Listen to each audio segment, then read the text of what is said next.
Good evening, everybody. We're here to discuss the case of Anthony Robert Bass Jr., who was 18 years old when he went missing from Atwater, California on August 28th, 1995, right? Correct. Okay, we're here with one of Anthony's best friend. Her name is Tara, and also his sister Dolores. They're going to share some insight on as the day that Robert went missing. Anthony. Anthony went missing. So Tara, you were one of Anthony's friends, right? Yes, for a very long time. Okay, so can you tell us the events leading up to him going missing, like what happened, and then what happened? So what I know of what happened, I wasn't there that day, but I had a friend of mine, Angel. Her boyfriend was the one that was supposed to go with him as well. Okay. And from his story was that they were supposed to go fishing. That kid, he got left behind. We don't know what that reason was for. And they were supposed to go fishing. Well, later that evening, and this came from Anthony's girlfriend at the time, what she had told Cindy and myself when we went over there trying to get answers, that Anthony went fishing with Joel Wedge, and he never came home. She'd seen Joel Wedge that evening, and he acted very suspicious. She did say that he was in the backyard. He had thrown up in the backyard because they weren't neighbors. Anthony and them lived right above him. So you could see down into his backyard, or his little fenced-in backyard off the apartments there. And when he asked her, when Anthony's girlfriend asked him at the time, where was Anthony, he told her that he had dropped him off in Chowchilla. Well, everyone knows Anthony. Anthony was born and raised there, and no one's seen him. He was not dropped off in Chowchilla. You know, he would have went to his grandma's house, his cousin Roger's house. He would have showed up somewhere. And everybody knew and loved Anthony there. So that's what he told. The cops were called. Cindy made a report of her son missing, but again, it hadn't been 24 hours yet. So there was really nothing they would do. Then later on, when they did take the missing persons report, you know, Cindy done a bunch of flyers, and they were being posted everywhere. It had the license plate number with a picture of the Jeep that they left in, it was like a little SUV type Jeep style thing, more like a little Ford Ranger or something to that effect. It's been a lot of years, you know, I can't remember the 100% details of the vehicle.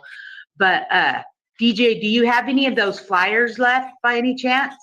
I do. I was going through some of my mom's stuff and I found them. So I can find them and send them. Yeah. Yeah, because it was the Jeep and everything. And Atwater didn't even run the plates of it, knowing that was the last vehicle he was in.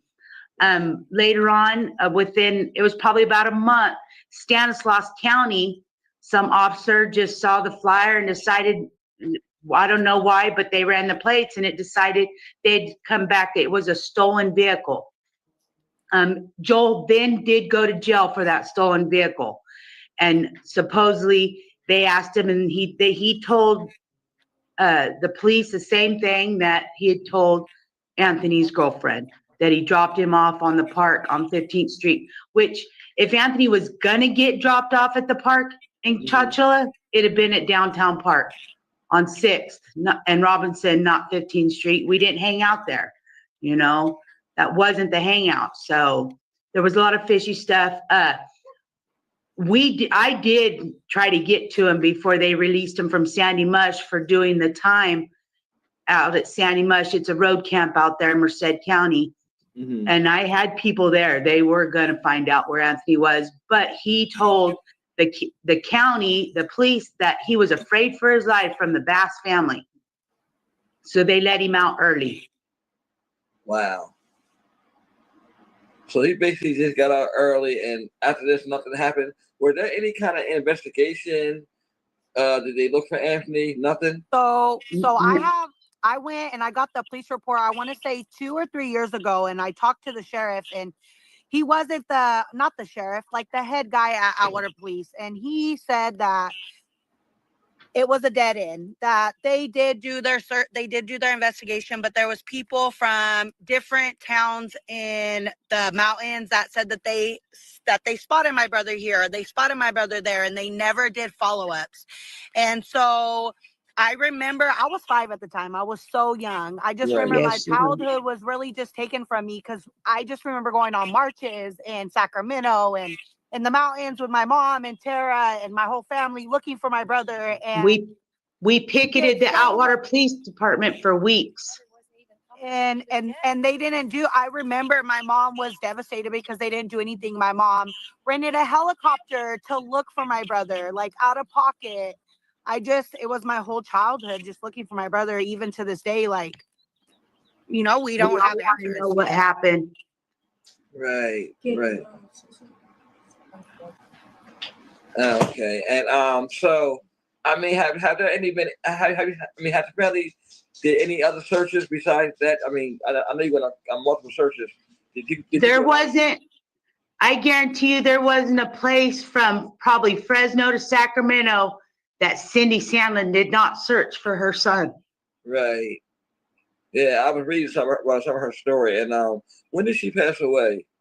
She passed away September 11th of 2021. 2021, yeah. Because I know I was searching a couple of years ago to try to get a story, but I think I was already too late. Yeah, like I said, Anthony's story is just a story that is like others that just stood out with me, and I posted it so many times. And at the time, like I said before, I talked to you guys, there's only a little bit of information, you know, at the time. So this updated information is, pretty good to have. And I know we talked about the DNA test. That's another thing too. I'm surprised that they never came forward and, got your DNA. They never even really asked Cindy questions. Nobody, they didn't even pull an Angel's boyfriend who was supposed to go with him. So with those two, there was a third person. They never even questioned him, just to see what because they were all going to go fishing. I wish I could remember his name, but I can't save my life. I've tried for days to remember this guy's name. They was supposed to go with him, and they never asked him any questions. You would think the last person to see Anthony besides Joel, they would have wanted to speak to, right? Yes. And then they left. Anthony and Joel, for some reason, took off without him. They were supposed to go over and pick him up because he was getting his toolbox and fishing pole. Yeah, I heard about this other guy that was supposed to be going, and then you said somehow he got ditched. You don't know why he got ditched.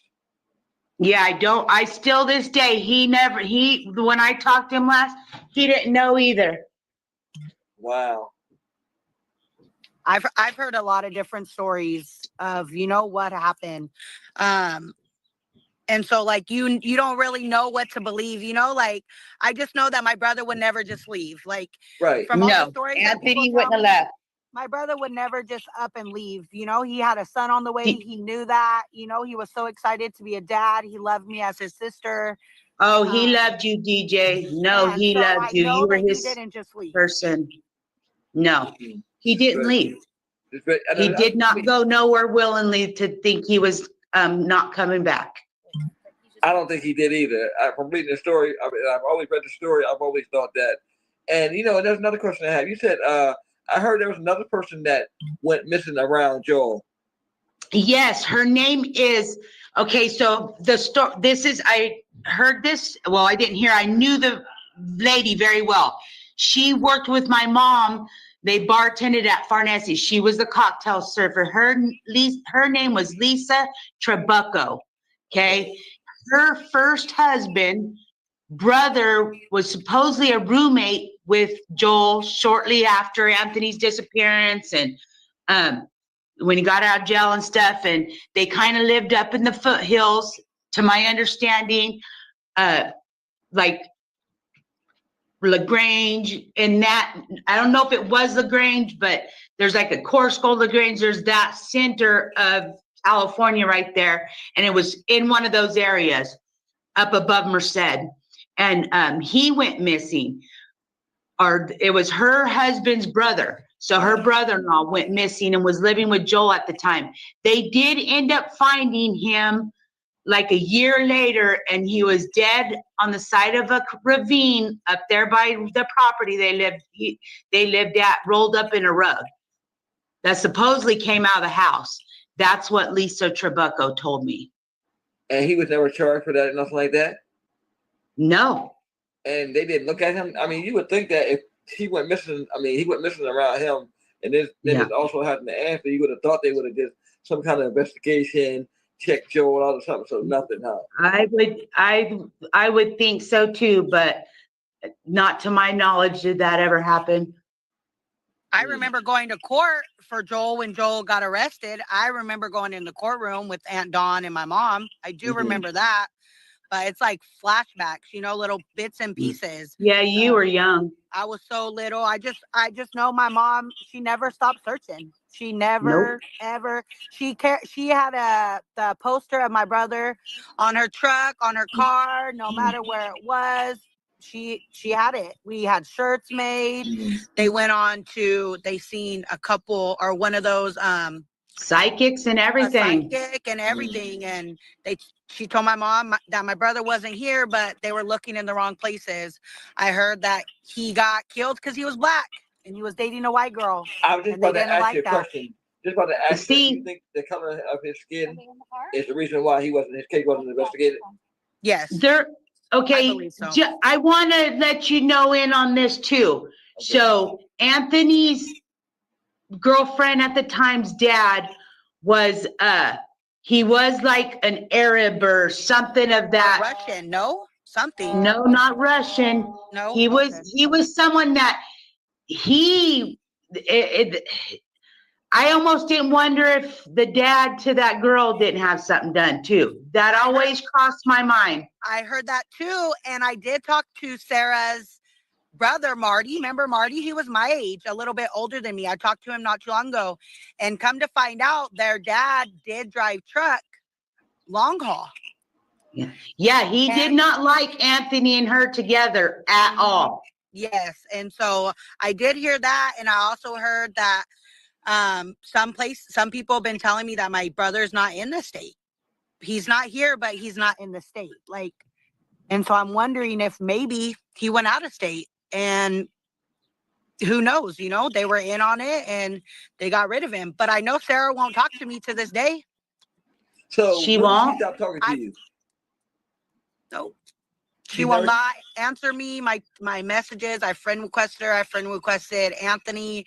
I've talked to Marty. Marty told me that he found out that she told Anthony not to talk to me, nothing. So I'm wondering if she was in on it too. That right there, that's a sign of guilt to me right there, by not talking to you, by not answering you. So that's why you would think she'd want her son to know what's left of her dad's family. Yeah. So it's like or her baby's dad's family. I mean, so that came up early on. In that, that was a question. Did Joel deliver him to her dad? Do you know what I mean? So it's all been, But then you saw that message I sent you from that one guy that went to the Stockton police. Yeah, I saw that. Yeah, that was crazy too. Yeah, that kind of blew me away because he saw my post on your post and he got a hold of me. And Who was that, Tara? this guy saw me post on when this gentleman right here posted of your brother. And it's kind of hard for me to tell you, DJ, because Joel's wife, do you remember Joel's wife's name? No, I don't. But I can probably ask Aunt Donya because Aunt Donya remembers. Okay, I remember the post now. I remember that post exactly you're talking about now. Yes, I remember exactly what you're. And he went to this guy went to the Stockton police in February, I think of the February of this year, and supposedly Joel's wife admitted to her that he killed Anthony and he's killed another guy and thrown him in the Sacramento River, and he's killed a couple women in Lodi, and that's hard for me to tell you, baby girl. It's But okay. It's okay. I know through it all that God has a plan for all of it. I know it hurts He me does. too. He definitely I does know have my a life plan. would be different, but if this helps to bring my brother home, that way that's why I sent it to this gentleman, because I see him post Anthony and I thought there's someone that actually cares and didn't even know him. And if you knew him, you'd have loved the guy, man. Right. Yeah, go take your time, because I understand how hard this is. I talk to a lot of families, and it never gets easier to talk to family and friends. So I totally understand what you guys are going through. Again, like I said, I hope this podcast helps us. Hopefully, somebody out there sees this podcast. They know some information. Any of Anthony's friends, if you can remember anything around that time, anybody. Please call that. He hung out with Johnny Motto. He hung out with Roger Dodger. Those were his buddies. Right. But they weren't around right then because Anthony had just moved to Outwater with that girl because she got pregnant. Because they did live in Chowchilla. That's how Anthony met her. She wasn't a local. You know what I mean? This family showed up, and then it's like they captured Anthony, and then they went to Outwater, and then Anthony was gone. So how long did it take them for them to move away after he went missing? It was within the year. She moved to Sacramento. She went to school at UC Davis. That's where my brother's girlfriend, Sarah, at the time went. She was doing, I believe, if I'm not mistaken, because the last time I went there, I think it was in junior high. So that was years ago, because I'll be 35 this year. Mm-hmm. So I think she's a brain surgeon or something. Wow. Yeah. So she was a very smart girl, but I feel that she knows something that she doesn't want to tell, and whoever knows anything, I hope that they would come forward regardless of the consequences or anything, that just to bring peace to my family. My mom's not here to get justice. His dad, I don't really talk to my brother's dad, so I don't know how he feels about it or anything like that. I do know that he has a brother also named Anthony, who lives in Washington State, who did get a hold of me a while back asking me some questions because he's overheard his dad talk about it. But there's been really no extra. I asked them to open up the case again in Outwater, and they said there wasn't enough evidence to do so. When I went in, I think it was back in 2020, I want to say. 2019, 2020, I did go. Well, like I said, I think one of the first steps is definitely getting that DNA. Definitely doing that DNA on Ancestry, and and your blood will work, DJ, because you guys had the same mom. Yeah, it definitely worked, and like I said, hopefully it yields something, because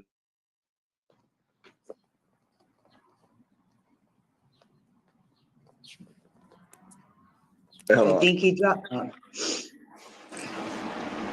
Yeah, I'm back. Somebody was trying to call me.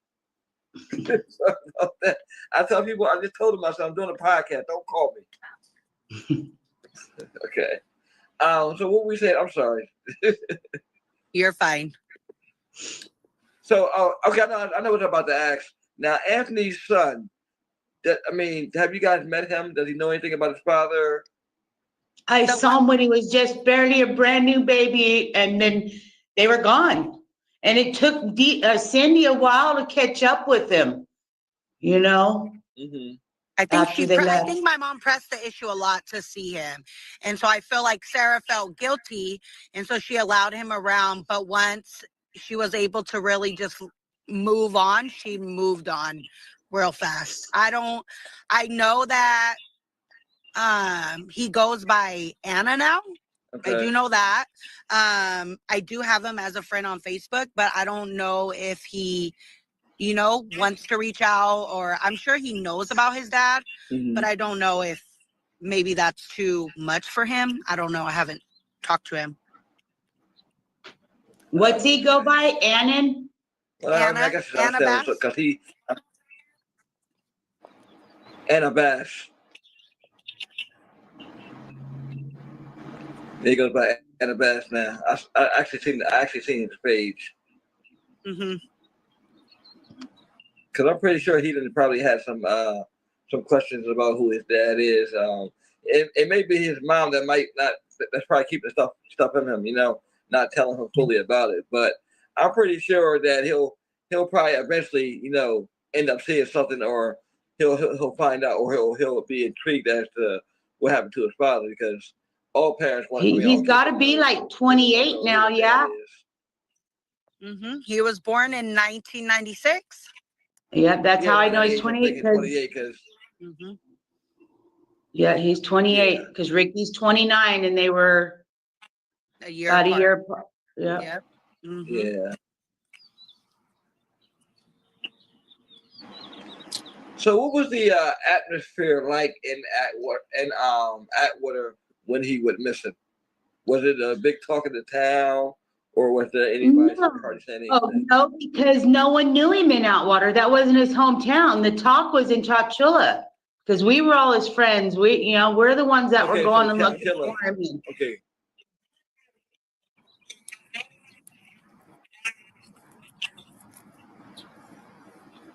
Have there any? I mean, have you heard any places where he might be, or anything, or just nothing at all?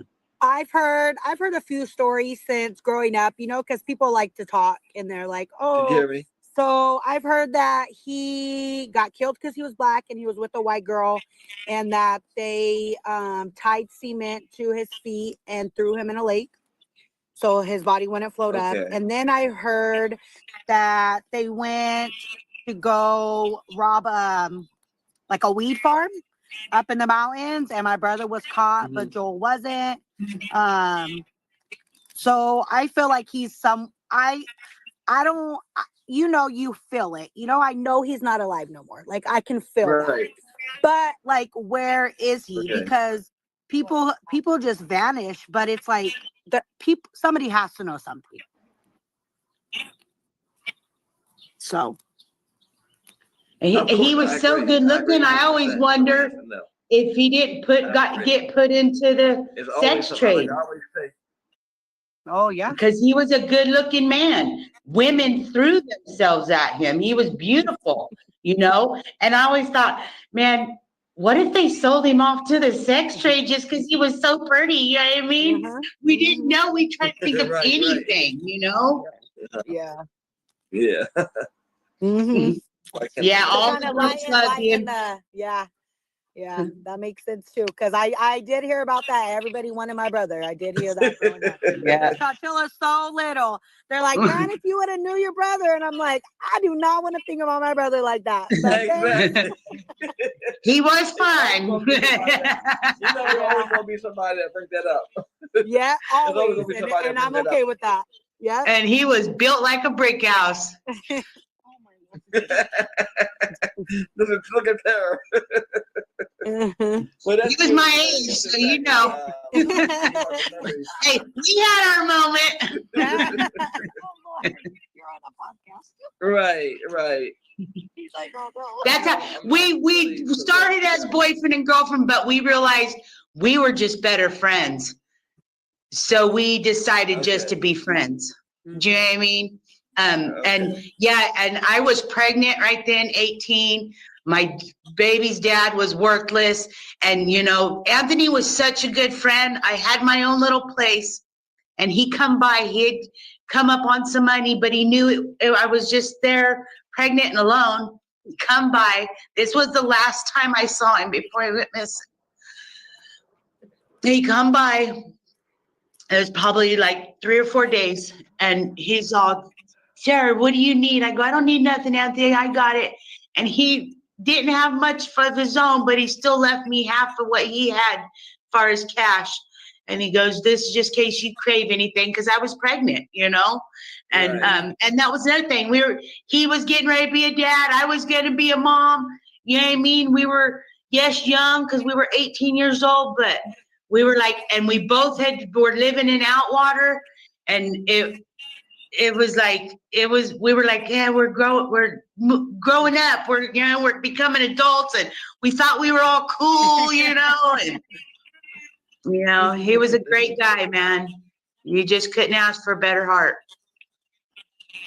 Yeah, you cherish your your childhood, especially your friends, your close friends. Those are the ones that you never forget, and you'll know as you get older, you'll know who you'll still be friends with. You know what I mean? And me and him would have still been friends because we just clicked, man. We like the same things, but we realized we were just better friends. You know what I mean? Because we did like to hang out. He could bullshit with me and say, I had to hear about all his girlfriends, Danya and Sarah. Yeah, whatever he needs to get off his chest, I had to hear it about him, So, and I was the friend, so all the girls were scared of Cindy, Anthony, and DJ's mom. They wouldn't talk to Anthony or come over because they were scared of Cindy Shannon. And that's what Cindy loved about me, because I was like, I'm going to see Anthony. I don't give a shit what this lady says. And I was the only one ever brave enough to go knock on her door and tell her, I want to hang out with Anthony, And so she let me in, and she goes, and I'd be worrying what they were doing in that room. But if she was brave enough to come over here, I have to let her in. So like mom was a tough cookie. Oh, yeah. No, my mom, they called her Mean Cindy Jean, and they did that Mean for a reason. Cindy Mean Jean. Cindy Jean. Mean Cindy Jean, yep. Mm-hmm. Mean Cindy Jean. That's funny. Yep. That's what they called her. Mm-hmm. Well, I'm glad to share some memories with y'all about Anthony and his mother. Because I know I know they're looking down and they're proud that you guys are continuing to fight, because a lot of times you get people after a case has been cold so long, they quit, they give up. I love when people don't give up. I love when they keep fighting. That's the only thing you can do. And we're gonna keep fighting until we get some kind of answers in Anthony's disappearance, because it'll be 30 years this year. That's a long time. I know. It's a long time. Long time. Long time. And it's so long for somebody to go missing without no answers at all. Yes, definitely. So, what do you guys want to see with the case like going forward? I mean, I know you said you want to see it opened up. We did. And I definitely He just think needs that, to go home. they should He needs to revisit be home everybody, with his sister. question Joel again. Just question people, because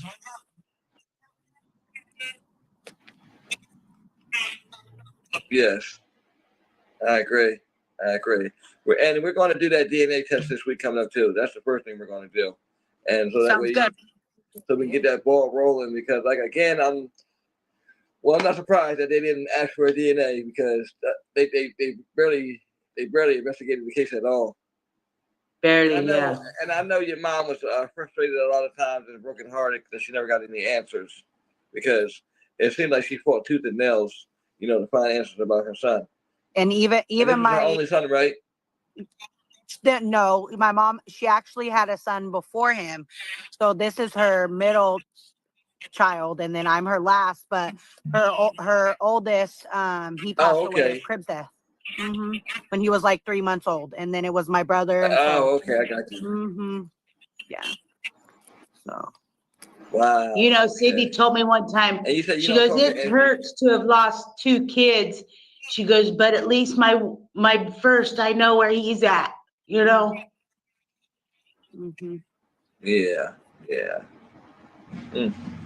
Okay, I can, as a parent, I can never imagine. I read a lot of these cases, and I'm like, I just be wondering how the parents feel. it's not really a feeling that they can they can describe. I just never want to be in those shoes. I don't know how Cindy did it. I don't know. My mom kept going for me. I can say that. My mom showed up to everything for me. She provided for me. Even though we did all those things, she never was not once there for me. Regardless of her feelings, what we were doing, she always made sure I was taken care of. Yep, she did that for sure. Mm-hmm. With the best that she knew how. And so I can say that. Yep. But you did a lot of road dogging with your mom, beating them mountains looking for your brother. I know that. Yeah, we did. So as to answer your question, I just want answers, for my family. A lot of my family isn't here anymore. My grandma would she slept from the time that my brother disappeared to the day that she died. My grandma slept right next to her telephone. She never slept in a bed since the day that my brother came up missing. She would always sleep by the phone waiting for his phone call. She never changed her number. She didn't move, nothing. That way, if my brother ever was just missing, that he would just come and walk home to her house. So I just want answers, for myself. So, I can maybe provide those to his son and just bring him home. Right. And that's totally understandable. That you want answers.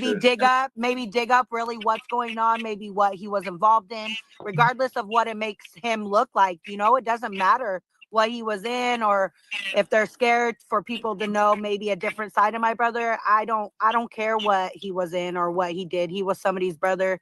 He was somebody's dad. He was somebody's son. He was somebody's cousin. He was people's friends, and so he's a human, and I just want to know what happened to him. Right. Definitely. Yeah. Mm-hmm. Yeah. Young, and he was young. He had his whole life ahead of him, and it's just we had our whole life ahead of us. Yeah, and it's just sad that you don't get to grow up and experience things like marriage, I don't. on a home, all those type things. He doesn't get to be an uncle to your babies, and he'd have been a good uncle. Know that. Oh yeah, right. No, I wouldn't have done. Yeah. Oh, absolutely. He would be overprotective too. Yes. Oh yeah, he was very protective over me. My mom and everybody's told me stories where he's shown up. Oh yeah, you were his. Took me home, and yep. Yep, because they had there was what was the age gap? 13. DJ, 13 years. So he was proud of his little sister. Yeah, and what's funny is we all lived in the same little apartment complex. When I'd go over to Anthony's house to hang out with him at his house, and every time DJ'd see me, she'd see me and she goes, "My brother's home," or "My brother's not home." I guess I used to tell her. She always kept me, she made sure I knew if Anthony was home or not. She was little. Mm-hmm. Right. But I'm glad you have some memories that that you remember your brother by, and that you can sit back and laugh with them. Because sometimes we gotta laugh to keep from crying. Mm-hmm. Yeah. Yeah. I've learned that. Mm-hmm. I have a lot of memories with Anthony just because we were the same age. We, our little at night at our night activities, and all of us friends doing stupid stuff, because it was just that's in our little town we grew up where we felt safe, and you know what I mean. We knew we could go sneak out and creep through town, try not to get caught by the cops because we were minors out past curfew, because we'd be trying to sneak over to Roger's house or Johnny Motto's so we could go smoke some weed. You know what I mean? Mm-hmm. It's just. I know about all that, so trust me. Mm-hmm. All that fun stuff, getting to grow up and be kids and do. And back then, we were kids growing up. We were different than the kids are now. We didn't have cell phones, and you know what I mean. We had to be kids and find stuff to do that wasn't so illegal that we had to worry about getting in trouble and going to juvenile hall. Mm-hmm. So right. Yeah. It was fun. And I feel like I heard this too, and I could be wrong, but I think the Atwater Police Department told me that my brother was arrested for something and he was like going to court, during the time that he disappeared. And so I guess they looked at it as he was running away from, like his responsibilities or whatever And it was. I remember vaguely back then the cops asking Cindy, you think he would ran off because he's got some young girl pregnant and he ain't ready to be a dad? And I was like, no way. Because me and Anthony had talks about he was going to be a dad. I was going to be a mom. We were going to be aunt and uncles to each other's kids, Mm-hmm. And, it was. Yeah, I don't think he would have ran off a little charge either. Like you said, he had a son on the way. No, he's not running off. And he loved his mom. He loved his little sister. He loved his grandma. His grandma was his person. You know what I mean? He would have never left without letting Wilma know he was going. Even if he planned on running away and taking off, if he'd have told anybody, it'd have been your grandma, DJ. Mm-hmm. Right. Or Roger Bankston. He'd have told him. They were best friends. Yeah. I know every time Roger sees me, he cries. Wow. That just shows that, that friendship will never die, and he always thinks about Anthony too. And I'm pretty sure his friends have wondered about his case too. All these years, no answers. So. Tara, do you remember the guy's name? He was my brother's friend. I know that he was black, and he was crazy. I know he used to go to my grandma's house, and my grandma, I don't remember his name though. Do you remember his name? From Chowchilla? Yeah, I want to say Freddie, or I don't remember his name. I think it was, so I can't remember his name either, but that kid had tied into somewhere with Anthony's dad. I don't know if it was Anthony's dad's friend's kid or, do you know what I mean? But I can't remember his name, but he was a good kind of crazy. Yeah, no, he wasn't like bad. He was just very hyper. Like a hyper. Yes, he was funny and shit. He used to make us laugh, but yet I can't remember his name. Okay. I totally forgot about him till right now. Because I remember. Because he wasn't around. House. Huh? He used to show up to grandma's house. I do remember that. Yeah. Mm-hmm. And you said he wasn't around when Anthony went missing? No. Okay. So everything. No, Anthony moved. Anthony always said those people landed in town. They were there, maybe a year? At the most, because Anthony was dating Danya, and then him and Danya broke up, and he started dating that Sarah girl, and then bam, she was pregnant, and they moved to Outwater, and then within a couple months of that, Anthony was missing, and within a couple minutes, it don't even seem like the events from her showing up in Chowchilla, them starting dating, because him and Danya broke up, because Danya was that was the love of his life. That was his girl. Yeah. Yeah. For us being 18, if he loved any of the girls that he'd been around, she was it. You know what I mean? And got Sarah knocked up, and he liked Sarah, you know what I mean? But she ended up pregnant so fast, it just kind of threw him but he was going to be there, his dad wasn't around much, so Anthony didn't know his own dad really well. And so I don't think he would have abandoned that baby because he wanted to be there for him because his dad, Anthony had a good stepdad. DJ's dad treated Anthony like his own kid. You know what I mean?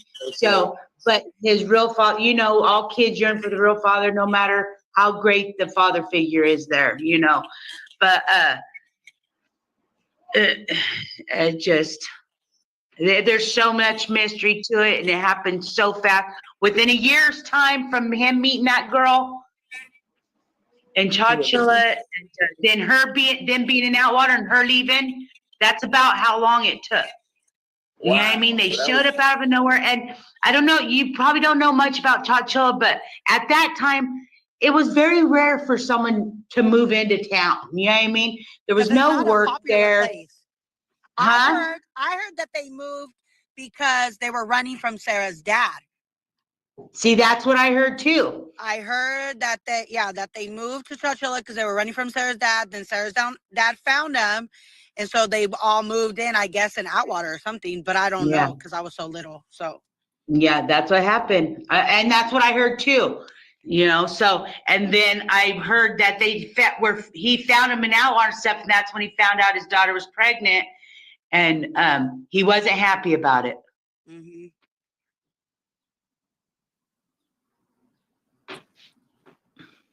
But Sarah did say she left with Joel, or he left with Joel, and there was the other guy, I wish I could remember his name to save my life. He said I'll they look were all into getting ready to go fishing, and he got ditched. Yeah, I'll look into that.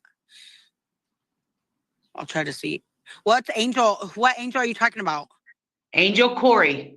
Angel Corey, okay. I'll ask Andonia. She was from Alwater. I went to, when my parents moved out onto Buhack, Mm-hmm. I went to school with her. We were good friends, but we had a falling out over political stuff. So.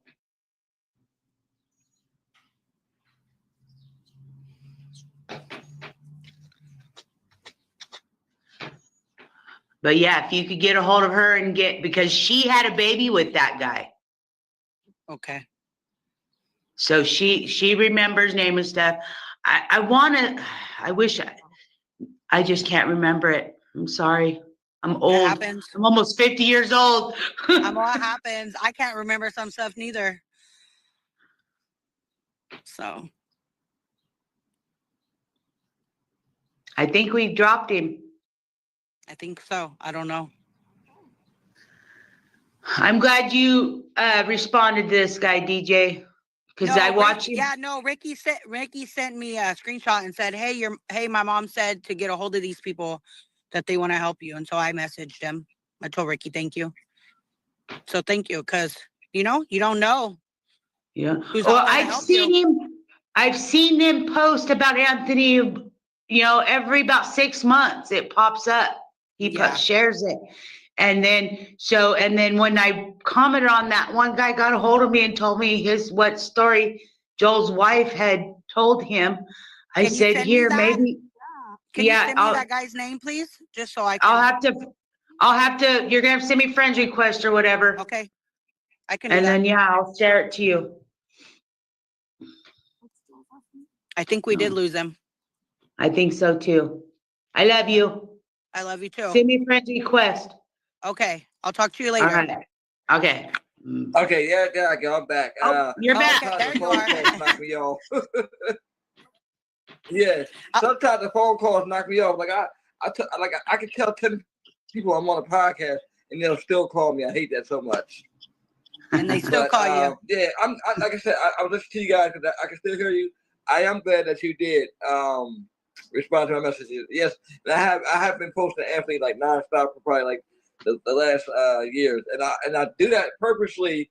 I never post one case one time because it's always that first time you may miss somebody, and then the next time a relative or somebody might pop up. Like I sent you messages last year out of my personal inbox, Klein Williams.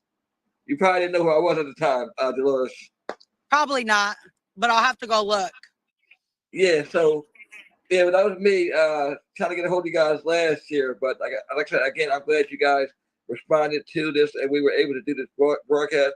And I sincerely hope that somebody out there in Atwater or Chowchilla comes forward, whether it be his friend or somebody that knows Joel.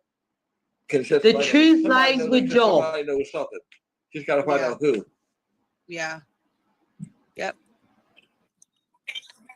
Well, I appreciate both of you guys, for doing Joe's this and never been taking included, time. right? What Joe's happened? never been included. I mean, he's never been named as a suspect. Nope, he never been named a suspect. I don't think nobody was named as a suspect because they just put it as he ran away. Okay, he's never been named as a suspect, right? No. They never even I don't think there was a case of really, they went after anybody because they, like I said, he was young, he got this girl pregnant. Was he running from that? Was he, it was just, they didn't take it serious. I don't think so much because it was black. He was black. Because right then, in that area. I lived in that area, and there wasn't like a lot of racism. You know, Okay. it was California. We Okay. gotten past a lot of that. Yes, there was still racist people, Mhm. but I remember. I don't think it was that. They thought he took off because he had knocked up this girl. Okay, I get, okay. That's okay. That's You know what I mean? And he didn't want to be a dad, and you know. Right. I do know Anthony had recently got in trouble for something. I just can't remember what it was. It might have been for I'm gonna have to possession of find the police pot. report because my friend, she did go with me and she's here with me. So she remembers some of the police report, but I'm gonna have to look it and send it Yeah. to you. So that way we can all maybe look into it. Maybe we might recognize names or something, you know? Yeah, Mm-hmm. yeah. Yeah. Well, like I said, and then too, I'm pretty sure after this, we may find out more information. If we have to come back and do a part 2 or something, or some more information, that's totally fine. I mean, I'm with whatever we're trying to find out what happened to him. I'm with whatever. I'll help you out the best I can. The truth lies with Joel. Thank you. I Huh? appreciate it. Yes. I said the truth lies with Joel. And I totally agree that that the truth lies with Joel. I think the truth has always lied with him. I think he's been running around, and I can't remember where I reported that, but I heard he's locked up right now for assault and the stolen car. I have to search those records, but sent me. I just haven't been able to find it in my inbox, but they said that he was currently locked up. So he could be because I mean, I don't know. I don't know where he would be at. I know that I've looked him up, but I know that I think he has a son with the same name. And so I really yeah, and I got a contact with the son one time trying to pretend like I was Joel's friend. Yeah. This was probably about 10, 15, maybe even 20 years ago. And I was acting like I was his dad's friend. And where was he? Because I was going to have some people go snag him up. And that way I could ask him, where's my friend? And I tried to have someone snag him up right out of the jail.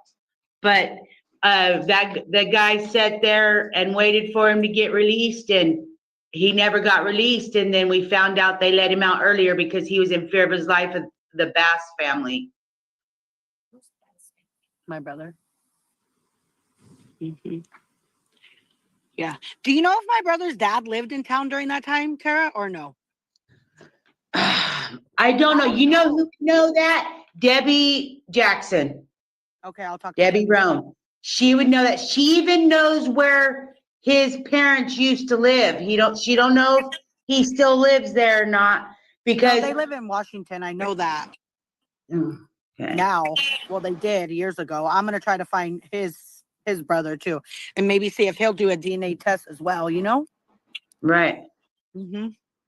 But like the dad situation, he was a trucker. I remember that. And who's to say he didn't pay Joel a bunch of money to deliver him to him? You don't know. You know what I mean?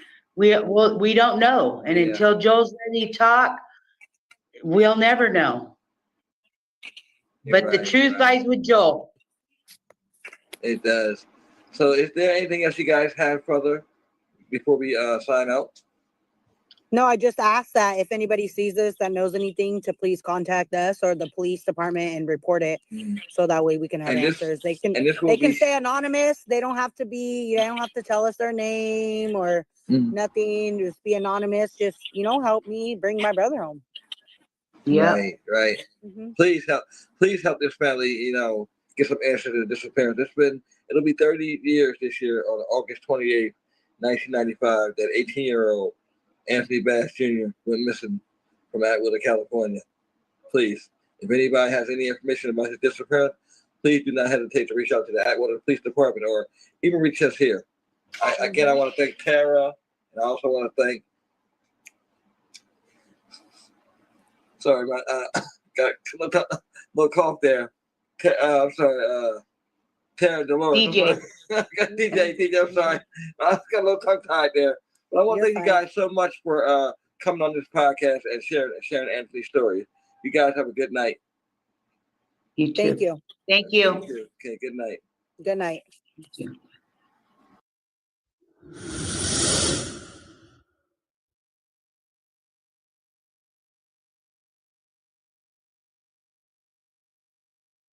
Closest relatives that had been found in GEDmatch to that point. Now, do they believe she's from St. Louis or she's outside of St. Louis? They're not ruling out St. Louis, but one of the best leads that they've had in a long time probably puts her outside of St. Louis. So somebody, transported her there and did all that, knowing that it would be hard to identify her because once she's not from the area, nobody, because I think they checked all the area for missing kids, and I mean it's a lot of theories of who it could be, but honestly, Right. nobody really knows who it is. Yeah, nobody really knows.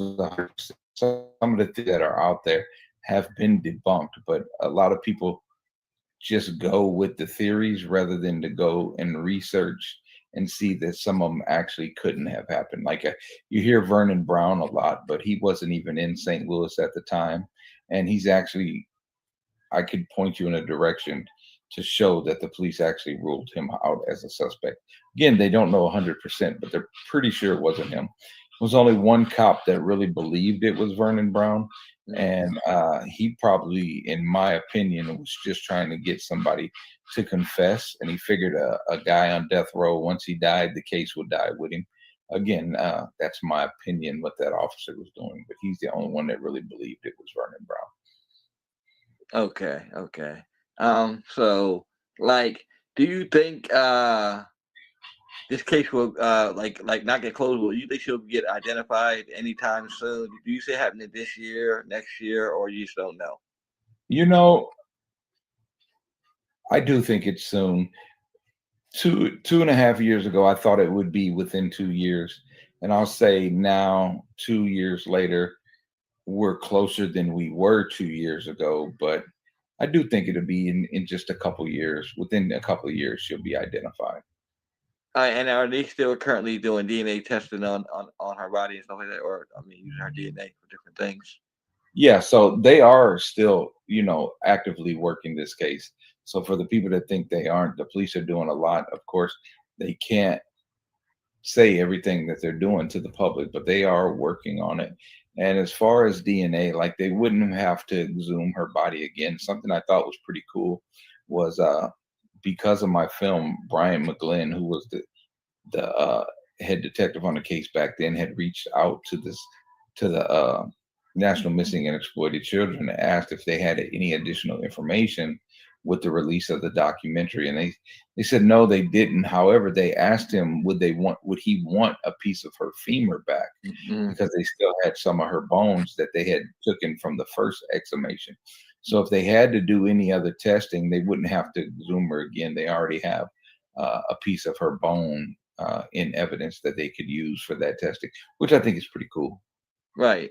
One thing I haven't seen is an artist rendering. Did anybody do like an artist what she may look like in life? So Parabon is the one who actually do the phenotype images based upon the DNA. However, they don't do it on children under the age of 14, as features aren't fully developed, and whatever image they would put out could look 1,000% different than what the child actually did look like. There's gristle in your nose that hasn't developed yet the size of your ears. So there's just not enough evidence for a child for them to do that. So there is no rendering. And you say Parabon is the only one that's in charge of it. So say if somebody say if a different organization was involved, would they be able to do that, or would they do that, or is it the same rule as they wouldn't do it on a child? I believe it's the same rule. I know that's definitely Parabon's rule, but there's an exclusive contract with Parabon and the St. Louis Police Department, so that's who they're using. And Parabon is one of the best. And the genealogist that's working on the case, which is CeCe Moore, is probably the top genealogist in the country, if not the top one of the top few. And she's had her own show on, I think, ABC or CBS. So Mhm. I mean, she's solved over 200 cases worldwide. So they got the right person working on it, and I know she works hard and is actively working. Okay, okay. And so why do you? I mean, well, nobody really knows anything about like why people do these things, but why do you think they picked St. Louis of all places? Do you think it was just a place they just dumped her at, or they just? Well, there's several ways you could look at that. So, people theorize that maybe they knew the building and that's why they chose that building. Could possibly be that. However, the location of the body was just at the bottom of the stairs, just one to the second doorway. So one doorway away from the front. So Mm. even if they didn't know the building, it's almost right there and they just dumped the body. The body was upside down right inside of a doorway. So you can look at that several different ways. Either they just threw her there, or it could be a message to the community. Like, if you continue to talk, this will happen to you too. So it's really your perspective on what you think happened and the location of the body. I know I hear a lot of people talking about, oh, the body was in the corner or whatever, but it really wasn't. It was just inside of the doorway. And if you need evidence of that, you can go to my Instagram, which is 314 Bird Studios, and I actually have a photo, well, one of the photos from the evidence department showing where the body was located right inside of the door. Okay, right. So after all these years, do you guys think you can one? I mean, I know you could probably find an identity. Do you think you could possibly find out who killed her too, or is that like another story for another day? I think they could. Identification is going to be what you need first to know who she was, to put who was in her life and how it could have occurred around it. I do think that's the second part of everything, is finding out who actually committed the murder. But we got to get her name back first, and Right. and And I that's think first. I think that when that does happen, like that'll probably be like one of the talks of the town, like every town, because like I Oh, said, absolutely. so many people, actually they asked me a couple times, to cover case, and I be sharing the stuff that President Sullivan has sent to me, and the story is really unique. I remember it as a kid growing up, and I remember when I got older, I thought she had I had been identified until I started getting into these missing person cases, and I'm like, oh wow, she's still unsolved. But I know it's possible because I seen the boy in the box. He's identified at 60 something years. And I've seen other cases 41 years, 30 years, so of different magnitude. So I know that one day she'll definitely be identified. Yes, sir. I totally believe the exact same thing. So what like what would you like to see with the case going forward? What would you like to see? You know, One thing I'd like to see is people looking more into actually researching the case, finding out the updates and the details. There's a lot of times with people that post information or do YouTube videos, even podcasts, they're regurgitating old information from old podcasts or old sources, which kind of hindered the case too, because I just seen a video 2 days ago and they're still talking about spina bifida occulta. But if you watch the documentary, they kind of tell you in there, that was somebody made that up and it got attached to the case. Like, she didn't have spina bifida occulta. And, that can affect the case because somebody could have heard of this 20 years ago, but because they thought the child had spina bifida, they can say, oh, that wasn't my niece. So they never re-looked into it again. So just getting those facts right is what's going to help solve the case. Uh, I do really, really appreciate how many people are vested into wanting to see her name uh, get back to her, as well as people like yourself that do it for more than just one child. So I mean, it's very commendable, and people need to appreciate you and what you do more. Right. Thank you. And I agree with that sentiment about getting the right information out. Because a lot of times like you said, I even watch YouTube cases on some of the stuff that I've done, and I go Mhm. there and none of the information matches up. And then here you are, you have it out here. People think that this case is this way, when it's not that. Right. This child's been like this child's been unidentified and for 4 decades. And let me ask you a question: do you think she was ever reported missing or no? Well, like the case says, she never matched any missing person reports. I don't think so. Again, it's one of those things we just don't really know, and people try to attach her to a lot of different cases.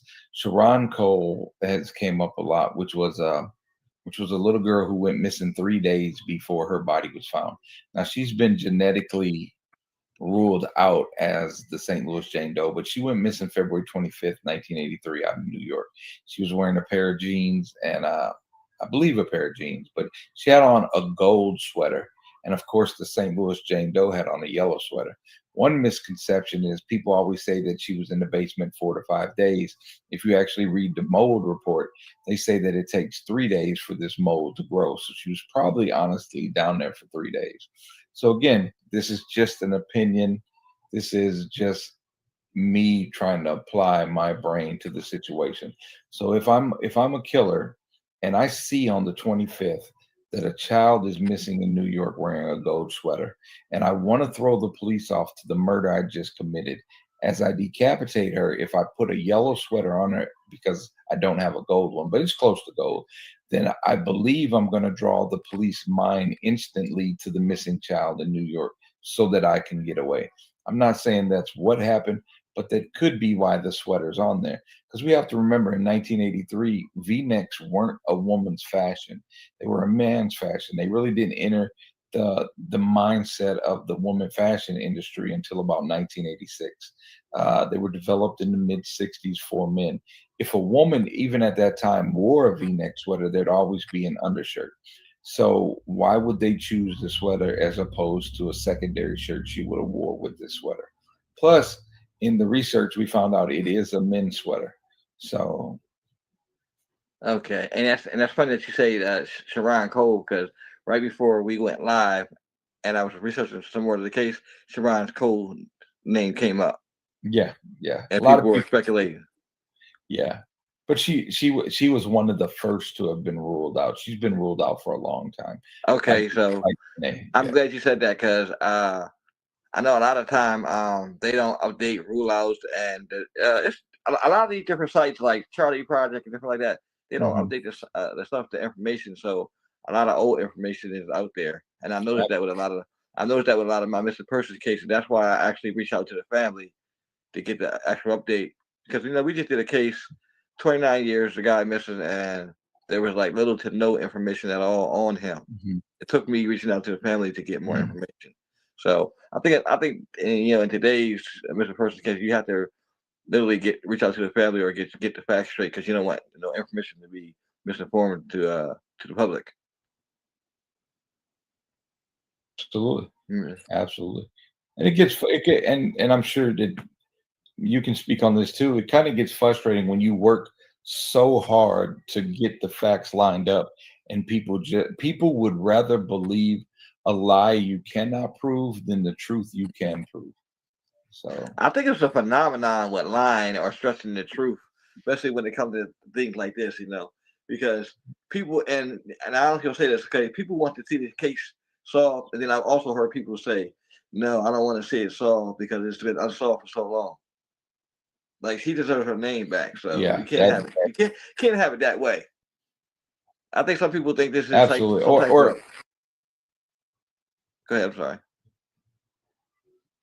no, I'm sorry, I cut you off. I was going to say, in all honesty, whether they solve the case or not, as long as she gets her name back, at least she would have peace. You know what I mean? So Right, right. But also I also thought about this too. And like when her name does come out, what if she is one of the missing children that we have posted, and then we just never knew? Do you see that? I mean, do you see that could happen, or that might happen? you know in so I researched this 8 to 10 hours a day every day for Okay. almost 2 years, 20 Hmm. straight months. Okay. And I looked at so many, and even since then I've done a lot of Okay.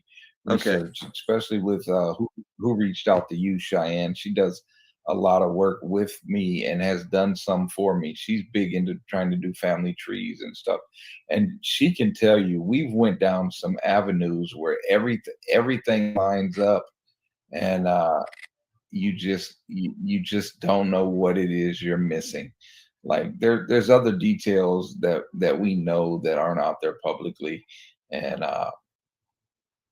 yeah, like I wish I had funding, because I think I could get better information in probably 6 to 9 months than what we currently have. Knowing where to go and what to look for. But I'm privately funded, so some of the stuff I need to do, I just am not able to do. I get it. I totally understand.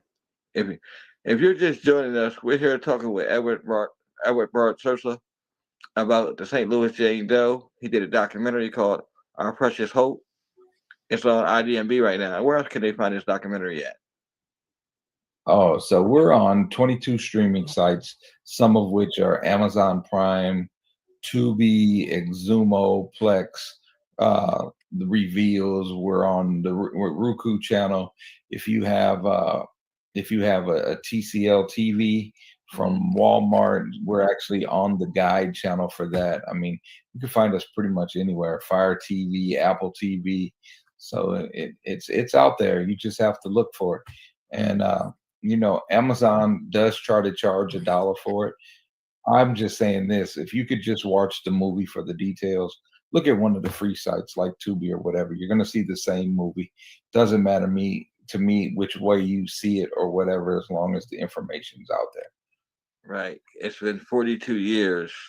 42 years. That's 4 decades that she has been unidentified, and it shouldn't have took this long. But like he said, whenever she does get her name back, then she'll be at peace, and then from there, the police can kind of go back and trace her family tree. And I'm pretty sure once they get her name back, and I think the person that went to great lengths to have her concealed like that didn't want her unidentified. I mean, identified, because they might have solved the case right away.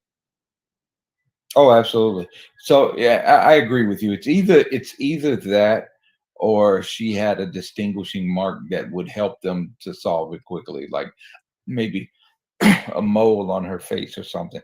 Now, the forensic pathologist I had look at it, she told me that she believed that the person that did this wasn't really a murderer. These are more signs of a serial rapist, and this is one of their first victims. And she believed that the decapitation was because of the relationship to the person.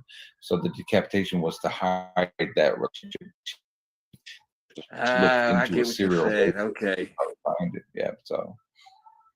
And I've seen so many cases where a mom's boyfriend was the last, seen with a child, and then they're not seen anymore. So I get what you're saying in that aspect of what happened to her. I thought the same thing, because like this, how she was discarded and all that. It's like it was personal. Like she knew the person. So you think she knew the person? I agree. I agree. Okay, you think she knew the person. Okay. And if I had to bet money, I would bet money that the family's involved. Am I right? I can't say that, but it just, all the telltale signs are there that the family was involved. And and a lot of times it's like that. Like I know, another case I was just we seen about the little boy found in I believe in Virginia, Massey Creek, 1972. They just identified him too, but they haven't released his name yet. So yeah, it's just so many endless possibilities to her being identified, and that's one of this. Honestly, I mean, I like to see all these cases solved, or the people identified and they found. But this is one of the ones that I think I've been following like almost my whole childhood, because cases like this help me get into what I'm doing now and want to help people.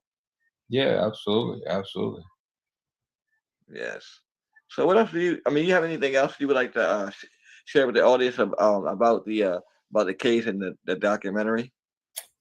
So the documentary came about because I was probably the same age as the little girl when it happened. So I was around Okay. 8 or 9 years old.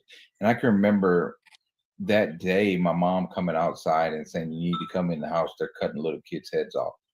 And I just remembered it. And over the years, I would look into the case, talk about it with my mom, and just kind of see what happened. But then I ended up getting COVID in 2021. I was in the hospital for almost 5 weeks. And at that time, people weren't coming in. You couldn't have visitors or anything like that. Remember? Yeah. And so I'm just in my thoughts, and I just told myself, like, if I died now, I would have did nothing to help this little girl. So I made a promise that if I'd lived, I'd get out and make it. So I got out, and I sold my car to buy the equipment and start the research. Now, me saying that, I want to be very clear. Like, I had a second car, so it wasn't like a big sacrifice I was doing.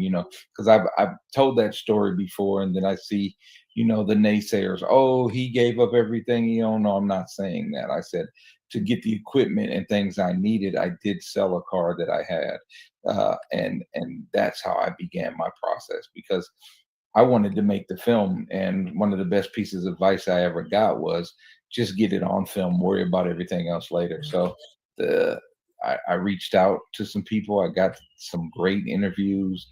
I put out like a little YouTube video at first for about 45, 50 minutes, and I got like 30,000 views in like 6 days.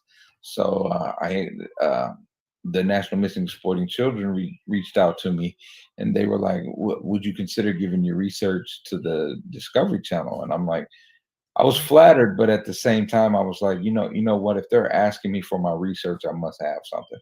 So I just wanted to continue focusing on that research. And they told me, well, they asked what I was doing next, and I told them, well, this is what I'm doing next. And the lady told me, no, you need to stick to doing this. That's not the whole story. See what you can find out. And I did. So I stuck with that project, and I found out a lot that people didn't know. Like, no, everybody assumed that the psychic had actually stolen the sweater by making a comment that it was lost in the mail. Well, her comment was, if the police didn't have it, it must have gotten lost in the mail because she did what she was supposed to do. And it wasn't until my documentary that the police finally admitted that they did receive it back at the police station and they lost it there. So, Okay, so the sweater actually came back, and then they lost it there. Now, yep, how now, end of now them. how did they lose the sweater? So if you in the documentary when he's mentioned it, he says that he's got the signed receipt by a person that still works at the police station to this day, and they just don't know what happened to it after it was signed back in the police station. In So could talking it down, possibly so could it possibly be lost and they possibly if I mean I know it's been a lot of years now. Do you think that somewhere it could be somewhere in that police station they haven't found it? let I gotta watch my words here. Okay. Let's just say they know it came back, and no one will ever find it. But Okay. Okay. they know Okay. I it was got. there. Okay. I get So what you're saying. yeah, I can't go into details, but they Oh, know it right, came. right, right. Totally, totally. Okay, okay. That's totally understandable because I know this is still an open case, and Mhm, like I tell people a certain time, like a lot of times we don't put everything in the post because some stuff we're not allowed to release. And some people tell mhm. us to keep confidentiality. That's what we've been doing for so long. So a lot of things I don't put, I will not put in the post. Some things I'll leave out. So I totally understand some things you can't talk about. Yeah. Okay. So we talked about the documentary. Mhm. Um, so you've been working on this for how long now? I mean, I think you told me 2 years, right? You said, or no, Yeah. longer. Well, I've been working on it since constantly since February of 2021, Okay. like nonstop. Even after the documentary, I didn't go into as much time, but Hmm. we still put in hours every week on trying to figure this out. Like Cheyenne's put in a lot of hours. One of my researchers that helped me out is a lady named Meriwether, and she actually has put in a lot of time. She developed timelines and everything else. So that really helped out because she took the first piece that I put out on YouTube and organized everything into like a police timeline. So Okay. that was awesome to have because, like in my research, my timeline I was going with was from interview to interview, what happened and placing things in. So, that secondary eyes was awesome. And like I said, Cheyenne does to almost every week, she's doing at least 3 or 4 family trees, trying to figure out where the people came from. So we do know Okay. that the families come from Freestone, Texas, Freestone, and Texas. yep, and Calverton, Alabama. So there's genetic links there going back in the bloodline. Uh, we do know that the Alabama family went through Memphis, but we do not know how the Freestone, Texas family and the Calverton, Alabama family actually met, where they met, or how the child ended up in St. Louis. But those are Okay. starting points for this. But somebody out there definitely knows, and I'm pretty sure. And I always say this: I think people sometimes watching these YouTubes and Facebooks, I think they sometimes the people that actually are part of these crimes or know these things actually watch their stories being told. Oh, no doubt, no doubt. I totally agree with you. Yes, yes. If you're just joining us, we're talking with Edward Barsosa about the St. Louis Jane Doe found on February 28th, 1983. He did a documentary, Our Precious Hope, and the documentary is streaming on 22 different sites. And we're here just discussing the case and the documentary. And Mr. Sosa has just been telling us about the case, what's been going on with it, and where it stands at today. Okay. Is there anything else you'd like to add?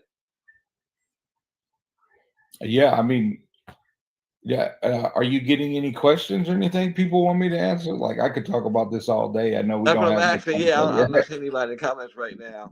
But yeah, most likely, because what I'll do with this podcast is I run like a new podcast. I'll run it a couple of times. Like I'll run it again after we're done. I'll run it again, and then I'll mhm. run it again for the whole weekend. So people will see it. So Yeah, if they don't see it now, they'll definitely see it when it gets rerun. absolutely. And I'm open to, if you get any questions anytime, you can reach out to me because I love talking about this case because the more that we talk about it, we're not going to let her die, and that's what's key. We can't let this situation die because she disappeared for many years. Like, people stopped talking about her for a long time. We just can't let that happen again. We got to keep her in the public light. I agree. Yes, you didn't hear her name for a while, and that typically happens with a lot of these type cases where you don't hear about them for a while. I think social media is a good tool in bringing back these cases because a lot of these cases are being revived, and I like to see when other people are covering them besides me, which is good and actually get information right because I've seen that a lot, and it helps to get the information out there. Absolutely. Totally agree. And with you having missing black people, I'll tell you some racist elements that happen in this, not to make people mad, but just to understand what St. Louis was like in 1983. So even though the FBI called this the worst case in St. Louis history, this is an African American little girl between 8 to 11. The next day in the newspaper, she wasn't even front page news. She was on page 4H in the newspaper. And I say that because 1 week later, a white child was spanking to the point where they had to go to the hospital, and that child was on the front page. That child was not decapitated. That child was not dead. Just got beaten to a point that he had to go to the hospital, and he made the front page. And a murdered, decapitated little black girl didn't even make the front page. Mm. I think that's crazy to me. Not only that night on the news, her story didn't even appear till after the first commercial break because the entire first part of the news was because February 28th, 1983 was the last day that the television show MASH actually aired their final episode. So they, So Mm. they covered MASH rather than covering the decapitation of a little African American girl. that's sickening, and that's one of the reasons why my page is the name it is. And I get a lot of people that come at me about it, but I'll never change the name because I did that for a reason, because we truly are the forgotten. A lot of cases have been if I had $1 for every time somebody came on my page and said this is the first time I heard this case, I would have a lot of money, because that's just how it is. A lot of these cases just didn't get no airtime at all. Didn't get no airtime. Nobody talks about, like you said, no news. It's always the typical white woman syndrome where Mhm. blacks are always pushed to the back. Now, I know sometimes some white people their cases are not investigated, but the majority of the African American women, children, and men cases, they're not publicized or put on the news or anything like that. And then if they do, they're always at the end of a show. Like, Mhm. like the show like American Most Wanted, they used to have missing children at the very end, a spot second. I always I always said that never made no sense, because they're there for a second and then they're gone. Yep. I mean, So we can even. I mean, it's that way in almost everything when it comes to almost like a second class citizen when it comes to crime. You know what I mean?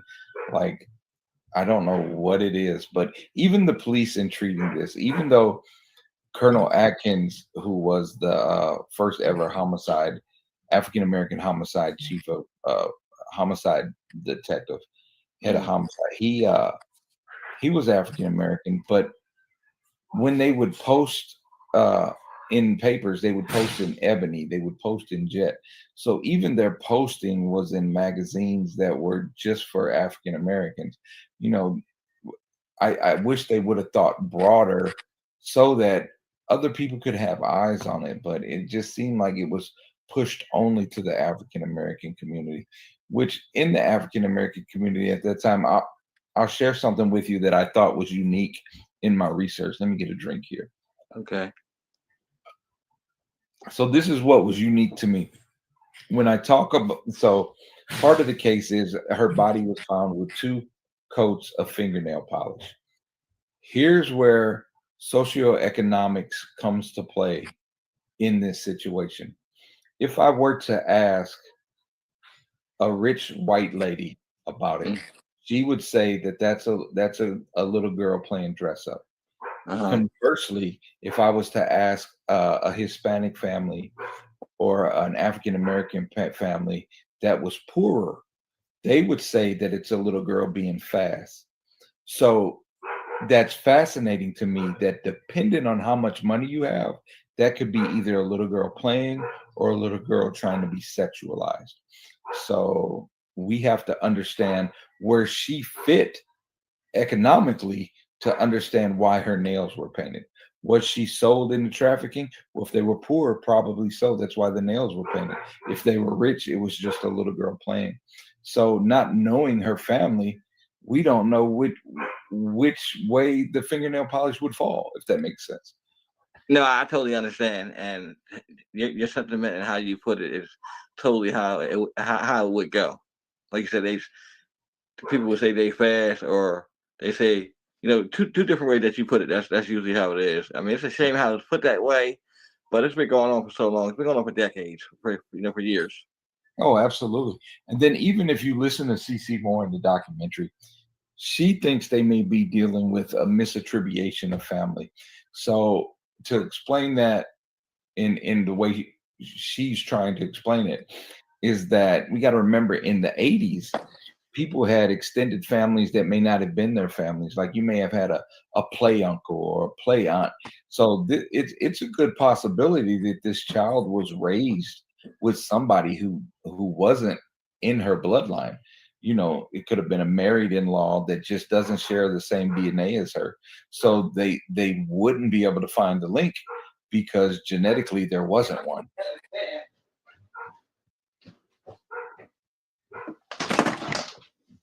Okay, sorry about that. Oh, you're good. You're good. Yeah. But yeah. So I'm sorry. What was the last part you were saying? I was saying that we got to remember in the 80s that there were like play family relationships. And so one of the things that CC Moore has been thinking about is that this child may have been raised by somebody that does not have a genetic link to her, like a like Okay. a married in-law or something like that. So it's Okay. harder to find out who she was if she was raised by somebody who doesn't have the same DNA markers. So she could be adopted too. Could be adopted, could be an illegitimate child, could be a lust baby.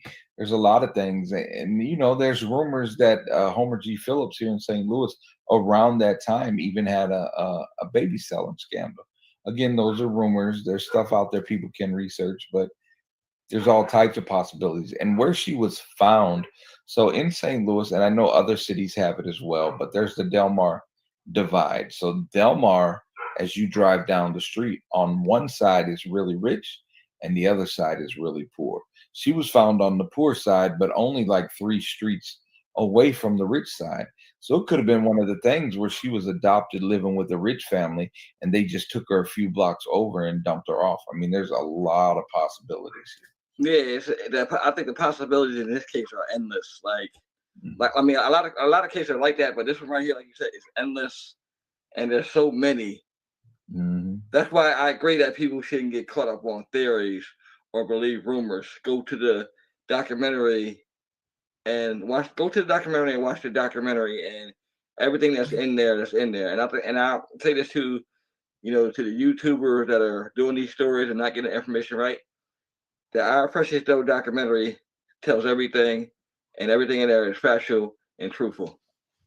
Yeah, and I made it a point that whatever I put in there, there is either a doctor, a police person, or there's somebody verifying that information to show that this is real. You know what I mean? And I also wanted to make sure that I put faces to names because in this story, like even when I first started my research, you would hear all these names, but you didn't know who they were.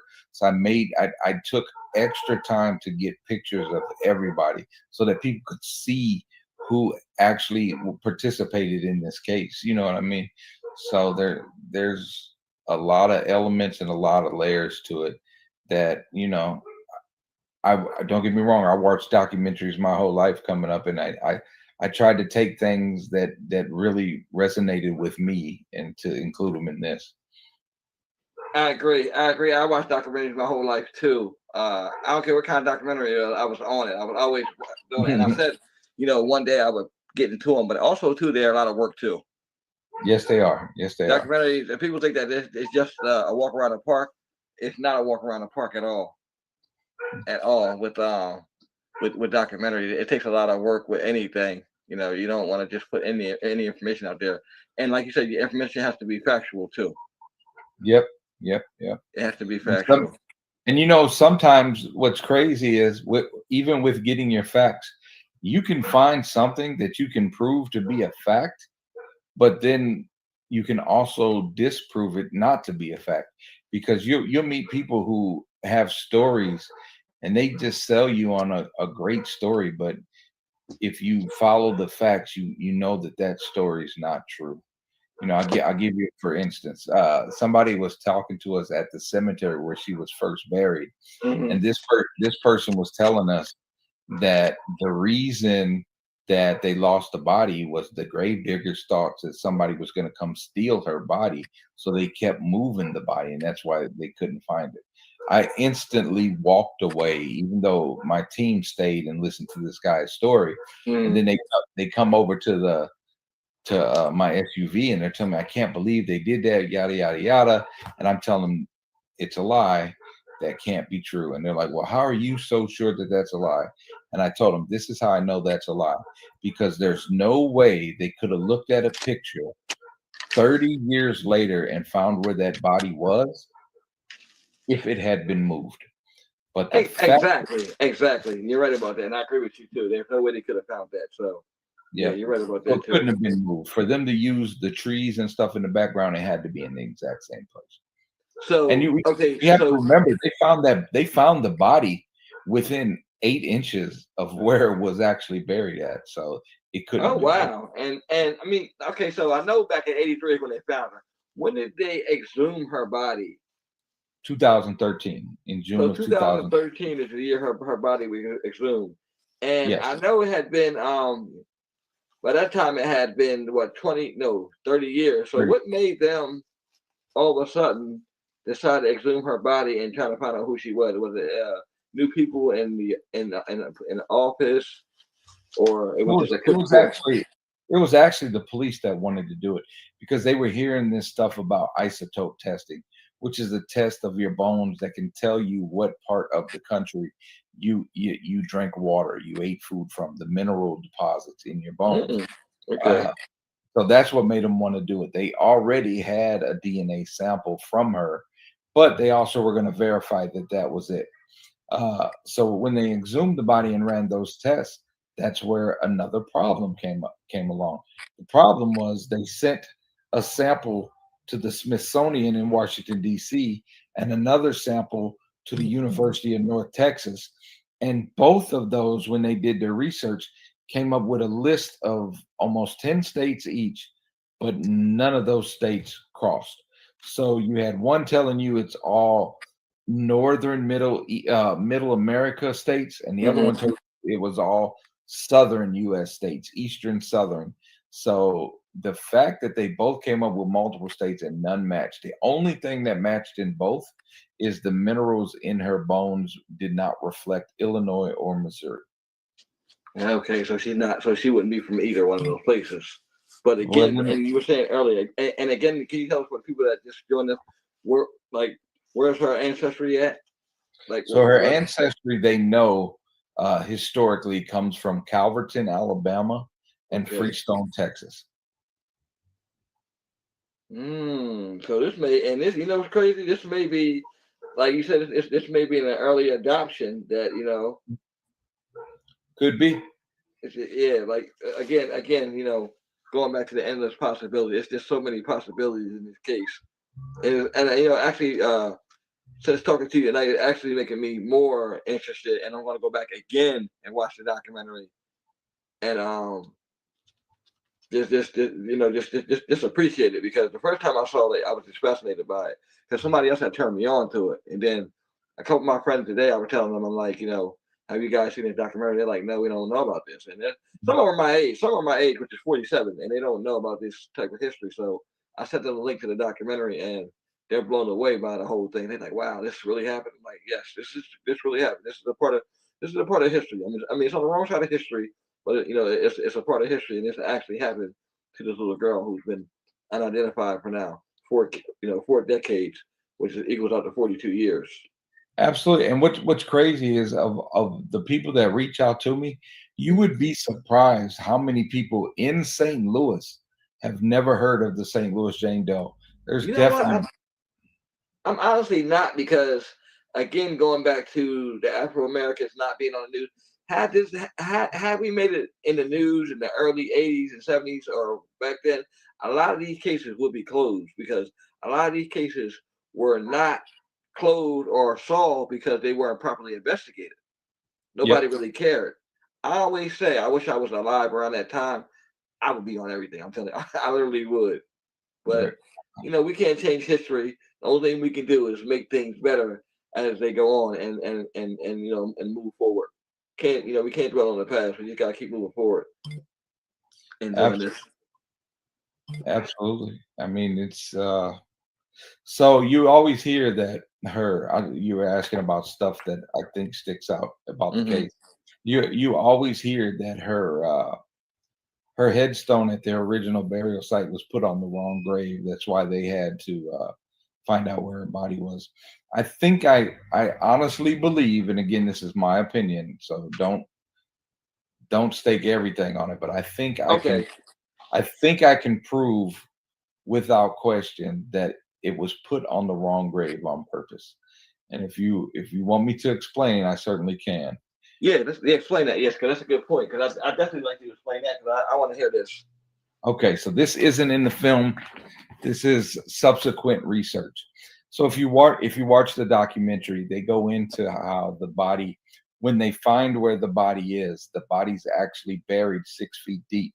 However, on top of the body, there's another body that's about 3 feet down.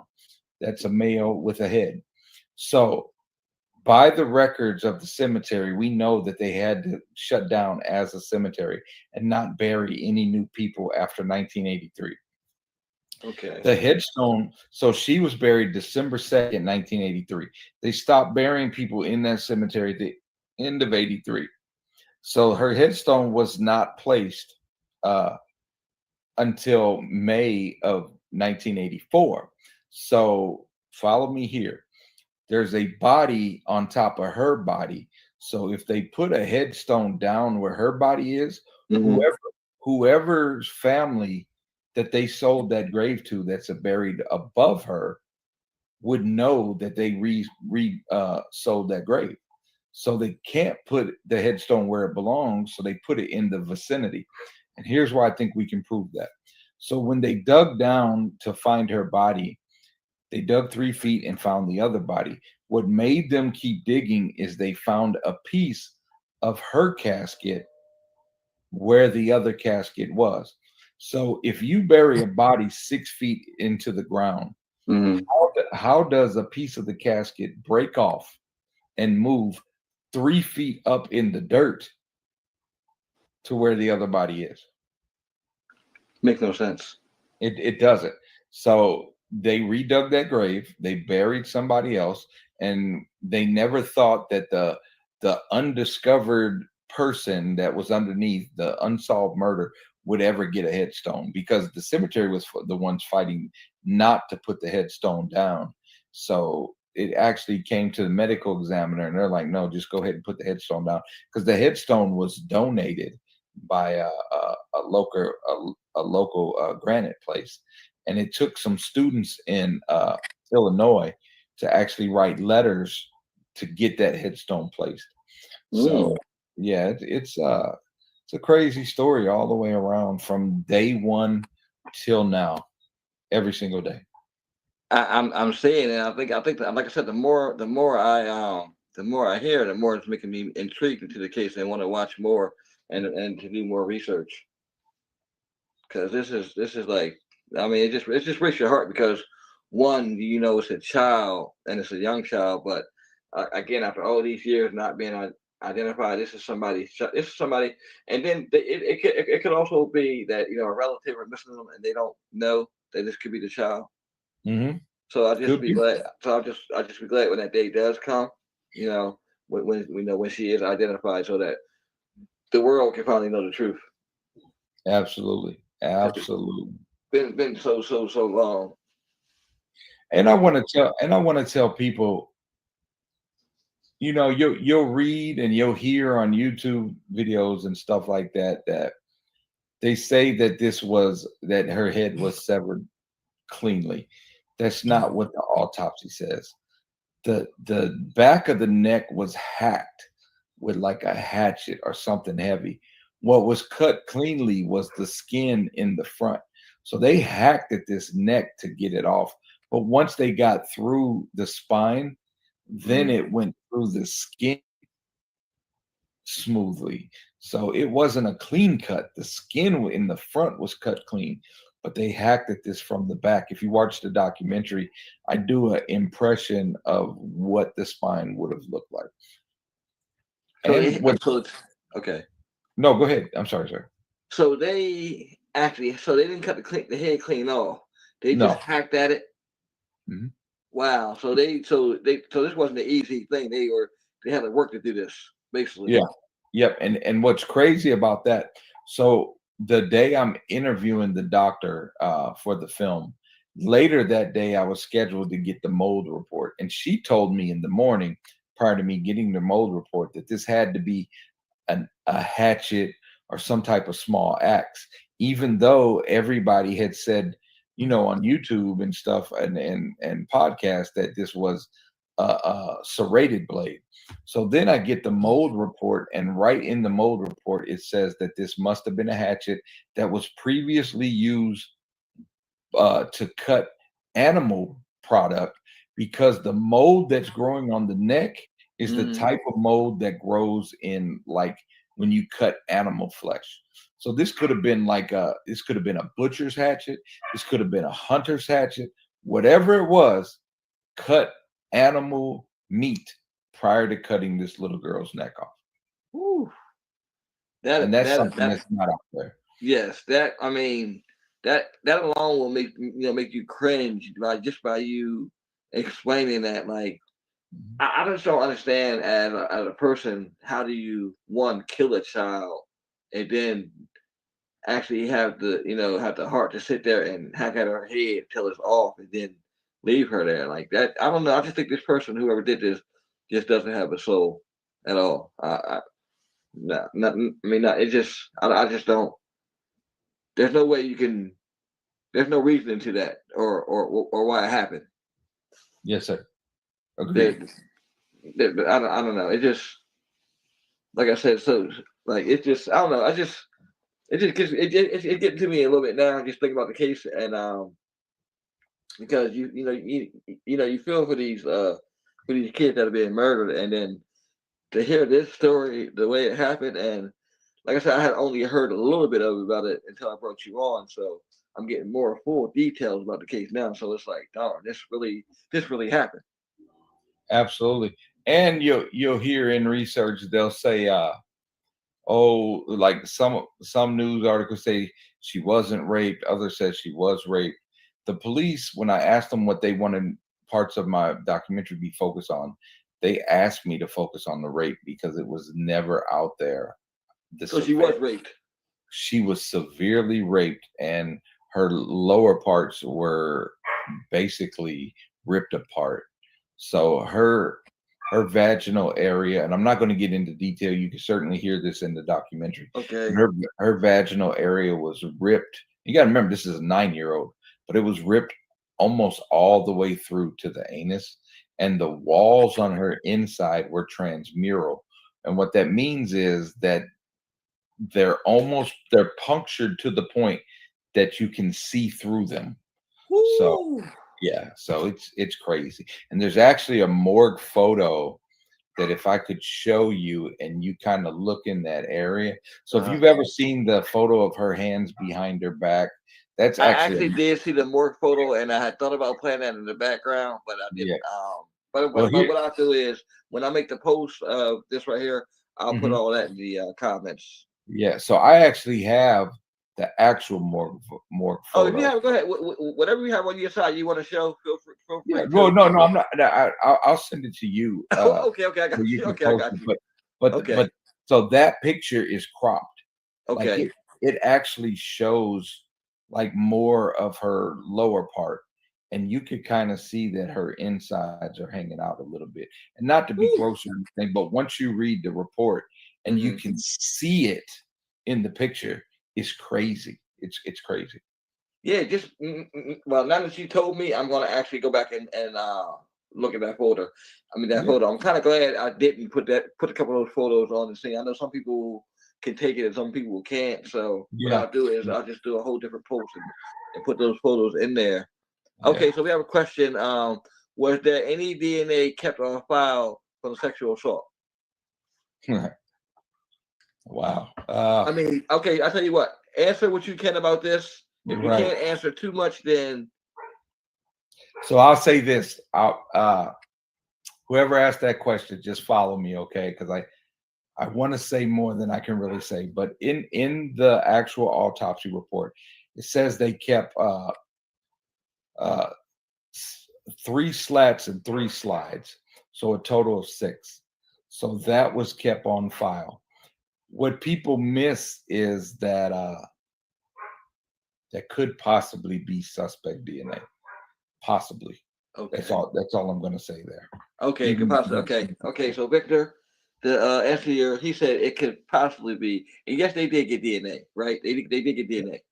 Okay, yeah. So they yes, yeah. I'll leave it okay, at that. Yeah. okay. I'll leave it at that. Okay. Do we have any more questions in the comments? Edward, he said feel free to ask him anything, whatever he can answer, he will. If he can't, we just have to take it at that. or at least read between the lines of my answer. Yeah, definitely read between the lines. But yeah, I mean, there's Okay, Victor is a genetic genealogist with okay, Redgrave. okay. Okay, okay, I never knew that. Okay, that's awesome. I didn't know Victor was a genetic genealogist. Okay, okay. So Doodle, my friend Doodlebug wants to know how can we help with this case as advocates. Absolutely. So the best way to help with this case is to convince I'll say this. We do know for a fact that she's African American. She's not Indian. She's not from Jamaica. She's not from Africa, another country. She is an African American. The problem becomes that there just isn't enough African American DNA into the free sites like that the police can use, which are GEDmatch and Family Tree DNA. So the best thing to do to help the case is just open up your DNA so that the police can use Parabon to run it against the St. Louis Jane Doe. Yeah, you may not be a relative, or you may be close enough that it leads to another relative. They're literally waiting on that one right DNA to get in there. Okay. Yeah, another one. Okay, has there been any closer family located through genetics? I think he answered that earlier. Gabby's just coming in. Can you answer that for her? Yeah. So yes, so know that they've located hundreds of family members, just none close enough to know who she may have been. The two that were the closest both lived over 100 years ago, and their families were the ones that had their DNA into GEDmatch. When they found those matches and reached out to the families, they didn't cooperate, and they pulled the genetics out of GEDmatch. That doesn't mean they know who actually killed the St. Louis Jane Doe. That just means that their family probably have had a bad relationship with the police and just don't want to get anyone in trouble. I mean, we have to look at it that way. And just understand that not wanting to participate with the police doesn't mean they know what this case was. CC Moore made it very clear that when they reach out to the families, they can't say, "Hey, I'm working on the St. Louis Jane Doe case. Will you help me?" They just have to tell them that they're working on a police homicide, and their family may be related. Oh, so they don't have a So, clue about that. So they so just they don't have a clue okay. what the actual case But is. I understand because they want to protect the case at the same time because you could be saying that to the person and that could be the actual person that's involved in the case and you not know. Absolutely, absolutely. But I wish if I could go back and add anything to the documentary, I would definitely add that just because they didn't help does not mean that they know who it was that committed this crime. Right. Okay. So right. Okay. Everybody get that last statement he made? Can you repeat that again? That just because they didn't choose to cooperate does not mean they may know who committed this crime. And they were distant, right? They weren't like close. So they would have been the closest that they've had, but it doesn't mean it's like a grandparent or anything like that. It's just Okay. a very close familial match. But each of those people lived over 100 years ago, like 99 years ago, 100 years ago. So Yeah, and it says that Victor said that family is likely extremely distant anyway. yes, it was the closest. But again, I'm not saying it's like a first cousin or anything. It's just the closest that they've matched. Okay, if that makes sense. Okay, I got you. Okay, I get you with that one. Do we have any more questions? Feel free. Edward said he said he can talk about this all day long, and I can talk all day long too. Absolutely. It's important that we all understand the facts and care about this child. Like uh, Exactly. And there's if you're just joining us, we're talking about the St. Louis Jane Doe, found on February 28th, 1983, in an abandoned apartment building in St. Louis, Missouri. And we're here talking to Edward Bird Sosa about his documentary on the St. Louis Jane. It's called Our Precious Hope, a brilliant documentary that details the the brutal murder of this young girl who's still been unidentified for 4 decades, 42 years, 42 years without a name. Nobody should go a day without their name, but this young child has gone 42 years. And like I was telling Edward, the more I hear about this case, the more I want to help and do whatever I can. And I will be uploading my DNA to, to help out with this too. That's awesome.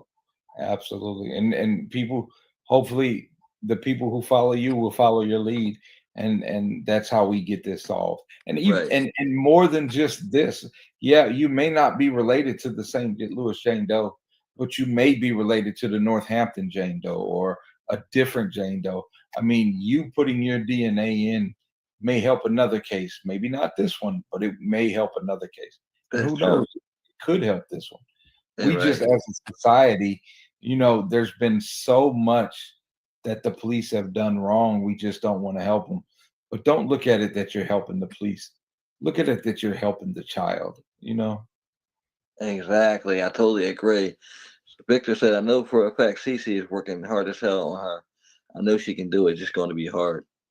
Absolutely. CC is working to this day. This is something she does every day. If you watch the documentary, like she wasn't even allowed to talk about this. One thing that I received the benefit from was the police allowed her to speak in my film about this documentary. And she says in there that, this is the first time I've even been allowed to talk about the case. So as I'm starting the interview, I said, hey, if there's anything you don't want to share because of because at the time she had a show on CBS because of your show. And she's like, no, no, no, no, no. I've been waiting to talk about this for 8 years. Let's get going. And she just went into it. And yeah, she's doing phenomenal work. And again, she has found relatives. Don't think she hasn't. They're just not close enough to know who this child may have been. Uh, okay, here's Doodle again. Okay, Mhm. now where can they watch the documentary at again? Absolutely. So you can watch it on Amazon Prime, Tubi, Exumo, Plex, uh, Roku, Fire TV. If you got a TCL TV from like Walmart, I'm on the searchable thing on there. You can watch it on the TV channel Reveals. There's 22 different streaming sites in America. There's 32 worldwide. So it's streaming in other countries as well. If Okay. you're in, I do know this. If you're in Canada, it is not on Amazon Prime in Canada, but it is on Tubi in Canada. Okay, right. Gabby says, I know some people assumed it was family on family crime. I assume that as well. Again, that's my assumption. Uh, Only because of the elements of the crime. And like I said, the researcher I had look at it, she actually felt like this was a serial rapist, and this may have been one of his first cases of rape, and that's why he murdered and decapitated the child, was because of the closeness to him. So the decapitation is secondary to hide the crime. The murder was because of the closeness. But that's my forensic pathologist. Her name's Dr. Joy Carter. She's actually awesome.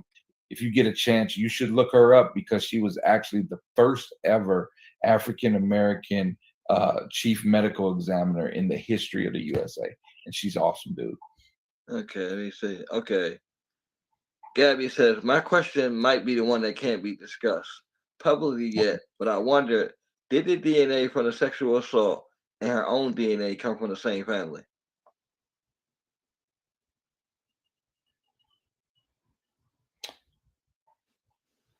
No, but but I'll say this again.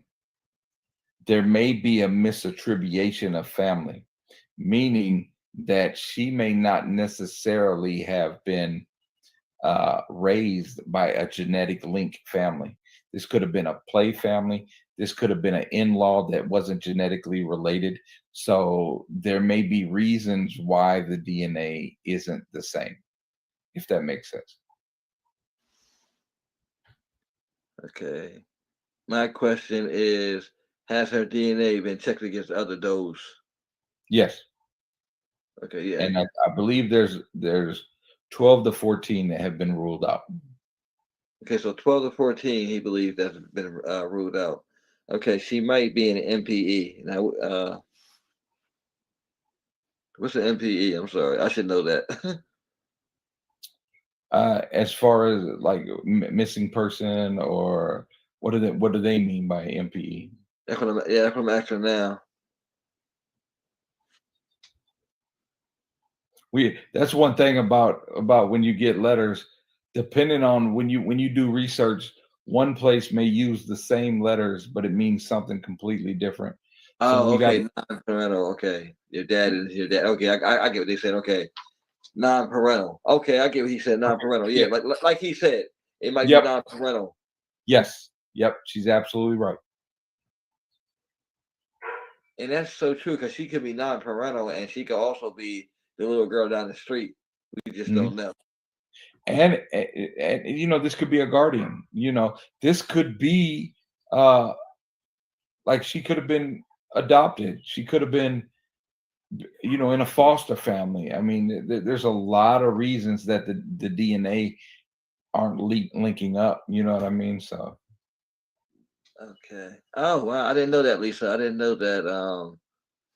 Okay, I didn't know that your father was that raised you wasn't your biological father. Okay, good question. Yes, could be a could be a Terry Rasmussen thing. oh, what, sir? I'm sorry. It's they said this could be like a Terry Rasmussen thing. I'm not familiar with Terry Rasmussen. Yeah, what Victor, can you allude on the Terry Rasmussen? I hope I'm saying it I, wa- wrong. I, wa- Yeah. here's what's funny about that. Well, like when I go to crime events and stuff like that, because you've done research in a film, a lot of people think you know like all the cases out there, but you know the cases I've researched are the ones I know the best. So I'm sorry if I don't know the other ones, but if you spit it out, I can tell you if it matches up. Okay, I got you. Okay, I see Nancy Grace has entered the chat. Nancy, do you have any questions that you want to ask Edward? Yeah. Okay, where? Oh, okay, where stepdad kidnaps a child. So I guess Terry Russ. You know, I think I did hear about the Terry Russman case with the kids. Okay, I understand. I have to go back and look at it some more. But And it could be that, you know, that was, even though Vernon Brown probably more than likely is not the culprit. You know, it was speculated that this could have been one of his girlfriend's daughters. So that's kind of how he got pulled in. When I right. talked to the police about Vernon Brown, how his name came up, again, he wasn't even in St. Louis at the time, but how his name came up is the database that they had in the 80s. You would have to type in like the hundreds of a block. This happened at 5635 Clemens. So when they typed in the 5600 block of so and so, he lived at the 5600 block of another street, and that's how his name got pulled in. Okay, I got you. I, And I I want to tell make a you, correction. I want to make a correction. Nancy Grace is not in the building. It's Nancy Drew. Okay. Nancy. Okay, Was there any more news regarding the sweater and rope sent off?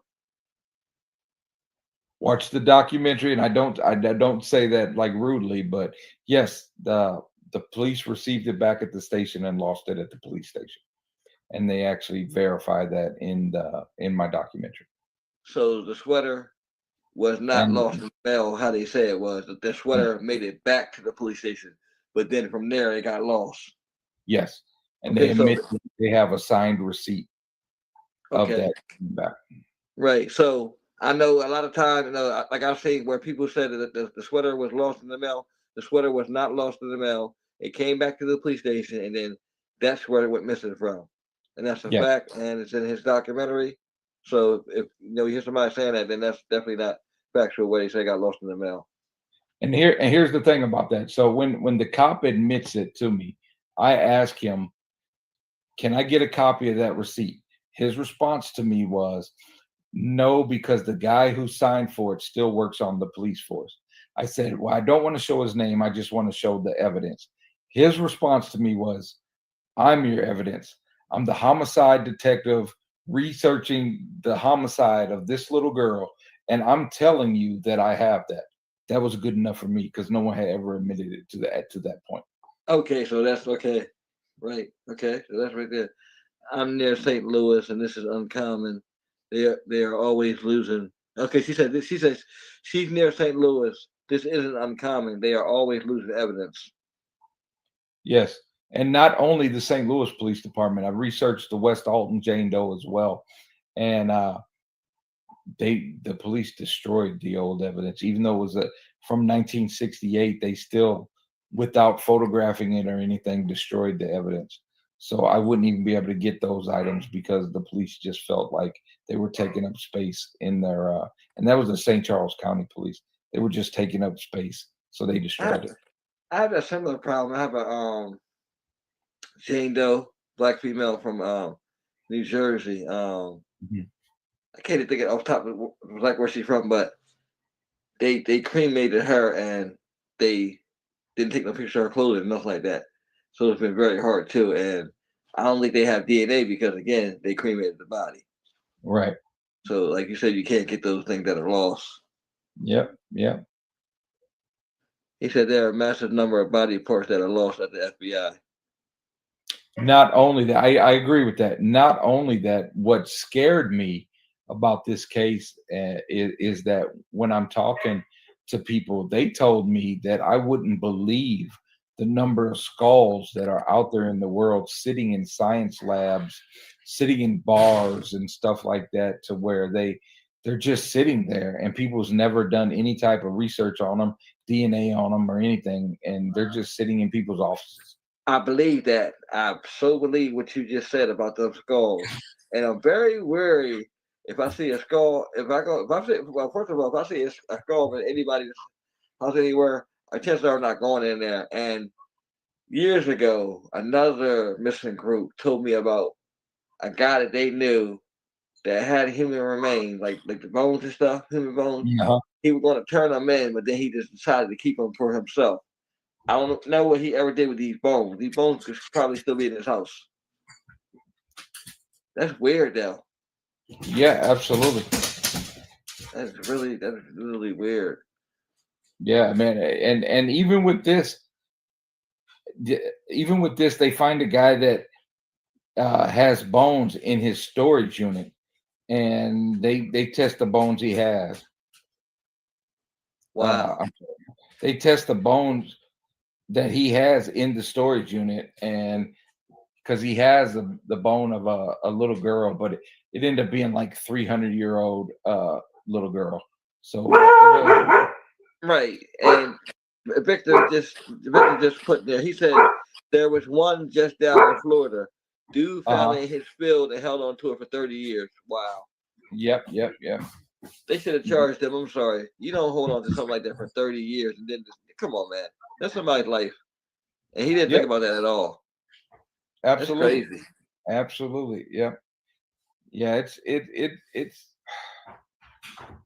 the fact that how we treat, because we don't know the skeleton, is morbid. Because if you think about it, there's mummies all over the place. Like I'll tell you this was something I learned in college. Actually, do you remember going to the butcher when you were a kid and they would wrap your meat in like this brown paper? Yes. I So totally remember that. yeah, so the reason that paper was brown was because they were actually recycling mummy wraps from Egypt. That was the cheapest paper. So it's crazy how that was part of American history. Wow. So that's where the infamous brown paper came from. Yes, sir. And you can research that. So Absolutely. repeat this again because this is Yeah. probably So gonna make people. This is probably gonna make people think different oh, about the brown absolutely. paper. So there was a shortage with the wars and everything about with trees making paper and stuff like that. The cheapest thing you could buy was mummies from Egypt. So they would buy a bunch of mummies, unwrap them, and recycle the paper, and that's what made brown butcher paper. Mm. Wow. Yeah, man. That's crazy because I was always at the store getting some type of lunch meat or something and we're getting that brown paper. Absolutely. Get $1 worth of bologna, 50 cents worth of cheese. And that's exactly what it was too. I love my cheese back then. Yes. Absolutely. Absolutely. Like yeah, the way that we've treated remains in the past is just insane to me. So yeah, and so I'll tell you this. So there was a white pubic hair that was found on her body that you'll hear a lot about in podcasts and stuff like that. Okay. But that so they asked the police about it, and the police said, well, it must have fell off the pants leg of one of the officers as they step over the body. Mm. The problem becomes that that hair wasn't found until the next day in the morgue. So they did do the type of testing they could back then, which wasn't DNA, but it was to see the type person that it came from and if there was a blood type. They couldn't get a blood type, but it was a Caucasian hair. So with it being white in the in the autopsy, you don't know if they're meaning white completely in color or Caucasian, because at the time they didn't say Caucasian all the time, they would say white. So it's a white reddish hair that they used all of the sample just to find out that it was Caucasian. So, like I said, the police told the news that it may have fell off an officer's pants leg. In talking to police since then, something I did not know until I did the research for the film was that the St. Louis Police Department in the 80s would reuse body bags.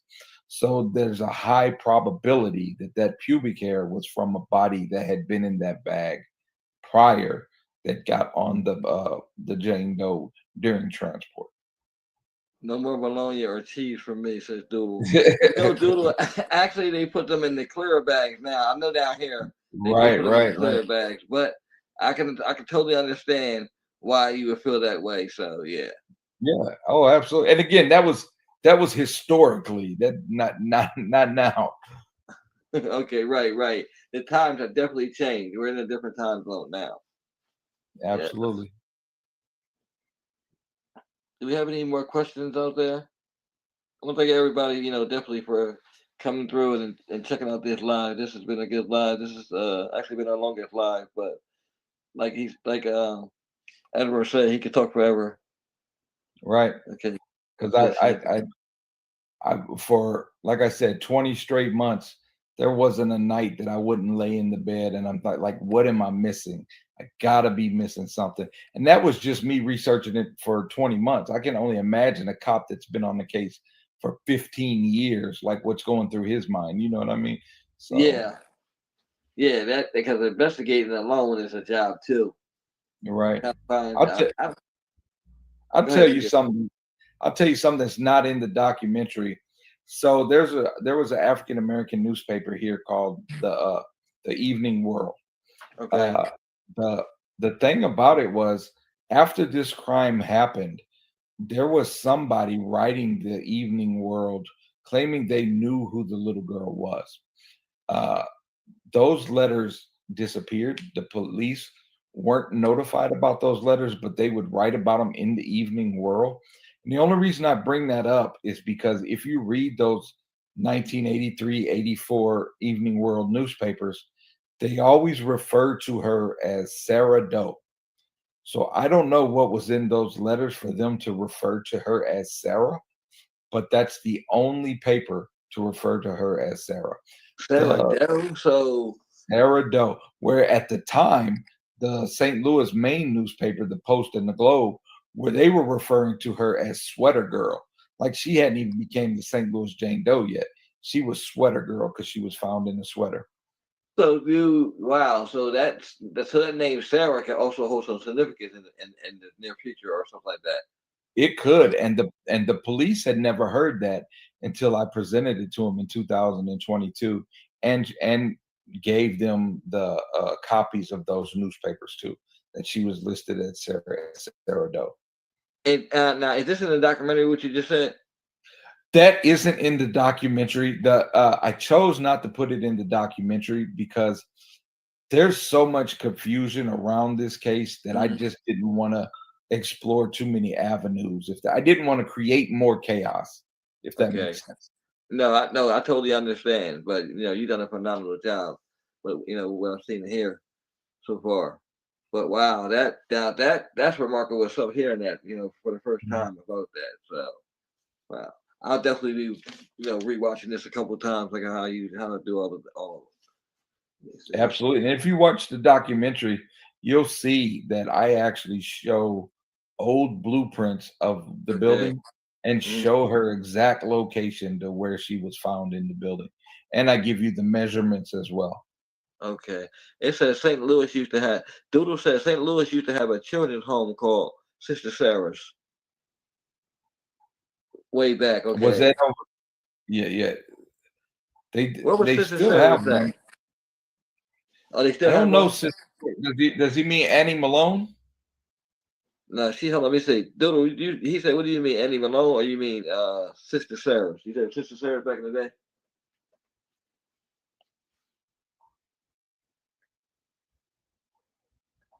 I'm waiting for them to comment now, because they were actually wondering if he knows. Yes, well, okay. Doodle said there was one way back. Let me see. Oh, Yes, it that was might have been over. way He says over by Delmar.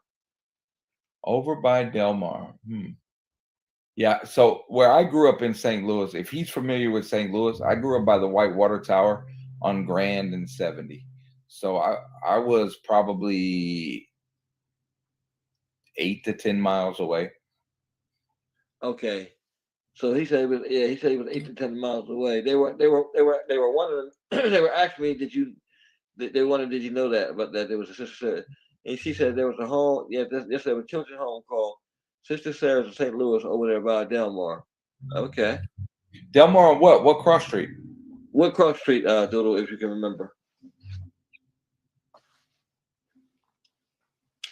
Lisa said she'll be in St. Louis in September. Oh, okay. If she wants to go see the graves or whatever, just let me know. We can meet up and I'll show her. Oh wow, I'd like to see him too. You know what? Absolutely. I told myself I'm going to get some, get some funds up because I'm a regular 9 to 5er. I'll get some funds up. I'll start visiting different places. Yeah, yeah. If you come through, I'll take you to all the sites. I can show you everything. Like I have literally walked these streets, these alleys, these graveyards. Like Wow. I can take you there. Like there isn't anything in my film that I haven't physically seen or done myself. That's remarkable too. Another. Okay, Doodle says she's not sure. Hey, Doodle, you can always get back to me. Okay, she said, but I do remember it's by Delmar because my grandma was raised in that home, and she said it was hell there. Oh, I don't doubt that. I've heard a lot of things about. I do know there was one off of St. Charles Rock Road. I don't know the name of it. It was Sister something, which is one of the main streets that goes the same way as Delmar. So I'm not saying I'm not correcting her and saying she's wrong. I'm just saying I know that there were some that were considered quote unquote hell. So I'm 100% believe her. Okay. And do we have any more questions?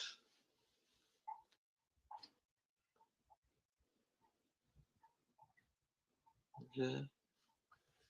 So I don't think we have any. Okay. Okay, that may be it. Okay. Well, hey, as always, thanks everybody, for definitely coming through. And Edward, I definitely enjoyed this podcast. It's like, this you gave me so much more knowledge and information on this case than I've known. And it's been a long time since I've heard anything new on the Jane Doe case, but you've opened up like a new avenue. Everything like it given me more. I'm more intrigued. I'm more intrigued now. Well, let me give you one final thing for those Okay. that are listening, if you would, before we go. Go ahead. So You got take your time. Go ahead. okay, yep. So it's always been said that she was tall for her age, that they estimate her with her skull being between 5'4" and 5'6". So the problem is when you read the autopsy, it says the remains are 58 inches, which is 4'10", going to the sever point of the neck, not counting the head. So yeah, that would be 5'6". However, the forensic pathologist that I had look at the autopsy pointed out that in this autopsy there is no foot measurement. So, meaning since she was face down for up to 5 days, her foot may have been flat like this. She says that in this time, if there's no foot measurement, they may have measured from the toe to the sever point. So if you take away 5 to 6 inches for the length of the foot, that would reduce her height to being between 4'8" to 5'1", which would actually be an average size for an 8 or 9 year old, as opposed to being tall for an 11-year-old. So this may be an average size girl that was actually just measured incorrectly and reported incorrectly. And the doctor actually mentions that she knows this was happening because one of the biggest disparities about Tupac's autopsy was his height, but the reason was they measured from his toe and not his heel. Ah, okay. So sometimes, oh, okay. So I get what you're saying. That that they said she was tall for her age, but it wasn't. She wasn't really that tall. She possibly wasn't because there's no foot measurement, so the foot may be included in the length of the remains. So by reducing for the foot, you actually reduce the child to a normal size child's height. Okay. What is the Lisa accident? So what is the estimated age range? Because 8 it's to people 11, eight. but Okay, so 8 to 11, and you said probably closer to 9. We have eight to. to He 11. was. Oh, I'm sorry. Go ahead. 8 to 11 or close to the 9. Okay. Yeah. So we have to remember in this case, she not only was prepubescent, there were no signs of puberty whatsoever. No hair growth, no blossoming boobs. I hate to say it that way. I do apologize, but like her breast wasn't developed. There were no signs of puberty whatsoever. Okay. Can anyone look at other autopsies at ME?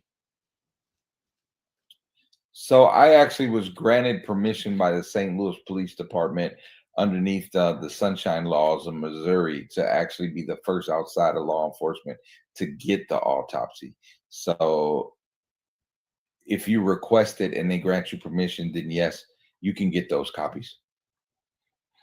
Okay. So you definitely get those copies. Okay. And if you want, I'll send you one over in the next couple of days so you can read the mode report and autopsy and everything. Oh Just yeah, can't you definitely, can't definitely. you can't post it though, but you can Okay, definitely cool. read it. Okay, thank you. I'm glad you told me that. Okay, so yeah, just let me know when I can go. Because I don't think I've ever done an actual post on St. Louis Jane Doe, so I'll work on that too. Work on because people always ask me all the time to cover it, but I know a little bit about it, but I didn't know as much as I know now. Yeah. Well, you want to talk about the rope, or are you ready to get off? Yeah. Matter of fact, yeah. Let's talk about the rope. Okay, we're going to talk Okay. about the rope. Yeah. Okay. So the rope was actually a ski braided rope. You hear everywhere that it was a nylon rope. That was just older detectives talking from their youth. But rope was not nylon in 1983. It was polyurethane. So they know it was a polyurethane ski braided rope. And how they know that is the ski braided rope actually has a loop that goes around that's connected to the rope. And that's the first thing that was wrapped around her hand into her sweater. And what they know about the rope is that ropes, now my numbers are going to be off here, but they know that ropes are spun with like 72 yarns of rope to make it.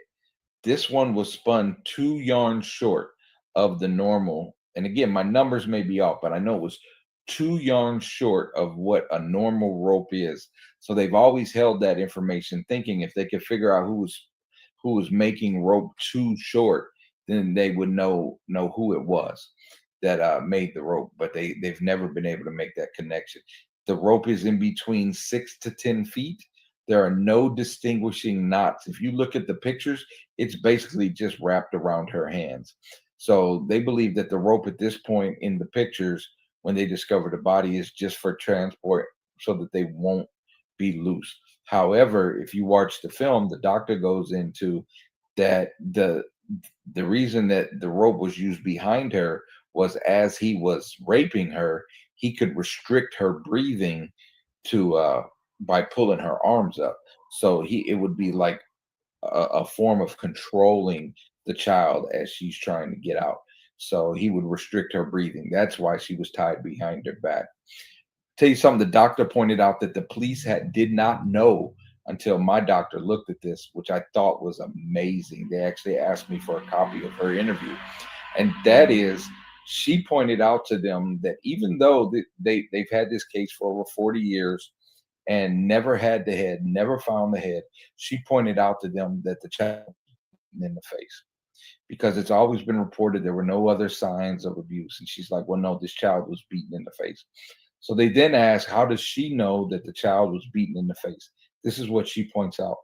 In the autopsy that was done in 1983, it lists scant amount of blood in the stomach as well as aspirated blood in the lungs.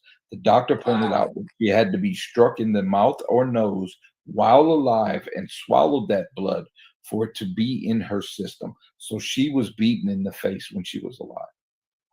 Mm, mm, mm, mm. And to me, that's amazing that a doctor could point that out without a head. You know what I mean? Like that's crazy to me. Now, one of my biggest questions that I wanted to ask about, how about I forget about this case? I just forgot that quick. It was something on the tip of my tongue. It was like an important question until I can't even think. Oh, I know what I'm gonna ask. Now, do they think she was killed there or was she dumped there, just dumped there? It was a dumping site. She Okay, was it was a killed dumping site. elsewhere. They know Okay. that for the lack of blood at the scene.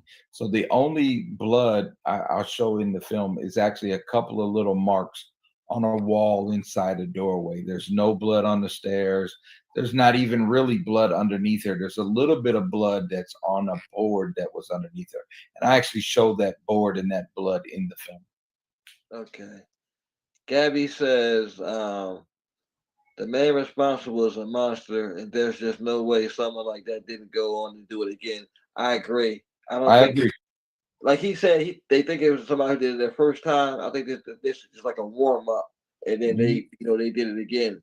When it comes, like I think when everything comes out, it'll probably be a pattern that it's just a pattern that people just couldn't get at the time because of with the great lengths that he went to conceal her identity. Absolutely. Look at the number, the massive number of old untested rape kits that are out there. And there's serial rapists that could have been caught years ago, but nobody was ever processing the rape kits. Like it's crazy. Tens of I agree. thousands. I said that in our town too, Delaware. We have a lot of cold cases too. We're a small town, in Wilmington, Delaware. Mhm. So we have a lot. We have a backlog. At one time, we didn't have anybody. Then the medical examiner had got in trouble. It was a big mess down here. Probably a couple of years back, but I still don't think they seem to think that they got anything better. I mean, good because we only have like basically one coroner that can show up. So if there's three people that are killed in different parts of the state, that one coroner is going to visit each one of those. There's no multiple. Can I tell you something that's going to blow your mind? What's that? So in doing research, Hmm. do you know a coroner doesn't even have to be a doctor? They are an elected official. So they're just somebody that ran for that position. So small towns that have a coroner, Hmm. there's chances are that guy could have been a barber or something like that. So they're not, coroners do not have to be doctors. Wow, I never knew that. Yeah. Yeah. It's crazy. So when you see a medical examiner, an ME, that indicates that they were an actual doctor. When you see coroner, they didn't have to actually be a doctor. Yeah, that's crazy facts too. That is deep. That's very deep. I got to admit. Oh, well, you learn a lot of new stuff every day. Definitely You know? do. And Yes. and like for just so people know, so my degree is in criminology. So I graduated from the number 4 school at the time in criminology. So it's weird how things happen. Like have you ever been in a situation where you just know you were meant to do something? Yes. I Doing can this right. Yep. Doing this So right here. exactly. But me doing this film, because let me tell you, so in college, I was a political science major. I got to my senior year and they told me, hey, you got to graduate. Your money's running out. I didn't even know money could run out. You know what I mean? So I'm like, Uh, okay. So I hadn't taken a foreign language up to that point. Until to get my BA, they told me I had to take 3 semesters of foreign language in those 2 semesters. I'm like, yeah, that's not going to happen. So they told me that I could do criminology and I would get a BS in criminology, and I only had to take criminology courses. So I did that. I got my degree in criminology.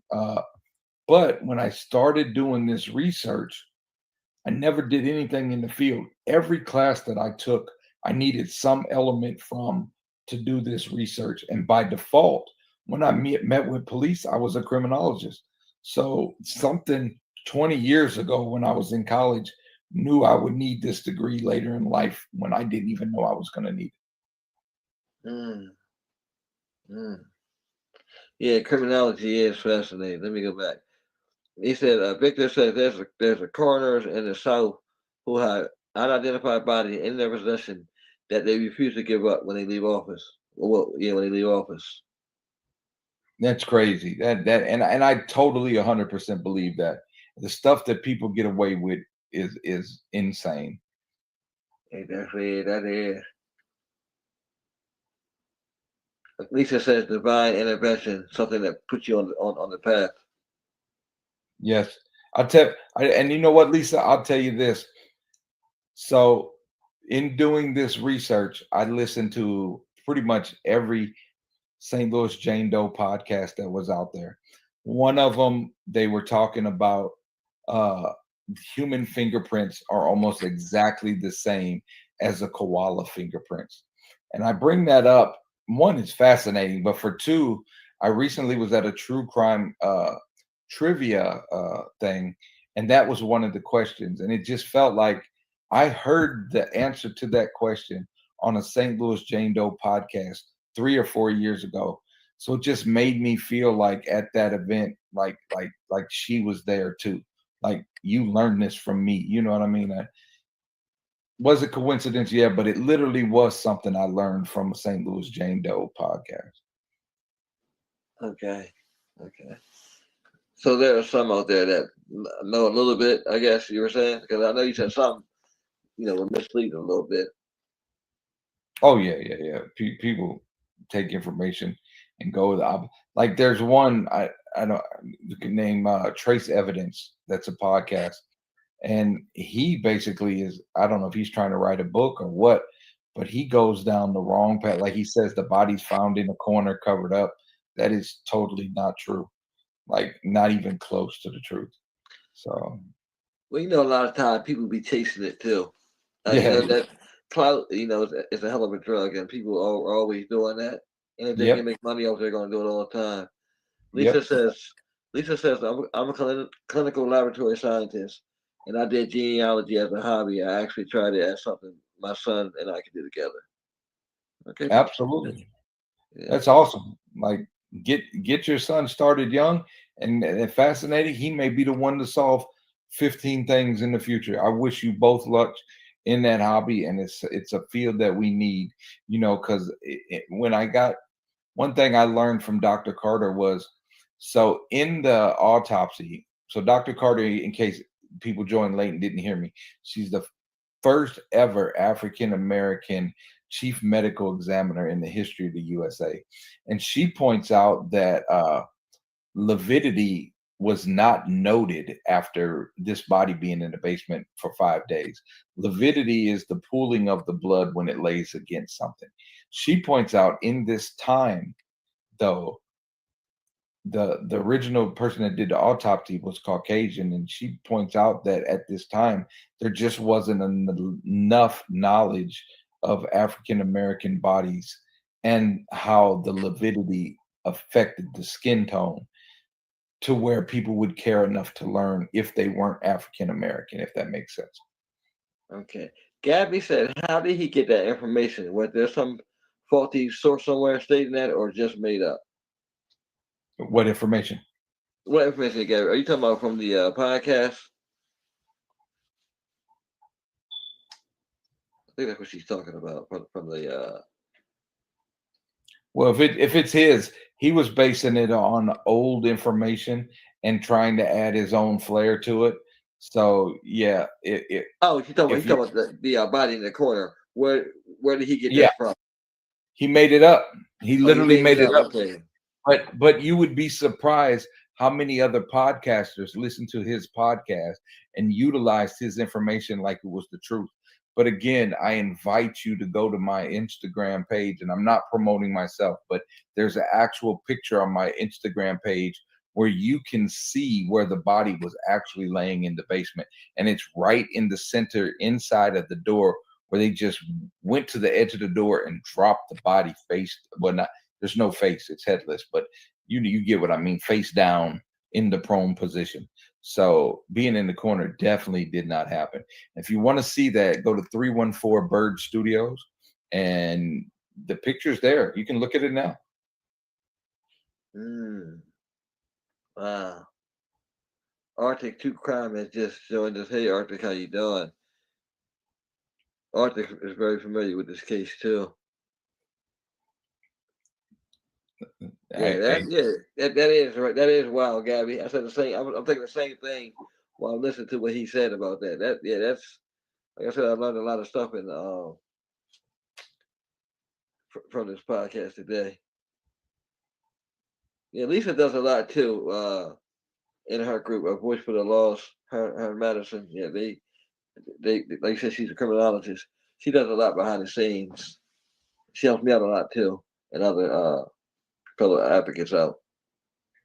Absolutely. And like I told you, with you serving your community is what's important, because I'm Cuban by descent. My name's Sosa, Okay. as you see, Right. but I was raised in an African American community, and it's so undersold in the public. Like, people were murdered every day and never reported in the news, but yet one person in the white county gets harmed and it's all over the news. You know what I mean? Not even a murder. Like, it's crazy how undersold crimes are in the African American community. And that's so true. And that's why I want this platform to grow to grow bigger, so that way more people can see them. I always never post one case one time, because there's always times where I post it 2 and 3 times, and more people seen the case, or as the followers go up. Like sometimes, like I might post it once, and I may not get any family members that'll contact me. The second time, second or third time, they will. So that's why I just believe in not just posting it one time. I think we post a story one time, it's just not you can't just post it one time. Right. Yep. And this is one of those stories that once you get into it, you can't forget it. Like, it'll always pop back up in your mind. Like, I wonder what's happening with that. Like, it's gonna live in your mind forever. So Okay. The explanation of where the body actually was in the documentary was the first time I'd heard the exact placement. That was from Victor. Okay, Victor, that was the first time you heard. Okay. and I appreciate that, because I worked hard on finding exactly where that was. And when I was lining that up, the location, I not only had the picture, I was going back and forth with the actual placement on that blueprint with the, the the detective that was on the case. So where you see that lined up was approved by the St. Louis Homicide. Mm, got it all in there. Yep. Because the details are what needed to be known. Like in the documentary, I even tell you, I show you what it looked like to go down those stairs.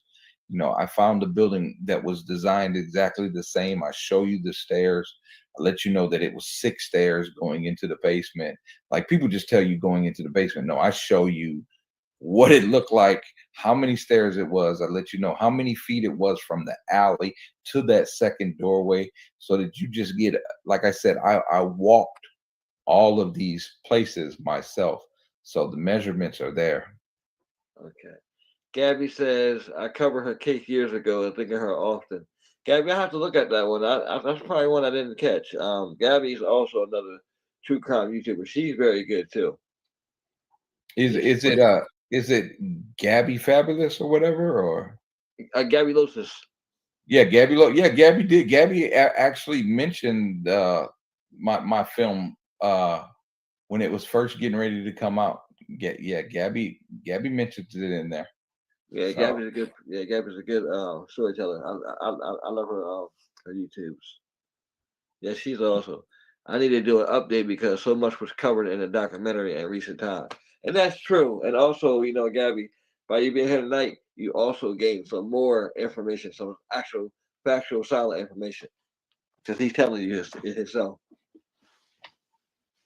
and like I told you, anything a podcaster that they don't believe in, hit me up. I will show you the evidence. Like I want this to be put direction so that we get solved. And it just hurts when I work hard to go one direction and then you get other podcasts that listen to old podcasters or just do shoddy research and they regurgitate bad information. So, but I can tell you, like Gabby should be able to tell you. I've went it through her comments that some people were saying, and I try to keep them updated on the more recent stuff. Gabby does a great job of that too. She lets them know, like, hey, this is who I've talked to. This is what's going on. It's like she did a good job of covering that. And when she did her episode, it was in her December, I believe, and like my film hadn't came out yet. When I told you I did the YouTube video with 30,000 views, that's what she covered. The actual documentary that went into 2 hours, that hadn't came out yet. So that had more details than she had known about at that time. You hear that, Gabby? It's time for an update. Lisa said it. Yes, it's time for an update. So we ain't gonna rush you, but it's definitely time for an update. Yeah, she definitely blushes she's rushing. Chris just came to the. Hey, Chris, how you doing? Chris, do you have any questions?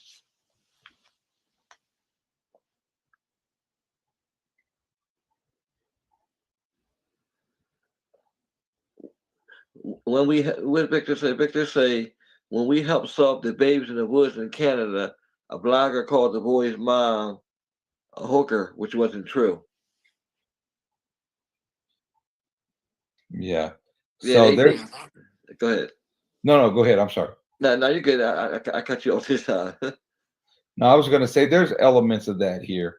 What I mean by that is I haven't spoken of this publicly, and I won't get into great detail, but I'll point out some things that you can do on your own. So when you go to do the research, you're going to see that a year and a half ago, there was a news story about finding Janetta and Janetta Brooks.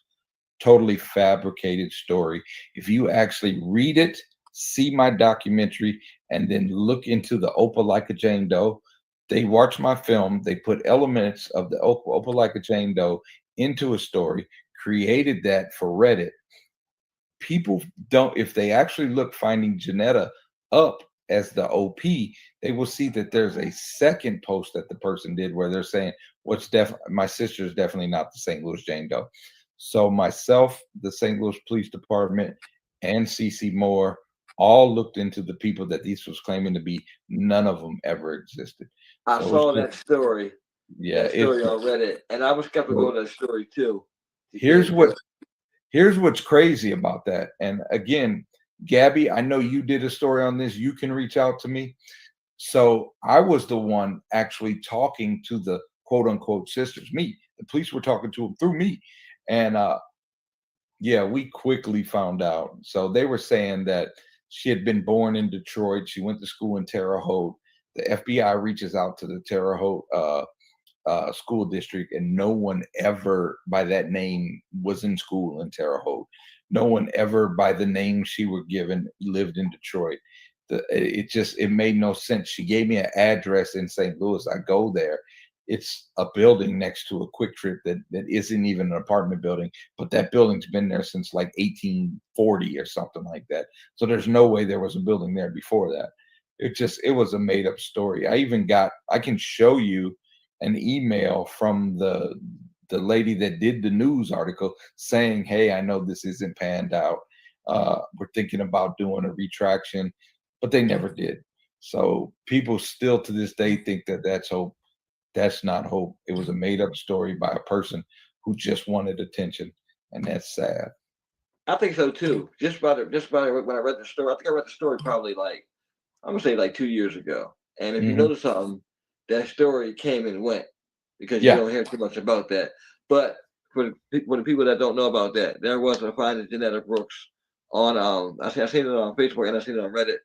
Mhm. And like he said, the story that she was telling and an address and she would get nothing checked out. So and she couldn't have been it basically was a made up story. Absolutely. And they even provided me with what would have been pictures of the little girl.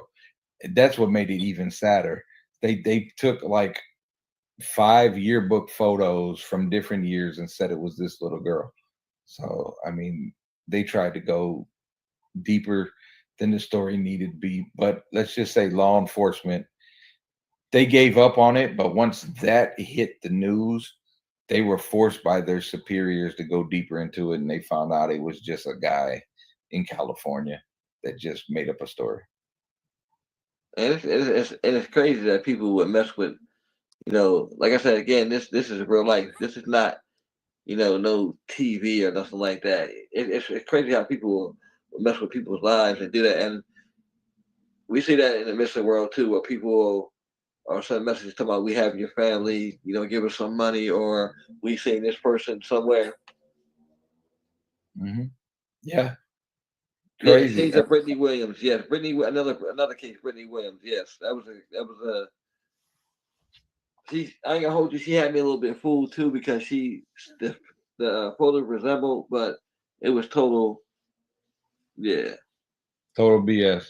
yeah. Yeah, and that ends up hurting the case because now you got people thinking there's hope, and the person on the other end is just laughing pretty much. You know what I mean? Like, look what I did. So And that's happened yeah. a lot of times in the cases. That's why when like recently we had somebody inbox to me about telling he was a person missing for almost 25 years. So he kept Hmm. on giving excuses. So I finally told him, I said, take the DNA test. That's it. I don't Right. want anything else. Take the DNA test and then we'll go from there. But he keeps talking about how he can and the police are involved. So I know it's a troll. You get that, Sometimes Oh we yeah. understand. And sometimes people be wanting stuff to be solved so bad that they make things up. Again, Yes. like you say, it hurts the case. Which happened in this case 20 years ago when they added the thing about spina bifida occulta that wasn't true. What? Okay, so the spinal bifida was not true at all. It wasn't true at all. And even in the documentary, I asked the police detective and the medical examiner. Both of them say no, it's not. Because you'll hear them say that a forensic pathologist, that it was in the autopsy. It is not in the autopsy. It's not mentioned anywhere. What was in the autopsy that wasn't known until my documentary was in the neck wound, there was actually fragments of green paint. Take that for what you will. I mean, it's an old building, but that had never been known that there was actually attached to the body fragments of green paint. Something that was missing that shocked the medical examiner was for her body to have been down there for 4 to 5 days. There were no rat bites on the body, and I told the medical examiner, I said, "Well, the police said it was too cold for rat bites," and she told me, Rats don't stop eating just because it's cold. So that was telling. So that could indicate that there was traffic in that basement to keep the rats away from the body. Was there green paint where she was found? Not that you can see in the photo. Again, go to my website and you can see the actual photo of the room. However, what I will say about the green paint is in the 80s, everything in the parks were painted green. The benches, the fences, everything. And there is a park that's like a half a block away that the kids played at. So let me ask you a question, another thing too. Mhm. So rats don't care. So why don't you think the rats attack the body? Well, that's what she was saying, that it surprised her. You're in a vacant building that definitely has rats. She's in a room that definitely would have rats, and they didn't attack the body. So either the body, one, hadn't been down there long enough, or two, there was actually not. But this is a dark basement, so people could have been going down there for other things and just never noticed the body. That's crazy to think that. Mhm. I mean, I still think it's somebody that's familiar with that abandoned house because I don't think Could be. somebody from out of town comes and then, oh hey, we're gonna go to an abandoned building, and they dump this body off. Yeah, I mean, and again, not arguing with you whatsoever. I mean, it very well could be somebody that was familiar with that building. But we got to look at it this way too. If you're driving around with a body in the back and you see a boarded up abandoned building, might just look like a good place to go dump it at. That's okay. Yeah, that's true too. I mean, Okay. it could go either way. But do I think they knew the area enough? Yeah, I do. I'm with you on that. I'm just saying you really do have to look at it both ways. Okay, here's another question. Okay. Chris said, could she have been placed there recently or could the rats have been protecting her from anything else? So the mold, let's talk about, so to answer that question, we'll talk about the mold. So when what they did was they went to the botanical garden and asked them, could they regrow this type of mold and what would the conditions be and the length of time? They were able to duplicate that in a wet environment that was cold, and it took 3 to 5 days for that measurement of growth to come about. And if you watch my film, I give you the exact measurements of how big that mold was. So with that being said, we know the body was placed down there within 3 days, but it could have been upwards of 5. Mm, that's yeah, that's remarkable. Like going back again to the rats. Okay, could the white hair found be cat hair? A cat would keep those rats down. So it was work, and it was Caucasian male pubic hair.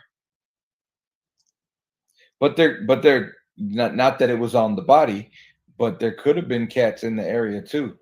I mean, I'm sure there are stray cats. Right, it could have been cats occupying that building. Yeah, absolutely. Okay, question. What about the insecticide? What Let me about the see. what? I'm sorry. Hold on, let me see. What about insect activity? No activity on the body itself. Again, this is a very cold winter in St. Louis. It's February 28th. This is like the first breaking of a cold winter. So with the conditions, there just wouldn't have been insects down there at that time. That now there was washerwoman syndrome on the body, meaning she was submerged in water for some point to create that type of wrinkling on the hands, and also skin. She was there long enough that skin slippage had began through her body, and I do show pictures of that showing her more photo of her knees. So the skin slippage is when the skin begins to detach from the bone itself. Mm, okay, that's like what temperature And was Beach, it? Was she? if you watch the documentary, Mm, I do put a warning out there. I actually do show evidence photos of the decapitated child. You do not see like the cut point of the neck, but you do see the shoulders in the sweater without the head. Mm. What temperature was it when she was found? The temperature that day, I want to say, I know it was above 60 when she was found. That was like the first day that winter was breaking. That's why they were having the barbecue. So it reached 60. Again, they found the body around noon. So I don't want to give you a wrong estimate, but I would say probably around at that time around 40-ish. Okay. So I have a question. So roughly how many times has your documentary been streamed? So over 700,000. That's a lot. That's a lot. I'm Yeah, that surprised it's and not that last more. I'm surprised it's yeah, not that more. And I think going forward, it'll most likely people will watch it more than they know because it's and a see very that's big why subject. I try to push the free site because when you pay $1, you're only going to watch it during that 24 hours.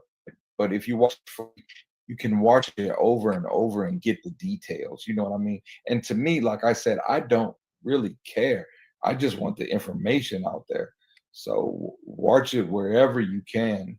Right. Okay.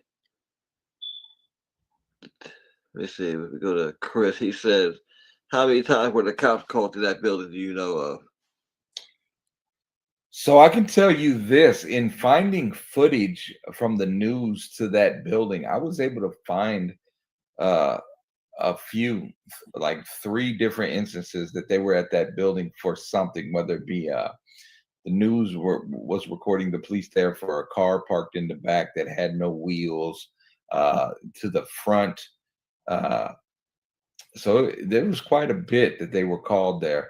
Now the building itself, all the way around, was locked up except for the back. They couldn't get upstairs in the back because the steps are collapsed. You can see that in the film.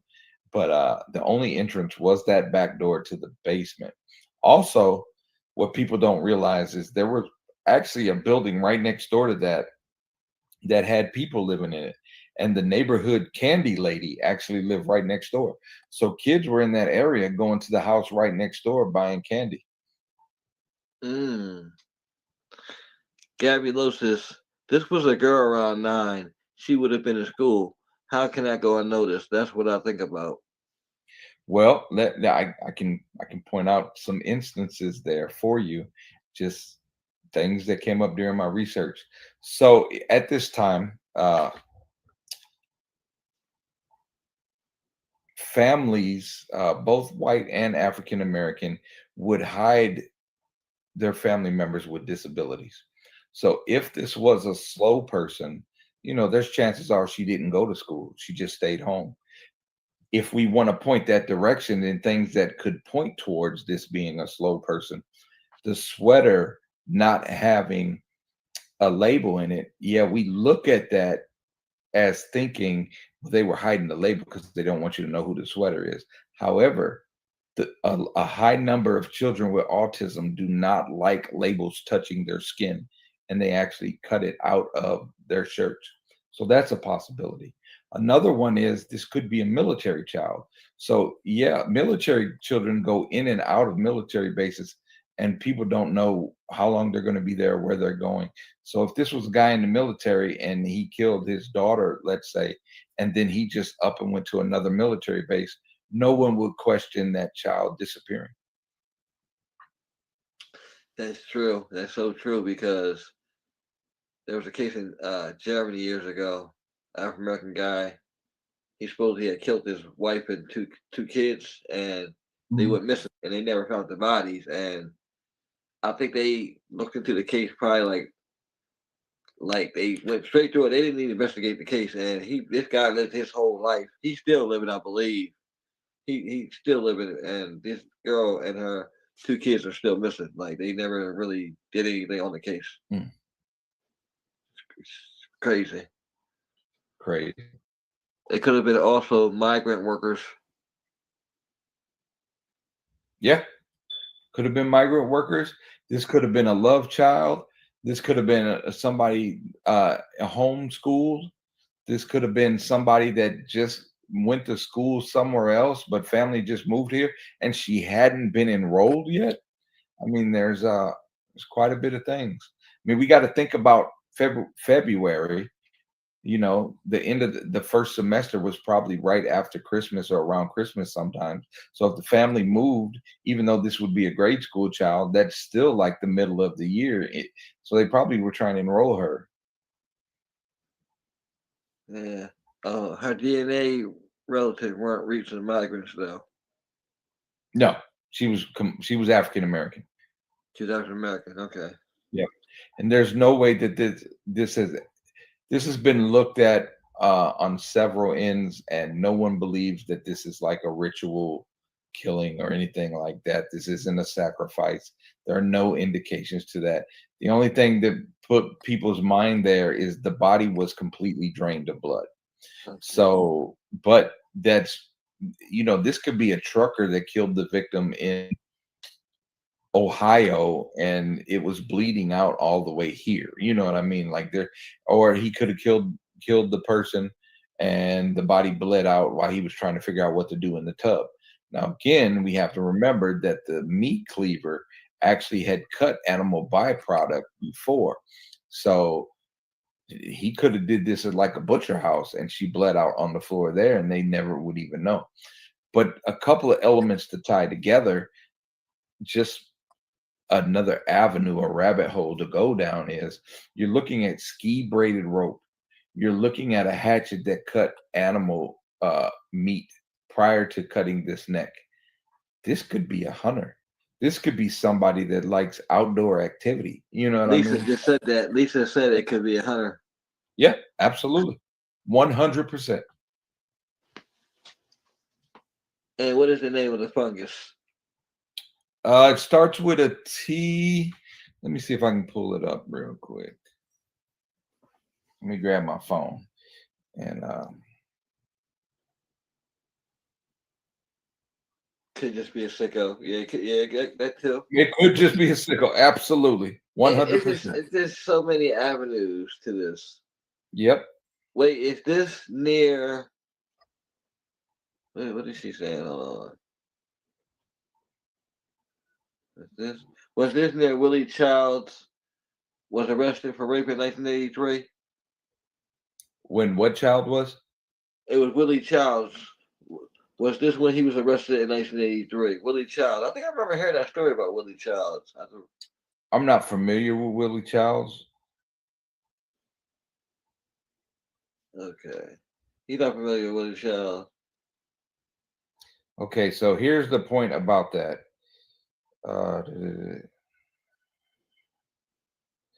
So it says, please note that the isolation of growth that were reported of, and I'm going to spell it to you, it's THAMNIDIUM species, properly elegans, is not a common fungus that we associate or isolate from humans. I'm gonna say amphibian. I could be wrong. It sounds like it says amphibian. I Yeah. hope I didn't butcher that word. Yep. And it wouldn't be a contaminant in humans either. So it also says right here, it may have well be that the source of the fungus may have come from the instrument, i.e., cleaver, used to decapitate the girl. It should be noted that the fungus has been reported isolated from meat and animal products. But it could be found in the environment. That's what Lisa's asking or saying. No, it would come from animal. I'm going to blow it up and see if I can put it up to the camera. Let's see. So that's the word right there, everybody. Damn it. Okay, damn it. Damn it. No, I'm not going to try it. And yeah, so if you read the last line there, you see comes from animal products. Okay, I got you. So that comes from animal products. Okay. Okay, Willie Childs Jr. He's a rapist in 1983 in St. Louis. He chose young African American girls. Doodle, was this the guy who I think his girlfriend, daughter, or niece or something also went missing, and they tried to connect it to the St. Louis Jane Doe? If I'm correct. I'm not familiar with that case personally. Okay. Can I you all think see that? That's okay. the actual room she was found. If you Okay. look if you look directly in the middle towards the ground, you'll see her yellow sweater. Okay. And I'll blow that up real quick for you. So there she is right there. So Wow. Okay. I can she's see it. directly in the middle of the doorway. Let's see here. Everybody look away, show it long, but this is the decapitated child. Wow. Mm. So as you see where the shoulders are, there's no head. If you want to see the only amount of blood that was found in this building is what you see on the wall right there. No other blood anywhere. I see the little trinkets right there on the left side, but you, like you said, you don't see none on the Yep. right side. Like they bumped up against the wall or something. And this is the actual doorway the day the body was discovered. So that's the actual doorway down. Oh Like wow. these are actual evidence photos.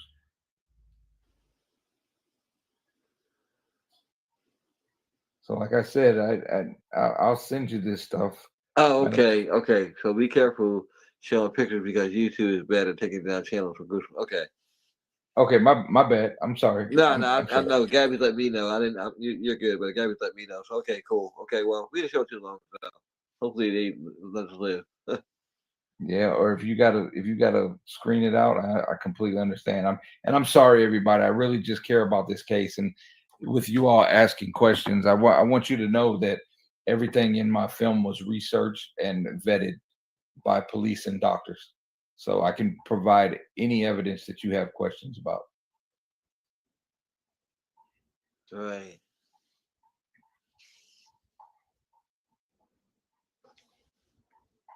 Mhm.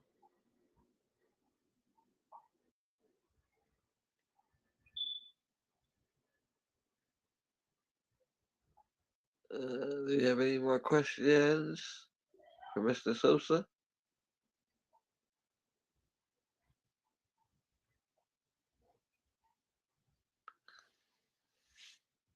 I think we might be out of questions. Hold on. So, hey, if you get any that people want to answer to, just shoot them to me. I surely will. But I surely will. Okay. Lisa says she's going to reach out about the fungus. Yeah, absolutely. Tell it if she. I can screen. I won't send the entire mold report, but I have no problem screenshotting that section and sending it to you, Lisa, so you can read it for yourself. Or if you know about it, please share that with me. Okay. There have been flooding in that area winter. Has been. Oh, okay. I'm actually okay. He's asking. Had there been flooding in the area that winter? Uh, Again, I'm an 8 or 9 year old child. Not that I remember. I will say that the winter the year before was the worst winter in St. Louis history. So the one in February of '82, it was like 3 feet deep or something like that. It was like the worst winter ever. And I only mentioned that with them bringing it up because the sediments in that snow and water after that could have led to why some of the sediments in her body read from other places. Look at Lisa. I'm a microbiologist. Okay. So, with Lisa, would you agree about that coming from animal byproduct? Then that type of fungus.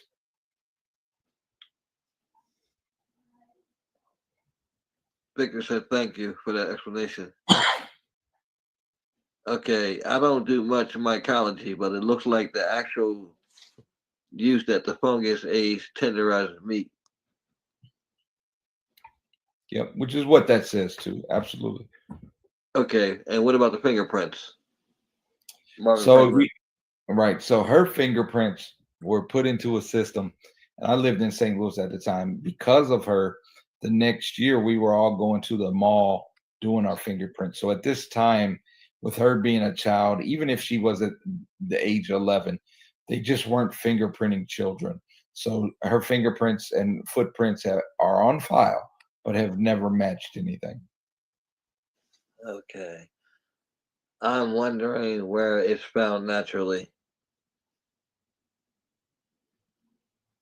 You know, as far as the mold report, they say it's only natural once you've cut animal product. So we Okay, have so to they bring it in to do that. It doesn't naturally occur in processed meats, I don't think. yeah, me and Lisa saying the same thing. Okay, I got you. I got what you said. Yeah, Okay, yeah. right. Okay, Lisa. So you guys are on page. She's gonna hit you up about that. Okay. So again, I want to thank everybody for coming.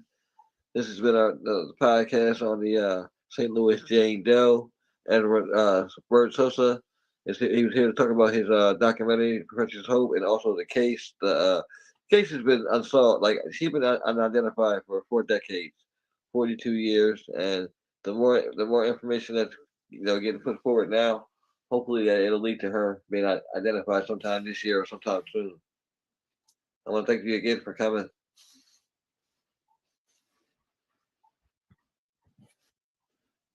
All right. Okay, that brings that down. Okay. Okay. All right. Thank you so much for coming on, and you have a good night. You too. Everybody take care. All right. Good night.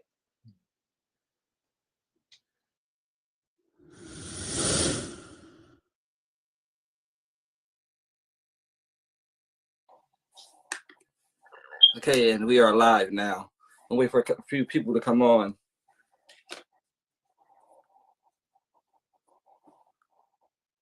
Okay. Good evening, everybody. We are here to discuss the case of the Millbrook twins, Danette and Jeanette Millbrook. They went missing 34 years ago from Augusta, Georgia, on March 18th, 1990. Their disappearance has been a mystery that has stood for 34 years. Today, I'm here to speak with the sister of Danette and Jeanette, Shantae Sturgis. Shantae, how you doing today? I'm doing good. How are you? Good. So Shantae, from reading, we know your sisters have been missing for almost 34 years. What actually happened and the day that they went missing? They went missing on March 18th, 1990. How did that day start off for you and your family, and how did we get to where we are now? Okay, so that morning we went to church. Okay. And we was at church that day. My the pastor of the church basically gave my mom some money for us to eat lunch that day. Okay. And after we left church, we came home. My mom sent them to Church's Chicken.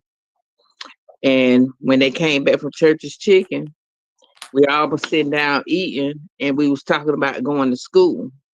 So the school that they originally would have been going to would have been Joseph High School.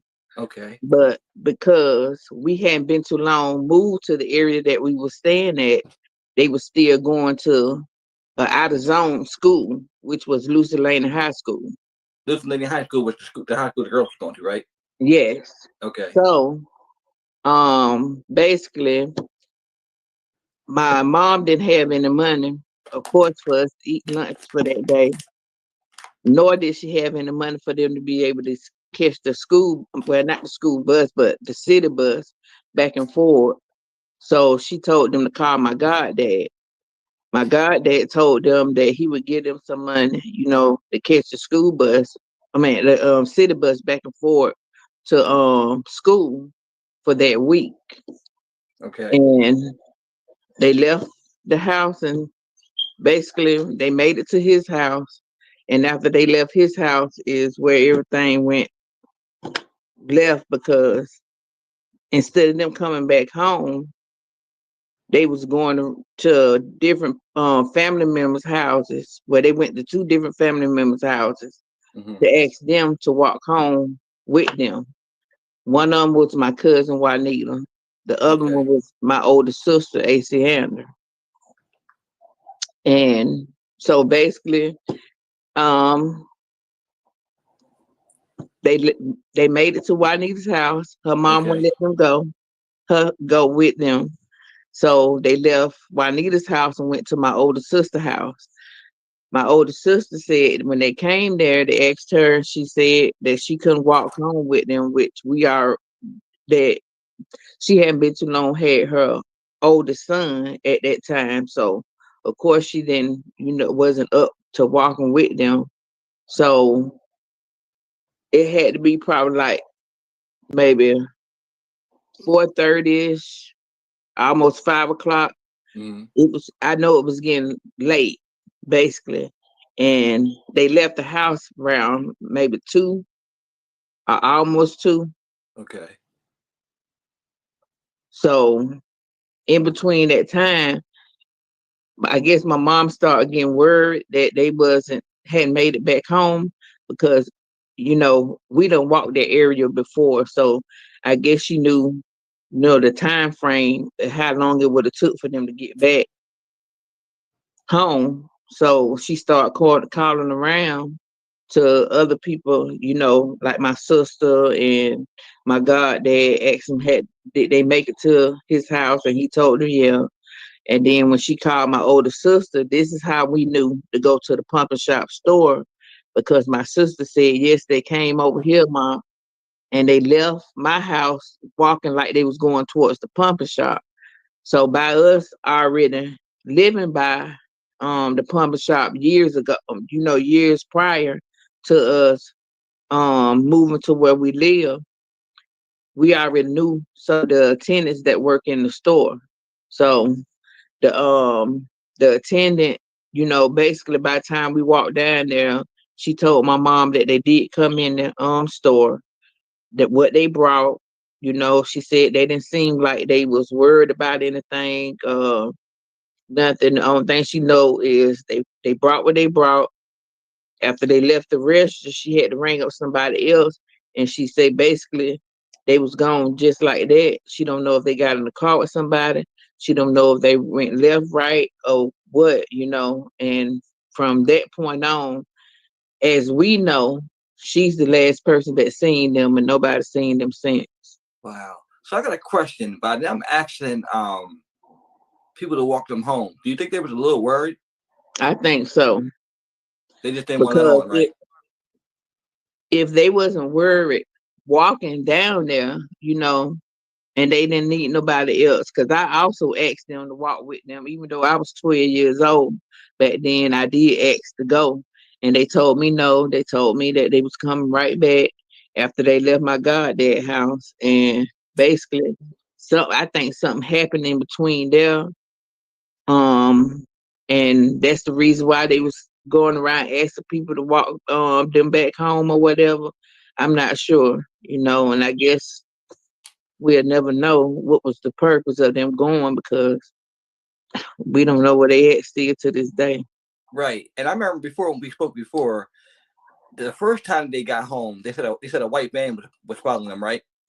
Yes, Jeanette told my mom that when they left churches that they thought a white van was following them. Of course, my mom, she went to the door and she looked out, but we didn't see a white van, you know. So basically, we don't know if the van was actually following them, or if the van was going the same way they was going and they thought the van was following. We just don't know, We just know what they said. Right. So that area from the pumping shop, right? When Mm-hmm. they come, okay, when they said they walked back from the pumping shop, now that area straight, narrow, is the alley there? What's right there? Okay, if they had you talking about like them leaving from where we were staying at, going there? No, leaving from the puppet shop. Like she Okay, said, leaving yeah. from the pump shop, it is an alley right behind the pump shop. So do you think something could have happened behind that, or you just don't know? I mean, it could have, Right. because when we was living in that area, I do know sometime before, okay, we stayed in two different houses when we stayed on 12th Street. Okay. So the first house that we stayed in that was by the pump shop, my older sister left home to, I guess she was going to hang out with friends or whatever, I'm not sure, but I know she was sexually assaulted in that same alley. Oh wow. Okay, so I never knew that. Okay. Yeah. And so during the time when the twins went missing, I'm not sure if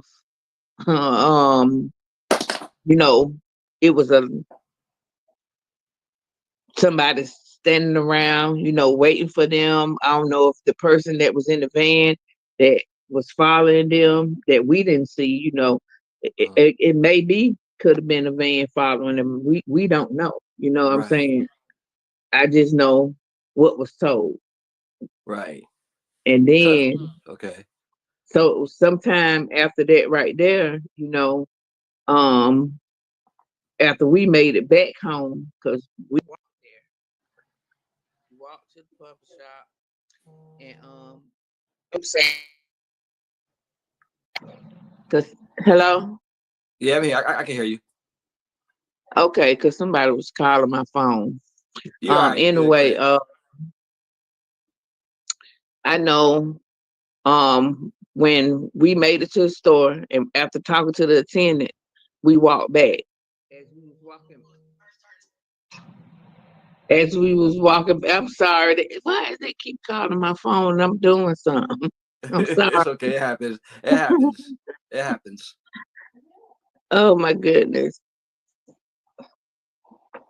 Anyway, I'm not sure what transpired when they went there. When we went, back home as we was going home, we looked in, like empty houses, like different like open space, like with whole bunch of trees and stuff like that. She was basically, we was just looking, not knowing Looking if we everywhere. was gonna, find anything or whatever. So once we made it back home, she called the police because by then it was dark then, and they still hadn't came home. And when she called the police, they basically told her that she had to wait 24 hours before she reported them missing. 24 hours. That's insane to tell anybody that, here you have two 15-year-olds, that are not known but they're known just for going to school and coming home. But to say, I mean, any kid, period, 24 hours, 24 hours is one of the most crucial hour. Like that's the most crucial hour period around that time. 24, a lot can happen in 24 hours. So that's crazy. So after they say wait 24 hours, then how did it go after that? Okay, so after the 24 hours was up, the next morning, she calls them again. This time they sent someone out. Okay, the cop that came out, she gave them all the correct information, but for some miraculous reason, he wrote the information down wrong. He wrote their birthday down wrong. He wrote the spelling of their names down wrong. He wrote the name of the street that my goddad stayed on. He got that mixed up with it's a Florence and a Forest Street. My goddad stayed on Forest Street. He wrote down Florence Street. So after he took all the information or whatever, he ends up giving it, I guess he ended up giving it to the investigator, but the investigator didn't come out until that next week. So the next day, which would have been the March the 19th, the regular police officer came out. Okay. The week after that is when the investigator came out. Okay, the investigator that came out, his name was Jim Shipp. he tells my mom that he was gonna go look for the girls or whatever. He still put the information in wrong. They still had the information wrong. Their birthdays, spelling of their names. What else? Yeah, basically that was it. And then after that date, we didn't hear from him again until maybe a month or so. A month. Wow. Okay, so after that month was up, I guess he called himself still looking for them or whatever, but you still didn't go to the people houses who you supposed to be. You didn't talk to the people that you should have been talking to. Basically, he didn't talk to my older sister, which they seen them the day they went missing. He Right. didn't talk to my cousin. He didn't talk to the attendant at the store. Basically, he didn't talk to nobody but my goddad. They did talk to him. Mhm. That's how we know that they really did make it to his house. After that, right there, a whole year had them passed, and he probably came to my mom's house like the end of 90. And I guess to check to see had they came home or whatever, because they still hadn't came home. But by the time April the 8th of 1991 comes, he basically came and knocked on my mom's door and told her that had he found them, that he could make them come back home because they had turned 17 years old. He also says that they had been found and he couldn't make them come back home. So it was two different things. And I'm again like going ahead because in 2017, this is when we find this part out that he felt that they had been found. He said they had been found, but they still hadn't been found. And we know they hadn't been found. But if he said they had been found, you didn't get her address, you didn't tell her where, you didn't tell her who they were with, you ain't tell her none of that, but you're telling everybody else, like all the people who we're trying to contact to get to help us find them, you're telling them that they had been found, but in actuality they hadn't. So So he said they've been found and they were not found. And this was, right, he said this was year 2017 or yeah, this is when we found out that he was still telling people that they had been found, but they was never found. So from 1991, I think he closed the case out April the 8th of 1991. So the case is closed, period. for so for, Nobody's looking for them. right. The case is closed for 22 years, right? 23. 23 years, right? Okay, 23 Yeah, the years. case is closed 23 years. Okay. So by the case being closed 23 years, you got that whole big old open gap where 2 decades and something has Pass. done went by and nobody's looking for them based off of what the detective shift tells them. But you told us, had you found them, you couldn't make them come back home. 1993, we found out that he calls the National Missing and Explored Children and tells them to take my sister and them out of the database. He said they should have never been in there because they was nothing but some unruly runaways. And this is Detective Ship, right? Yes. Yeah, Ship has a history of labeling people as runaways because there was another little girl that went Right. missing from Augusta, Georgia. Listen to this, y'all. Detective Ship also said another young lady had run away And from she Augusta, was, Georgia. yeah, she was 9 years old. Her She was name was 9 years old, and Tiffany Nelson. It took him 11 days to rule this little girl case as an abduction. And I heard this out of the sheriff's mouth. So I know it is true that he said this. But right, 2005, the little girl went missing in 1994. right. 2005, they found her body in a shallow grave off of Highway 56. They sure did because I remember reading. I just can't think of her name at the time, but I remember Tiffany reading Nelson. Tiffany Nelson. So look that name up, Tiffany Nelson.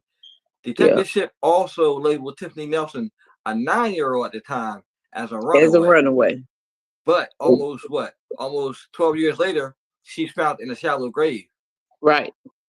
This is why when I put in my description about the case, I said there lack of, because as y'all can see, y'all listening, this case was never investigated. It is still to this day it's not being really investigated, and it's a shame because it's been all these years, these investigators were able to go home with their family without a care in the world.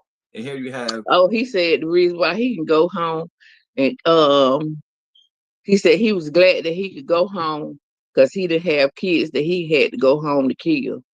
This is what he told the Fall Line podcast detective Ship. He said because he didn't even know why they even put him on missing kids cases or missing people cases. And I was like, wow, Yeah, that's something to say to a family that's missing kids. It is something to say when you supposed to help the community, and it's like it took me all that time I had been calling. To my this it's so much. I done told this story so many times, it's like a movie to me.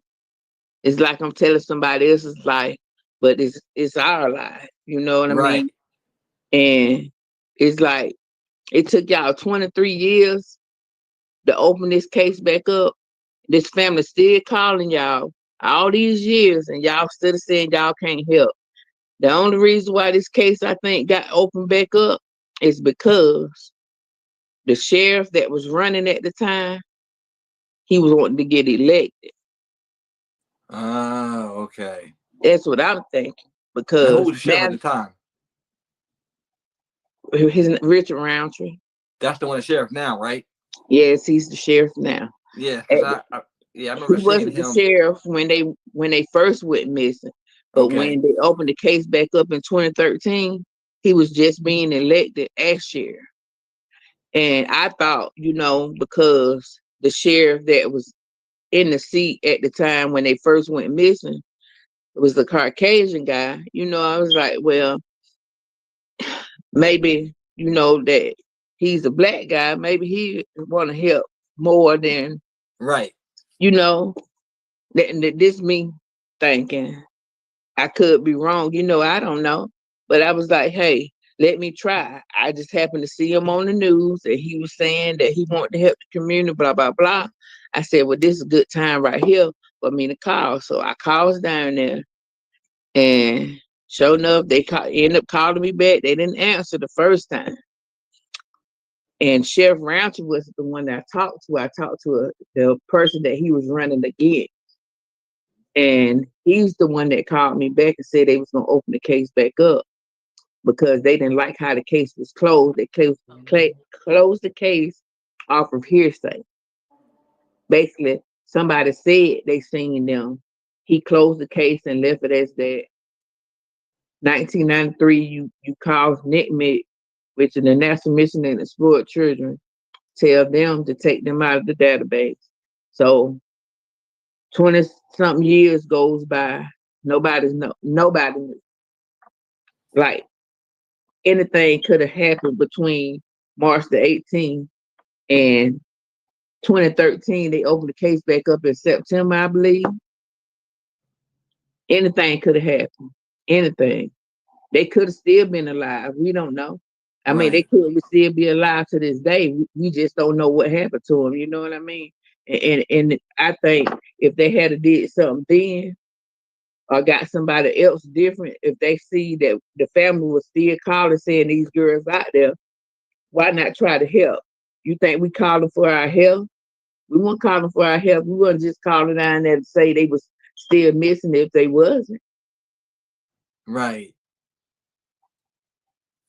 I still don't get it to this day. I might have was been young back then, but I still know I had two siblings and I ain't seen them since I was 12 and they was 15 and I'm 46 years old right now and they 50. They just turned 50 this year. Yeah, I seen the birthday celebration that you did for them. I just hate it. I just hate the whole thing. I hate the whole thing even happened. I don't even know what else to do no more. I done been on so many platforms. I done been on the news. You know, I done did everything that I could think of that you could do. You know, Yeah, I but always think I'm about not a police officer. You know, right. You can't investigate. yeah, I can't. You know, just go out here and it be knocking on folks' doors. You know what I'm saying? I was young back then. Had I been the age I am now back then, I probably would could have did all that stuff. But I was a little girl, you know, when they first went missing. But I still remember them. I still remember everything about them. I still remember what they had on the day they walked out my mama's door. Right. How is your mom doing? She doing okay. That's She, good. yeah, That's good. you Because I know, know she we think always think about about them these every day. cases. Yeah, we always think about these cases, and for me, I always think about the parents, because I know it takes a toll on them. Yeah, they had done even put out, you know, he had when I was calling down there, I don't know where the information even came from or what made them even think that, but they was telling me when I called down there to ask, you know, for them to help. They basically was saying that my mom kids had got taken away from her. Okay. Now, mind you, it was my older sister, it's the twins, then me, then my sister Jacqueline. Then I got a sister named Jessica, a sister named Tiffany, and a sister named Cicely. It's 8 girls, 8 of us. Uh-huh. Why would they leave? Take 2 and leave the rest of them. Yes, because if they're gonna take them, they take them all. Yeah, that part didn't make sense to me. But that's what they told me. You need to be talking to your mom because your sister, that what they said your sister and them had been taken away from your mom. I said, that didn't make no sense. I said, how can y'all take 2 and not take the rest? And I was like, somebody lying. He said me he appreciate me saying his officers was liars. Well, I they said, were. well, I don't appreciate you trying to say my mama a liar. And I lived that. I know if they had if the defects had took my mom kids or not. They had me calling the adoption agency and everything, which I already knew, you know, but I just did it just on the screen just to get that part of the investigation that I was doing myself out the way. So Right. they had no recollection of none of my mom kids being taken away from her. Basically, a wild goose So chase. Basically. yeah, basically that's what it was. Then 1996, I happened to be sitting down looking at TV. I was looking at the news. I always look at the news ever since they had been missing. I read the newspaper, you know, all kind of newspapers. Anything that I could think that they would put an article in about somebody missing or somebody murdered or they found the body here or whatever. I try to read and I try to stay up on everything. I just be happen to be sitting down looking at the news. They had an image of a female that had been missing. I guess she had been missing for a while or whatever, and they ended up finding the female's body in South Carolina. The image looked like one of the twins. I was just looking at the image before we went live, too. So I called again, and I get shut down. They told me off rip, no, it's not her. I said, okay, left it like that. So 2017 comes, I meet Laura and Brooke of the Fall Line podcast. Okay, I tell you them the same story. They ends up calling to the Aiken County Sheriffs and they end up talking to the Aiken Coroner. So when unknown to me, the person that I saw in 1996 still hadn't been identified. Wow. So all these years. So 11 years. Okay, Uh, now it's 11 yeah, years. Now yeah, 11 years behind this point. Okay. exactly. So I was like, wow, they still don't know who. So, I was like, maybe it is one of them. You know what I'm saying? So it took a long time for us to get them to do the DNA comparison to the person, but I think in 2020, from listen to what I'm telling you now, from Okay. 2013, from 1996 all the way up until 2020. That's how long it took for us to find out, for them to do the DNA, because they just had got DNA from my mom in 2013. So any Jane Does that was going from 1990 all the way up, they wouldn't be able to compare it to nothing, because they still hadn't got my mom DNA, my older sister DNA. They hadn't got that until 2013. So what Wow. if it was a Jane Doe out here that was them? And I just found this out today, that any Jane Does that was going around back then, they probably don't even have anything in the database that they could compare to my mom. But they finally did it for that Jane Doe that they had in Aiken, South Carolina. They told us that it wasn't now one of them. But I think they only did the DNA comparison. Well, I guess if they'd used my mom's DNA, I guess that's how they would determine that it was neither twin. But I swear to you, if you look at it and you look at her, it looks just like her. I saw that, and I remember you told me that they should have tested both twins because they're not Yeah, identical; they're fraternal twins. So they exactly. may have two different blood types. Exactly. So I don't know. That's a whole like question and answer by itself too. Because say if they did the DNA on both girls, you feel me? And Right. like you said, cause I looked at it and looking at Jeanette's picture Yeah. and looking at the Jane Doe, this picture right here, y'all. This Jane Doe that they found in South Carolina looks exactly. You would think that it was her sister.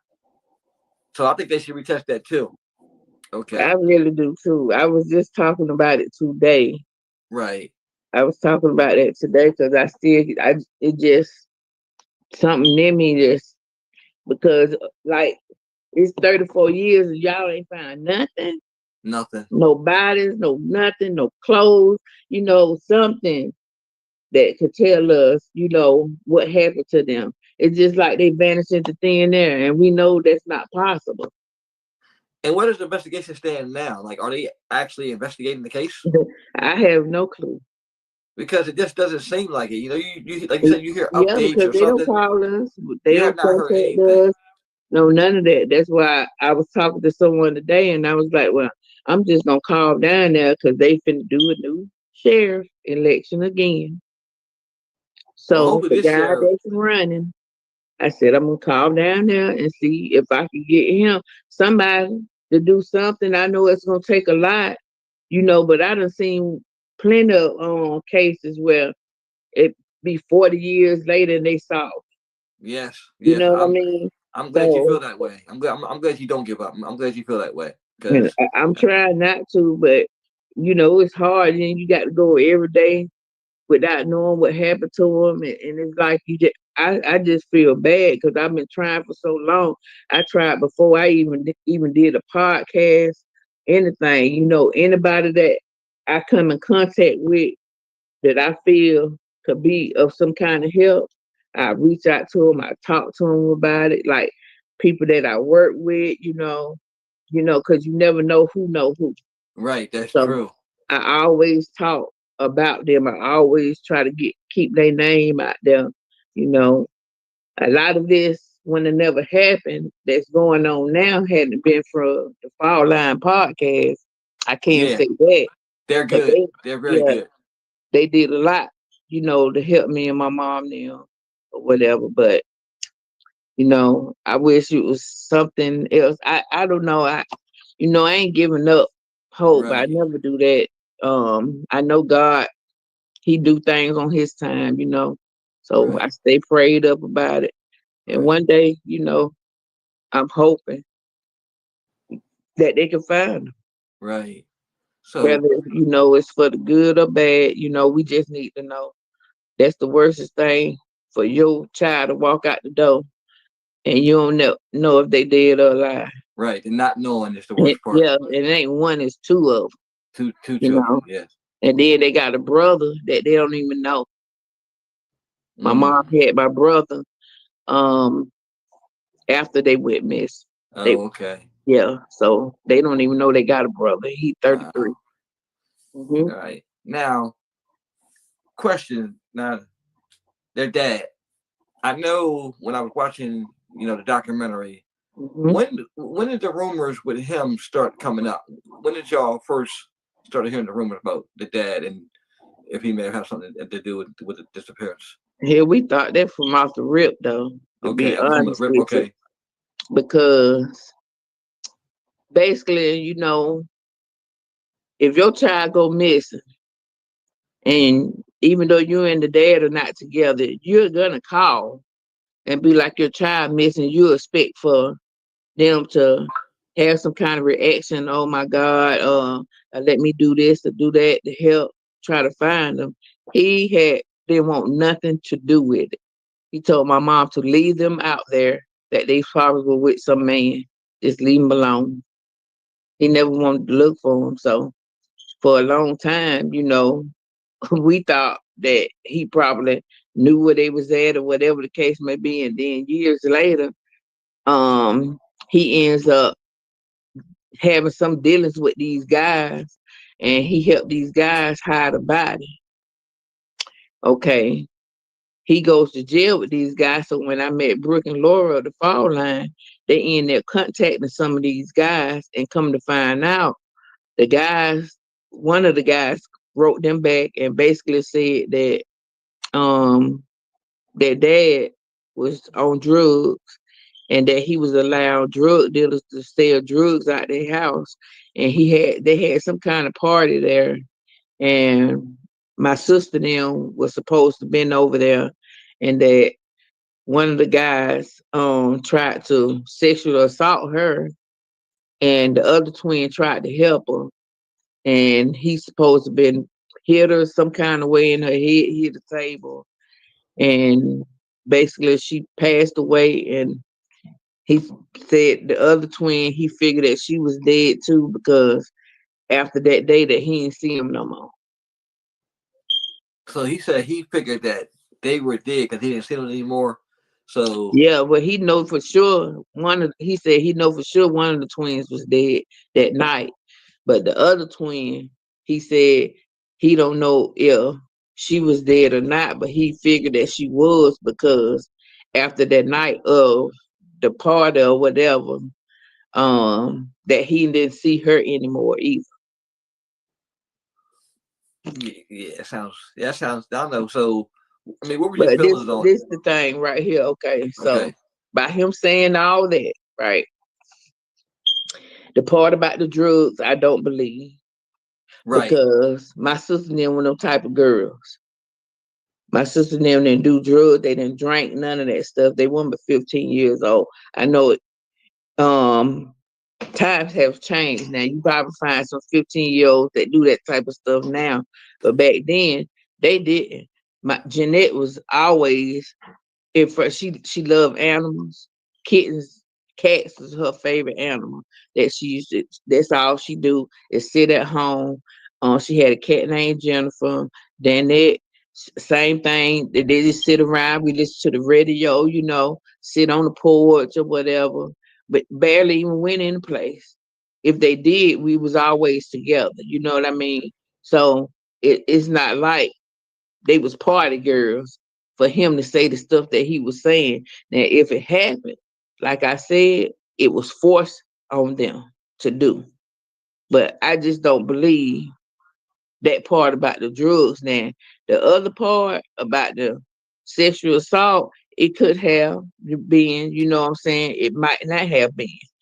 But once Richmond County was told this, they said they was gonna do their own little investigation. The guy's name that was mentioned in it, they said the reason why the story wasn't credible is because one of them ended up in a wheelchair, was in a wheelchair at the time that they saying that this supposed to been happening, which that don't make sense to me. Anyway, I end up talking. They called my mom and told her after the finding of their investigation, they was gonna close that part of the case out because they just didn't believe it. They say the guy that was telling the story, he just wanted something out of it, blah blah blah. So I ended up calling down there to the sheriff department to talk to the guy myself and ask him why is he closing the case out. I said, y'all got my mom upset all over again. I said she been told so many years, 20 something years, y'all saying that they can't help her, and now that they done open the case back up, it feels like we just back in 1990. So you telling me y'all ain't gonna do nothing? And then that's when he said that he feel that the story wasn't credible, that the guy probably just wanted to get out of prison or whatever the case may be. And he said that basically if that the story was true, Mhm. but it wasn't my sister and them that it happened to. Okay, so who did it happen to? So who did it happen to? I asked the same thing. Guess what he told me? They can't give me that information because it's still under investigation. That's because they don't know themselves. That's why. Exactly.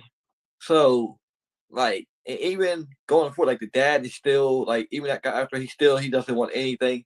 And I know you got an older sister, right? And I know they Yeah, were kind of close. she passed away on the twins' birthday in 2018. Wow. Yeah. On their birthday. Ain't that On their something? birthday. Yeah. Wow. How was her relationship with dad? Now she had a good relationship with him. And that's the thing. When they first start questioning, want to question the dad about it, they asked her because my mom, really don't talk to him, but they know she talked to him. My sister did.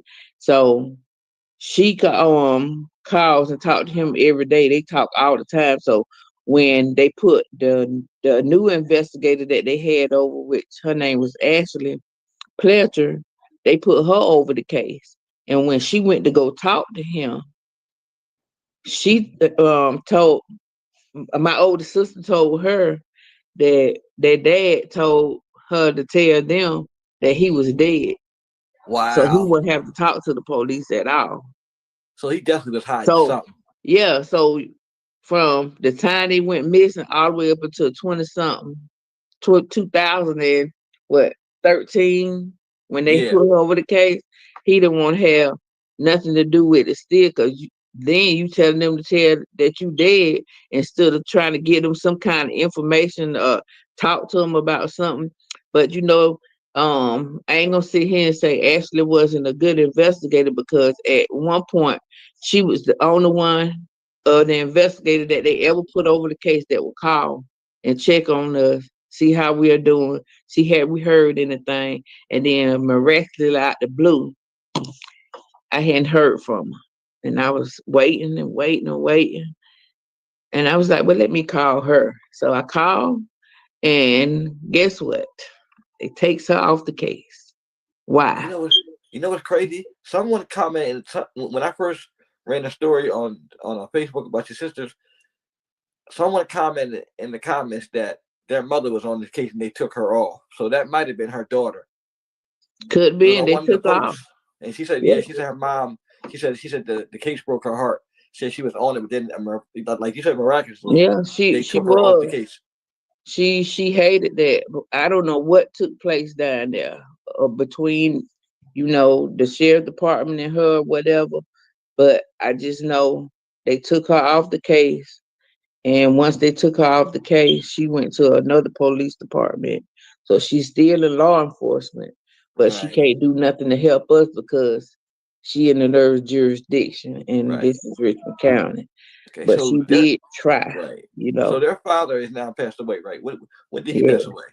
He passed away in 2021. Now, before he passed away, did No, they didn't nothing? talk to him. Nothing. They couldn't talk to him. You know why? Yeah, they waited too long. You waited 20 something years to try to talk to this man. And by then he claimed he got dementia. Oh, well, he did have it, but before he passed, I want to say maybe 2018, maybe somewhere between 2018, 2017, somewhere between 2017 and 2018, he was at the nursing home. Before he got to the nursing home, we end up seeing him on the news again. This time it was because one of the guys that's in prison that supposedly had something to do with my sister and them being murdered. His mom was my sister and them dad caretaker. Oh, okay. Okay. So by her being his caretaker for years, because my mom always was trying to figure out what relationship did this lady have with him, because him and her didn't have they wasn't together. They wasn't dating or anything like that, but the lady was over his funds, like his social security or whatever. And by her being over the social security, I guess he felt she wasn't doing right. So he asked my mom to be over his money for him, but my mom wouldn't do it. So the lady continued, and then some kind of way, I guess his mental state had started deteriorating or whatever. Mm-hmm. They were staying in a house over here off of down here in Augusta off Milledgeville Road. He basically was being neglected. They found him outside naked or whatever, and they had to take him to the hospital. When we seen it, we goes up there to the hospital to see him. Okay. We gets up there, he's talking fine at first. But as soon as we ask him anything about the twins, it's basically like, you know how you start like you in how you pronounce it, encourage. Like, Incurred. yeah. So basically he was acting like he didn't know nothing. Like, Okay. you get what I'm saying? But soon as you say something about, say they asked him, do he want something to eat or something like that, or something that happened back in the day that he would remember, because his niece was up there. So basically, when we asked him something about the twins, it's all this stuff here, you know. And when one of the podcasters asked him, did he know what happened to them? And he said, yeah, they did. Then he turned around a little while after that. I was like, you know, when I heard it, I said, hold up. Did he just say they was dead? And she was like, yeah. So she started questioning him more and more and more. And basically, he was like, no, I don't know what they at. She said, No, you just that said first that. answer. That first answer. Yeah. That first answer, him saying he was telling the truth, and then he was trying to play mind games. Yeah. But I think y'all had already you already had that figured out by him dodging around the questions. Yeah. He was just, every time you mention their name, he'll try to go over it, act like he didn't hear you, basically like, you know, like something wrong with him. And then after a while, you know, the nurse ended up coming in there, because we tried to get more out of them. Because she asked them if they dead, if they deceased, where are they body? His name was John Millbrook. It was like, where are they body would be at? Is it in the country? Is it in the city? I mean, where could it be? Where would they be buried at, John? And then he was like, I don't know. I don't know what happened to them girls. That's what they say, them girls. Like, they're basically saying, I don't know them, I don't know who they is, I want to associate with, basically. Yeah. And that's just how it was from the beginning to the end, to the day he died. Yeah. He ruthlessly, basically. And that's crazy, because I got kids myself. So if anything happened to them, I'm worried and all that. So yeah, I don't care what time or what year it was or none of that. If they're my children, they're my children. I'm gonna love my children, and I'm gonna want to know my children at all times. At all times, yes. He didn't want to know nothing. He said, leave them out there. Now, before they went missing, did he have any type of relationship with them?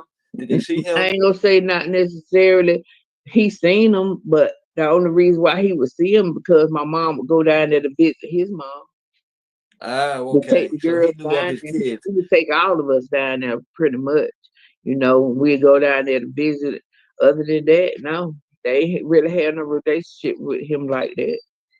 So But my older sister, she's about the only one that was like really had a relationship. She was still talking to him up until she passed. so she passed before him. Right. Yeah, she passed before him. Oh wow. And it's yeah, darn, so she would you think if she would have lived longer, she probably could have got something out of him? I don't know. I don't know. I don't know why I asked that question. It just popped in my head. I'm just like, cause I'm pretty sure like she tried to get some information out of him, you know. She probably did try to talk to him, but when a person got it instilled that they gonna keep something up under the hush hush and they ain't gonna tell nobody, she probably couldn't even get it out of him. So Right. it's just like he did not want to tell nothing. He didn't want to talk about nothing. They did try to go talk to him when he was at the nursing home though, but by then it was too late. Hell, he barely could even Talk or hold his anything. head up. He barely could Right. even talk or say anything. Because we went there, even though my mom and him didn't have no relationship or nothing like that anymore, she still, because they were her kids' dad, she still went out there to go let him know that my older sister had passed away. And by the time we got there to go do that, and he was barely, being able to stand then. I think he was in a wheelchair by then. He barely could Wow. do anything. But Right. they still don't say between them 20 something years that the police can do more about trying to get information out of them. They could have been talked to them, but they did. Right. It's a lot they could have done in the beginning to the middle. Yeah. And I mean, honestly, And I nine really times think if they right. had did more, if they had somebody that was in there that really had a heart, that really cared about people being missing, no matter if you feel they was gonna run away, and they was gonna do it again. You found them, they was gonna run away and they was gonna do it again. It doesn't matter. Children are children, and he should have did more than what he done. I'm Had glad he you said did that. that, I think even though it might be, even though they might be deceased, just say they are, you know, we'd rather know that than to not know nothing. Right. And we don't know nothing. And it's 34 years now. Right.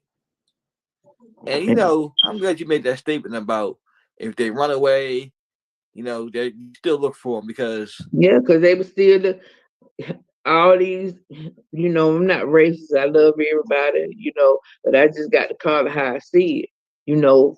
Between the time my sister and them went missing all the way up until now, it's a guy, he went to school with me. He went missing sometime like in the 90s.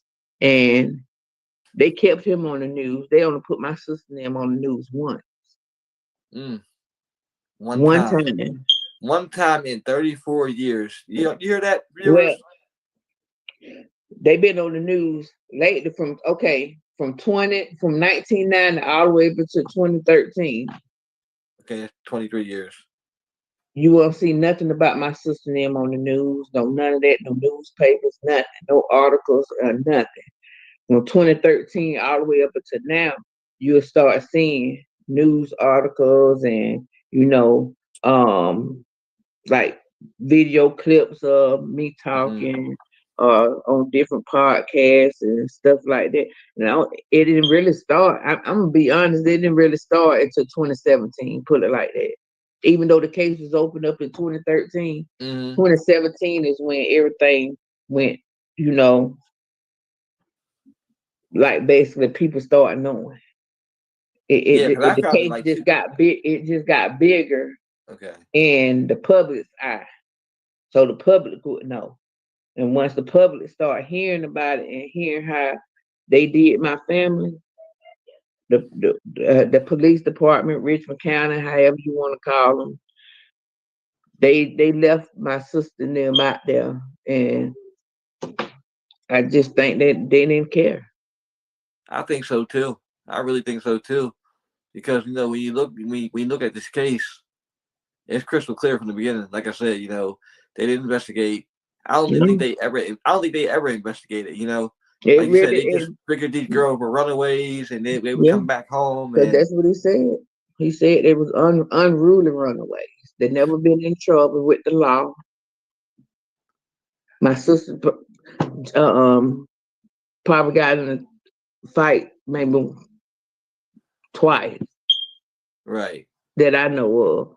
One at the bus stop, one at school. One of them was the principal niece of one of the schools that she went to. They both went to, because eventually, sometime in between there, before they went to Laney, they had to separate them from school. So Danette went to Abraham Mary, and Jeanette was still going to East Augusta Middle School.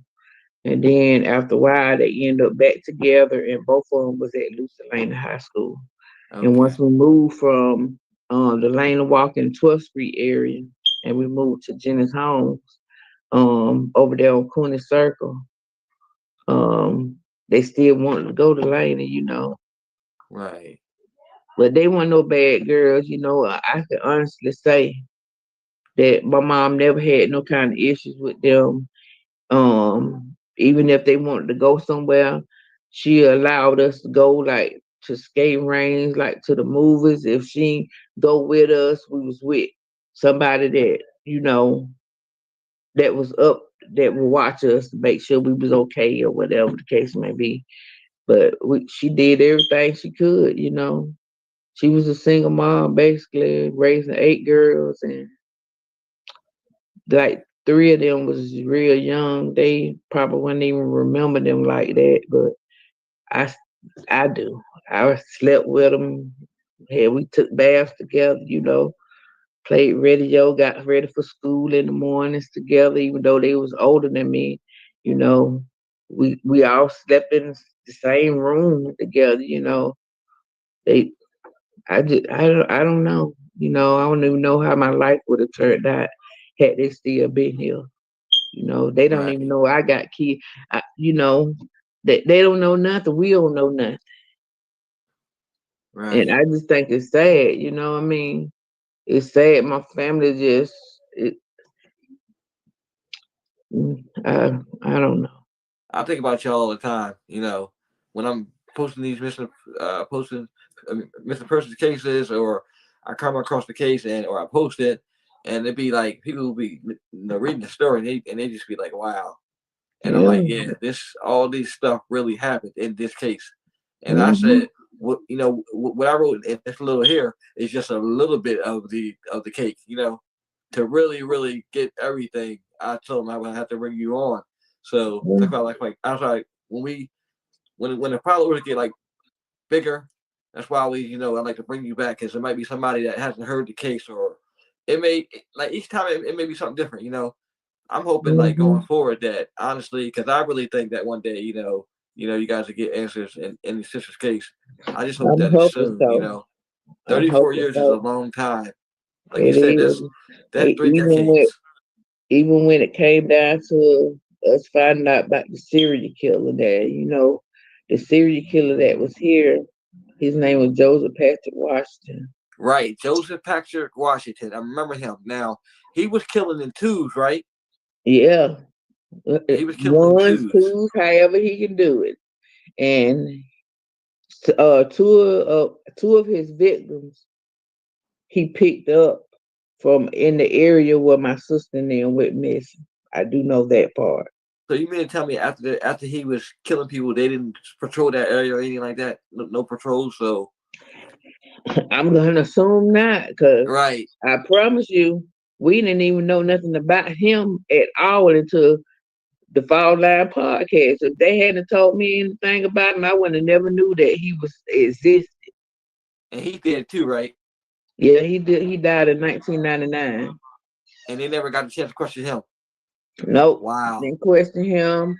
They didn't even. I don't even know if they still got any of the evidence that they had against him. I don't know if they keep it or how they do it, if they destroyed or whatever. But they wouldn't compare none of it to my sister now. And I asked why, and they said because they didn't fit his description of the victims that he had. But this is my thing. How can you say that when y'all sat right here and said that all his victims that he murdered and that he sexually assaulted or aggravated assault against would look just like my sister and them, but older with short hair. And he said the reason why he was doing what he was doing is because a female that he was dating gave him HIV, AIDS, or however it would go, you know. And that's why he was going around killing the women that he would kill. He would shoot them first, then rape them, and leave them out there to die. Now, was all his victims found? Um, So I would say. well, all of his victims was found that I know of. A couple of them that was in Carolina that they thought he did. They couldn't basically. They think he did it, but they couldn't convict him of it. They can't tie him to him. Yeah, Basically. Okay. yeah. So, how he ended up getting caught? Two different women that he did this to was able to describe the same car. He had a yellow Pinto, and he kidnapped. You know, like I said, he would shoot them first. So I guess it would paralyze their bodies or whatever, Right. and then he would rape them. He did it out there at his job and everything. So when you hear about the Brickyard Pond, he worked it out there at a company called the Brickyard. He would transport them in either his car or maybe even the van that he drove for the company that he worked for. Isn't that one of the places I think you said you wouldn't mind to have searched? Yeah, but they told me, I asked them could they search, and they told me by it being so big that they couldn't search, they would have to have a specific spot in their area for them to go out there and search. So that's a that lie. part You is know, not the question. that's a lie because they could have got the manpower along with volunteers, and they could search that place. Anything's searchable. Like that's like I tell people Yeah, all the they say time they when want to do it because a part of that place, a part of it over there is by a place called Molly Pond Road. Okay. And it's got like these two big old ponds over there. And it's a place called Lover's Lane. He used that area also for his victims or whatever. So anything in that area is like nothing but wood and water and you know, and basically they say it goes miles and miles on out. And they tell me that's why they're saying it's so big, too big for them to even search. They would have to have a Pacific area. A Pacific area, okay. So it's really big, okay. I have to look that up when I'm offline and see what they're talking about. Yeah. So, you know, we did. I frequently ride past it all the time, and it always come across my mind. What if they were out there? Even if they were out there, you know how many alligators and stuff out there. You know, Right. Yeah. Right. all that stuff come across your mind. You know, what if they was out there? They wouldn't be able to find nothing. Right. It's been so long. Yeah, it has. This is truly a miscarriage of justice, you know. Yeah. 34 years is a long time, you know. Yeah. And I really took hope, this I mean, long. another thing too, I hope, you know, bigger publications pick this up, you know, because everybody should know about the Milgorf twins, you know. Yeah, they should. They should know how. This case stays on my mind all the time. Yeah.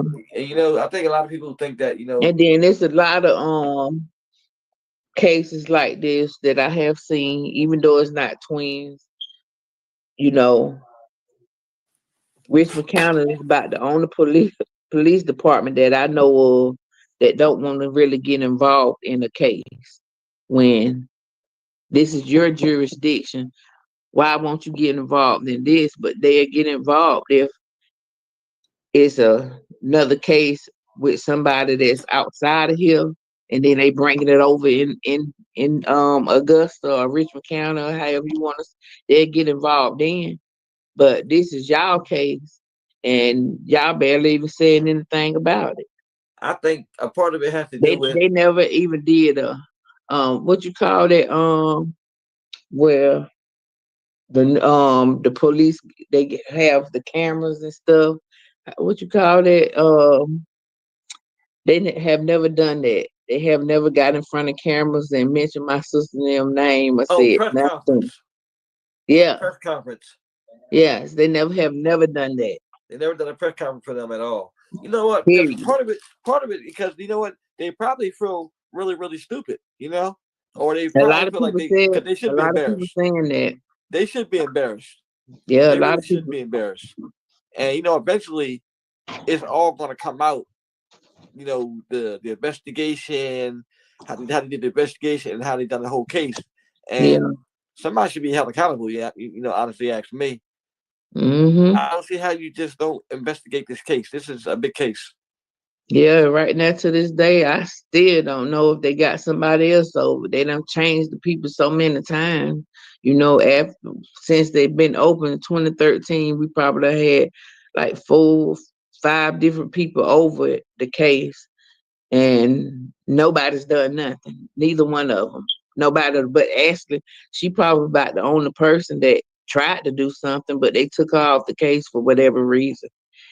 And from that point on, I really don't know who. So they put a guy named Lucas Grant over it. And this was during the time where they did the documentary.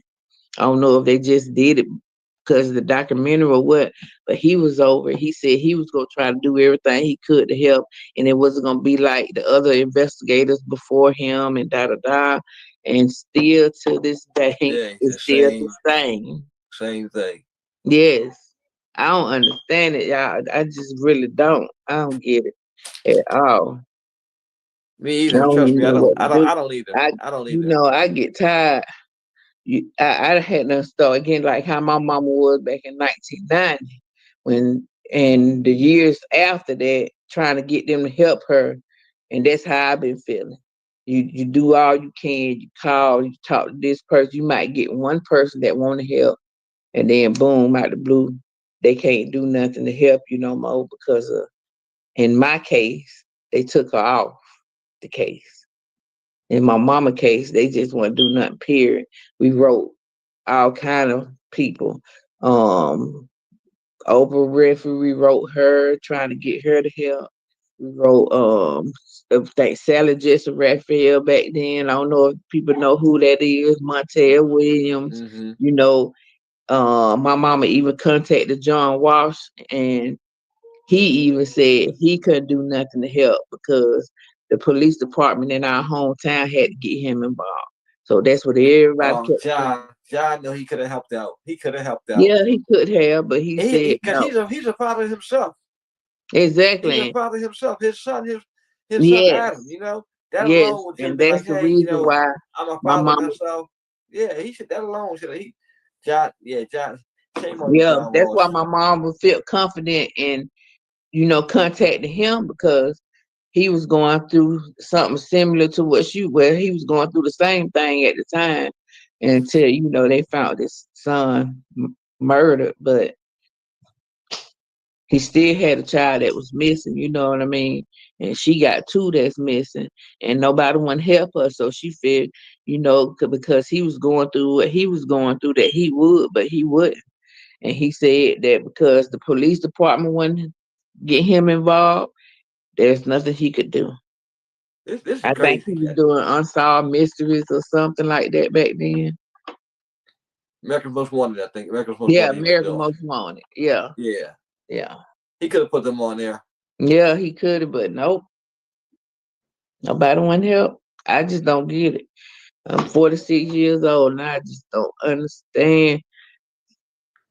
I know one of social media or nothing like that because the cases that I see now, If it don't be for the audience pushing the issue, some of these police departments probably won't do nothing to help these missing people. And you're not lying. Because a lot of the social media work has led to a lot of Yes, things.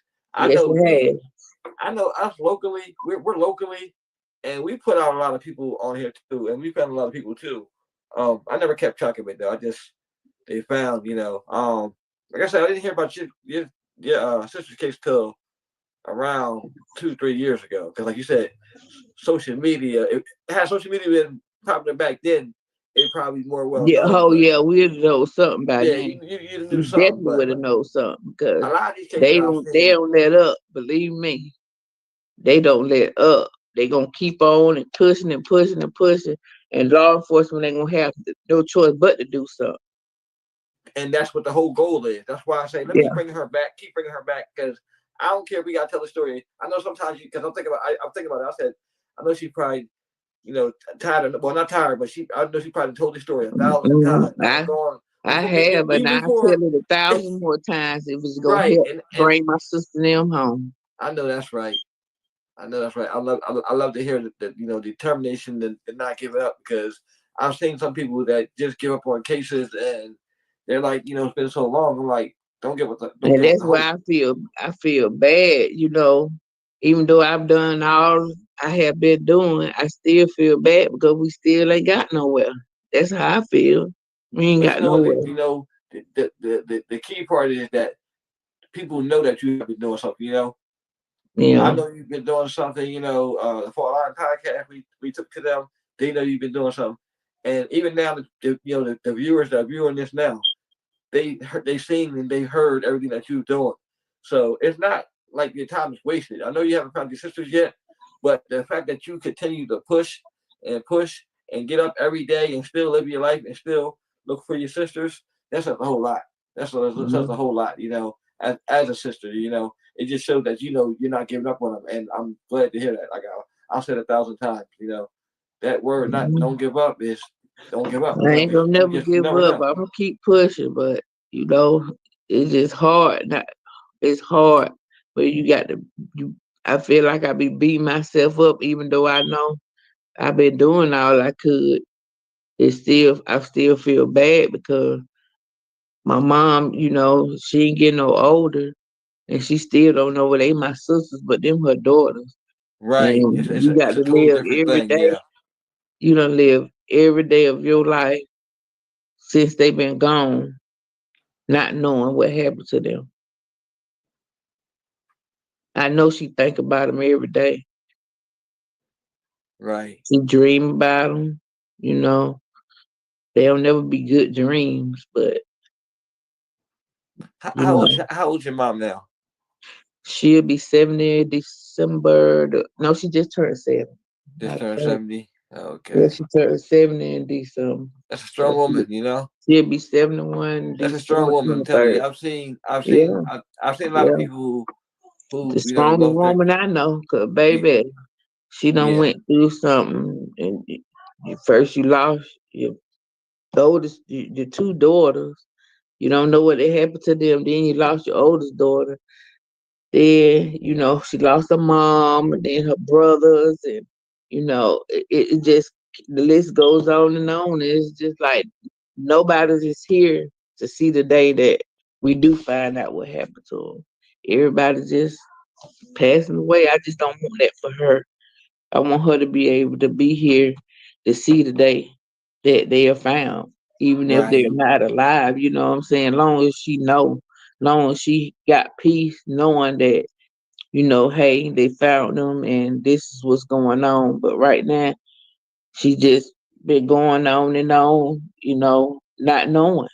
And I know if it's hard for me, I know it's hard for her. right I know it's hard for her. I got other siblings,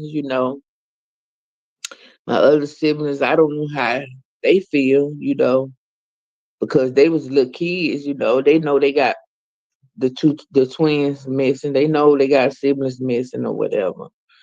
But it's like for you to be really close to somebody and then just out of the thin now they just gone, and you don't know nothing. what we supposed to do, you know. You feel bad because you feel like you just done went on with your life and they probably was scared, you know. I don't know. They probably scared out there. That's that. That's how I think with my Anything could have brothers. happened to them. Yeah, I think about my brothers the same way because I had two brothers murdered 4.5 years apart. So a lot of times I think like that. I think about them and think Yeah, what how things could have been. right. It's unfortunate, but it's Hmm. just life and it's something we got to live, and we ain't got no control of it. We all got a number. We just don't know when. I'm telling you, it's just awful. It's awful. And then I got kids, you know, and my kids always be like, "Mom, you just too overprotective. Every time you want us to do this, you don't want us to do that." And I'm scared. I don't want to be one of them mothers you leave out the door and then I don't see you no more. And see, they don't. Another thing they don't understand either. A situation like this will make you be Yeah, like that. exactly. And This. that's I what mean, I the people. told them because, you know, I done told them the stories of how it happened and stuff like that. But see, they don't, the way they think now, they be like, oh, ain't nothing gonna happen. You know, I'm quite sure they was thinking the same thing. And that look, that could have been me. The twins could have been me. I could have been one of the ones that they couldn't find me, you know, Hmm. because I was talking about going with them. I could have been one of those ones. I probably wouldn't be sitting here today talking to y'all now had I went with them. Right. But they I, didn't I let me go. Yeah, I wanted to ask you that question, but you answered it. Yeah, some questions just like nah, but I'm glad you answered that. Yeah. So, Yeah, but you know, no, it's awful. the main goal is like you said, bringing them home, finding Yeah, out what happened to them. That's the main yeah. thing. That's the main thing. Yes, sir. Yeah, I have definitely enjoyed our conversation this evening. Every time we talk, we always talk for an hour or more. Yeah, Yeah, like I said, I'm this okay with it. You me too. know. This story, I'm telling you, I can. It's like I can listen to this story 1,000 times, and I always listen to our first interview we did on the podcast. I Yeah. think I probably listened to that I think at least 50 times. Because like I said, the Mm. case it still fascinates me, and I always want to see closure with it. I like just like a lot of these other cases, I want to see closure with it. I like going after the cold cases, the cases that people have forgotten. People Hmm. don't seem to care about. Those are the type of cases that I like posting and talking about because those people didn't have a voice. So I want to be a part of the voice, now, back Yeah. then, even going forward, to help their families to get closure or whatever I can do, to bring them a step Hmm. closer to, because I'm not even going to say closure, some answers, because we know Right. no matter what, whether it's a missing person case or a murder case, there's never no Yeah. closure. It's just, It's you true. heal, you move on with your life, and, you hope things get better. Yeah. But you never forget them. You Cause never forget them. Yeah, I the still have. memory. That's what the Yeah. pictures are for. The Yeah. pictures of the memories forever. That's right. Memories forever, and and like I said, it hits different when it's a sibling that you grow with. See, my Hmm. siblings, we didn't grow up together, but we were tight. But I know my cousins, we grew up together, and we were like brother and sister. So I Yeah. know how it is growing up with somebody and then you losing somebody. I lost a Right. cousin a couple years ago. We were real close, and then out of nowhere something happened and she's gone. So, Right. but like I said, the memories last forever. Hmm. Yes. Is there anything else you and then you want to say to everybody and like a message that you may have, what you want to see going forward? Not really. I mean, just keep my family in prayer, you know. Maybe Right. one day, you know, God might reveal what happened to him. I don't know. We're gonna keep praying. We're gonna keep praying, and Yeah. hopefully that one day that we know what happened. Yeah. Just God bless everybody. Thank them for listening, And I'm Yes, and sorry we're I gonna ain't got re-air nothing this too. different to tell. It's gonna I've be been aired again telling at 12. We're gonna play this again at 12. We're gonna pre-record it. Shantae, as always, thank you for coming through, telling your story once again. I know you told it 1,000 times, but thank you for telling it the 1,000th time. Yes, And sir. if need be, we bring you back. We have to tell it again. But I enjoy Yeah, bringing that's you, fine. bringing you If they here. want to ask questions or anything, they can ask me. I don't mind. Y'all want to have any questions? You can put them in the comments. She said any questions you want to ask, she'll answer. I see some of the comments. I'm truly sorry for your prayers. Sending prayers, sending prayers your way. The story breaks my heart and infuriates me. Yeah, it's a lot of comments. Yep.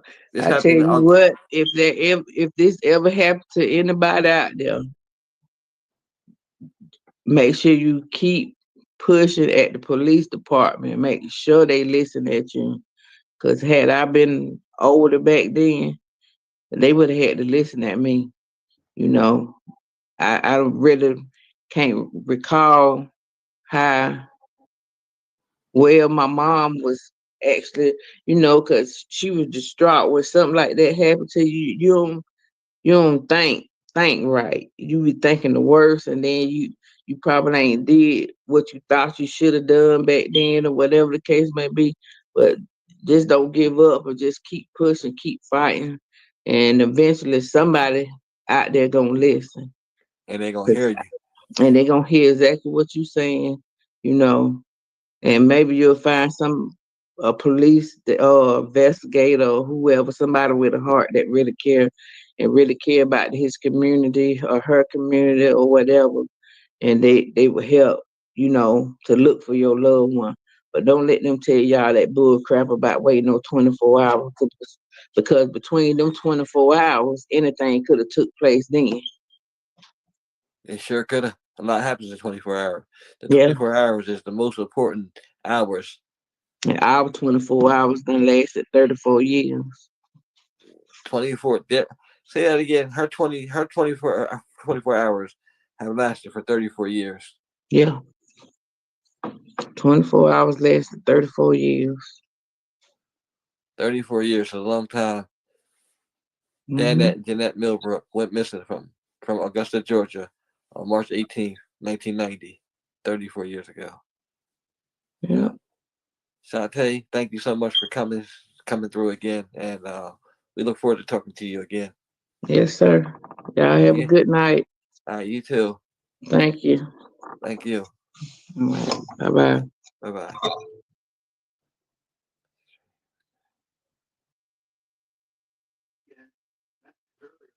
Good evening. We are live.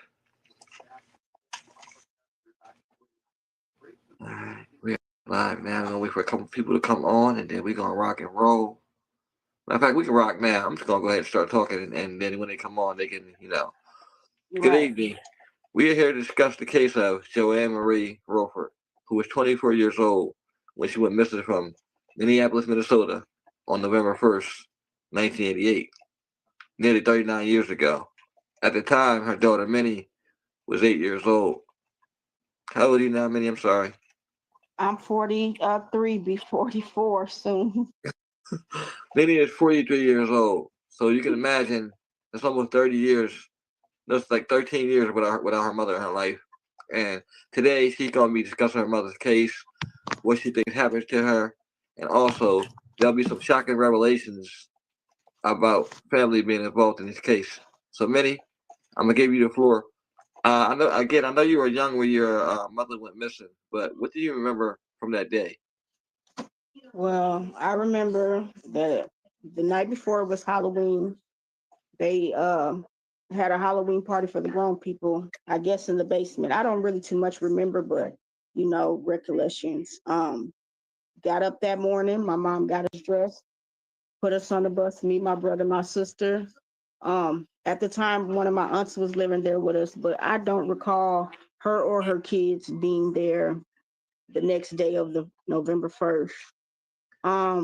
Went to school like normal, When we got off the bus, my grandfather and my auntie, which is my mom's oldest sister, was waiting for us at the bus stop. We ended up going with them. Uh, Days went by, no mom. Days went by, no mom. Our mom is the type of mom, even though she was out in the streets, she never left us for more than like 3 days. You know, Right. she always checked on us, made sure we were fine. So a while had went by and it was still no mom. But me, I really didn't get the gist of it till I say I was about 10, when it was like, wow, like, 9 came, 10 came, no mom, like what's really going on? Um, that's when I found out that my mom was missing pretty much. My grandma, she ended up opening the first missing persons case back in 88. There was no leads.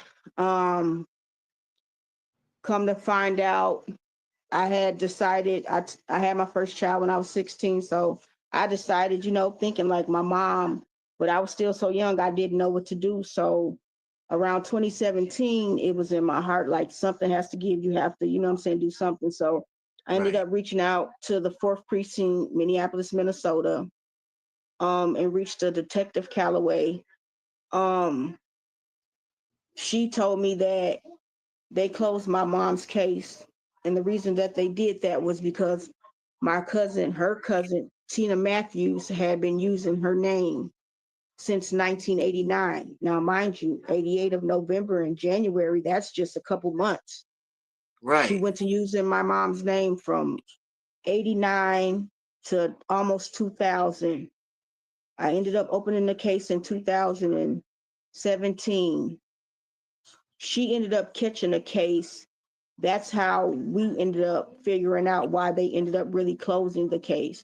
But nobody reached out to my grandmother and gave her any information about, even I would think that if we're saying a person is missing, wouldn't you go to the family and be like, there's somebody using this person's name after, so many months or whatever, Right. and let us figure it out. But no, we didn't find this out until 2017 when I decided to reopen the case. So she used my mom's name and she ended up getting caught because she ended up committing a crime, and the person who she committed the crime against knew her real name. So Wow. when they looked in a database and they seen like, hold on, this is her, and she's in prison, like this can't, and then it was like, and I think at that time it was right on time, because it seemed like as soon as I opened the case, this is when all her stuff happened, her catching a charge or whatever, and it was like, wow, like they put two and two together. So Miss Calloway ended up calling me and having me come in. I went to the 4th Precinct, and they showed me pictures, and I told them who she was and how we were related, and they said that was the reason why they closed my mom's case. So I told them that I wanted it to be reopened and that I wanted to press charges against my cousin to the extent Max for using my mom's name. She still hasn't been charged, nothing. So you She's mean to free tell from, me? So you mean to tell me this huh? whole time? So I'm gonna cut you off. You mean to tell me this whole time that she's been using your mother's case? She's never been charged for doing that because she actually hindered them in an No, investigation. no, never been charged. Still, she did her time for the crime she committed. She's walking free in Minneapolis today. If I was to ever see her, we're not even gonna go there. But yeah, um, but yeah, so she that's why. So I reopened the case.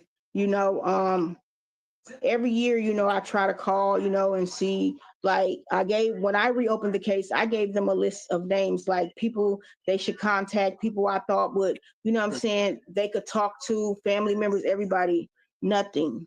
Like you haven't talked to one single person. Like some people might be in jail, rehab, still on the streets. These people are still around that you could have, this list of names that I gave you that you could speak to, nothing. You know what I'm Right. saying? I think my family knows more, her sisters, they know more than what they're telling or leading on. I believe it in my soul, because anytime we get to asking questions, it's just like a whole bunch of, you know what I'm saying? Like I was just telling my brother, like I called the one who raised me, you know what I'm saying, her oldest sister, which I call her my mom. I called her and I was asking her questions because I wanted it for the podcast. And she went into a whole nother situation. When I got off the phone, I said, she didn't answer my damn question. Usually when that happens, it's because people know. Like you said. Yeah. Yeah. So it's like, are you serious? So I'm like, wow. But out of all people, I would think that she would be the one, you know what I'm saying, that I could all, you know what I'm saying, that would say, and it was like, it just threw me off. So her sisters, you know, yeah, all of them was, you know, out in the streets doing what they was doing back then. But most of them are clean now. Clear your conscience, you know what I'm saying? I would y'all don't understand that it hurts me, my brother and my sister. We walk around here, y'all got y'all kids got y'all mom. You know what I'm saying? Y'all can't replace y'all sister. You know what I'm saying? And it's like, but y'all didn't try to do nothing to, you know what I'm saying, figure it out. It's like everybody grown now. Everybody, you know what I'm saying? We just look at y'all like, really? Like, I believe everybody got somebody knows something they not telling. I don't know what it is because the type of people that they hung around, my mom and my cousin, one of her closest cousins, you know what I'm saying, they hung around, they mess with, you know what I'm saying, white men with power and money in Minnesota. So I don't know, but it's a lot of strange stuff going on. It's been a lot of stories that's been told, but my Yeah. only story is I just want an ending. Mm-hmm. We need an ending. Like it hinders our growth. I have 3 kids, 1 grandchild my mom's never met. My sister has 5 kids, 1 grandchild. You know what I'm saying? She's never met. My brother, he has 4 kids and 1 grandchild that she's never met. And it's like, but all y'all get to see y'all grandkids. Every time we get to asking questions, everybody want to turn and change the topic. Right. Like this should be always on the agenda. Like sure what can we should. do? Like, you know what I'm saying? And until there's no end, until God tells me in my heart and my soul, like there's nothing left else to do, it's unsolvable, then I will leave it. Until then, from here on out, I'm fighting, and I appreciate every platform that allows me to tell my mom's story. She was only 24 years old, you know what I'm saying? Like, Right. regardless of what she did, she was coming home to her kids, She you sure know. is. So Exactly. so something happened, somebody knows something. Like it's just like people are holding secrets, you know what I'm saying, that can give us peace and joy and hope, like, you know, and that's what really makes it hard to Right. see everybody with their kids and their moms, and you know what I'm saying, they act like my mom never existed, like literally, like, you know, but it's 3 kids here to let y'all know she existed. So you know what I'm saying? And it's hard. And it's just been a lot going on. A lot. Right. Okay, so now take me back. You said they had a Halloween party, right? Hmm. Did anything happen at this party?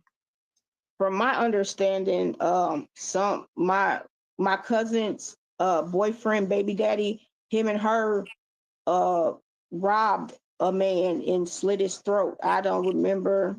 They say it was ambulance everywhere. I don't remember none of that. But you know what I'm saying? People that like my brother, he says, my brother and my sister, and mind you, my brother's younger than me, but the boys, you know, they are always up there, you know, they're boys. So I'm pretty sure him and my cousins was probably up, and my sister. I'm an introvert, so I'm always to myself regardless. So I don't remember none of that. You know what I'm saying? I just remember waking up my mama there and then my mama gone. But my brother said that it was an incident where a man ended up getting his throat cut, and my cousin and her boyfriend, baby daddy, had something to do with it. And I don't know, that could have been a retaliation, because like I say, when they mess, it was a white man, and they mess with people with power. They didn't, you know what I'm saying, mess with no no average Joes when they made their money. Because you know what I'm saying, I wish I could have showed you this picture of my mom, because I have a better picture than that. They was bad, her teammate, and they kept them people. So yeah. Right. I mean, you could always send the picture to us. I mean, but Yeah, I'm glad I was able to lighten this picture up to get her eyes. yeah, Because she does have some beautiful eyes. Because yeah, she does. yeah, it's always I don't know. It's always when I look at the pictures of people that are missing, it's like the Hmm. eyes tell a story. Right. And And what she her eyes are saying, bring me home. right. Bring me And when home. she went missing, she had a colostomy bag because she had real bad gallstones. So she Okay. had a colostomy bag, I remember pretty much visiting her the last time in the hospital too. Uh, we had Oreo cookies and milk. I'll never forget it. And it was kind of crazy. Like, wow, like all the memories I can remember. I can remember that memory and me and my sister putting my brother in a dryer and her whooping us because we didn't want a baby. You didn't put him in a jar. Yes, we did. We sure did. We didn't want no babies. But other than that, you know what I'm saying? I remember her face. I remember her smile. It's just like the conversations I don't remember, the time you know what I'm saying? The little things I remember, but it's like conversations, you know what I'm saying? It's just crazy. Right. And Now, it's whew, okay. You said your aunts and your cousins and all them act funny, right? Do yeah. you remember how they were acting? Were they acting the same way, like when you're growing up? Yes, like they were like literally like it was like nobody wanted to say nothing. Like I say, my auntie, her and her kids live with us in the house where my mom, you know what I'm saying, went missing 26th and DuPont. You And know, your kids never say I anything. no kids never said anything. And like I say, I don't remember us ever going back to that house, her ever going back to that house. And I don't remember her kids getting on the bus with us to go to school that morning. I don't remember. Right. So Well, you could think so also too. If there was assault there, and they was involved, they wouldn't come back. And like you said, that might have left the door open. There's just so many endless yeah. possibilities here. Yes, yes. And my cousin, he said he swears like, and like I say, I don't know if it was winter because up in Minnesota we had like Franklin, it was a indoor pool. So even in the wintertime we could go swimming. So he said that he saw my mom. She was at a grocery store called Super Value after she went missing, and he swears to it to this day. He said he was hungry. He went up over there. He seen her. She was in a car with a white man, mind you, a white man. He said, I don't know if you ever seen the movie Heat, but the white guy on there with the little curly, crinkly hair, I can't think of his name. He said he looked exactly like him. Al Pacino or Robert De No, Niro. I don't know. I don't even know. No, what's that other one? That's not Robert. What's the other one name? It's Not Al Pacino. what he play on. Oh, what's he play on? Because I know who he talking about. I can see his face, but I can't think of his name. Ah, Have you that's ever what. have you ever seen Beauty Shop? Yeah, Okay, remember the dude, the one who was acting the white boy? I think that's who that is, if I'm not mistaken. The face I that know you're I'm talking giving about. is that. Okay. Yeah, yeah. So he said he looked at like him. He said he asked her for some money and she gave him a couple dollars and told him she was okay. You know what I'm saying? He said and to this day he swears to it like he don't care what no, you know what I'm saying? So I don't know, but that's kind of strange to you Right. know what I'm saying? But yeah, every time we try to bring up the conversation, nobody knows nothing. Like I don't see how a person can just, you know what I'm saying? Somebody knows something and get it off your conscience. I mean, I don't even really care to press charges or I Right. just if she's dead, I just want her body home. If she's out there with amnesia and can't remember, I want somebody to see this and let her know, you know what I'm saying, who she really is, because it's a lot of stuff like that that's happening. My cousin, she found her dad after 10 years. You know what I'm saying? They thinking he dead and he don't got amnesia and in prison for murder under another name. She had to do Wow. an And this happened in ancestry. Minnesota. Yes, she had to do a DNA kit in order. She said because she ended up calling me like, cuz you need to do a DNA kit. I've never thought of the possibility of amnesia. It never really, you know what I'm saying, crossed my mind. but anything is Right. possible, and that would be awesome. So you don't have your But DNA in the system?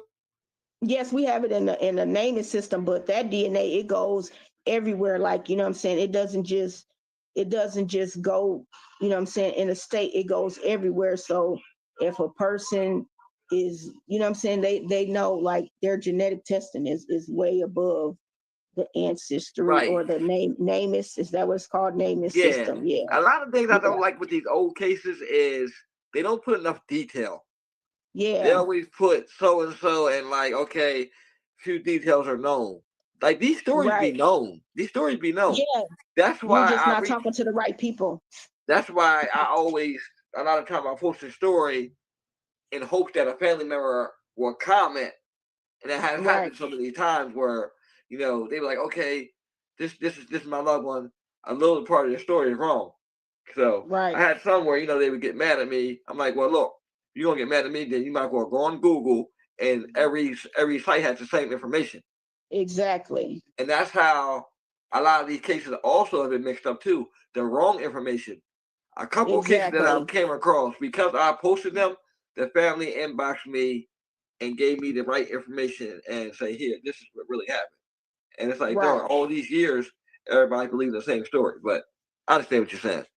Exactly. So it's like a whole bunch. I done heard stories about what coulda, shoulda, woulda happened, but my whole purpose is if the police are not, my whole purpose is my family and the police, because like I say, they know something. There's just no way that her sisters and them don't know nothing. They know something. Other people know, and the police are just not trying to get to the bottom of it, which is really hindering us and hindering me, and it's really ticking me off, to be honest. Like, I am so upset at the Minneapolis Police Department. Not only did my detective retire, I didn't even get a notice to say my email's been the same since 2017. I haven't changed it. No email saying I quit, this is the new person, yada yada yada. So when I get this new information, it's like, wow. I ended up inboxing the lady, and it says that she's from the juvenile unit, and I'm thinking like, how is she an investigate? Like, what is really going on here? I just it's mind boggling. Yeah. So It's like it's like you have to deal with a grain of, you have to deal with them with a grain of salt because yeah, I don't know. And then a lot of times, like you said, these cold cases, they don't think that they can be solved. So exactly. they won't. Honestly, tell you Yeah, the so truth, a lot of these days, social media is actually solving these cases. exactly. These Facebook groups are really, putting the information out there. And that's so true. And that is exactly why Yeah, I'm kind of we glad just for the had technology. a group that I know that I follow. I think it's Jane and John Doe, 1970s, 80s. They just helped solve a case. She posted an old case and a bust of what somebody would look like, like the drawing. And Hmm. this girl said, "Oh, I think this could be my mom." And Yeah. from that, she took a DNA, and it turned out to be her mother. And two people See, were charged with the murder.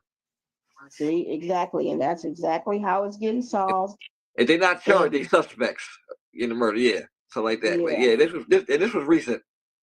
Yeah, see, and that's what it be. It's just that one little thing that get it out there and make it known. You know what I'm saying? And um, in Minnesota, this uh, it's called I can't think what it's called. It's about Black missing people. They did a story on her, and the guy, he reached out to me, and he was like, as long, just like as long as I've lived here, I've never, what I'm saying, heard this case. And he said, and then he the one told me, he said, your mom's case is the longest unsolved case in Minnesota. I said, what?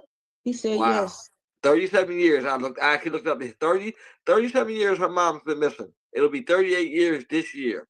Yes. And 38 years. Just think it's about that. crazy. And it's 38 crazy. years that people have information, people know what happened to her. Like she said, clear Yeah. your conscience. Clear your conscience. If this is your Right. family, how you say it's your family, do the right thing. Right. Cause 'Cause blood is somebody, thick. it's out there. Blood is thicker. Blood is supposed to be thicker than water. But Yeah, these it's days, I'm not supposed, so sure about that anymore. I'm telling you, you gotta watch them more than you watch them. And all me and my brother and my sister want is closure. I mean, our lives have been rough. You know what I'm saying? It's been hard, and it's like somebody out there somewhere knows something.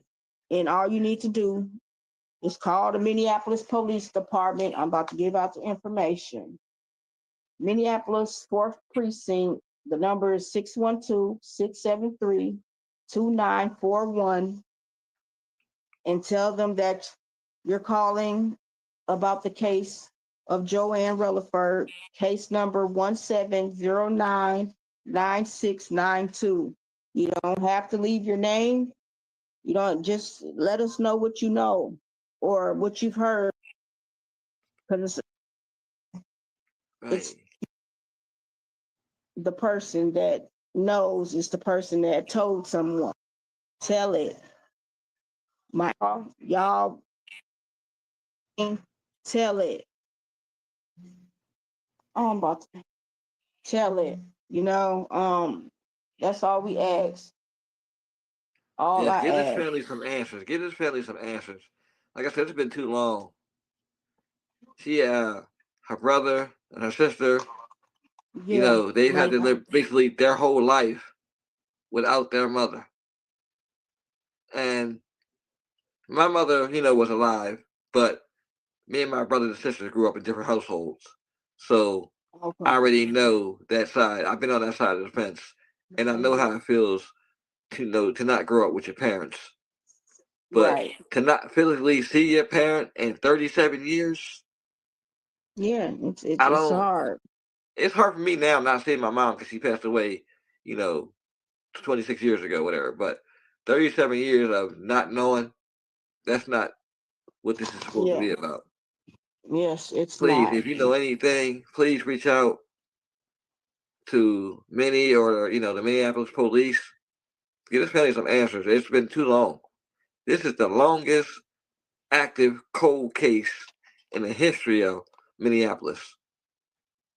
We on the Yes, wrong side of history. Wrong side of history.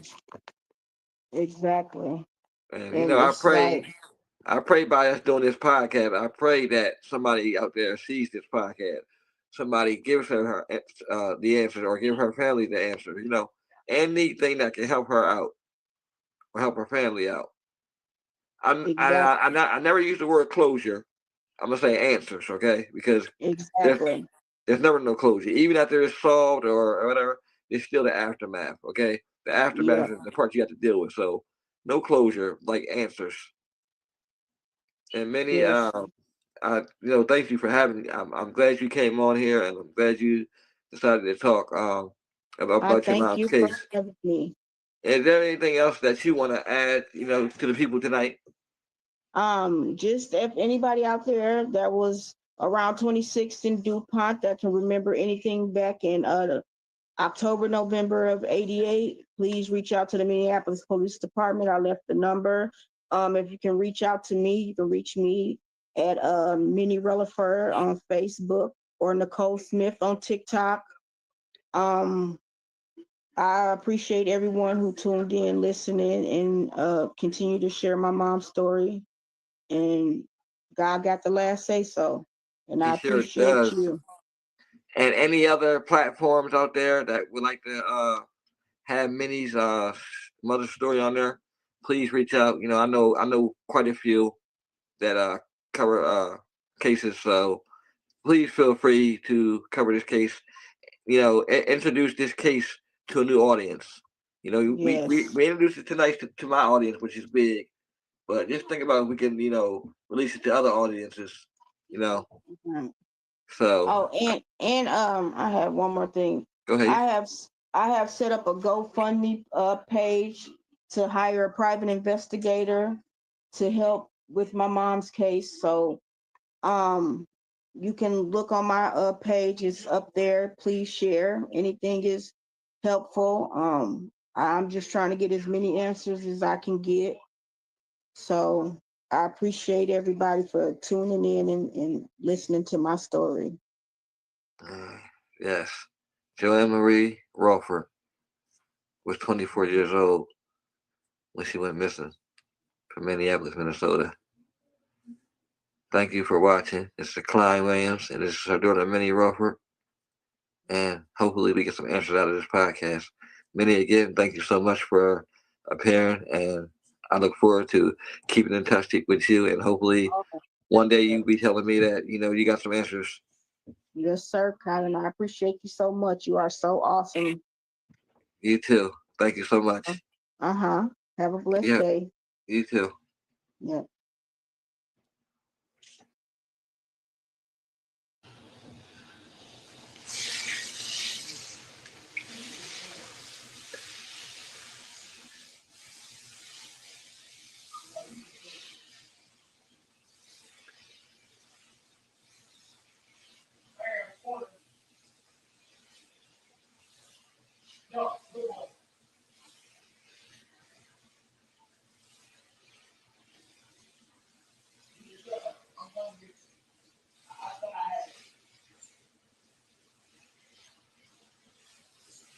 Good evening, everybody.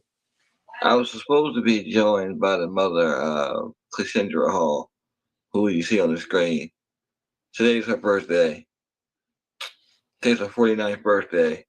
She went missing on May 9th, 1994, 31 years ago. I think her mother might have got hung up or busy. I'm not sure. But I wanted to go ahead and talk about Cleashindra anyway. Cleashindra worked at a doctor's office ran by Dr. Amos. And she was last seen when she was dropped off at work on this night. She would call home around 8:30. I'm sorry, not tonight. I'm sorry. She would call home early in the day to see if anybody had called her, which her mother replied no. She was supposed to call her mother back around 8:30 that night, for a ride home, but she never called. A friend of hers that worked with her, Erica, said that Cassandra said that she would walk home, which is out of the ordinary. Even though she didn't live too far, she always got a ride home for her parents. So her mother waited up for her, and she never came home or nothing. And she's been missing for 31 years. So hopefully that she gets a chance to come on here and tell the story. I just wanted to come live and let everybody know, because I know a lot of people are waiting for her to come on. So hopefully she gets a hold of me and we can see what's going on. But today is the 49th birthday of Cassandra Denise Hall, who went missing 31 years ago from Pine Bluff, Arkansas, from the home of Dr. Larry Amos, who claims that she left at 8:30 p.m. that night, and that she left with somebody. He also can't tell the police what the car looked like or who it was, which is conspicuous. There have been a lot of rumors as to where, Cleasandra's body is. A lot of people say it's still on the property of Dr. Larry Amos. No one knows. Now, initially, they didn't really do a search for. They didn't do a search of his property. It wasn't until 18 years later, in 2011, is when they decided to go back, because they got rumors of a foul smell and some blood that they may have seen. So let me tell you what they did with this evidence. Now, they were supposed to store this evidence, how they probably do it. So one of the cops took the evidence home and left it in his trunk overnight. That's right. And he never took it to the station. And when he did, it sat on the shelf probably for like another month or two before anybody noticed it. So all that evidence was essentially like damaged or lost. No blood evidence was found in that house in 2011, 18 years later. Now here we are in 2025, which is 31 years, and there's still no answers as to what happened to Cassandra. She's 18 years old. She was set to be the valedictorian at her high school reception, and she just went missing. Now, the doctor, they asked him to take a lie detector in the beginning. He said no. He refused. He has refused all these years. He has refused questions about Cassandra. He won't answer anything. He's adamant that she left his house 31 years ago, which I seriously doubt. But I will say this, though. If it wasn't him, it has to be somebody that's close to her. I don't think anybody could get close to her enough for her to still be missing. So it has to be somebody close to her. I don't think she ever left the doctor's office. I really don't. I don't think she left the doctor's office. I think something happened inside that doctor's office and he may have did something to her because it's very suspicious how him and his son left town the very next day. And then they come back when they find out that the police are looking around his house. It's so much with this case. This is probably one of the most craziest cases I think I've ever come across. And I've had Miss Hall, I think I've interviewed her twice on our YouTube channel. We did one back in 2023 when it was the 29th anniversary of her disappearance. So if you want to check that out, you can. It's on our YouTube channel along with other stories. But right now, we're on Cassandra Hall. And the pictures that you see in the background from our different missing person flyers, celebrations of her missing, like how long she's been missing, birthdays. This is Dr. Larry Amos right here. He still lives in that same house too. He's still alive. I see people talking about he's dead. No, he's not dead. He's still alive and he still resides in that same house. This is Cassandra with some of her nieces and nephews she never met. This is her parents right here. Detectives, this is when they did the search warrant at Larry's house. Young Cassandra. She had her whole life ahead of her. 18 years old. I can't imagine being a parent missing their kids, this long, 31 years, and she still holds out hope that her daughter's still alive. I commend Miss Hall for being so strong, so strong. She knows the endless possibilities of Cassandra's case and how it could turn out, but she still somehow holds on to hope, and that right there tells you, like as a parent, because I would do the same if it was my kid. I would go hard. I would be on the TVs every day. You would never like not see me. You'll see me every day. So, but this case is something that I'll never forget. I'll never forget. Is there any questions? Man, yeah, that's true. Oh, of course the doctor knows, of course. Yes, the doctor definitely knows. He just won't talk. The doctor will not talk at all. And why he won't talk, I don't know. It's just do a lie detector test. Just do a test. I know they're really unlistenable in court, whatever, but the fact that he refused it and he didn't want to cooperate in the investigation, it just tells you a lot. And I also think that his wife may know some answers, but of course, with him under her 24/7, she's not gonna ever talk. So this may be one of them cases where we may never know. We may find out. We may not. Who knows? But I know somebody out there knows what happened to her. You don't just go missing without somebody knowing. Somebody knows what happened to you. Young and beautiful. This is his house right here. Now this house has been remodeled at least 6 or 7 times. Now think about this. That house has been remodeled 6 or 7 times, right? This is before the police got a chance to, even go in there and search the first couple of times. So he could have did a lot. He could have got rid of a lot of evidence over the years by doing this remodeling work. Somebody said they smelled like something was smelled like death years ago. I just don't understand. Like, I guess the law works in mysterious ways because you really have to have evidence on what people do. And I guess they have no evidence. I'm pretty sure, just like us, police probably suspect the doctor too. And they probably suspect other people too. But one thing they never have done is they never released the suspect list, which I think they should have, because we probably could have narrowed it down. Because what if all these years that we've been pointing at the doctor and it hasn't been a doctor? That's just me hypothetically speaking. I'm not saying that the doctor didn't do it because, again, there's just been no evidence to support it. Yeah, one of the remodelers, right. One of the remodelers is the one who reported the foul smell. It's been a lot with this disappearance. And I also still feel to this day that Cleopatra does not get any coverage on anywhere, and her face should be plastered everywhere. Back then, they labeled African Americans runaways, and the messed up thing about it is they told her mother that she had 24 hours. She had to wait for 24 hours to report her missing. Listen, that's not true anywhere. There's no law that says you have to wait 24 hours. That's just something that was made up. You are allowed to report a person missing ASAP. There's no law. So I don't know why people have believed that myth that there's a 24-hour rule, which is not. The YouTube name is Missing Black People the Forgotten. Yeah, I agree, Arctic. They did. I don't think they ever, and the thing is, they never cleared the doctor.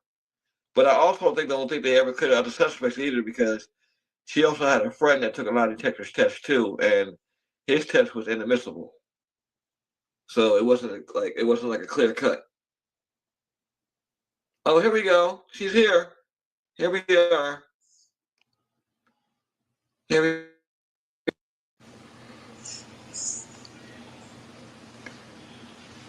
Miss Hall's here, y'all. Let me get her in here. I think I see her in here. Hold on. Oh, she's in here. Hold on. Let me see if I can add her.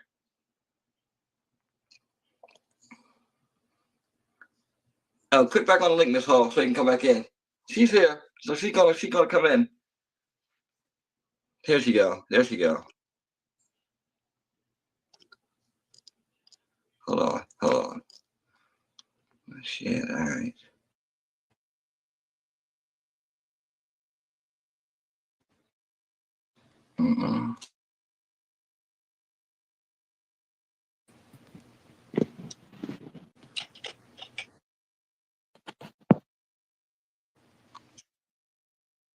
Hey, how you doing? Fine, how are you? Hello? Hi, can you hear me? Hold on, let's get it together. I see you. I think your connection is a little bit slow. That's possible. Okay. How you doing, Miss Hall? I'm doing fine. I'm sorry. I'm tardy, but I've been sitting here in backstage for about 10 minutes.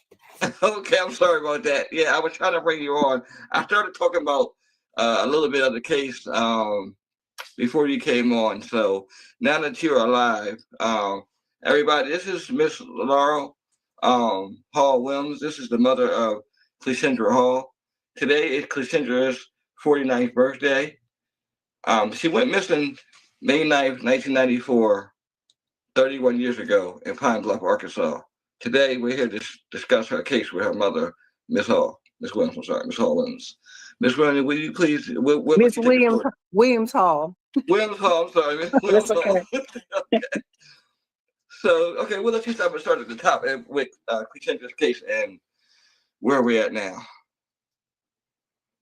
At the top with her case. Yeah. Okay. Let's go to the day that she went, like when you dropped her off for work and everything. Okay, the day that I dropped her off was like any other day. I picked her up from school early because she was a senior, and so if you were a senior and you had a job, then you could get out of school early. And so, especially since it was 2 weeks before graduation, when I took her to her job, which was a home office, no one was at home, and so she came home, laid down on the couch, and went to sleep, took a nap.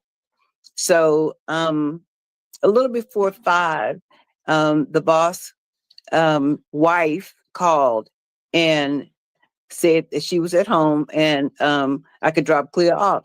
So I said, okay. And Clea got up off the couch, wiped the sleep out of her eyes, and got in the car. And we drove down, which is not even a mile from our house. And I watched her walk in to the house, and that was the last time that I saw her. Now, she was supposed. Okay, now question. Now, she called home in the middle of the night. Well, she called home that night and asked, did anybody call her, right? Okay. She called home about 8 o'clock. Um, I picked up the phone. My son and I both picked up the extensions. She said, anybody calling? My son said, no. She said, okay, bye, and hung up. I didn't say anything because that was all of the conversation. And during that time, I think cell phones were just coming out. So people didn't really have individual cell phones unless you had money. And so she wasn't able to so we didn't have cell phones and stuff like that. So we only had the landlines, and that was the end of the conversation. And that wasn't unusual for her to call home and ask if somebody had called her. Okay. And then you were expecting a call back from her, right? For you to pick her up, right? One of us usually picked her up. Okay. And at the time when she called, I was laying on the bed reading. And so I expected her to call me. And when my husband came in, I guess it was about 12:45, and he came in and asked if Clea was still at work, and so I'm half asleep. So I hopped up and I go to the room looking, and I said, I guess so, because it was definitely unusual for her to be working at that time. She had stayed there till 10, but Mhm. 12:45 would have been that would have been a no, especially it was on a school night. So I didn't even know the doctor's number. So I got on and looked in the phone book and found the number for the home office. And he answered the phone on the first ring. And I said, is Clea still there? And he's like, no, she left. And I'm like, well, how did she leave? Who did she leave with? And he said, her ride picked her up. She left about 8:30. He said, hold on. And so he went away and then came back a few minutes later and said he had looked at her timesheet, and yeah, she had signed out at 8:30. But of course, he didn't know. That's the discrepancies in the story, because in one account he doesn't know when she left. He just heard the garage door close in the door, and then another account he says that she looked out the window 2 or 3 times like she always does, and then her ride picked her up, and then she left with a peach pop in her hand. But he Okay. doesn't know when she left exactly and who she left with.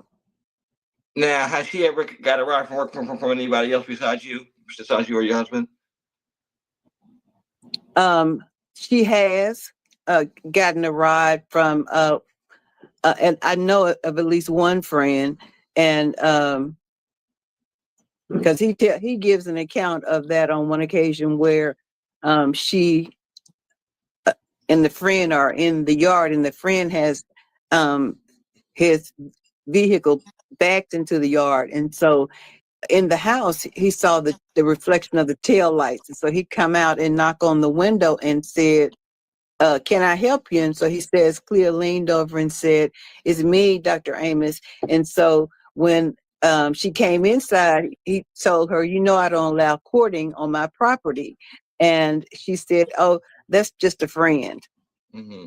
So that was the one occasion. So I'm assuming that maybe there was more than one occasion that somebody picked her up, but this particular day, I assumed that I was picking her up. Okay. And then after this, you continue to wait, and then you figure she goes to school the next morning, right? Yes, when of course, like any parent, I stayed up all night because I'm thinking, girl, you're gonna be in trouble. And Right. So when the kids got up to go to school the next morning, my middle son, I sent my middle son, when he got up and I was telling him Clea's not at home. And so he said, when I get to school, I'll check, because they had band together in the first period, because he was in 10th grade at the time and she was a senior. And Okay. so when he got to school, he went to the principal's office. Like, he probably stayed in there that day, and called me and said, She didn't come to school, but the seniors are gone to one of the elementary schools to play as a, I guess, a Okay. senior project or whatever. And so he said she wasn't at school with the band. So maybe he just missed her, but he would call me at lunchtime. And so at lunchtime he called and he said she didn't go with them. And so at that point I was really concerned. So I called the police, and then I was told that I had to wait 24 hours in order to report. So the only time reference that I had was the time that I dropped her off at work. So at 5 o'clock, my husband and I got in the car. We went to the police station. Well, at 5 o'clock, it was kind of dark, but the sergeant behind the desk came out, and he half-heartedly took our story because, well, everybody would say she's 18 and she can come and go as she pleases. But I'm thinking, okay, she's 18, but she doesn't have a driver's license because she left her purse. She just got up off the couch and got in the car. So she didn't take anything with her, no clothes, no money, no ID, nothing. And so we finally got a chance to fill out a report, but they still didn't even do anything at that point. Wow. And now she was working with another friend there too, right? By the name of Erica Allen, right? Okay. Now, there was on this show, Find Our Missing, that did Clea's story. And in that, they interviewed Erica, and Erica said that she was working with Clea and she offered to give Clea a ride when she got ready to leave. But that's not true, because when Clea got the job, Erica and her sister were working for him, and Clea, they helped her get the job because Clea was replacing them. And so I'm not exactly sure why she said that she was there working that night with Clea, because she wasn't. She had Clea had almost worked for him a year, and he was cheap, and there's no way that he would have paid for her and Clea to be working at the same time. Yeah, because I thought that was strange when I seen that in a couple of podcasts, and I seen it recently in the Black Girl Gone podcast, where it says the friend said she offered her a ride, and I thought that was strange too, that she said that she offered her a ride, and Clea would say no if she left 5 minutes after her, because the account is that she left at 8:25 p.m. and Clea left at 8:30 p.m. Right, and no, there was nobody working there that particular day except for Clea, although there was an older lady that, and I can't remember her name right this second, that worked kind of part-time as well. So he had, like, I want to say 2 part-time workers to equal a whole. Okay. Cheap. Okay, cheap. Yeah, like you said, he's cheap. Okay, so from there, where did the investigation go after, like, she's missing for a couple of days?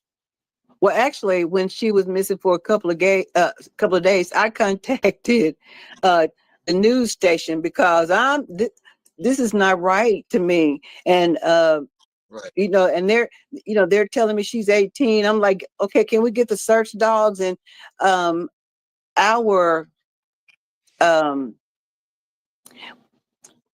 Dr. Amos on Tuesday went out of town to take care of some daycare business just in a neighboring town. But on Wednesday or Thursday, he went out of state. Okay. Supposedly to purchase some furniture for a tanning salon that he was trying to open. And I'm thinking, well, you could have wired that money. Why would you? He said they were going out of business and he needed to go and pay for the furniture, which didn't make sense to me. But the police seemed to be satisfied with that because they didn't even go over to his house they went over to the house to look in the office where she worked on that Friday. Yeah, on that Friday. And because he was gone and the wife let them in. And he the detective went to the phone, hit the redial button, and whoever answered the phone, he said, "What residence is this?" And they said Smith. Well, even back then, you didn't just talk to anybody on the phone. And why would you, it's not like he had caller ID or well, we didn't even have caller ID back then. So Right. it's not like he could see the other person on the end. So why would they tell him who they were? Although it turned out to be somebody that Dr. Amos knew, but they had given a false name. And why is that you think they gave a false name? They just was doing it, or? Because they might have, back then, the only people that called other than friends were bill collectors. Oh, okay, I got you. Right, I So got you. they might have thought it was the bill collector or somebody because it was somebody they didn't know. Okay. Or they didn't recognize the voice. And I'm not even sure if he identified himself, but and he may possibly have, but they didn't give their correct name. And then Right. after then they left. And that was as far as their search went, the office. That's it, the office. Mm-hmm. And he also, from what I understand, he refused a polygraph test too, right? Sometime during that time, they scheduled him for a polygraph, and he ended up calling them and telling them that he had a meeting, he wasn't going to make it. And then they attempted to schedule a second testing, and he lawyered up. Lawyer, if you don't, my thing is, if you don't have anything to hide, just answer the question or take the polygraph. So that was a red flag right there. And so he has never actually participated in an investigation, honestly, right? I think maybe originally we did a radio show. There was this guy that asked us to be on the radio, and we said yes. And so when we got there, he was there, and the guy had called him to be on the radio. And so after then, I guess people were accusing him of knowing what happened, and so we didn't hear. He didn't participate in any searches or anything like that. And I think we had a meeting with the police chief, maybe. I'm trying to remember. No, he wasn't there for that, but he did do the interview. And actually, he didn't even do his original statement until that Saturday when he came back from out of state. Okay. And he also had a son. From what I understand, was it just him, or did him and his son go out of town? As far as I know, it was just him. Okay, because I know. I mean, I know people think they know everything, but I know a lot of times I see online it was like him. Somebody was pointing either to him or the son. The son supposedly was involved in a in the statement with the friend that they used for the 2018 search to get search warrant. Okay. But his son didn't live with him. Actually, his son, he and his first wife had been divorced, and so the son didn't live with him. And I think at this particular time, from what I heard, he had come over asking for some money, and he and his friend, and he said, I'm not going to just give you some money. You're going to have to do some work for it. And he had them filling in a hole or something in the backyard. That's the story that was going around. Yeah, because you always see a lot of stuff on social media where people, people post and say things, and it's like, you never know. But so as the investigation continued to go, the case ended up going cold, right? And then we're gonna fast forward to like now it would take them 18 years for them to search his house, right? 18 years. Mm-hmm. And that happened in 2011, right? was it 2011? It's somewhere, 2012. Okay, somewhere around there. Mhm. And it took them 18 years. Now, what happens when they? Well, first of all, how did you find out? Actually, I was at work and somebody called me and said, you know, they're searching the old guy's house is how they said it. So I'm like, okay. I told them at work I gotta go because they're doing a search. So I left work and went down to the resident, and there were police cars, and we couldn't even stand. Actually, we stood back.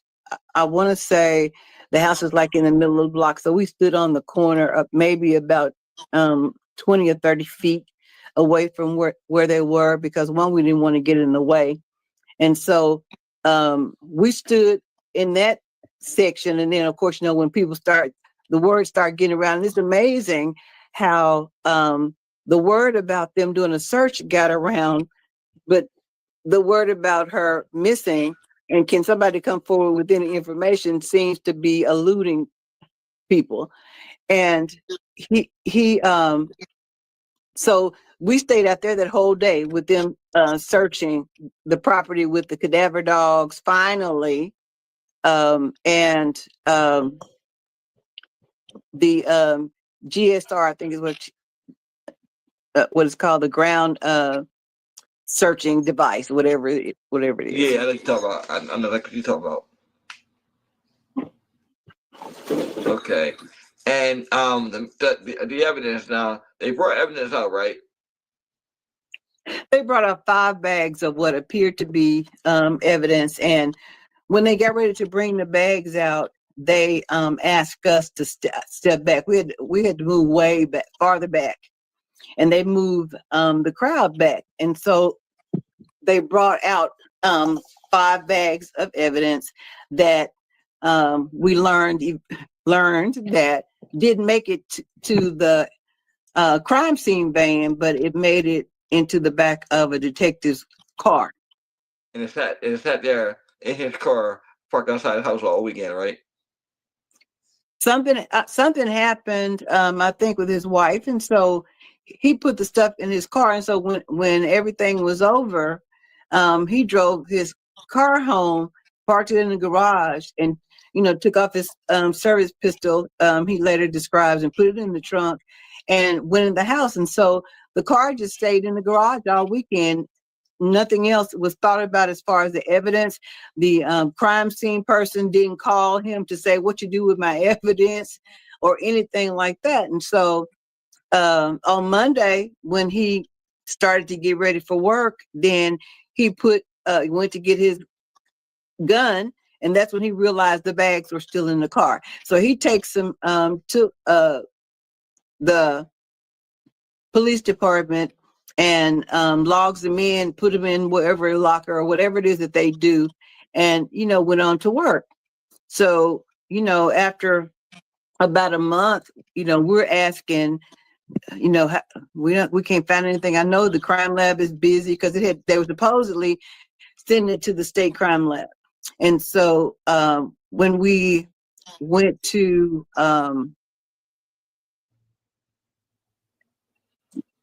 we started going to the city council meetings, asking the city council, who at the time was the boss of the police department, asking them to put some pressure on the police. I don't know what we wanted them to do, something.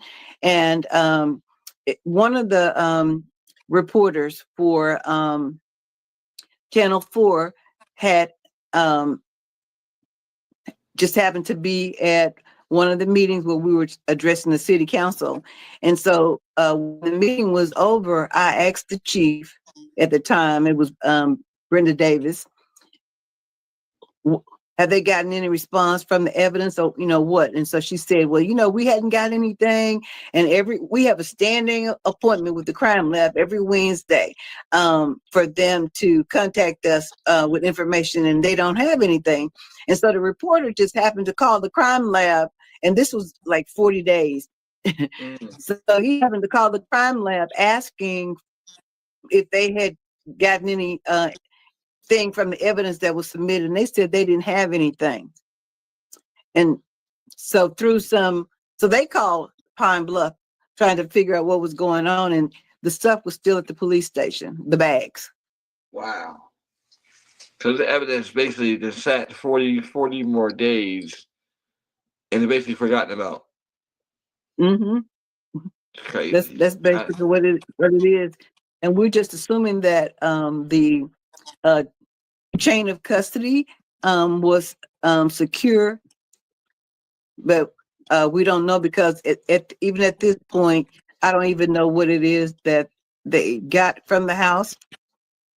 I mean, I was concerned, but I wasn't concerned in that I wanted whatever they found, if that was going to be helpful to help them finding clear. I didn't want to do anything to jeopardize the case.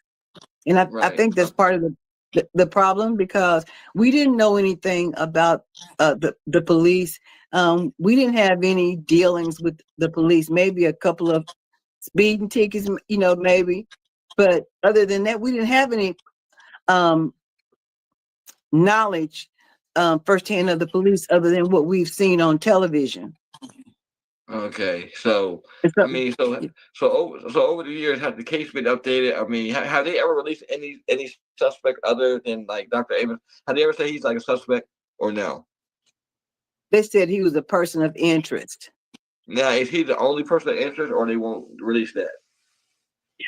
There was one other friend that I think that they questioned at that time, and the difference in him and that friend is that the friend took the polygraph, and but he knew more about, I guess he knew more about how to avoid the police than the friend did. Although he eventually did say they needed to talk to his attorney after they had questioned him a couple of times. I just still don't understand why you need to talk to the attorney if you have nothing to hide. I just never understood that. I'm just thinking. Well, in our climate, you can only say so much, and then you're the suspect, even if you're trying to be the one to cooperate. So eventually, they could have, and I'm not saying that he's innocent, but they could have eventually circumstantially made him the person. Right. Just to take the public pressure off of them. Yeah, because I always sit back and I think about this case, and I said it before you came on live. I said I think that it has to be somebody close to her, in order for her to go missing. I don't think that it was somebody that didn't know her. I think it's definitely somebody that she knew and somebody she trusted.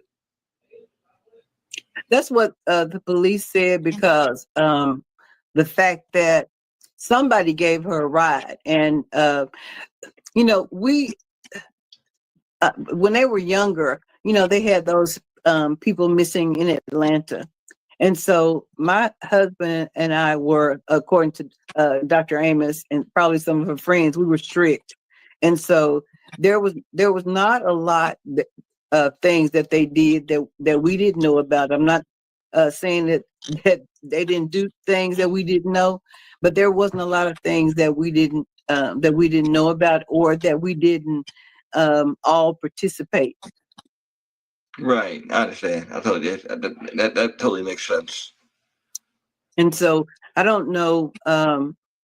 So they're saying that it had to be somebody that she knew had to give her a ride, but they couldn't find anybody that said they had given her a ride. The neighbors didn't see anybody that day, they said. And I've played the scenario over and over in my head, and the first few months at 5 p.m. I would go past the house just to see how dark it was, and it was the beginning of well, I guess it would be daylight saving time, because it was May 9th, And so at 5:30 or 8:30, I'm sorry, 8:30, it wasn't dark, too dark that you couldn't see cars. Okay, I got you. I got you. And so none of the neighbors said they saw a car. But then 9 times out of 10, it probably was never a car.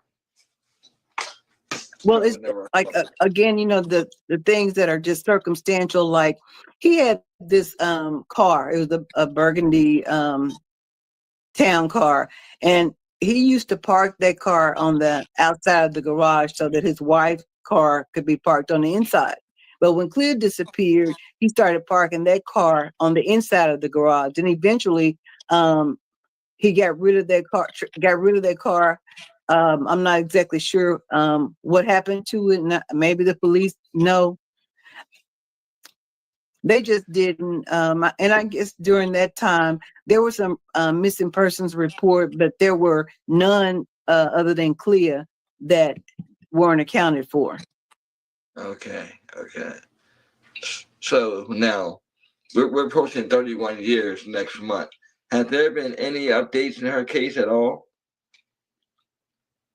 If there has, I'm not aware of it.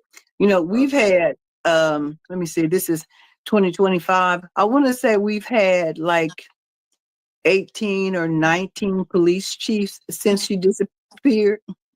Wow, that's a lot.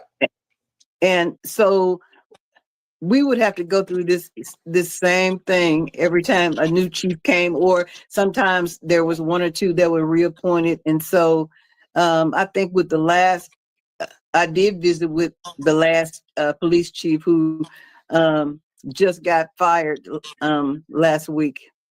Oh wow. So another thing I question out there in Arkansas, has her case been out there? Has it been probably been on the news a lot? Have you had people been talking about it? What can you say? How has her coverage been? We've had some local coverage, and when something like if something comes up, and I contact the newspaper or the television station, and then yes, they cover it. Our case has so many. At one point, I had met John Walsh, and they wanted to do her story on America's Most Wanted, but because there were so many questions, and the fact that at that time the police did not want to assist them with an investigation, so they couldn't do the story.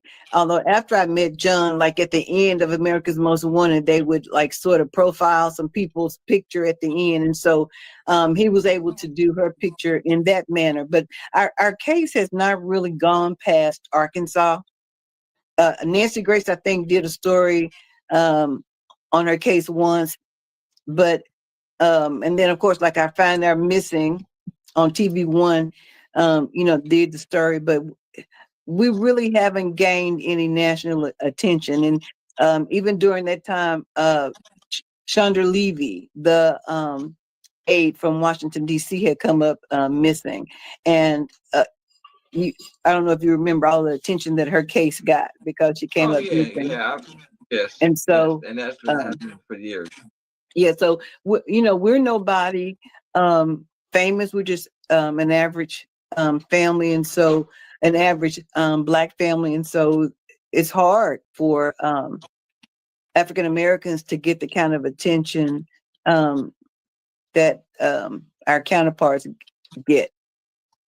That's so true, and that's the reason why I made this page, Missing Black People, because that happened so long, and my main focus is to put the focus on their cases, because I come across different cases, 35 years missing, 31 years missing, 41, and it's sad because a lot of these cases, some people are just hearing about the first time, or a lot of times they just see them on TV, or they see them on message boards, but to actually be involved in talking to you and like knowing the story, it's upsetting me for so long. So I just had to do something, and that was my way of giving back to all our missing. Put the focus on their cases.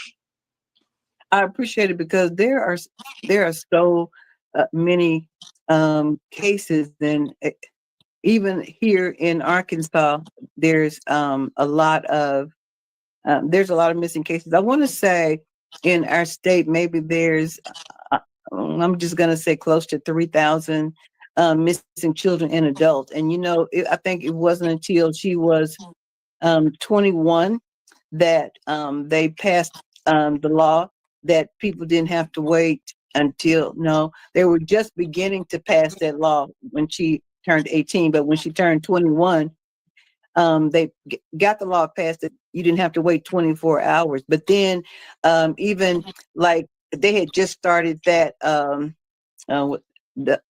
this missing alert. And so I tried to get them to do that, our police, and they said no, because people would become numb to it. And then, so it was just like everything that I would ask, they couldn't or wouldn't do. And they just told me, the captain of the detective at the time just told me I watched too much television and things don't happen like you see on television. Well, he wouldn't say that if it was his daughter missing. These people, we got to think these people would have slept comfortably for the last 31 years. It's your daughter who's been missing, so you can't say you watch too much TV. That kind of appalls me when people make those type of statements. Well, we don't have anything to reference to. All we have is the television shows, NCIS, Right. and stuff like that. So what we're seeing, they're solving the case in an hour. So why can't you solve almost 31 years, and you can't even tell me who she left with? I mean, what kind of timeline have y'all put together? Because again, she didn't have a cell phone, she didn't have a car, no ID or anything like that. So somewhere you ought to be able to trace her steps. She didn't just vanish. No, she did, and I think at this point, though, I don't think they can probably solve it. They probably would take cold case detectives to get on this case, or like you said, you're not famous. Somebody famous would have to look at the case, and that's possible. That's always possible because you never know who's watching these lives, who's looking. I see a lot of people in the comments now tagging different places to see if they'll cover this, which will be good because all publicity is good when it comes to these missing persons cases. It is, because there are some cases that don't get any, maybe it's a blip on the news and that's about it. That's true. That's it. That's true. That's it. Because a lot of my cases, people or some people see for the first time. A couple people that just entered this chat just said this is the first time that they've seen it, and they're going to cover it. So that's good too. That they're going to cover the case. But yeah, I think it's very unfortunate when somebody's missing so long, and then you just find out that on 31st year that they're missing. So that's I'd like, and I watch Good Morning America every morning, and I've seen them do stories on dogs, the pet of the day, or whatever it is, and I'd like to see those kind of shows do a missing segment every day. This person is missing. They've been missing for whatever number of years. Does anybody have any information? They're searching or whatever. That would be a avenue for some reporter at one of these shows to come up with their little not play of the day, missing of the day, or whatever, so that people's stories can get out. That's my goal, to get to that point where I can do those segments every day. I want to go beyond that. Because the real celebrities in this is the missing people, the people whose cases have gone so long without being solved. Like you said, they can't even tell you who she got in the car with or where she went or anything. They really can't tell you anything. Oh, what kind of car? Yeah, what kind of car, right? If that were the case, what kind of car? Right. And then so long to do all these searches. 18 years is a long time. Yeah, 18 years is a long time. And I think when they did the search, he kind of laughed and said, y'all should have did this 18 years ago, and just kind of laughed at one of the detectives. So and then the fact that he didn't like participate in any searches, paid people to take down our flyers. We would put up pink bows. He would take them down or pay people to take them down. It's just those kind of things. Now, for me, that would be circumstantial evidence enough for them to arrest me and hold me for whatever the amount of time they can hold somebody. But with him, they couldn't or wouldn't do that. And so, like right now at 31 years, you can't just arrest anybody circumstantially on evidence. You have to have concrete evidence at this point. I know. I see that in a lot of these missing person cases where even the last person that's seen with them, nope, they got to have evidence that they actually did something to them. I just be like, wow, because in a lot of these cases, that's usually what happened. The last person that's seen that person, usually 9 times out of 10, that did something to them. They said that only happens on television. That's the story that they. Yeah, okay. That's the story that they gave me. That only happens on television, Miss Hall. Okay, so yeah, okay. Okay, so They say so. I know 3 cases of it happening in real life, so they can't tell me otherwise. but it's funny because these television shows get the ideas. Although I know some of the writers are creative, but they get these shows from I don't know, cases that they've seen or somewhere these ideas come up for some of these cases. And I don't think that they're all made up the way the police tried to lead me to believe. But again, we didn't know anything.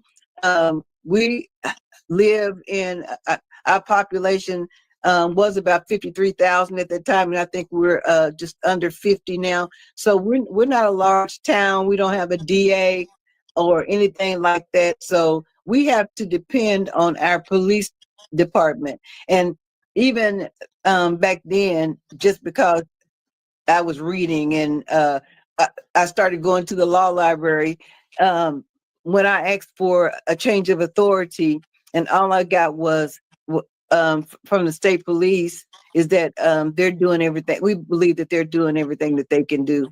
And so, no, we're not going to take that over. Well, we can see 31 years that they haven't really been doing much because they would at least been able to tell you something after all this time. Like, I just don't, like you said, it's a small town, and but it still makes no excuse. Every case deserves the same attention. Every case. I mean, look, we had Gabby Petito. A couple of years back, her case got national attention. So, and I know now her parents advocate for different races because they realize how much attention that their daughter's case was getting. So they've been doing a lot behind the scenes to help African American families going forward, which is a good thing. I don't think it's too late, but I know a lot of cases could have benefited from it back then.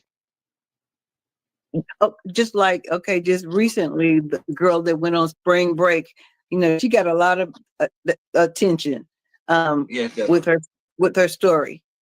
And so I just feel like, of course, but that's me because I'm personally affected that everybody's story should get the same amount of attention. But they should. Of course, at 31 years, it's okay. and all we have is the local police, then we're not gonna get the same amount of attention because it's just a cold case that doesn't have enough evidence to even do a Lifetime movie. It has plenty of evidence to do a Lifetime movie.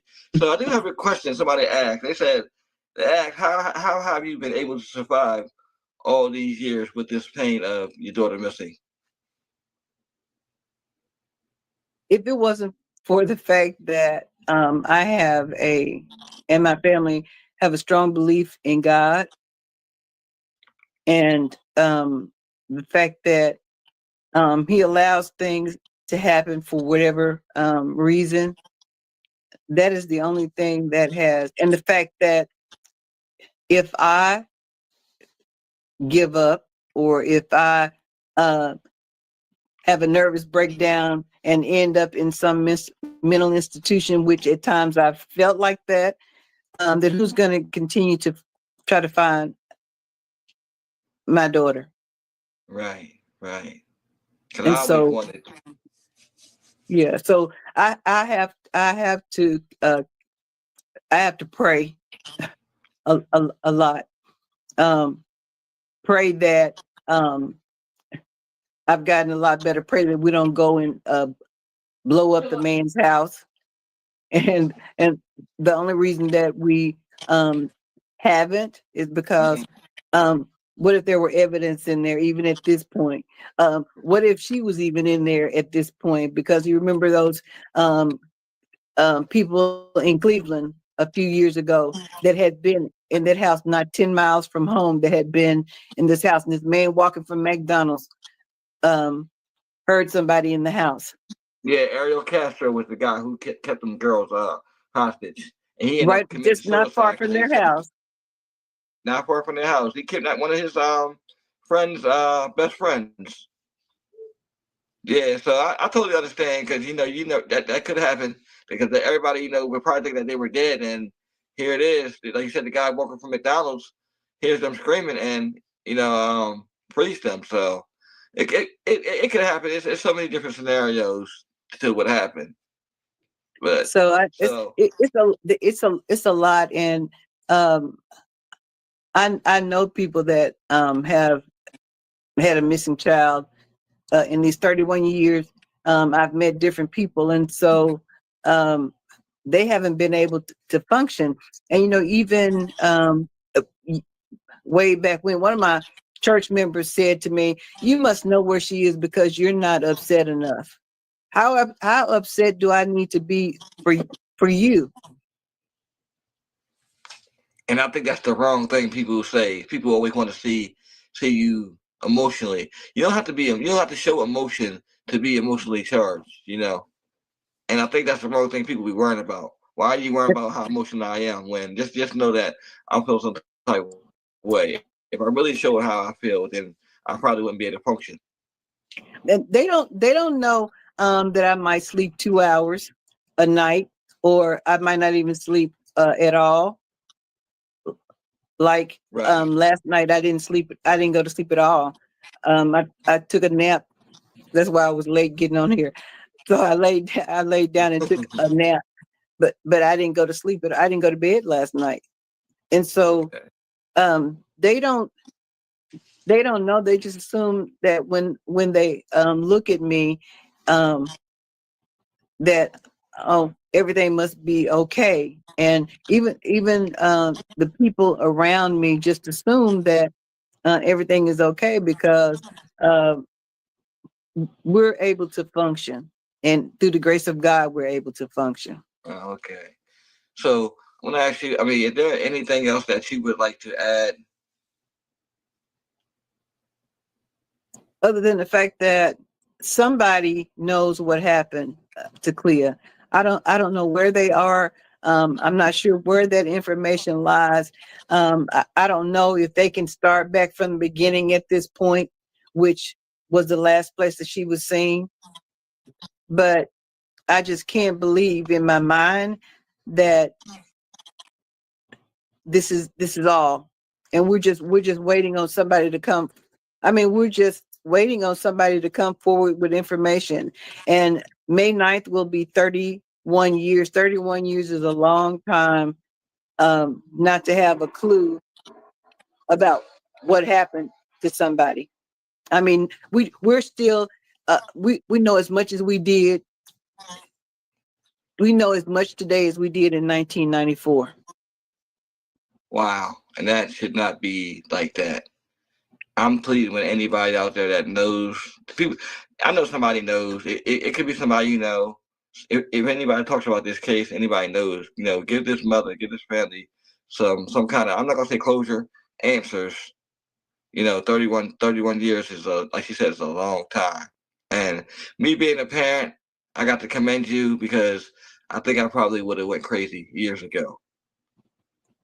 If anything, I'm telling you, it's been hard. I can't tell you how many times that we have got up in the middle of the night, I'd tell my husband, "Oh, I've had a dream, and I need to get up and go look." So we would get up and go in the middle of the night, or I would go just by his house just to see if I saw something moving at 3 o'clock in the morning.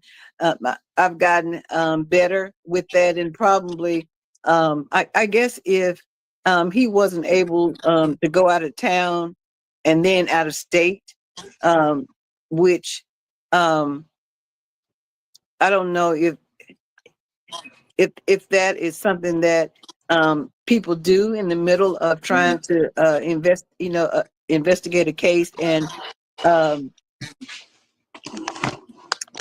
and then where did they go when they were out of town? Where did they go? Who did they talk Right. to?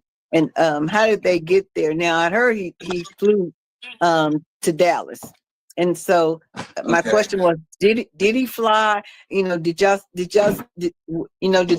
subpoena the airline to get the flight records? I mean, did they ask him for a copy of his ticket? I mean, what was done? Right. Well, like what happened? Yeah. There's just too many unanswered questions for our case to be still unsolved. Yeah, it has. It is a lot. Definitely is. It is a lot. It is a lot for this case to be solved, but I don't think it's not unsolvable. I think, like you said, I think somebody knows what happened. Somebody knows what happened, and again, Somebody knows, because if you don't have a car, you don't have a phone, you don't have any money, you don't have any ID, how can you get from point A to point B? And even like we've tried to even think of all the possibilities. So okay, what if a friend picked her up? Okay, where is that friend? And how come nobody has said anything all this time?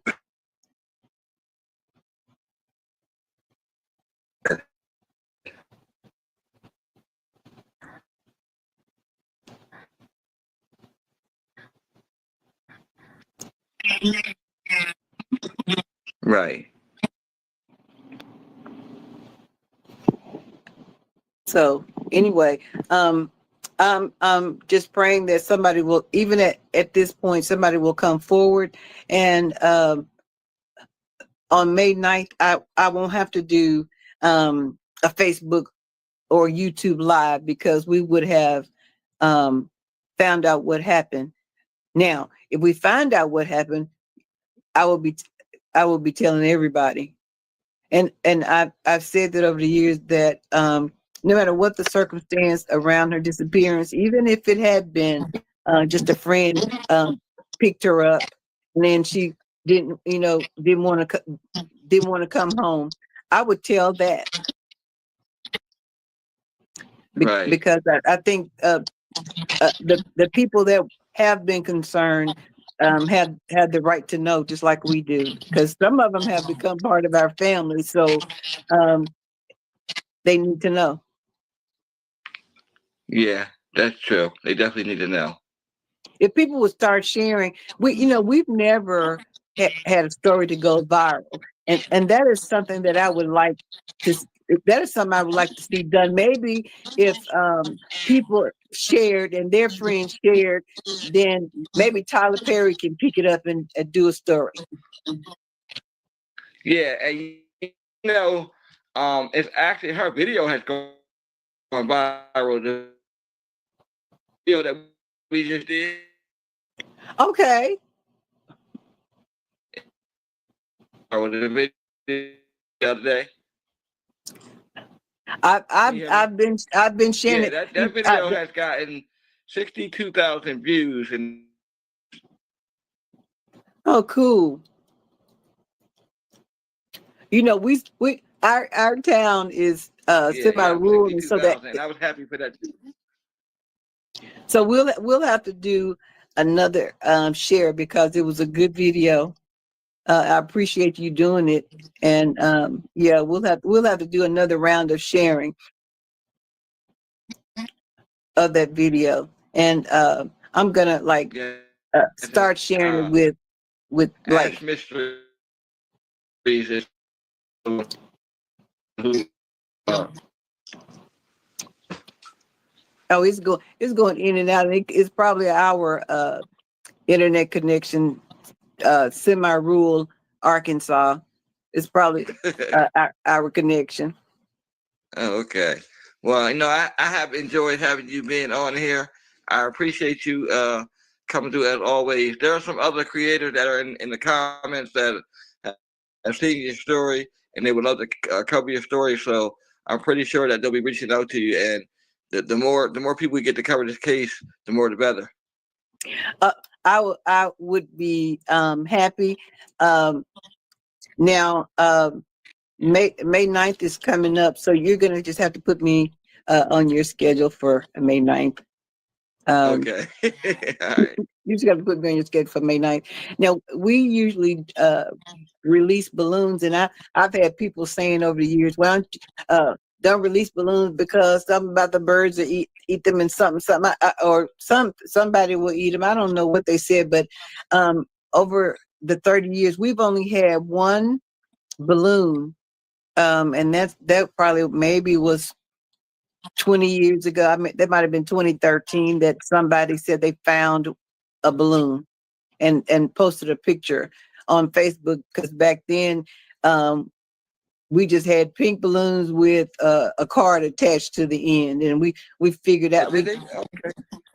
yeah, so we've got fancy over the past few years, and had printed balloons with her face on there because it saves a lot of time on tying those cards on the end of the balloons. And so even with that, I don't know where the balloons float into atmosphere, and nobody has called to say, or if they've contacted the police, we haven't heard to say they had some information, but we still release them. So on May 9th, we will release some more balloons until we can do something else.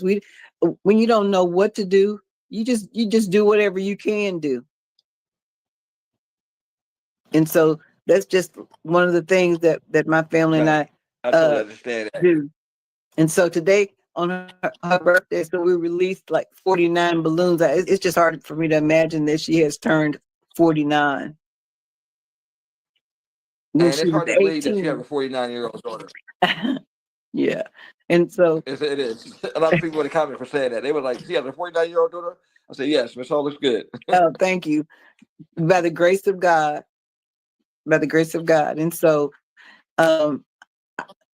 if there's Yes. anybody that is in the audience, maybe you know somebody that works for ABC, NBC, Tyler Perry Studios, or something that can help us, not even just us, but help people like us get their story out and ultimately get their stories solved.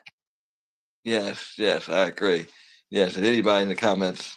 Because like he said, not just her, other families too. They've been waiting for so long. This is just one of the stories. And these are real stories and real real people. It's everyday life. And I'm yes, I want my case to be solved. I definitely want my case solved, but I'm not selfish in that I don't want everybody's cases solved. Everybody wants to know what happened to their loved one. Yes, they do. But I just want to know what happened to mine. Right. It's been too long. It's a long time. It has been too long. And yeah, 31 years too 1994, long. I was 16 years old. I was 16 years old in 1994 when Cleo went missing. Oh wow. I'm now 47 years old this year. Yeah, she was 2 years ahead of me. Yeah. So I seen the case years ago, but then I actually read about it more on social media when I started getting into missing persons, and then I kept, became intrigued. And then we had our first thing on YouTube back in 2023. Mm. So that was so I've enjoyed that conversation, and no matter how many times we got to do interviews to put her case out there, I'm all for it, and I'll talk to you 100 times if I have to. I appreciate it. Now, when you were saying how old you were, my youngest my youngest son was 12 when Clea disappeared, and he's 40 something. That's just crazy. He's 40 something, and she has nieces and one nephew that she has never met, and they just know of Auntie Clea about what we've told them. So they've missed out on her as well. And my oldest grandchild has turned 25. On March 4th, she turned 25 years old, and never has met Clea. Oh, And okay. So yeah, so how many kids do you have? Well, yeah. I have 4. I think you showed one of the pictures when they were little. I have 3 sons, one older than her, and then I have 2 that younger than her.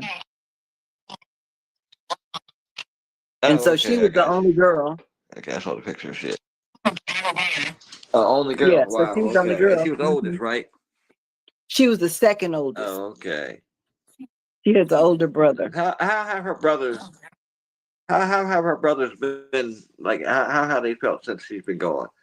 I know we don't really hear too many times about the brothers. We hear about the parents. I was trying to get one of my sons to come on. I sent him the link. My middle son that was closer in age to her, because at that time my oldest son was in college. He was a freshman in college, and so my younger one, they don't talk about it as much as they used to. They're I want to say they are kind of inward people, and so when this happened, my middle son just came in one night crying and just said that, and he was 16, and he just said the police aren't doing anything.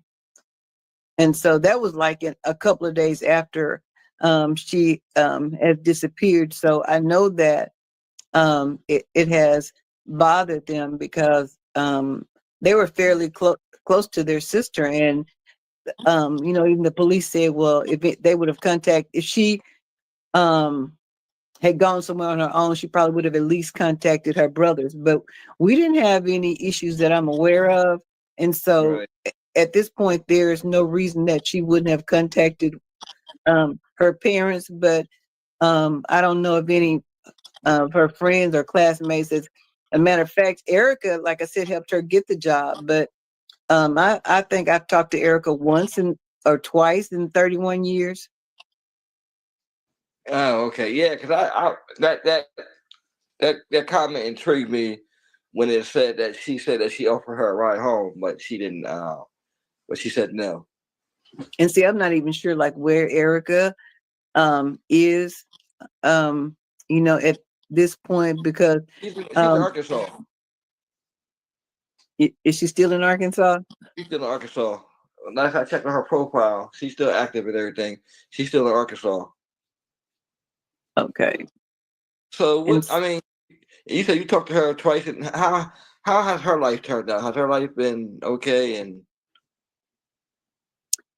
I'm not even exactly sure. I know that Erica developed an illness, and was using the last time I saw her, she was using a walker. Oh, okay. Yeah. So, but I know that like different people who have been investigating our story have tried to talk to Erica or her sister, because at one point both of them were working for him, and they when Erica helped Clea get the job, they told us that, or told her, which she relayed to us, that they had found another job, and then they were trying to help him find a replacement, but they had not found another job. And when the police went to talk to them, because they were minors, because I think her sister was her younger sister, I think, was 16 or maybe almost 17 at the time. And so their parents did most of the talking. And I later found out that they belonged to the same, it was years, I want to say 20, that I found out that they were members of the same church. Oh, and were they still going to the same church after Clea went missing? They were. That's how I found out. I am a nurse, and somebody had contacted me about doing a health fair where I would come and do blood pressures and stuff like that. And so I'm like, sure, because I'm always willing to help out in the community. And so right before it was gonna happen, she said, "Oh, I need to tell you that Dr. Amos is a member of this church." So I was a little bit hesitant, but I went ahead and did it. Okay. And but before that, I had not heard anything about them being members of the same church. So, and you going back to, you said that they were looking for a replacement, so they never found another job. Do you think they knew something and just never said anything? It makes me think that, because if you're saying you are leaving a job because you found another one, because of course, like I said, he was cheap, but you don't have a job a year later, that's something's not right with that. No, it's not. It's not right at all. And I've always, like I said, that statement for the last couple of days, that statement has bothered me, and I almost like, I really wanted to reach out to her to ask her to come on, but then I thought she probably would also ignore the what you call them. So, but I don't know. Just I don't think at this mind. point that I don't think at this point that, yeah, I don't think she would do an interview. If she does, I'd be surprised, because like I said, she probably won't come out, right? somebody tried to do an interview with her, and she wouldn't, which all of it is just strange, because if somebody's child came up missing from my house, then I would probably be doing more than the family in trying to find out what happened, because I'm when somebody is here, they're my responsibility. And so he made the statement that he didn't have any more responsibility to her than he would any of his employees. And so you are partially responsible, because we trusted you to let her come and work for you. So yeah, where is that village mentality right there?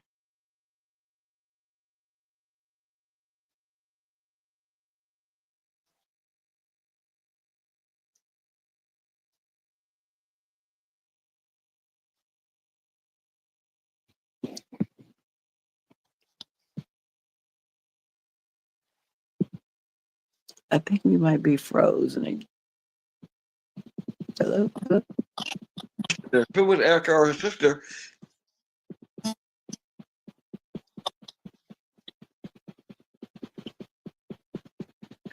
can you hear me now? I can't. Can you hear me? Yeah, I can't hear you. Okay. You can hear me now, right? Yes. Okay. Yeah, I was just saying that that whole thing with Erica, like for the last like 3 or 4 days, when I heard that on that podcast, it just bothered me. Like, it just seemed real strange. I don't know why. It just to think. I guess It, the thinking behind it. it was, and of course, like we didn't know, and when Clea asked us about working for him, and excuse me, and my husband, had talked to a couple of people, and he hadn't heard anything. Um, so we're thinking it's close by. You're only working a few hours, and not even every day. So and it wasn't going to interfere with church or school. So we let her work, and even when she disappeared, and he said that she had signed out her timesheet. He has yet to give us the money. He Oh, he said he never was did. waiting until he said he was waiting until she comes back. Well, the interest now, he owes you 31 years worth of money now. If we couldn't get the 40 hours in 1994, we sure won't get any now.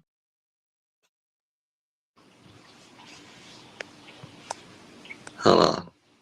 Can you hear me? Somebody just tried to call me. Can you hear me I can now? I can hear you. It's just the connection.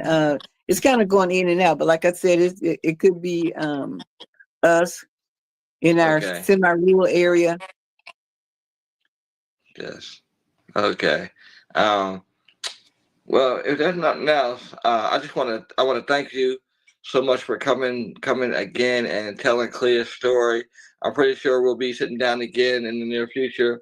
I'm glad a new audience got to hear her story, and maybe somebody will help you your family get to a higher platform, and put more focus on her story, because it's definitely, it's been so long. I mean, it's never too late for anything, and I just think it's been long enough, and I think it's time that your family finds some answers as to what happened to Clea. No family should go this I, long. I I appreciate it. And if there's somebody out there that has some information, DM me on Facebook. There's also, if you go to the Facebook page, there was a bus bench. I think it's gone now. That had the phone number to the police department. There's an anonymous tip line if somebody wants to call and let the police know that they have some information. People think that if they don't have the whole story, they can't tell it, but you just don't know what bit of your information is going to help solve this puzzle. And so if somebody will come forward with some information, we would appreciate it, so that our family, my fear is that my husband and I, who are getting on up in age, are going to leave this earth and not know what happened to our only daughter. And so we are begging and pleading with somebody to come forward with information. Yes, please do. Like I said, it's been too long. 31 years. Just imagine your family going through this. No family should have to go through this. And I That's want to thank right. everybody for tuning into this live. And we're actually live on all three platforms. We're actually live Great. on Unsolved, Missing Black People, and on YouTube. This is what we were Great. trying to do last time. I was trying to get you to get in here, and we couldn't Yeah. quite do it. So yeah, this is the time we're on all three platforms. So I'm glad we Great. were able to do it this time. Thank you. People would just share Well, the thank you so information. much for coming. Thank you so much Yes. for having Okay, me. you have a good night, and again, and I'll be in contact with you. All right. Thank you. Good night, everybody. Thank you so much. Yeah, you too.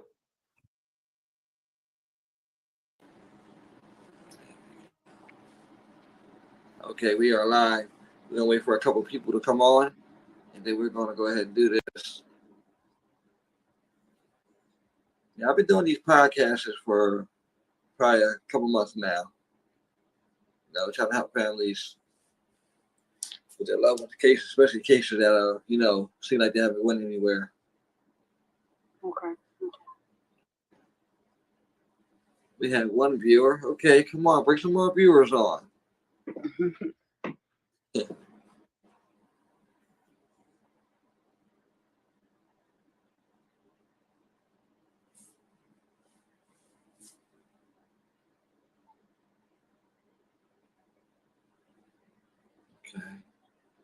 Okay, we got four. Four is our audience to me. Good evening, everyone. Tonight, we're going to be discussing the case of Kelly Allen. Kelly Allen was 20 years old when she went missing from Berkeley, Missouri on March 7, 2007. And she hasn't been seen since. Tonight, we sit down with her sister, Brooke, to discuss Kelly's case. A lot of people haven't heard about this case, and some have, but tonight we're going to get an inside look at the case and see what happened with Kelly that day. I always like to talk to the families because, you read a lot about the case, but they'll never give you a lot of information. So, Brooke, how you doing tonight? I'm doing good. Well, so, Brooke, please tell us about your sister Kelly, the circumstances surrounding her disappearance. So Kelly came up missing March 7th of 2007. She got into an argument with my mother.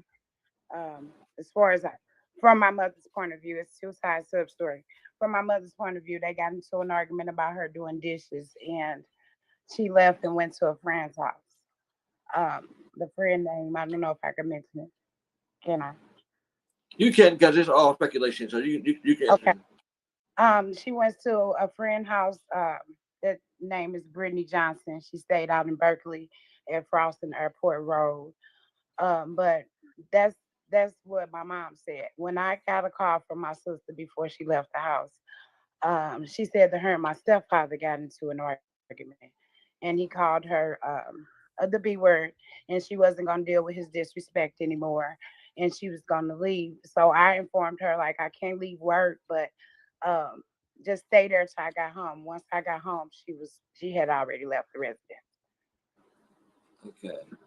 And after this, did she go missing after she left the house, or was it like a couple of days or a couple of weeks after?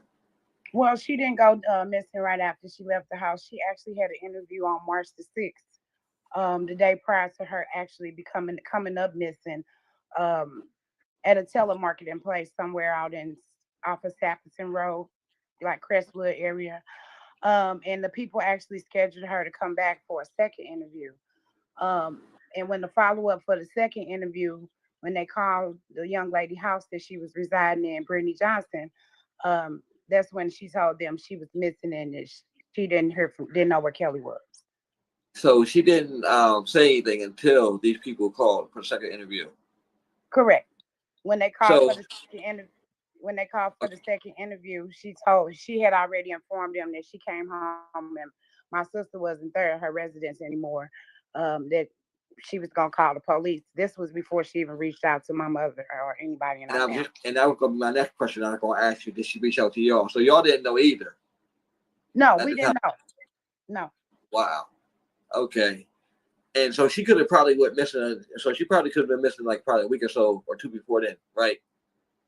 To our understanding, it could very well have so been possible. Okay. And so what was her story? Because I read online that she said the friend said that she came home and she wasn't there. So that was her only story. Her only story was that, yes, she came home from work after talking to my sister on prior occasions during the course of the day of the 7th. That my sister told her one of her boyfriends came by the house and he woke her up out of her sleep. That she said that was between like 8 and 9 o'clock p.m. And by the time she made it home, like 11:30 p.m., my sister was not there. She was no sign of her was there. Now, did you guys have any prior knowledge of any boyfriends or boyfriend that she may have had? And what area with this? Is this still Berkeley where she's at the friend's house? Yeah, she's still in Berkeley at a friend's house. Yeah, she was going with a guy named Dwayne. It was Dwayne Jackson or Johnson. He went by Weezy. We knew of him as her being her boyfriend.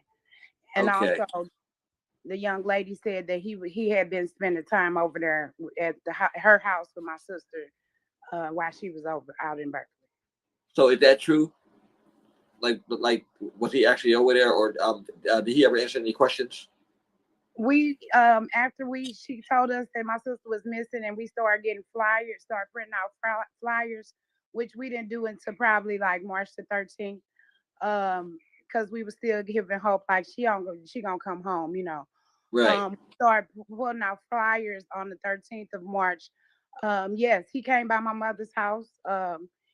He did have a gun on him. So thinking back over the years, we don't know if that was a scare tactic for her or for us. He did come over though. He did come over. With a gun on him? Yeah, he had a gun on him. Now, had he always carried a gun, or is it the first time you see him with a gun on his head? I personally did never even meet this young man until that day. I have never met him. So did the police ever reach out to him and talk to him, and did he give them a story? As far as I could tell, for one, let me say this. We spent the first 72 hours in Berkeley thinking that we needed to report her missing in Berkeley because that's where she was at. And we didn't find out until the 72 hours mark that we had to report her missing in the city. So we did a lot of footwork out in Berkeley for 3 days after we reported her missing, and we didn't even need to be out there. We should have been in the city. Wow. And nobody said anything at all in this whole 72 hours. No, they mentioned the young lady, Brittany Johnson, her boyfriend, his name was Omar, something about he had a Mickey Mouse. And then they did on the guy Dwayne, my sister's boyfriend, be on the lookout. This is all hearsay. We never was there present to know if they actually interviewed these people, but they did say they did. They interviewed all three. Yeah, a lot of times when they say they do it, sometimes they be lying. So like you said, you never know. And see, Yeah. that's the part that's the part I don't like, because a lot of times they don't let the family member know that they interviewed this person. I think they should, so that way the family don't be sitting back wondering, what's going on. Because from me reading about the case, I had always wondered who the person whose house she was at. So I'm glad you cleared that up. So after after they supposed to interview him, then where did the case pick up at? So once we realized that we had to report her missing in the city, we had Detective Stratford that was on the case. He was a Caucasian man. He gave us more insight than the actual detective that actually eventually taken over her case, which was Detective Griffin. We just had a bunch of runaround. They told us that she was 20, maybe she went out with a drug dealer and he was taking care of her for the weekend. Her case to me was never taken serious, never from the beginning. That's a lot with a lot of Afro American women, men, and children. They always want to label us runaways, and a lot of times we didn't go anywhere at all. That's the part I hate about being labeled that. So they're saying all this crazy stuff, and I don't know. That's just it's unbelievable. Some of the stuff that I hear. Yeah. And also she had a tax return that she was looking forward to in 2007. She filed with Jackson Hewitt Tax Service. They had showed us footage of her being there 2 days prior to her becoming up missing. So to me, that was a red flag in itself. If she was looking for a tax return, why would she just disappear? So she never got the tax return at all? No, we have a tax return put into a savings account where only she could touch it. So question. So did she go to Jackson Hewitt alone? The footage that we seen the 2 times she was by herself, like I guess checking to see if the check was there. We seen that she was by herself, but prior to, I can't say who she was with and who she wasn't. Right, and that is strange to be looking for a tax check and then just go missing. So something somewhere definitely happened. Just like nobody's not saying anything. Yeah.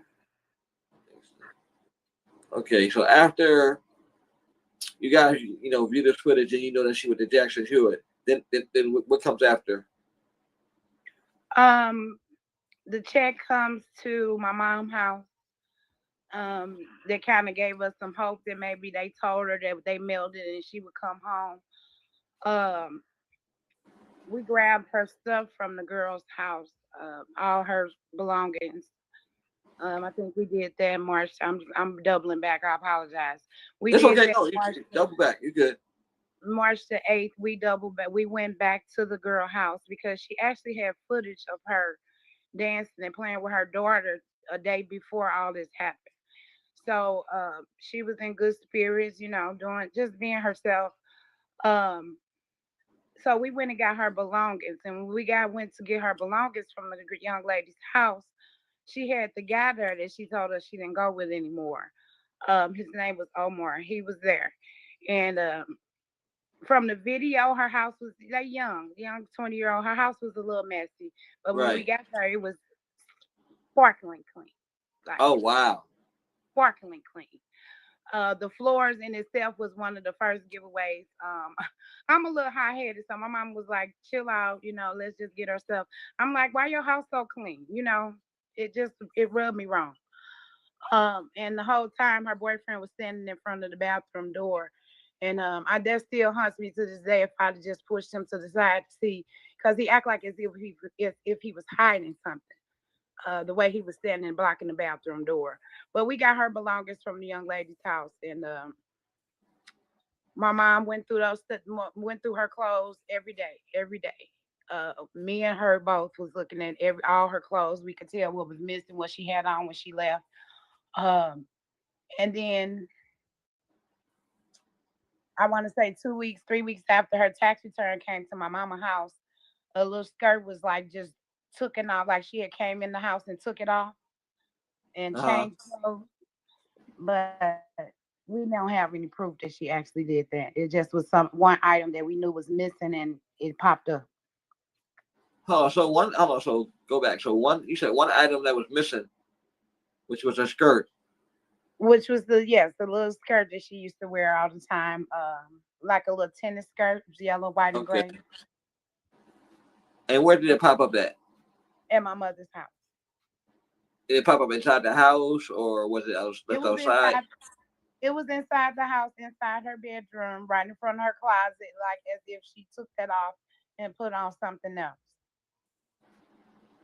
And this is after she went missing. Wow. This is after she was missing, maybe 2 weeks after. Hmm. I don't see her bringing that back like that, and not saying anything. Yeah. Okay. That's what have us stuck right there, because it was like, yeah. Right. So after all this, so like you said, the police was basically giving you a runaround. So did they ever do any searches for her, or anything like that? Did they tell you about any searches at the girl's house? So no. Yes, they did. They did a search. It's been oh my God. So I'm not sure. We don't have any validation if they actually did a search.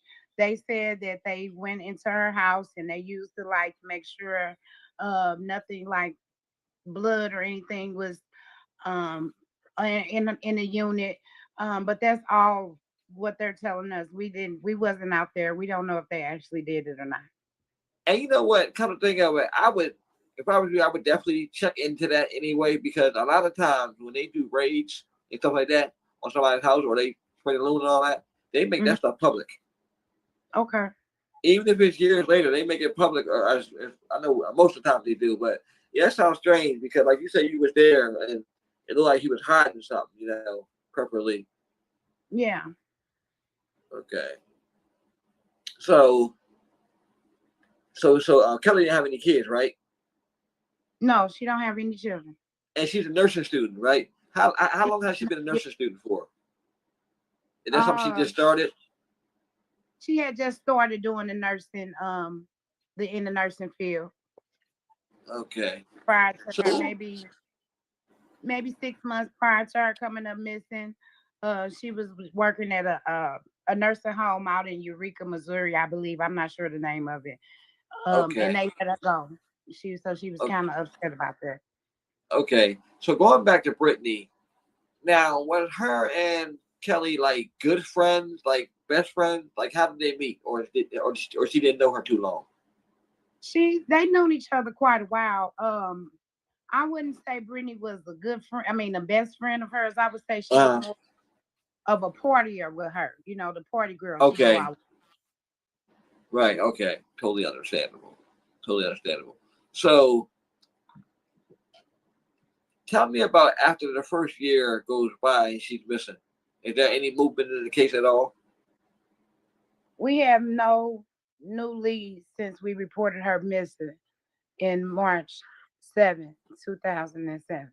There's been no new leads. I take that back. It was this was probably in 08. They called us, and for one, the city police sent got an anonymous tip that somebody had just laid a fresh thing of cement down in this yard in Berkeley. There was a grandmama's. I don't even want to get a misconstrued because I don't remember. It was a Okay. grandmother for one of the people that was involved in the case. That she Okay. just got some fresh cement laid down, and they said it was a body under there. So they did come and swab me, my mother, and my brother's mouth, and it turned up to be an animal bone. Oh wow. Okay. Yeah. So nothing since then. Nothing since then. And it's just like and it's like she just dropped off the face of the earth. Yes. Yeah, because I'm going back and I'm thinking about you. You said she was on the video with Brittany's daughter dancing the day prior, and then Yeah. she goes missing. Then they're very Yeah, next. yeah, very, very, very totally strange. Yeah. Your mother, I I know it's been hard on her, all these years. How does she, cope with this even to this day? Because I know it's been about 15 years, right? Since she was missing, Yeah. Almost 16 years. Uh, almost 16. Okay, my mother, she just over 16. My mother just that she keeps me going because her faith in God. She just keeping faith that no news is good news. Even after all these years, we had a private eye that we hired to look into the case. He basically just took our money and reported everything off of the police report. So just she just keeping her faith in God that she gonna come home to us one day. right, right. That's the way I like to think too. I like to always think that they're Yeah, out there somewhere and they're going to make their way home. yeah. So, is there any like other like details that you could think of that also like raise red flags for you? I'm gonna start with my stepfather. I don't know. Me and him never really had a good relationship, but he's the only one who wasn't questioned. My father, me and Kelly's father, he's no longer with us. He died in 2018. Um, he was questioned by the police. TV1 did a reenactment of her story called Finding Our Missing. I don't even know if they aired anymore. But even on the reenactment, it shows what my sister told me. It was her and my stepfather arguing versus her and my mother. So I still have a little speculation about him as well. Him and my mother's no longer together, but he did a lot of suspicious stuff that just kind of made me raise an eyebrow at him. For instance, we had a young lady called and said she knew where she was. This was probably 5 days into her being missing, and he deletes the number off of the phone, so we couldn't call the girl back. He has did a lot of things too that just, in this case, we just don't know. Right. Yeah. There's so much shady stuff going on. It's like, who do you put the finger at? Yeah, exactly. That's what I'm hearing. I'm really glad that you came on here to one get your sister's story out and talk about it, and so more people can learn her story. Like I said, I've come across her story so many times, and I've always been intrigued. I'm intrigued by a lot of these cases, because Yeah. I want to help. I always want to help, with these cases. So yeah, so the stepfather. So basically, it ain't no short list of who's who in this case. No, it's not. What's Kelly like? Kelly was a free spirit, the life of the party. When you see her, she always smiling. If you ain't smiling, she gonna give you a reason to smile. Um, she just was vibrant, a free spirit, just loving, just it's hard. It's hard because I'm the oldest of the three of us, but me and her always had a real special and close bond. And it's been a daily struggle. I'm a mom now, and I just can't imagine her not being here to see my three boys. And then my brother has two kids. It's so much that she missed that I know that if she was able and willing to, she wouldn't have missed in our life. Right, right. Totally, totally agree. I agree with you on that too. Mhm. Yeah. So, so do you think, like, going forward, that your sister's case could be solved? I hope them my prayers and every night is that God got her wherever she may be.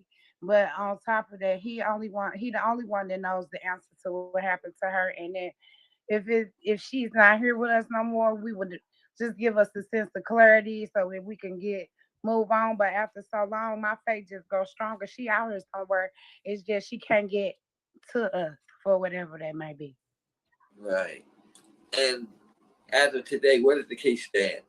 Is it closed, open? I mean, They told us it was a closed case in 2012. That it was a cold case, and the only way that some new eyes would get on it is if a new detective decide he wanted to just open the case. And however the police protocol, I'm not really aware, but that's what we were told in 2012. Her case was no longer active. It was a cold case. so you haven't heard anything from the police since 2012? No. I would start calling them and getting on their nerves and bugging them and see what you can stir up, because you never Okay. know. Like, I've been seeing a lot of cases that have been solved after 15, 20, 30 years. That's why I never give up hope. And I always encourage the family members to never give up hope. Even if you feel like you want to give up, just keep on going, because your sister Kelly wouldn't want you to give up. Right. She wants you to help bring her home, at all costs.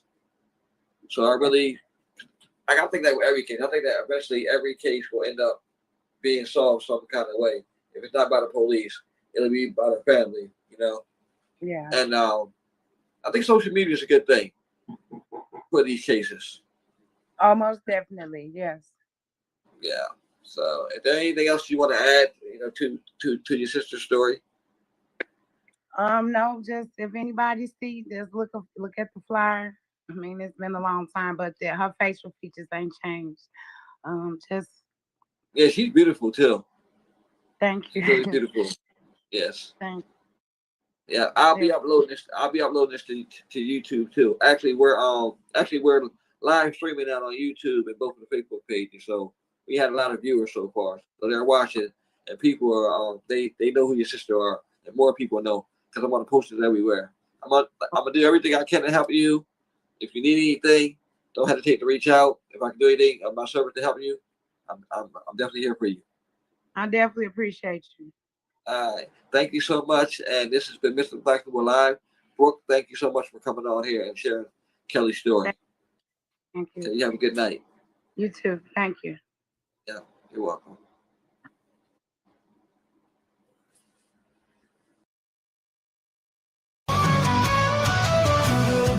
She's a wild card in the shadows where the secrets guard. True crime tales, she's the light, searching for lost souls in the night. Scrolling through the screen, she's on a mission, hunting for truth, igniting ignition.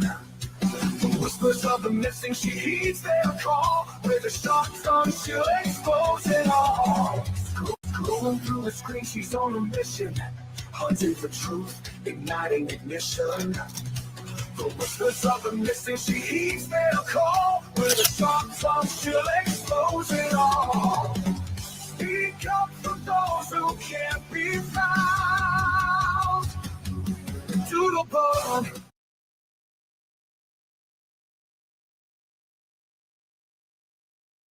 Hi, guys. Thank you for joining us tonight. I'm going to bring up Klein. He's our special guest this evening. Hey, Klein. Hey, how you doing, Doodle? How's I'm everything? doing good. So I found our friend Arctic Fox had actually went over Sierra, so I thought we would go ahead and play that too. And Yes. Fox, and Arctic, you are more than welcome to come up if you want to. I sent you the link. I know we're playing your stuff, so you probably have some insight that'll make it easier for Klein also to kind of put the story out. So Klein, if you don't mind, I'll go ahead and I will play Artix. Yes, go Sound ahead. good? Right. Yeah. All right. Okay, let's do that.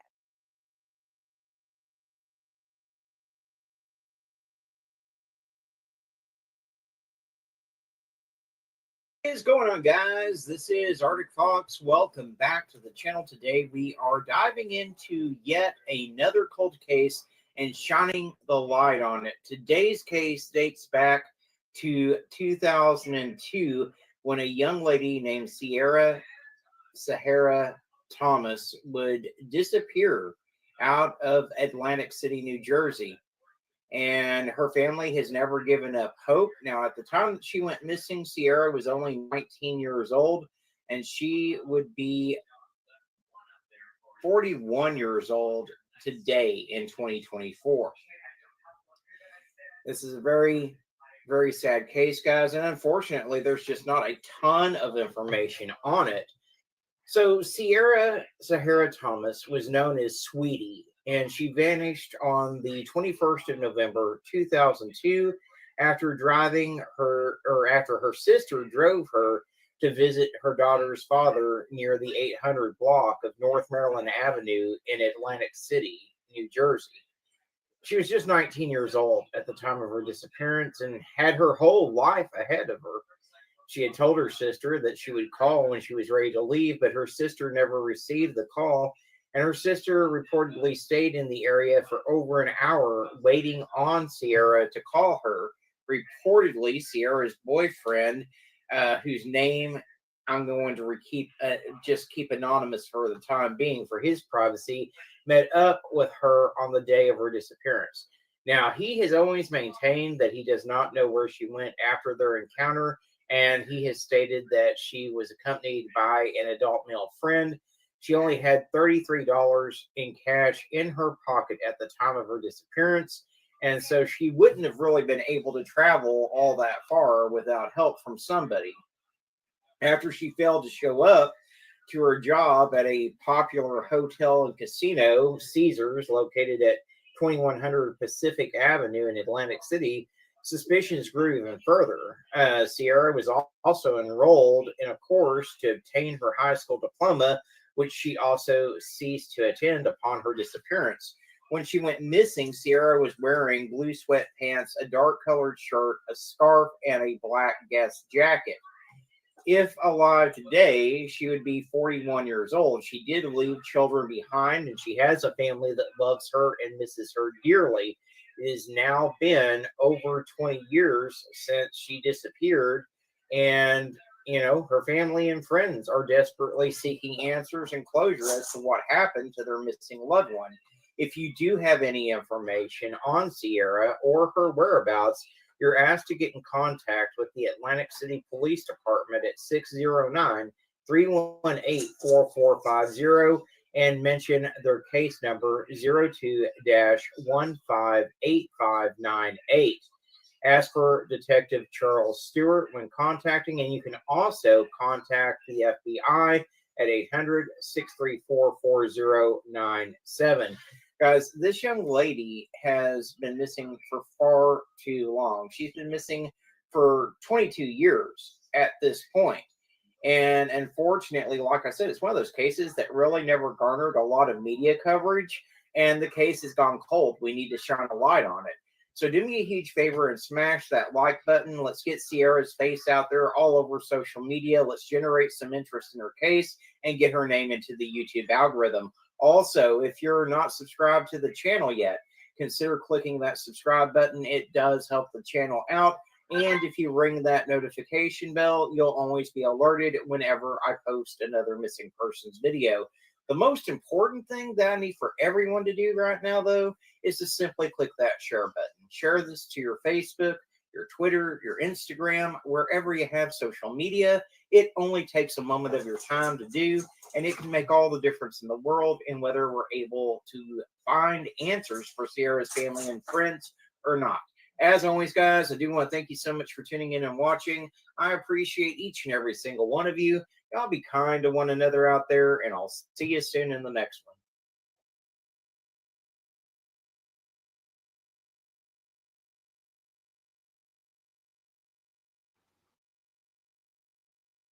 right. What'd you think about that, Klein? I thought that was awesome. I think Yeah. he did an awesome job covering covering her case. Yeah, he does a lot of stuff like that. So yeah, so I did ask him, I did send him the link. I didn't think he would mind since he did go through all the trouble to do that. And he is really, really good about this. He does a lot of the cold cases. I'm not sure that it'll come up, but Arctic, you're more than welcome to. But do you want me to play the little podcast first, Klein, or would you rather just go ahead and try to tell them from your side since because you're like hands on here? Okay, I'll tell him from this side. Okay. So basically, what Arctic was saying in the video of how she went to her youngest child's father. His name is Robert. Everybody knows this. She went to his house that night to see him, right? And her sister Stephanie said, let me know when you're ready. So she goes and does what she's doing. She's paying her bills and all that. And like I said, she's waiting for that call for Sierra to call her and say, okay, I'm ready. She never called her. So she went back to the house, Robert's house, where he stayed with his mother at the time on the back block of Maryland Avenue. And she said, hey, where's Sierra? He said, oh, she was out there walking away with a guy. And Stephanie thought that was strange because why would she be out there with another guy when she came to see you? And from there, I think that was like on a Friday. So by that Monday, when she didn't show up at work or anything like that, that's when the alarm started setting in. And then that's when I think she was reportedly missing. And like Arthur says, it's a heartbreaking case. She's been missing for 22 years. This case never got any attention at all, even though everybody sort of knows who has a hand in it and they know who she was last seen with. It hasn't gotten any attention at all. Like nobody has touched the case. And I find it kind of strange because this is one of the cases that could have been open and shut had it been properly investigated, but it just wasn't really investigated. So if you look into like the searching on YouTube or search engines, there's not really a lot of information on Sierra's case. But over the last few years, since I've been posting and other people have been posting it too, more and more people have known who she is. And a lot of her friends who were sharing the story didn't know that was her mother till recently. And they were like astonished, like, oh my God, I've really been, covering your mom's case for all these years. I didn't know this was her. So it's like I said, again, it's unfortunate because she left behind two children, a 4-year-old and a 1-year-old. The 4-year-old's name is Sinai, and the 1-year-old's name is Mayana. Now, after she goes missing, her sister Stephanie is on this crusade, to try to find her. She posted missing person flyers. She's posted something about his house too. Him and his mother are taking these flyers down. Oh, Yeah, that's not a red flag. Yes, Right, big right. red flag, and they call the cops on and say, hey, they're harassing us, and so they tell Stephanie, you can't be hanging flyers on their door and stuff like that. So years later, he stayed in Atlantic City for I'm gonna say 5 or 6 years more, and then he moved with her youngest daughter Mayana to Las Vegas, where I'm pretty sure he still resides. But yeah, he's the only person that's been an interest in the case. And when the police did question him, at first he acted like he wanted to cooperate, but then he refused to. He lawyered up and stuff like that, and he wouldn't take a polygraph. He So wouldn't take a polygraph, and no, oh wow, and like he that's lawyered up. not a huge red flag, right? Yes, this is a huge flag, and I really feel for the daughter because all these years, both the daughters, all these years, not knowing, who their mom is. The oldest one remembers her, a little bit, even though she was 4, but it really bothered her that she never got the relationship or got to know who her mother was. Of course, She, and then not even get justice on top of yes, that. That's got to be overwhelming, really. and like I said before we started talking, I hadn't never heard a thing about the case either. I hadn't heard anything. I found the case, on Facebook like everybody else when I first started doing these cases, and I just got like very interested. I'm like, let me see if I can reach out to the family, and I reached out to them from that day. I keep in contact with them. I let them know when I'm doing new things, new podcasts, and new videos.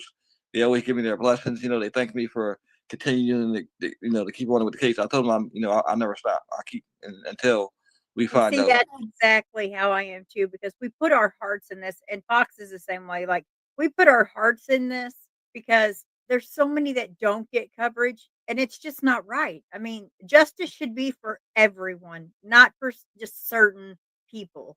And we see that so much. It has to stop. Right. And Exactly. also years later, after she went missing, this is when the rumors start coming out. Now, supposedly somebody said that they heard them arguing in the house and they heard a thud, like a gunshot. And somebody also Oh, said okay. it was different things, like different rumors coming out, like they carried her somewhere. And I know he lived closer to the water, but I don't think he would do that out there. The risk of getting caught or where he stayed at. But like, yeah, somebody said that he killed her in the house. But 22 years and still no body. Nobody has ever been found. And I don't Right. honestly don't I don't think anybody even really searched, for her. They probably just like, okay, well, we'll search, but I don't think there was really a search for her, like no dogs or anything like that that ever, come See, out of it. that's so heartbreaking. I mean, come on. Uh, mm, And it's just not right. this guy, he has women to this day literally scared of him. You hear me? Because he was something. Gotcha, gotcha. So Yes, what yes. kind of neighborhood is this? Because like I'm in the St. Louis area. So for me, I mean, it's common for us to hear gunshots. Is it hmm somewhere like someone knew that it was close and in that house, or could it just be gunshots in the area?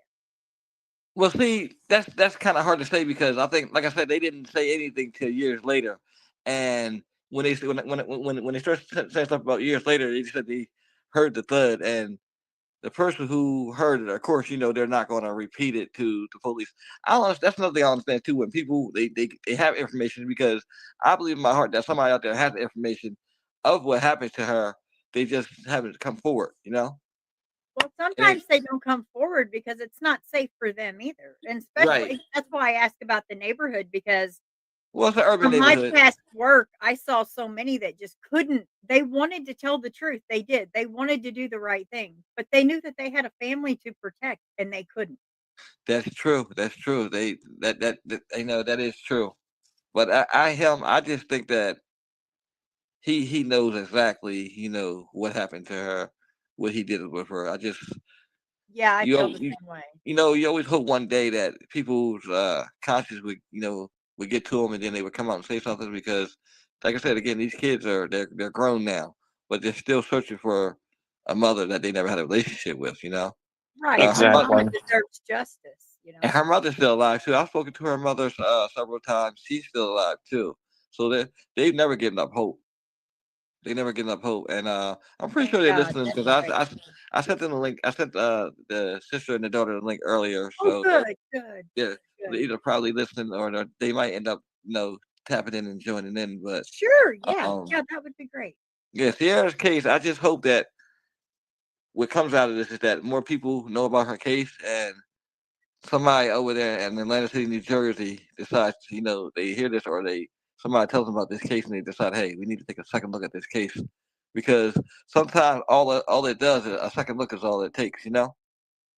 Oh, absolutely. I mean, I can't count the number of cases that once detectives that are new to the case get a fresh set of eyes on the case. It makes all the difference in the world in making that case progress further and getting some justice done. So hopefully, between new eyes on the case and possibly someone, even if it's just one person that sees this, the right person sees it, they step forward with some information, and this family can finally get some justice. Right? I wouldn't have it any other way, and I'm pretty sure they wouldn't have it any other way either. Yeah, and they definitely deserve it. I mean, I meet so many families that are just, that they just don't understand what is it about their family that's not as important as the next family that gets all the coverage. And I don't have words for them. It's like I what do you tell a family like that except for I don't know, but I'm here for you. I mean, that's about all we can do. And this right here, bring attention, show their faces, share, share, share. Yes, and like you always say, never give up, because I have encounters, some family that just don't wanna. They don't think anything will ever come out of it, so they do give up. But like you said, I always encourage everybody to keep on holding on, keep that faith, Yeah, because you never know that one day you may get that phone call that said, "Hey, we found your loved yeah. one. We may not have found them the way you wanted them, but we found them, or their And DNA matched up." yep, and I think a lot of times when they quit, it's not that they want to. I think it's just they have to for their own mentality, try to get some kind of closure. So I think that's why they kind of back off. But they want the justice, but they know for their own mentality and their own mental health, maybe they have to have that closure until it's confirmed. I don't know. I'm not sure.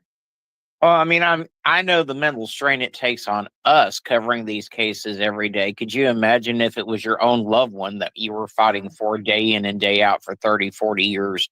I Oh mean, God, I can't even begin to imagine. I'll try to put my shoes. You can try to put yourself in those shoes, but you can't. You can't, because it's a right, total right. it's a total difference, because this case, honestly, Sierra's case is like really personal to me. I took this case on like it was, like she's one of my family members. So it Sure, really, we there do. was I there, do. Yeah, there we was do that too. We connect with our people, our missing people, because we want to humanize them. We want to be them. We want to try to figure it out. and there have days I've had my days where I was like, really sad about the case, and I'm just like, darn, I wish I really could do something. And I'm like, well, you're making a difference. You're getting her photo out there, you're getting her videos out there, you're getting her name out there. So, you're doing something. So it makes me feel a little bit better. But you Right, know, right. it's just people don't understand sometimes when we're right, like Arkin said, when we're writing these stories, the mental strain. Sometimes we literally have to take breaks because these cases get to us. Oh, you bet. Yes. And sometimes it hits you so hard you don't you think you don't need a break until it hits you and you realize, wow, I've got to step back a minute. I will. Hmm. Yes, because the mind can only hold so much before it, just bursts. Definitely, definitely. Okay, do you want me to play the Spanish podcast there, Klein? Because Oh I yeah, think yeah, you guys yeah. did a really good job. Okay, yeah, you can play that. Okay, all right.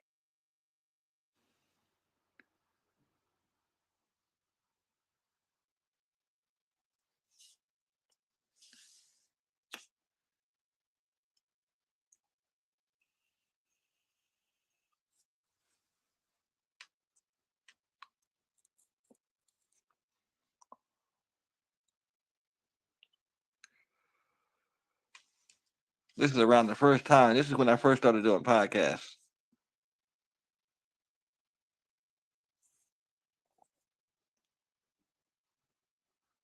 Well, I'm sure it went smoother than mine. My first live stream, I didn't even add myself to the stream, so I sat there talking to myself for over 2 hours Oh without wow, realizing that I hadn't added myself to the stream.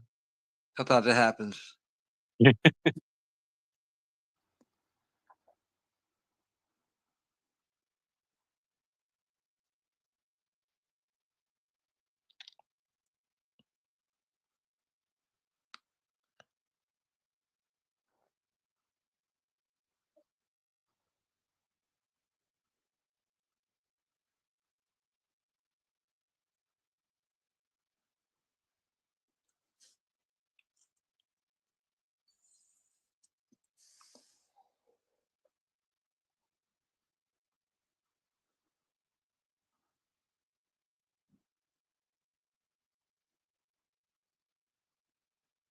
Doodle, okay there?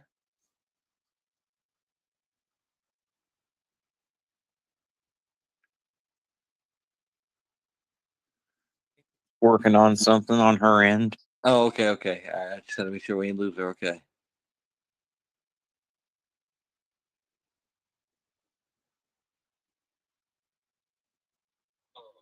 Did you guys not hear? Is it not sharing? I think it wasn't sharing. Is it not No, No, sharing up there? nothing was sharing. No. mm-mm. Oh, okay, okay. Sorry, guys.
Well, guys, I don't know if you guys can hear it. I don't know what I'm doing wrong for the sound, but I'm not. I can't hear it. Yeah, I'm not sure what's going on with the sound. I have it all the way up, but it's just not wanting to play. Well, I'm going to try anyway. We'll try to figure it out.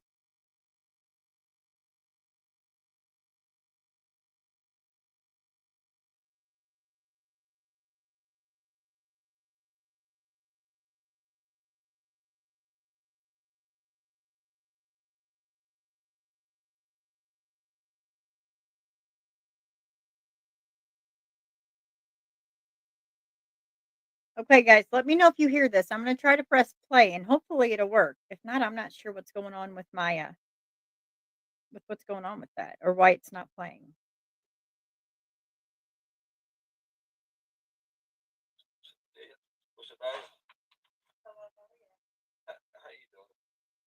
Can you hear any sound?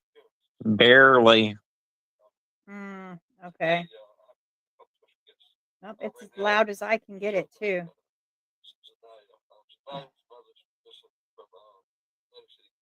Hmm.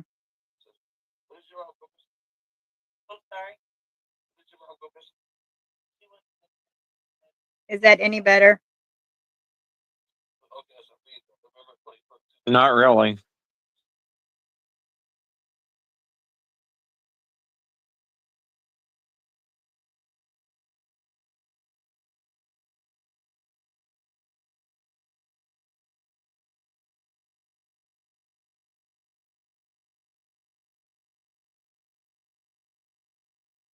Well, Clyde, I don't think I might be able to get that play. It's not. I Hey. mean, I can play it, but you can't hear it. That's okay. That's okay. We know. I That's did okay. try though. I That's do have it okay. on my phone. I wonder if I could just play it through my microphone. You think that would work? I don't know. You can try if you want. Yeah, I could try. I mean, you guys did so well. I would hate for that to just go to waste because you guys worked so hard.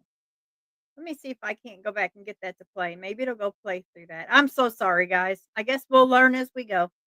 Hey, listen, it's okay, because at the end of the day, the broadcast is still about Sierra, It is. It is. And as long Yeah, as we keep her face out there and we can share and share, we'll do the best we can. We'll get better as exactly. we go, I'm sure.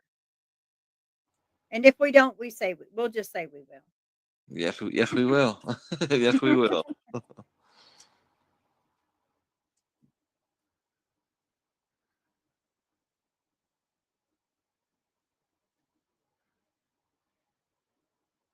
All right, guys, we're going to start it this way. Hopefully, this will go better. Let's see how Okay. this goes. All right, here we go. Let's go.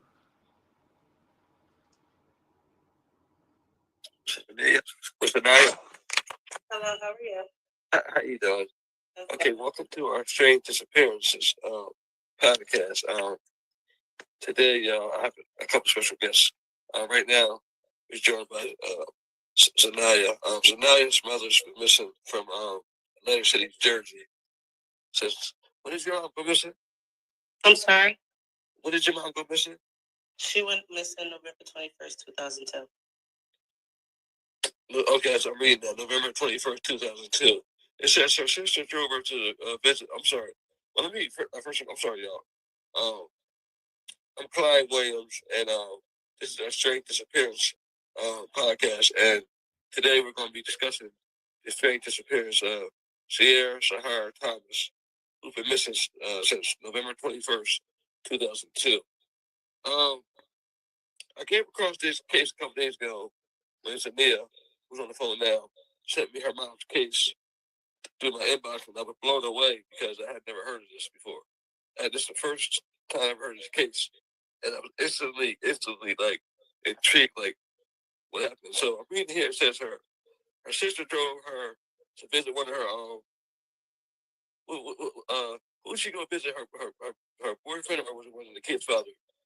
It was the same person at the time. Her daughter, my little sister's dad. Oh, you don't have to say that. No. Okay.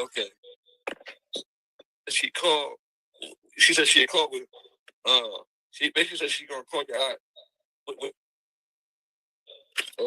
Her sister said she waited in the car for an hour. And she went nearby to pay some bills. She said, Sierra, she never called her, and she never been heard from again. And she was carrying $33 in cash at the time of her disappearance. Her boyfriend was the last person to see her. Now, okay, so what happened? Like, what happened after her sister she didn't call or anything? Like, where'd you go from there? I'm sorry, Stephanie. Oh, hey, Stephanie, how you doing? How you doing? I'm sorry. Listen, I didn't even look at the screen that you had popped in. No, I didn't know if I could Yeah. So we were at the part where it said that you had dropped her off. So what happened after you dropped her off? I was like, okay. After I dropped her off, I sat there and I waited for her for a while. They were standing outside in front of his door talking. Okay. So while I was sitting there waiting, I get out the car and I walk up to his door where they were, and I told her to call me when she's ready to leave from there, and I would come back and pick her up. Okay. I went home after I paid my bills. I went home and I was waiting for her phone call, and she never called. And this was like going on like maybe 3-4 hours. So I went to the house to see if she went home. Two of her friends were there at her house, and I asked them, did she ever come back? And they was like, no. So when I went back around there, well, I didn't even go back around to his house. I called him on the phone, and he kept saying she left. So hours went by, I called back, and I just kept calling her house and his house, and nobody ever seen her, no more that day. And I'm like, well, if she only lives across the highway, all she had to do was walk from back Maryland back over to Carver Hall where she lived. And I'm like, well, I called him back and I asked him, I said, well, where did she go when she left your house? At first he tried to tell me that she got on a jitney and was coming to my house. And I'm like, she wouldn't have got on a jitney, because I know for a fact that he heard me tell her when she was done to call me so I could come back and pick her up. So I knew she wouldn't have caught a jitney, because at the time I lived way uptown in the inlet, and she could have just walked back home. Now, what's a jitney? A jitney? Mm-hmm. Yeah, the little green and white little short. He's not from here, Auntie. He's not from here. So jitney is a transit. It's like the transit. Oh, okay. Keep on. Okay, you carry on. I'm sorry. Yeah, they ride up and down Pacific Avenue, basically. Okay. So I said that she wouldn't have caught a jitney because I had a car, and I told her I was going to come back and get her. Right. So when I called back again, his story changed. Now she was in the parking lot with 5 guys, he said, talking to them in the back of his parking lot, he claimed. So I'm sitting there saying, nah, I know that couldn't have been true, because he was kind of a jealous type. He didn't even like her speaking to other people. Oh, okay. Yeah, so then the next day, a couple of days just went by. She still never came home, and the girls are like, no, it was like 4 days went by. So I told him, I said, listen, I'm going to the police station. I'm calling the cops. So he started telling me, I want to go with you. So I'm like, okay. So now I'm calling him, and I'm like, I'm ready to go. Now he's like ditching my phone calls, or playing phone tag with me. He doesn't want to answer the phone. Just a whole lot of stuff. So just went to the police station by myself. I reported her missing. Then I had to tell my family, this is crazy. They ended up giving us this detective who he was just lazy and didn't want to do his job.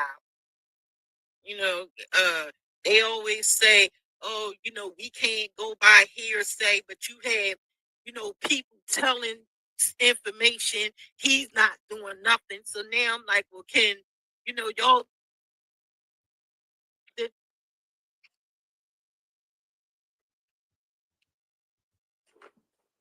Hello.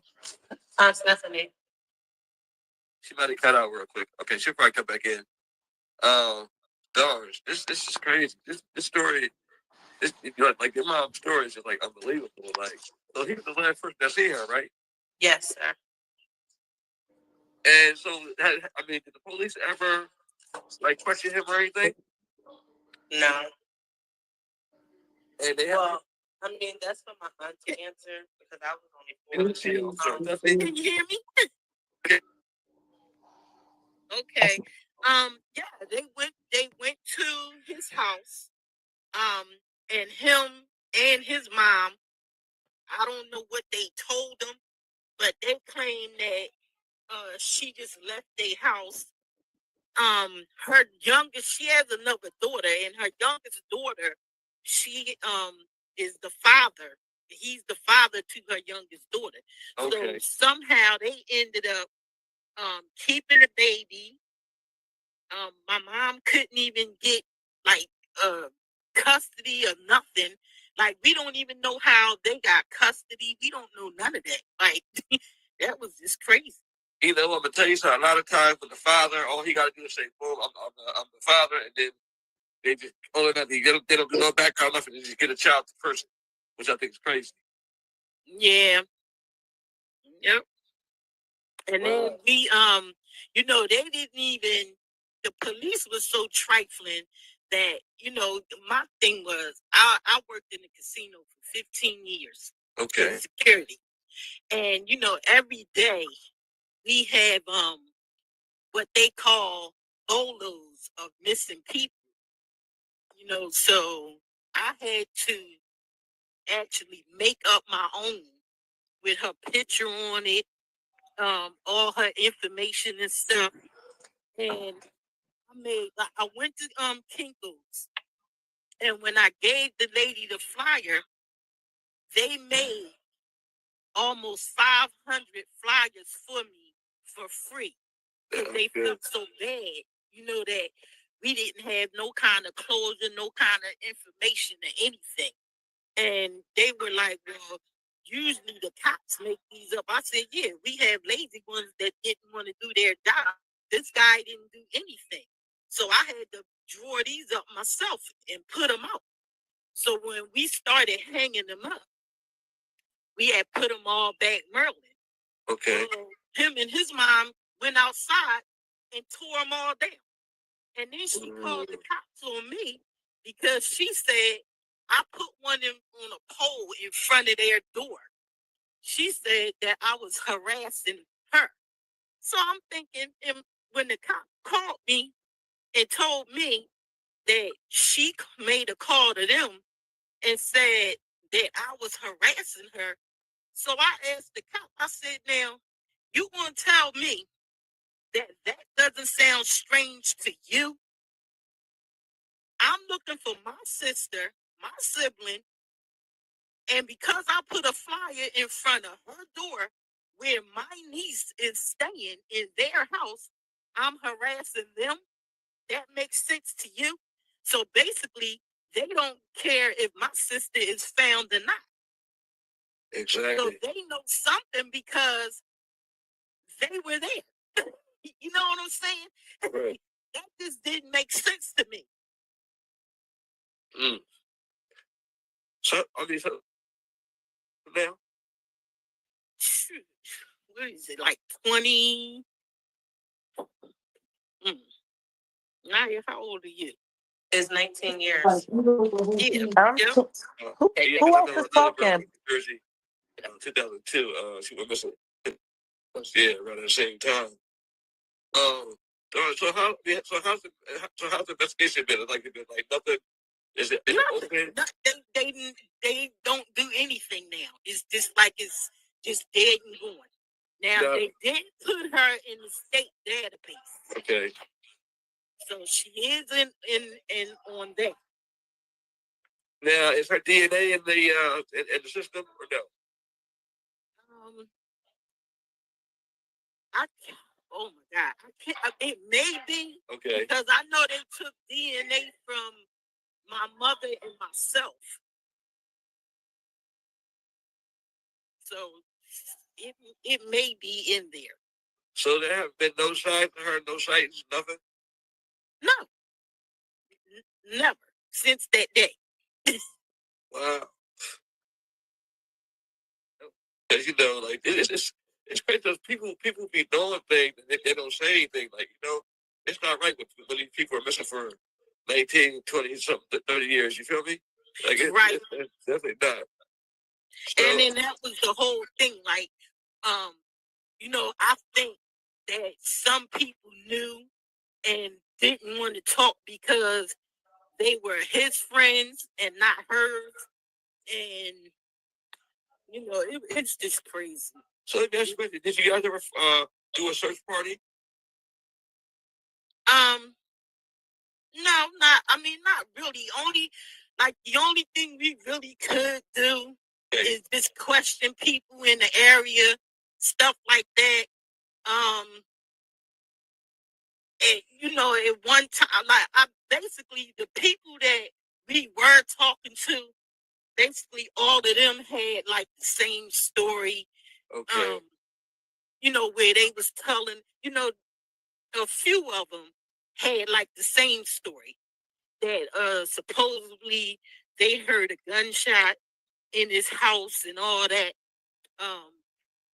When they went, the police went in there. By the time they decided to go in there and check, it was years later. So they claimed it wasn't no evidence of her being. I didn't have a machine either. What about machine? Yeah.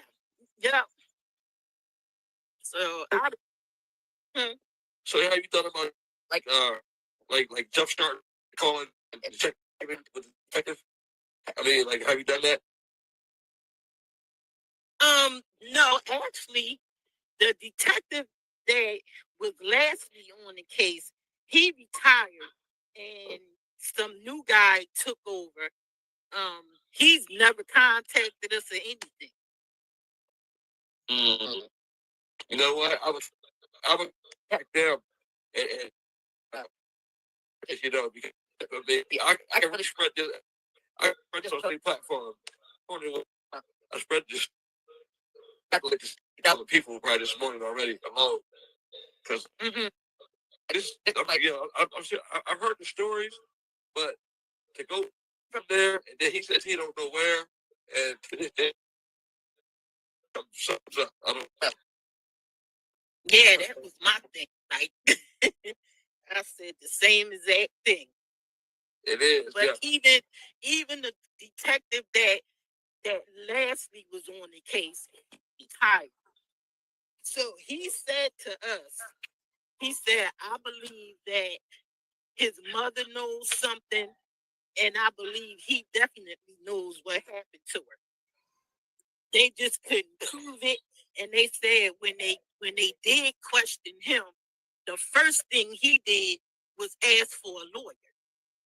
So I said to him, I said, now, if that was the very first thing he said out of his mouth when y'all questioned him, there is no doubt in my mind he did something to her. And now he's going to get away with it. Can you guys hear me? Yeah. Okay, I had to leave to come back because I was like saying stuff. I didn't know if you guys could hear me. Yeah, I can hear you. So how has it been, Jamal? It's been a crazy, hectic journey, It's definitely been crazy. As far as like when you asked, have we looked or tried? As far as me, I'm only 24 now, so it wasn't much I could do. I was only 4 when my mom was missing. But I do look on databases online, like I try to see if her name pop up on anything or stuff like that, but it's not too much I can do because I don't know really where to start. That's why I actually reached out to you because I was like, when my grandma tagged me, and I'm like, oh, that's something I can reach out and make it get me somewhere. Like I do definitely. Hello. A little bit. Right back in. Can y'all hear me? A little bit pop right. Can you hear me? Okay, I can. Hello? All right, okay. I hear y'all. Your mother and father are alive at the time that she was. Yeah. Okay. Yes. Okay, so her mother and father was alive. Naya. No, mother and father. Oh, my mom. Yeah, my mom was. How? Okay. She, well, I'm gonna tell you now. My mom can't even talk about it. Like she just had to put it in God's hands because that's what we all had to do. Right. No closure, no nothing. So, and we walk around here and and I believe people here in this city know. I think they know. They just never gonna talk about it. Until something happens or somebody like Like until it happens to somebody in their family, they'll talk. They're not going to talk about it. And I used to say it all the time. Like, I just, I'm 56. So I walk around here and I just think that, I always say, like one time I did a Facebook post and I told them, whenever I post about my sister, I always say, may God have mercy on the souls who knew and didn't open their mouth and say anything. Because you will never understand what our family is going through until it happens to somebody in your family. It's true. It's true.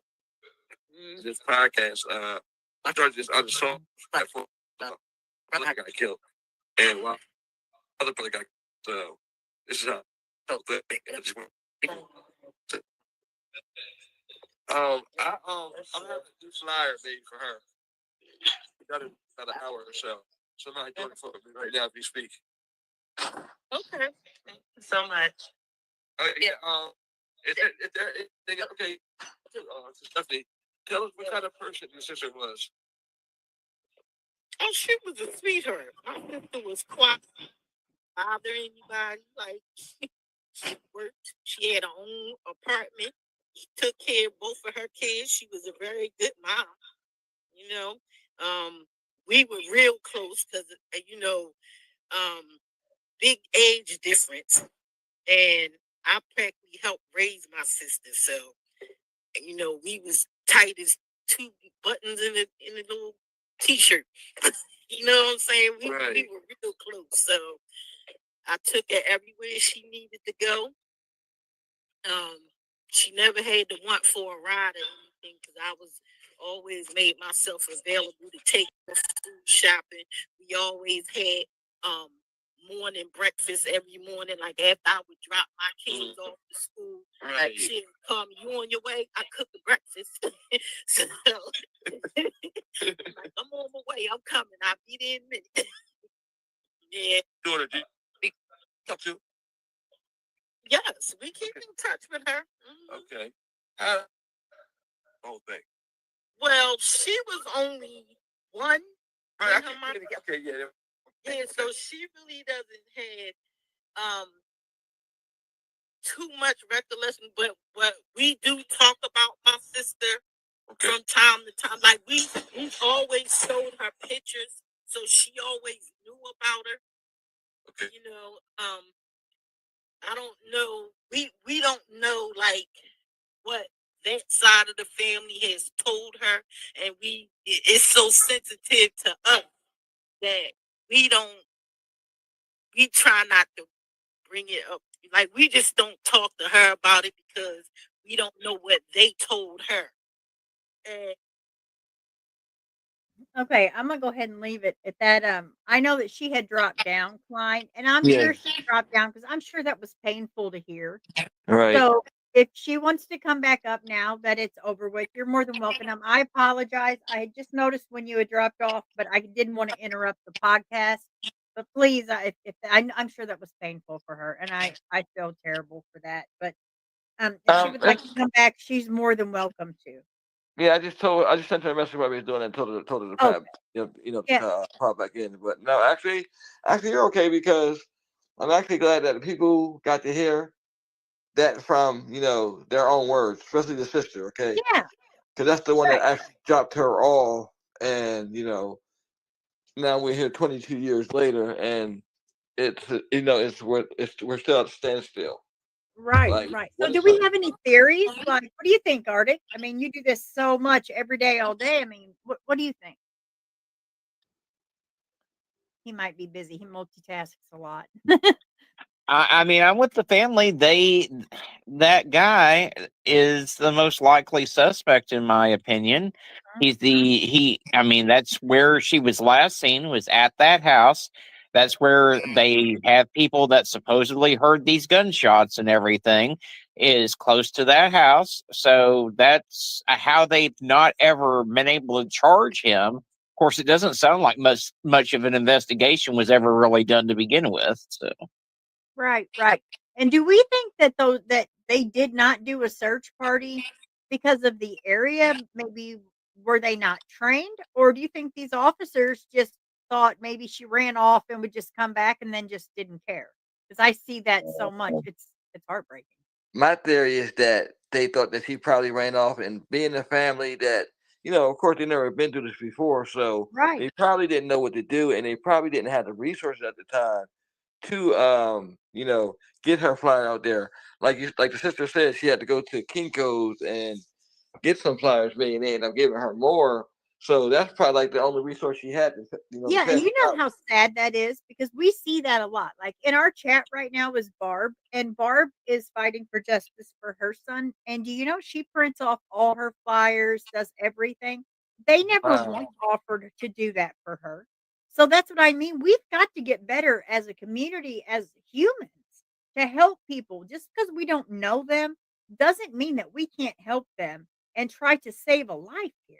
I mean, Exactly. and if we Exactly. can't and if we can't save a life, let's help a family get some closure. And these people deserve to come home. If not in the best way, at least they get closure in a proper way.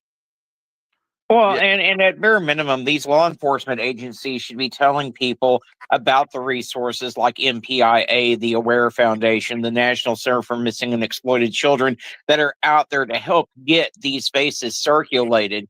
I mean, that's the least they can do if they're not going to help with the cost of some flyers or anything like that, because there's so many resources that are available to families that they just don't know anything about because law enforcement never tells them. Right, right. Thank you for coming back. I'm sorry that you dropped down. I know it had to be hard for you, but I'm so glad that you came back. Did she unmute her mic? Of course. Okay. Hi, how are Hey. you? Oh, I apologize. I know that had to be hard. It's okay. So this is Sierra's oldest daughter, Sanaya. Okay. She was 4 years All right. old. Oh, When she was she only 4. Okay. yes. So this is Doodle. This is her platform right now. So Doodle, you go ahead and ask her. What you think you need to ask. Okay. Well, at first, I want to welcome you up here. Do you have anything that you want to add on since we did the podcast and all that? I tried to make it a little easier so you guys didn't have to explain it and relive it every single podcast or show. Of course. But feel free to say whatever you need to, and I'll mute so you can have the floor. No, it's okay. Like I told him before, I was only 4, so I really don't know much, and I was shielded from a lot till I was older. So I just, know what I feel in my heart. I always like to tell him I want to thank him for the podcast and bringing my mom's case back to light. He's always been like a helping hand to me when I felt like our back was against the wall. Just like my aunt said, like when the police didn't help us and things like that, he's really been like an angel. and he's always been there. He don't give up on me. Even times when I'm like weak and I feel like I can't do it myself, he's always in my corner. But as much about the case that I could say, I know there's a lot of things that were said that's on other people's end that's not true and they don't want to help us. I really don't have a lot to say. I just know everything that I was told. Some things is true, some things was lies. So I just listen to my family and I just want justice for my mom. Of course, of course. And you know what? You deserve that. And your whole family deserves closure. You guys have to heal at some point. And until we can get her home, I'm sure it's hard for you to get that closure ever. There's always that missing piece. Yes, ma'am. I just be like, I got the what if thoughts, So it's just like we do want closure, even if it's something that I don't want to face or hear or come to the conclusion that it is what it is and it's not. I really just would like to know So you something. can, yeah, so you can properly heal. Because all this time, I just don't feel like you have been able to properly grieve or heal or any of it. And if she is fine, then thank the Lord she's home, But if not, then at least you can have something to make yourself have a little bit of closure and make it proper, a proper place. Yes, ma'am. I don't know. I wish that we could do like more DNA things and stuff Well, like that to she's a figure NamUs. out. Did you give your DNA? Like, if she should be a NamUs, right, Klein? Yeah, she should be a name if she's not. Okay. But that's another thing I asked before. I think I asked her out that she had DNA. Um, I think y'all should do it again because I'm not sure Yeah. back then if they did. Because back then they were sloppy with it, so that DNA could have easily been discarded or anything because, like you said, they didn't care about the case. So now I'm also curious to see what kind of case file they have on her, if they have one at all. Right, Exactly. because now, they have all this new technology. Look what they're doing now. So you never know. I mean, really, I would try that. I would definitely be pushing that. Yes, yes, that would I think that would be the next step too. So we'll somehow get together and do that. Maybe I'll get some help offline and we can set that up and we can do that because Yeah, yeah. that's a key a key component in everything. Of course. I'm always down for whatever you want me to do. Right, right. Oh, And you basically you've always been like patient too. Like I'm not really patient, but you've been like I'm glad you've never given up. I'm telling you. I always tell you that no matter you may not hear from me for a little bit, but your mom was always on my mind, always. well, Klein, I respected you yesterday, but I respect you more today because after this, it's like you have been their angel, and I mean, we as a community have He to has thank you for honestly being a good been. person. That's great. That's amazing. We need more good people, definitely in this world. Absolutely. Klein, do you have anything else you want to add? I don't want to end this without you guys feeling that you've said everything that you need to. So feel free to say whatever it is you need to do, whatever you need to say. Just say her name loudly, Mhm. like, share, share her story everywhere.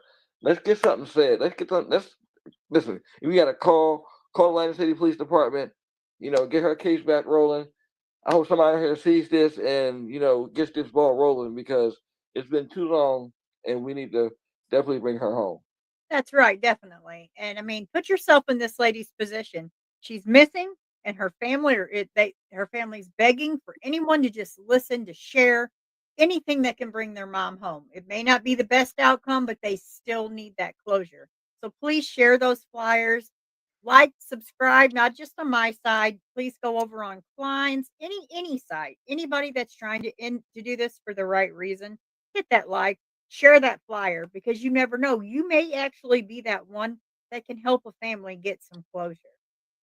Arctic, Yeah. you have And anything if to you're add? not the one, then the right person may see this because you shared it out. That's what Absolutely. there's strength in numbers. All we can do is talk in front of a screen. It's you people that come to our chats, the members of our channels and everything that are the real heroes that share this out, that get it in front of as many eyes as possible. So, Absolutely. Without them, we wouldn't even, we'd be up here talking to one another, getting nowhere. So without you guys, we couldn't do it for sure. Exactly. All right, Klein, And or is there anything else?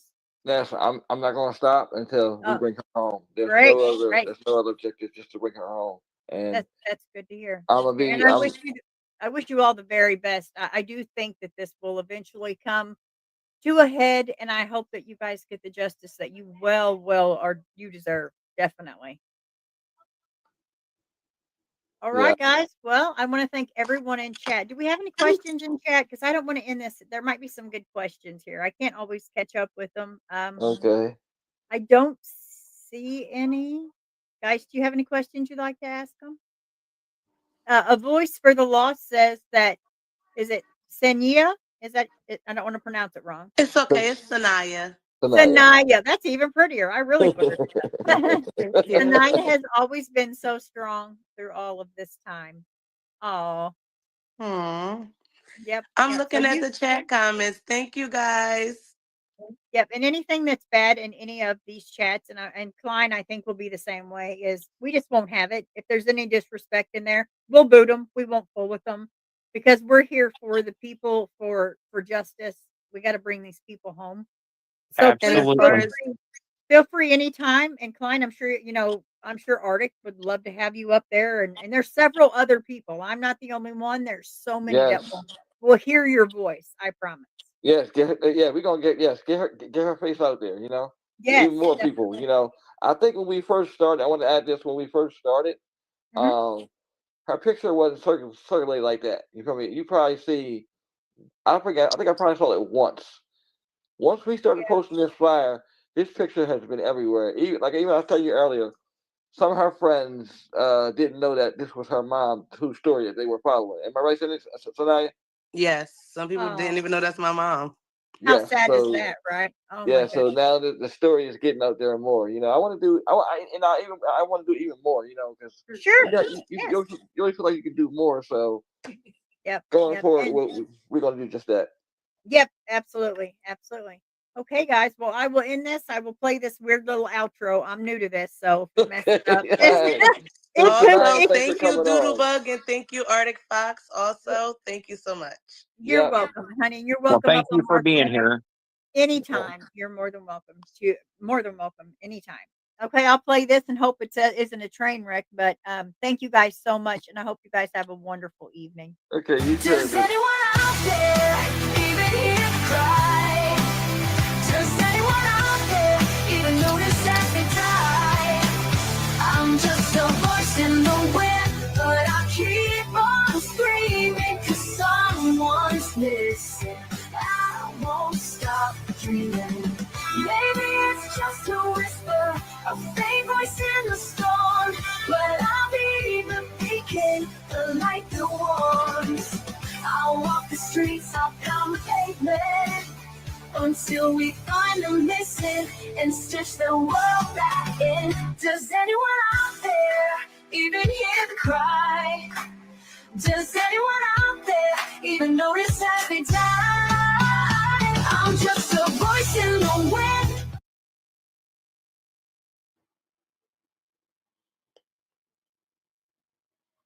This was an awesome show. I really enjoyed myself. Thank you. I'm so glad that we that we got to do that because I think we made a little progress. Hey, Phil, I think we're making a great team already. Yep. Yep.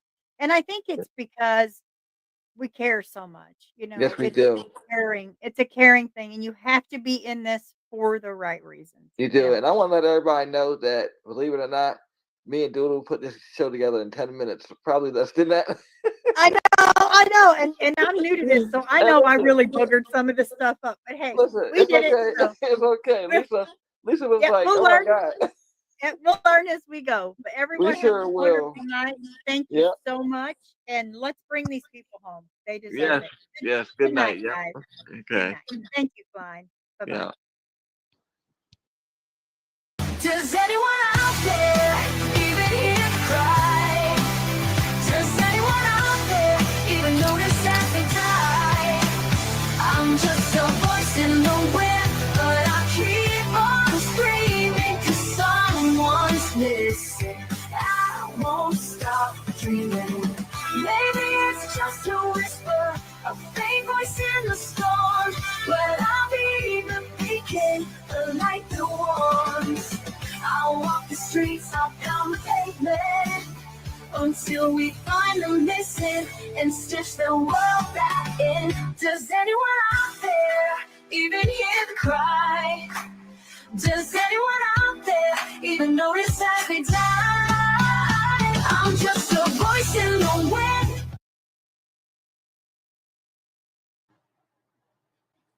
Good evening, everybody. I'm here to talk to Miss Teresa, right? Yes. Okay. 25 years ago, Miss Teresa and family was at a bowling alley. What was this bowling alley called? New Frontier Lanes. New Frontier Lanes, and what was supposed to be a good time turned out to be a personal tragedy. Her daughter, Tegan Lewis, would go missing on January 23rd? January 23rd, 1999. 1999 in Tacoma, Washington. Miss Teresa is here to tell Tika's story. So Miss Teresa, take us back to the day that take us back when you went to the bowling alley, when your family first went to the bowling alley and the events that unfolded. So, me and my boyfriend at the time went with some family members to New Frontier Bowling Alley. It was Colorama night, which they had colored balls, colored pins, and if you hit one of those pins, you win money. And I had prior went there a week before and took my twins there, and there was nobody there. Okay. And I'm thinking, okay, it's not going to be crowded. It's going to be a good time. I'm not going to have no worries whatsoever. Well, I was wrong. The bowling alley was packed. There was at least 350 people there that night. That's packed. Okay. That's packed. And I had my 2-year-old at the time, and I had a 10-month-old, which she was in her car seat.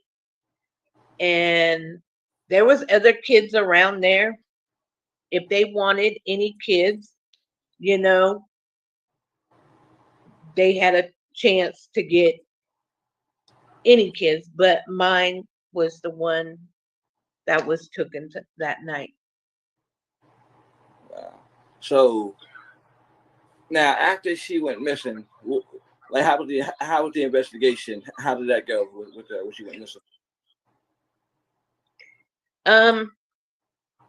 They've messed up on my daughter's case since day one. Okay. That night they had an off-duty officer there, fully clothed, doing security, had his motorcycle there. And for being an off-duty officer and fully clothed and you're doing security, you should be watching the bowling alley. You should be walking around, you know, making sure everything's okay. That's not what happened. So when my daughter came up missing, I searched the area where we were before I even attempted to go to the other side of the bowling alley, where my sister-in-law's sister was in the bathroom. And I asked her, is Tika in here? And she's like, no. Why? And I was like, she's nowhere around. So I went up to the officer and I told him, my daughter's gone. I done and searched everywhere. My family searched the bowling alley. She's nowhere in sight. So he's questioning me, and he tells the people in the audience, you know, look under your seats, make sure there's not a baby sleeping. She's not going to go nowhere and sleep unless she's in her mama's arms. And that's how she was. So I'm going to say the first call went out 20 minutes later. Okay. And then I'm going to say maybe 10 to 20 minutes later, that's when officers came for backup. And there was a lady sitting above us, and she was there with 5 black guys, and she was a white lady. And she was asking people to hold their babies. She asked my brother, and my brother told her no, but then said, okay, you can hold my son, but I'm going to stand right here with you. She said, okay. She tried to take my 10-month-old, and I said, what are you doing? You're not going to hold my baby. I'm not doing that. Right. And so When my daughter came up missing, 4 of the black guys were gone, and she was there with her boyfriend and her. And somehow she got a hold of my 10-month-old, took her to her car. And if it wasn't for my sister-in-law, I would have had 2 kids missing. Wow. Yeah. Okay. This is the sad part. I went up to her and I told her, that's my daughter. And she said, that's not your daughter. And I said, if you don't give me my baby, I'm going to get the police involved. I had to get the police involved. The police arrested her. Okay. She tried to commit suicide in the cop car. So they took her to Puget Sound Hospital, which is a mental hospital back in Washington. They let her go the next day. They didn't get her for attempted abduction. They didn't get her for nothing. Nothing at all. Now that's strange right there by itself, because she definitely should have been charged and even looked at further. Thank you. I've been saying this for years and years and years. 24 years later, they found this woman. She's in the mental hospital and she's mentally gone. So they can't question her. They can't give her no polygraph because she's that far gone. Wow. That's a big ball. That's a huge ball drop right there. I agree with you. That's a big huge drop. So now all these people in here, you mean to tell me nobody sees nobody walk out with your daughter? They had a gentleman that came up that called the tip line the day after my daughter came up missing and said, hey, I seen a guy walk out with your daughter. I mean, with Tika, but I thought it was her dad because he was white and she's a mixed baby. So I just thought nothing of it. But he did, went to the police. This was 20 years later. When my mom passed away in 2018, I had a meeting with the chief of police and I told everybody in the room, if you go back in Tika's files, guaranteed you're going to find a tip that says who took my daughter. And lo and behold, they went back and that's how they found this witness. And my detective at the time called him in for questioning and got what he saw. But it took him 20 years. Why didn't you listen to this boy when my daughter came up missing? Because he was 15 years old and they thought he was playing games. That right there is crazy by itself too. Like, I think they just didn't want to do the work. That's what it sounds like to me, because 15 is old enough to know if he saw something or if he didn't see anything, So that's another strange twist to the case. So yeah. Go ahead. I'm sorry. TPD has messed up in my daughter's case since day one. I argue with them all the time. I'm waiting on a response because I'm having a meeting with the chief of police and the police, her detectives, and the assistant chief. Mm-hmm. And I have questions on why you will not let my detectives go to Florida to check out my ex's family. Right. They denied my detectives to go there. And I want to know why. I definitely want to know. I definitely would want to know too. Definitely. Oh yeah. Like I said, TPD has messed up since day one. I believe if they would have listened to me and my family, they would have found out what happened to my daughter. I believe so too. It's a lot of cases like your daughter where I've seen where they messed up from day one. Honestly, if I could have solved those cases, a lot of these cases back then, but but they just, a lot of cases they tend to, mainly African American, they tend to neglect those cases. It still goes on, but I agree with you. This case definitely probably would have been solved if they would have took that information seriously. And like you said, this lady 20 years later and her memory's gone. That's like a like a heartbreak, by itself, to all these years to find this person and then find out they can't talk, that's just unacceptable. Period. That's sloppy police work going around. Yeah, I just did a podcast and with my detective, and I found out some information by listening to the podcast, which Okay. they should have told me this information before this podcast even came out.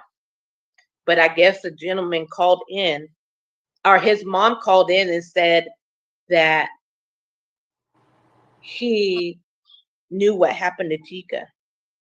So my detectives went out there and talked to this man.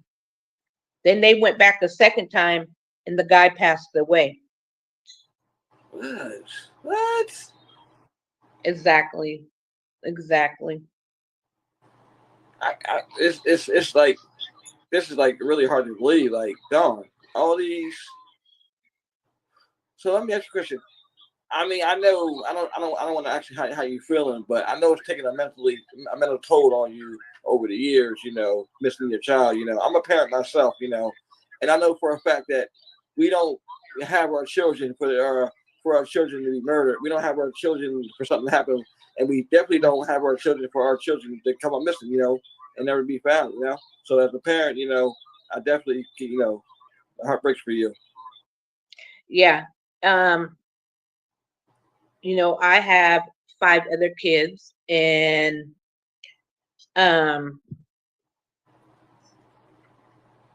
when this came up, I became the strictest parent out there. Okay. And my kids are all grown. My youngest is 22. My oldest are about to turn 34. And I still worry about my kids.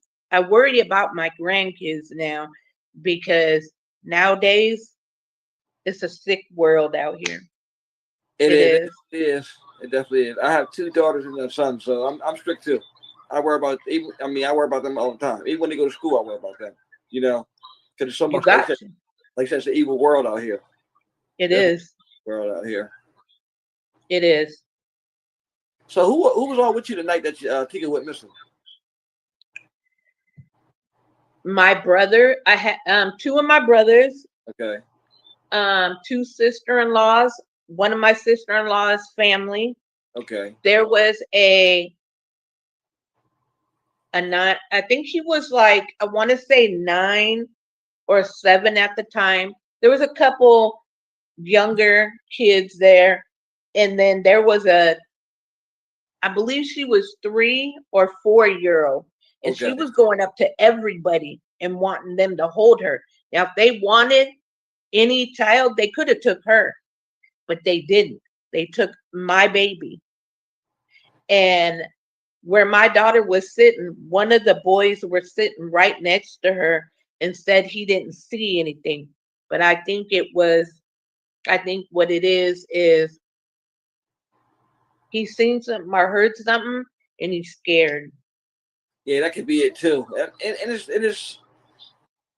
it's like all this evidence and all these things that happen. It doesn't seem like it's a coincidence, I'm just baffled by them not fully investigating this case. Like you told me 5 different things alone that they should have dug deep into. I mean, like a person in the comments said, the missing people are neglected for so long that decades passed and then people die, and it's very unfortunate and it's awful, It is. I wish that I watch a lot of YouTube and a lot of the missing children cases. I wish they did that when my daughter came up missing. I wish she was plastered everywhere, but I had to do it on my own. We tried to get my daughter's story on at the 10 o'clock news, the 11 o'clock news back home. And they said, no, we had to wait till the next morning to do it. And it's like, come on, you could have had my daughter's picture out there, but they didn't want to do that. They said no. My brother, he came from work. He was working at the casino up in Auburn, and he flew down there. and he walked up in the bowling alley. Let me tell you, the cops did not close this bowling alley down when my daughter came up missing. You know, when there's a crime scene, they make everybody stay there until they take their names down, name and number. That's not what happened at my daughter's when my daughter came up missing. There was people coming in and there was people going out. They didn't get everybody. Yes. Wow. So basically, the crime scene was never secure, and if there was DNA, almost 1,000 people have it inside the bowling alley. So you been telling me they kept on going as business, and they didn't shut this bowling alley down for this investigation at all? Nope. People, so they didn't even do fingerprinting. They didn't do none of that. Nothing at all. Crazy. Yeah. Really crazy. I don't know. It's crazy. Like I said, I've seen and heard so many stories like this. I mean, I just hope that it gets better going forward. 'Cause, I mean, every child matters. I don't think it should matter towards the race or how old they are. I think every child should be plastered everywhere, because I honestly just found out about your daughter's story probably about a year or 2 years ago.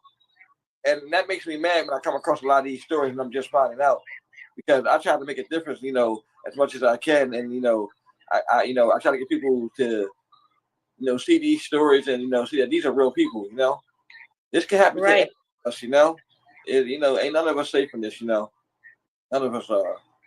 It's not, our babies are not safe. I'm telling you, and I've been saying this since my daughter came up missing. They need to have a one strike, you're out rule here in the United States with these sex offenders. If you harm a child or any person, it's one strike, you're out. Our babies are coming up missing and raped and killed because of these sick people out here. And I have 3 granddaughters right now, and I worry about them as they get older. My youngest granddaughter's 2 years old. My oldest are 7. And I worry about them because there's so many sick people out there.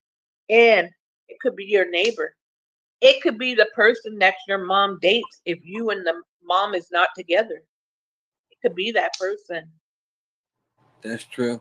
That's a true sentiment, and that's happening, all over America, like in different states. I'm seeing so many cases like that. It's unfortunate, but it's like, I don't want to say a norm, but it is like a norm. Like, you wake up every day and you're reading something in the news. It's depressing. You don't want to read the news. But I agree about the whole one strike, you're out with the kids. Too many kids have came up missing. Too many kids have been murdered. Too many kids haven't been found. I'm gonna tell you, I'm a mom, and I'm not giving up. Okay, we have cases in Washington the parents have given up. I'm not doing it. I'm pushing to find my daughter. I will do what it takes to find my daughter. I live in Virginia now, but you better believe I'm on that phone calling my detectives. What's going on? And if they don't give me no answers, okay, I need a meeting with the chief of police. Right. Because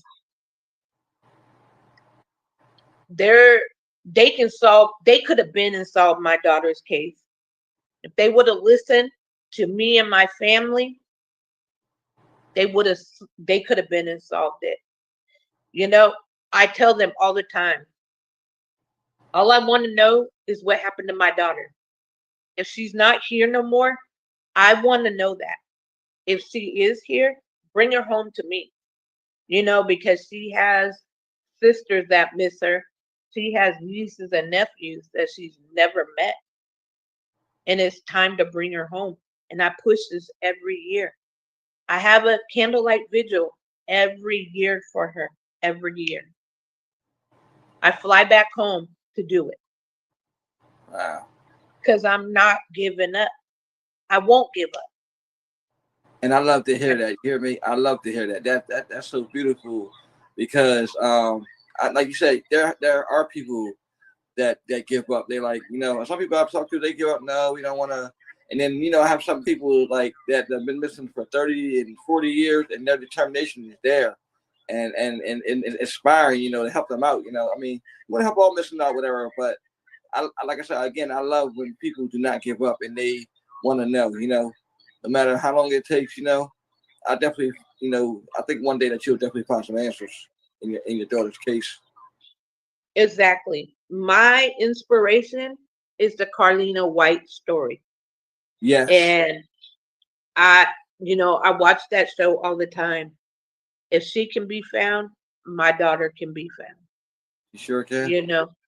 And she's my inspiration. And I've told the National Center, if I have a chance to meet her, I want to meet her because she's my inspiration.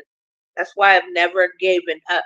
Not only because of her, is because my daughter deserves to be found. Regardless, she's not here, or if she is here, she deserves to be found regardless. Yes, she does. Yes, she does.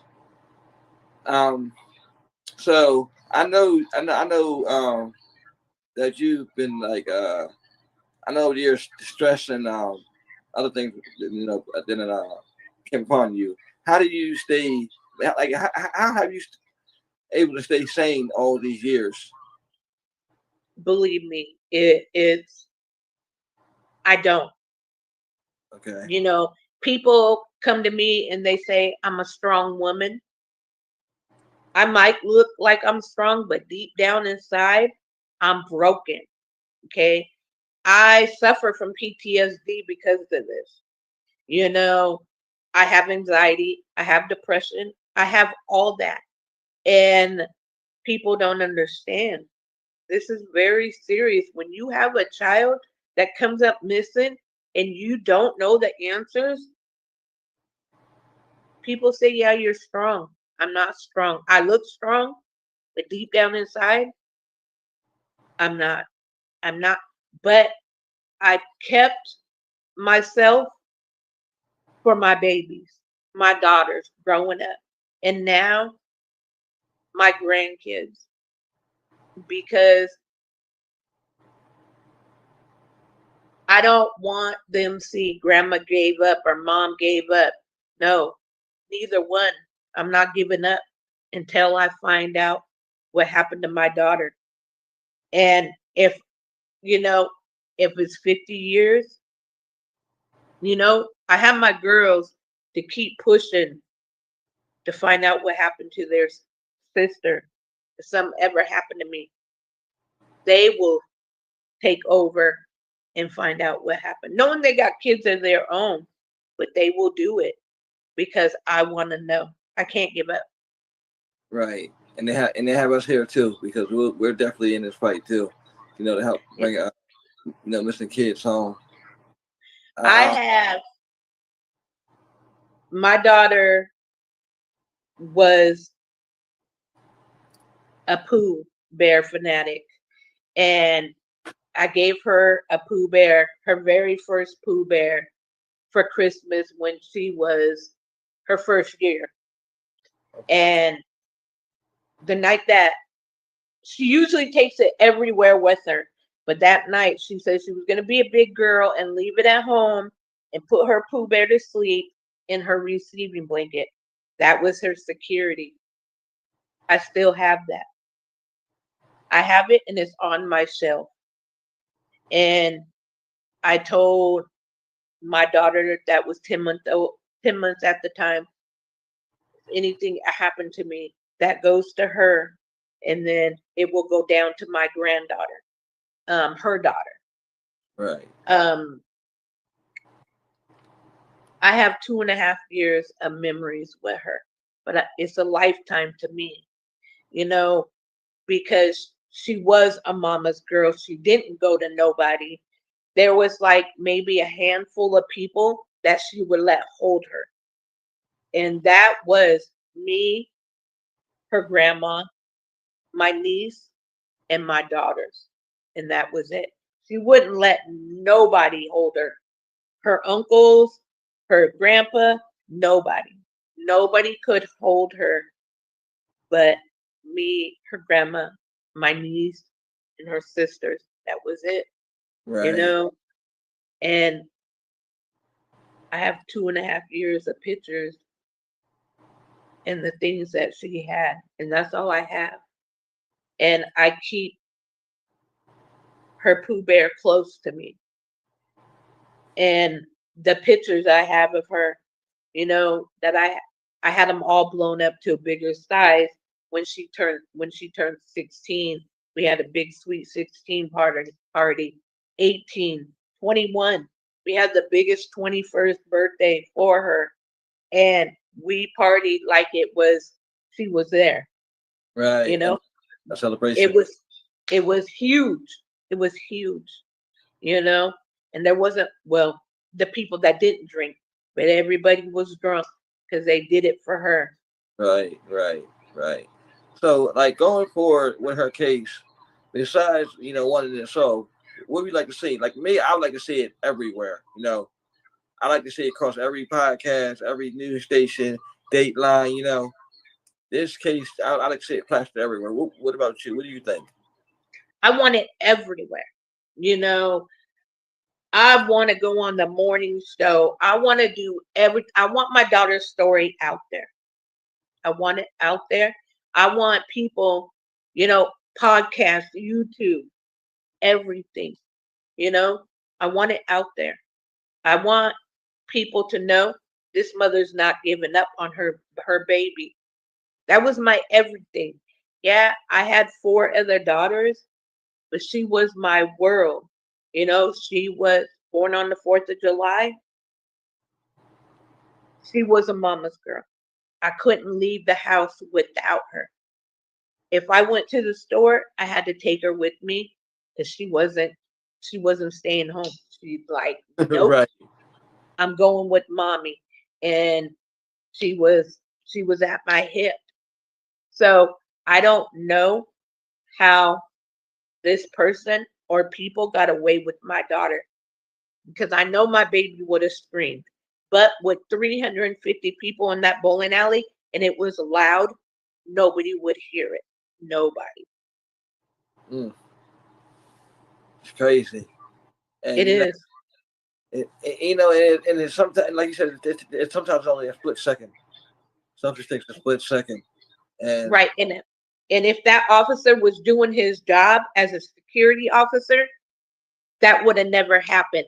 But if you look on the articles, there was more incidents that happened in that bowling. Yeah, I saw that. I saw the sexual assault that happened there. That right there.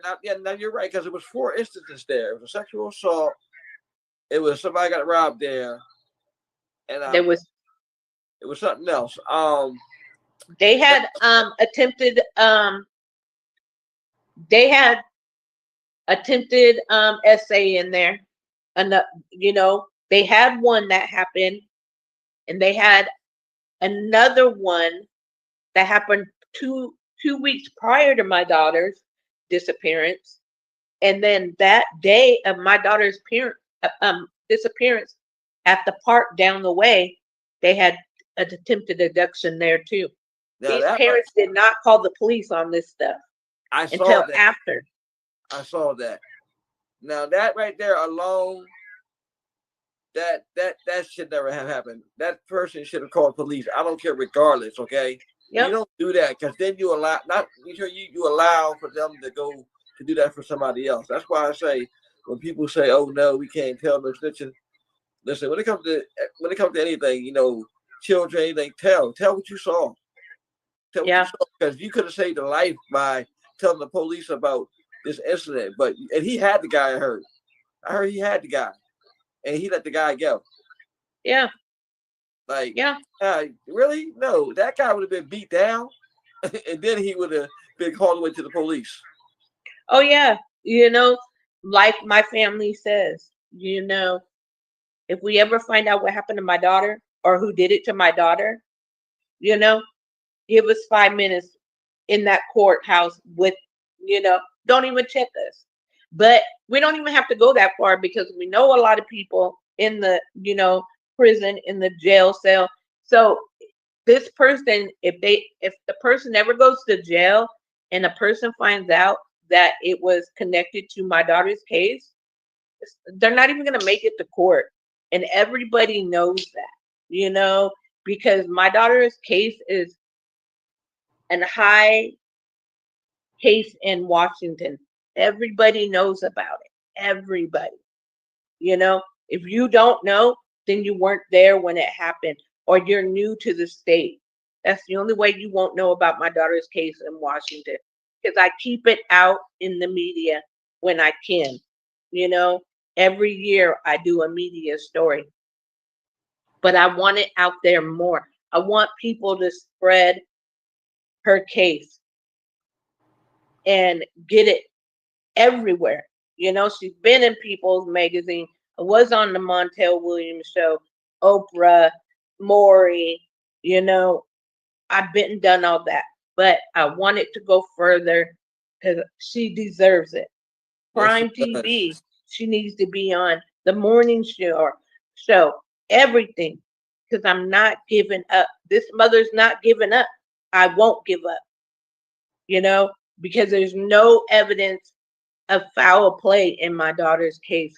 Nothing was found in my daughter's, her purse, her shoes, her clothing, none of that was found. Nothing. So that person who took my daughter knew what they were doing. They knew. And there's a lot of missing things that the police said they did and come to find out they didn't do it. Oh, and I'm just learning this stuff. Oh, you're just learning this. Wow. After all these years, you're just learning that. Well, I mean, I know you probably knew that they made mistakes, but you didn't know the extent until this year, right? What you're saying? Exactly. So years ago, they said they investigated my ex's family. They didn't do that. They didn't. Oh. You guys should have been and done that, but you guys didn't do it. And I'm just learning this year. 25 years. 25 years later. And you guys said you checked this family out. You guys didn't. And I've been told you guys 2 weeks before my daughter disappeared, the guy that I was dating, his mom asked me for my daughter. And I said, why would I give you my daughter? She said, oh, you have a baby. Yeah, I have a baby and 3 other kids besides her. Why would I give you my daughter? I don't think so. And 2 weeks, and then my daughter comes up missing. They said they checked this family. No, they didn't. No, they didn't. And mind you, the officer that was there that night is the assistant chief of police now. Wow. And I have not seen my daughter's police report. I have not seen it. They won't let me see it. They won't. Is that because it's evidence or that's just protocol? They say it's protocol, but how is it protocol when you can go look up anybody's case? You can go look up anybody's case at the courthouse, but they won't let me see mine. You sure can. Yes, you can. They won't let me see mine. There's so many twists and turns in this case, I really do hope that this case is solved and soon. So many twists. Oh, yeah. So many twists and turns. Oh, yeah. Oh, yeah. And, the assistant chief, she's on a different side than my daughter. She's the one that went to LSU and did my daughter's, had them do my daughter's picture. Okay. Not the one from the National Center. LSU usually doesn't do baby pictures, but she explained to them about my daughter's case. and they said we will do her picture. Oh, okay. That's who did the picture. So national. Ellis. Okay, so national Mr. Person. Okay, so I'm glad you cleared that up because I was under the impression that the national missing and exploited children did the recreation. So you said LSU did that. Okay. The one that's pulling up right now, the National Center did that one. LSU did that one right there. Okay, the younger one. Okay, that one there. That one's accurate. Okay, Yep. I thought that was a good one too. Oh yeah. Oh yeah. That was a good sketch too. So when I first And saw they did it by ceramic. They you know how they, how do you put it? They use a ceramic to make the person, let's say that an unidentified missing person, they'll use a sculpture. That's what they did with my daughter. They used that, you know, and they took pictures of my 10-month-old. Well, she's 26 now, and they Okay. used her hair, you know, because they look alike. So they used her to get Tika like that, do her like that. And that's the first picture out of all these years that was an accurate picture of my daughter, is that one. So and how many years did it take them to do the recreation for you, the first one? Like, So when did they that- the usually first- when did they every do 2 that one? I'm years, sorry.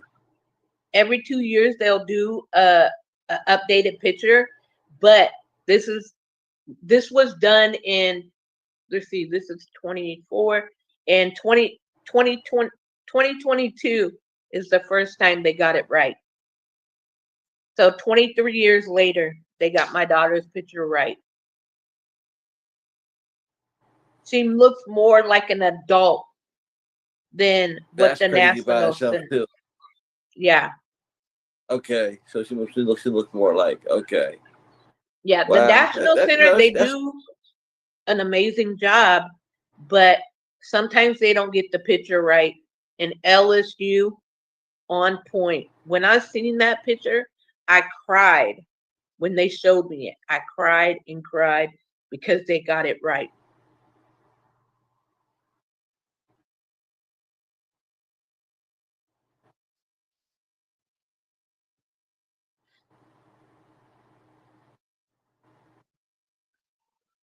Right. No, I just, like I said, going forward, I hope that, you know, you get some answers in your daughter's case. And I really, really do, you know, appreciate you coming on here and, you know, telling us the story, because, you know, a lot of times when you read online about these cases, you only hear part of the stories. And my thing is, I always want to go to the source, to the family, so I can get the complete story. Because, you know, a lot of times the news articles, they leave stuff out. They don't put everything in there. Oh yeah. So They do. this right here, this podcast, it told me, and I'm pretty sure it told like plenty of people, other people, what actually happened. And I actually, you know, I feel you. And also too, there's a bigger platform called The Vanish. Submit to them. They're even bigger. Okay. They're even bigger than us. I think they have like thousands more than us. Because we're I'm broadcasting from 3 different places now: the Missing Black People page, the Unsolved page, and YouTube. Okay. So a lot of people are saying this, but a friend of mine just told me to tell you to The Vanish. Okay. Yeah, Okay. I just had some other people come to me a couple days ago. They came to me and they want to do a podcast. So well, one of them, since National Children's Day is tomorrow, I've been out of state. You know, I Okay. was with my grandkids and I just got back Monday. So I was supposed to write a story about my daughter, but I was out of town. So Okay. she's going to do something else for me, but she's going to get my daughter's picture out there because, you know, she wants to air her for National Children's Day. So That's good. That's good. yeah. I'm so happy for that. Again, I appreciate you for coming tonight. Thank you so much. I will definitely, stay in touch with you. And if you need anything, just reach out to us, and we're gonna help you as much as we can. All right. I appreciate it. Like I say, I want my daughter's story out there. Push her picture, push her story, because she deserves to be found. And I'm not giving up. She's not giving up. She's not getting up I'm on not. her daughter. I'm so glad. I want to hear more stories where parents or loved ones are not giving up on their loved ones. Because where there's a will, there's a way. Everything that's done in the dark comes to the light, and God said, "Bring all His children home," and that's exactly what we're going to do. We're going to bring them all home. Thank you And so if you much. have a missing child, don't ever give up, because they deserve to be found. My daughter deserves to be found. And that's why I will never give up until I get answers, because she deserves it and I deserve it. Yes, she does. Okay. Thank you so much for preparing. You have a good night. Thank you. Thank you for having me. And thanks for everybody that's watching. This mom will not give up. And if anybody out there knows anything, just go back in time and it might have been something you might have missed, something you might have saw, a little bit. If you were younger at the time and you're older now, do the right thing. Come forward. Give this mom and her family some closure. It's been 25 years. 25 years. Too long. This has been the Tika Lewis story told by her mother. Thank you so much for appearing again, Teresa, and have a good night. All right. Thank you. Thank you too.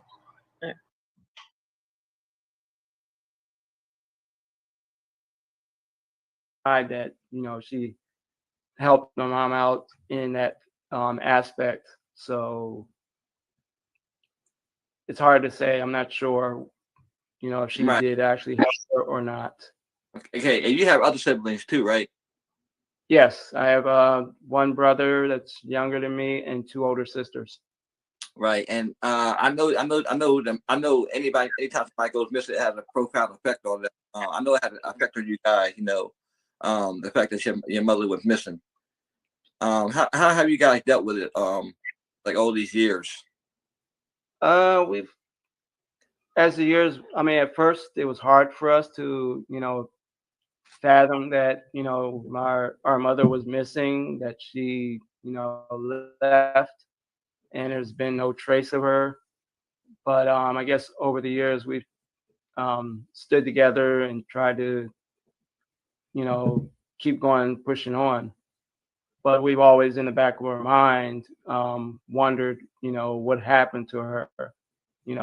As far as some kind of closure is if she was living still or if she was deceased. Like where was she? Right. Now is your DNA on file? I believe it is. I was prior military, so I'm sure it is. Okay, because if I was you, I would check again, because sometimes the police, they mean well, but sometimes they may have missteps. I would just make sure that your DNA is not in there. If not, I would make sure that it gets put in there, because if she was found and they ran the DNA, then it might be a hit. She might come up. Right. Okay. But I've seen that so many times where sometimes they've been missing for a loved one, and then like they didn't find them, and then later on they might have found out because sometimes I'm telling you, sometimes it's crazy to me. Like sometimes people are found and they won't put two and two together until somebody like one of us comes across it and inquires, because I've been doing a lot of off-site work myself, because I've been checking through Harrisburg, checking through Jane Doe's, any little thing that helps, anything that little helps, I always check out just to see if something comes. So this is 20-something years is a long time to go, one, missing your mother, and two, not know what happened. That's the worst part. I think that's the worst aspect of these missing person cases, the not knowing. That's they're not Right. knowing. So I mean, so like within the last couple of years, what have you guys did any searches, or have you went and put up flyers? Have you went back to that neighborhood? No, we have not. But my sister was telling me that the lady that worked for the state police, she still keeps in touch with her and calls occasionally to find out if we've had any new information or new leads that may help them in investigation.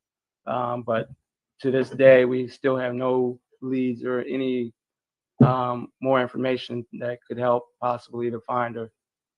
Right. Okay.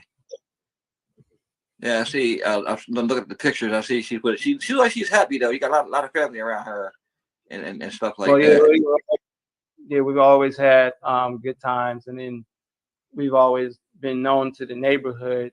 When anybody like wanted to have a good time, they could come to our house, and we would enjoy ourselves. Right. So my also question is, right, where your father dropped her off at. So nobody saw anything, saw her, anything like they go to the store, anything like that? No, like I said, the only thing that was possibly said that somebody had said that they saw her getting into a car.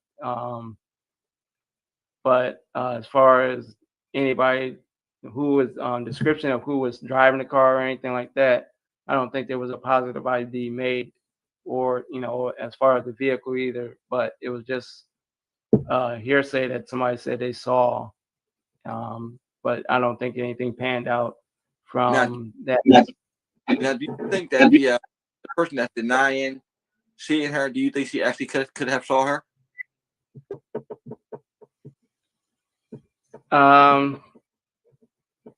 It's hard to say, but yeah, I think that they could have seen her. I mean, if she was, I want to say she was well known. Okay.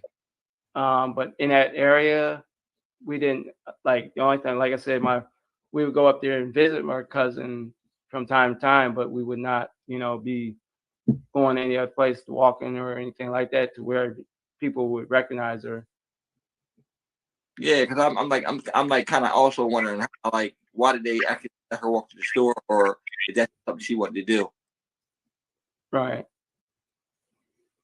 But like I was saying, yeah, she was out of cigarettes or whatever, and that's what told, that she was going to go to the store and get herself a pack of cigarettes and come back, but she never did come back. Yeah, I don't know, it's just strange to me. I mean, I know it's probably strange to you too for her to go to the store and never come back. But I also had a friend of mine's grandfather who went to the store and never came back. They ended up finding him years later. But it's just the whole, and I mean, I know because she went missing in Harrisburg, PA, right? Yes. And you guys are from Susquehanna, PA? We're from Harrisburg as well. It's just Susquehanna Township. Oh, Susquehanna Township. Okay, so you guys are from Harrisburg. So you grew up there. You grew up there, basically. Yes. Yeah, that's what I find strange, because normally when you live in a neighborhood where everybody knows you, like where I live in Delaware, everybody knows my family, so they would see something, they would have known something or say something. Now, question: is that a busy neighborhood, or is it predominantly kind of like the suburbs? It's a busy neighborhood. It's a main street, 6th Street. It's where my cousin lived off of that. Okay. It's definitely busy area. Cars continuously up and down that area. During that time, I guess back in the day when she went missing, like in the evenings, people frequented the stores and bars and stuff in that area. Okay. I know. I mean, I know it has to be tough. I know it has to be tough. I know it's never an easy thing, especially when it comes to a parent. How have you guys held up? All these years. After we've come together pretty good, we're Okay. a strong unit as far as me and my brothers and sisters. We try to come together and stay together, and we often talk about our mom and dad, excuse me, how much fun we used to have and everything when we used to get together. But we try to stay strong together, Now, during these father times. still living, or did he pass? He passed. And I mean, it's kind of like he was looking for his wife this whole time. So did that take a toll on him? Yes, it did. Yeah, because usually when that happens, it's a broken heart that Right. they're missing. Because they've been together for all these years, and for her to go missing. Right. So, yeah, So it definitely took a toll on him afterwards. He was worried all the time and just, couldn't get, crying and stuff like that, but there was nothing really, what can you do except for, try to pray and hope that she's found or come back home, or, if the police, get any information or leads, but none of that has occurred yet. Right. So what would you like to happen going forward, brother? I mean, I would like to, if there's anybody that out there that has any information, or if they know of anything that the happenings to my mom, as far as where she may have ended up,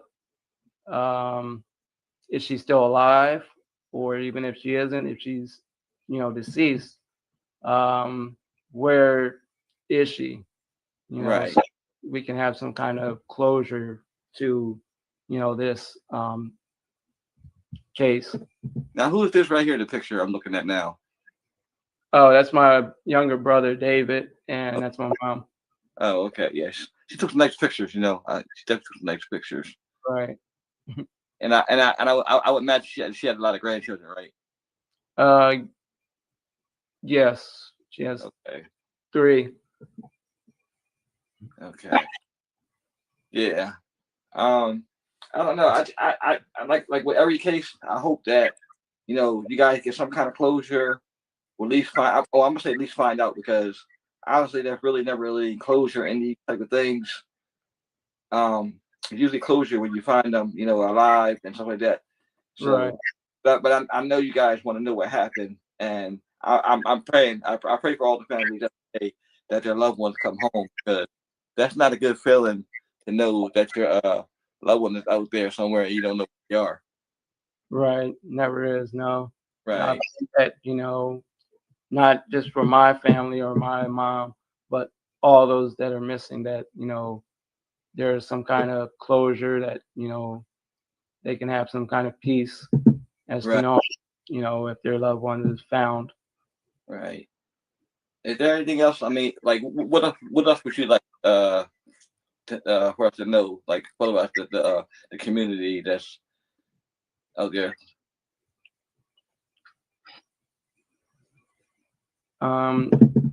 Yeah, I like I said, I just want to know if anybody has any information, but that's about it. I mean, I don't have anything else that I can add to it. Okay. Well, all right. Just want to say, in closing, like, I'm gonna do everything I can to help you guys. Once I start a case for somebody, I don't stop. I don't care how long it takes. I'm there. I'll do legwork. Whatever you need, reach out to me. I'm always here. I'm always available.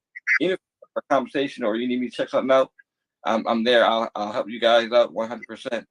And just in closing, like, what I mean, I don't think I can really do it in my prayers, 'cause I really don't. Right. I don't know what to say to a family that's missing a loved one, or Well, yeah, I mean, that's all we can do is pray, and I appreciate your prayers. Yeah. And if, like I said, anybody has any information, I'm sure they still have the site up where they can contact the Pennsylvania State Police or Susquehanna Township Police. Right. And any more information. I posted her on both my pages too. I just did a recent article like 2 days ago. Okay. So that article's up on Unsolved and Missing Black People. But I want to thank y'all so much for coming on. And from here on out, I just hope that somebody remember something and that they know what happened, and we can give y'all some answers as to what happened. Okay. So yeah, and then if she is out there and if she's able to contact us, please contact us, Mom. We love you, and we, just want you to know that we love you. Yes, this is the son of Mamie Brown, missing from Harrisburg, Pennsylvania, since March 13th, 1998. So I want to thank you for coming on, and like I said, if there's anything else that you may need, just let me know. Reach out, and I'll take care of it. Okay, I appreciate it. Thank you for your time. You too. You have a good night, and I'll be in touch. Okay, thank you. You as well. You too. Thank you. Bye bye. Hey, have a good night, Tracy.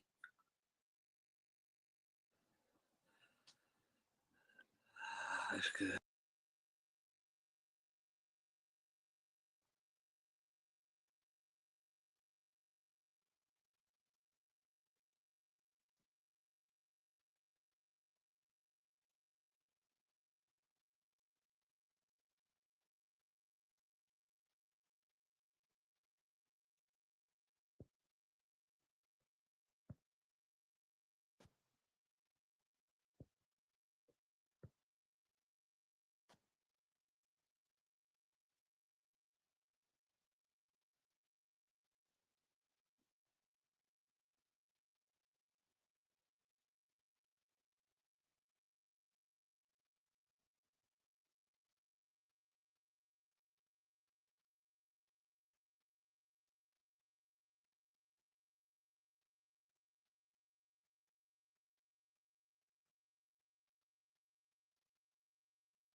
Viewers on, we got two. Hey, Free, how you doing? For those who just joining us, we're going to be showcasing Aisha Nicole Jackson. This is from El Dorado, Arkansas, since October 31st, 2020. Her height is 5'2", weight 115 pounds, hair black, eyes brown.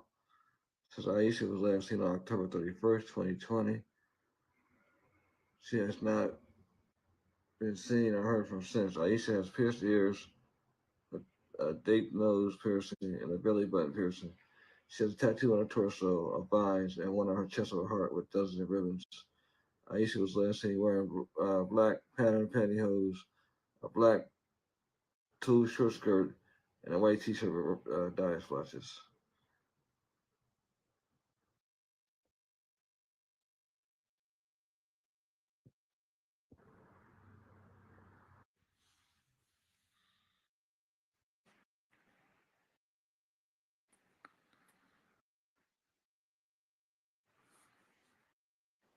Hello. Yeah. Hello. Hey, how you doing? Now, how do you I'm pronounce your doing name? fine. My name is Jacquez Jackson. Okay, Jackie Jack. Okay, and what is your relation to Aisha? That's my sister. Okay, that's your sister. Okay, now let's go. Let's get right into it. Tell us what happened the day that she went missing. Ooh, I'm gonna just try to like skip straight to the parts. Okay. My mother. I was with my mother and my stepdad. My mother.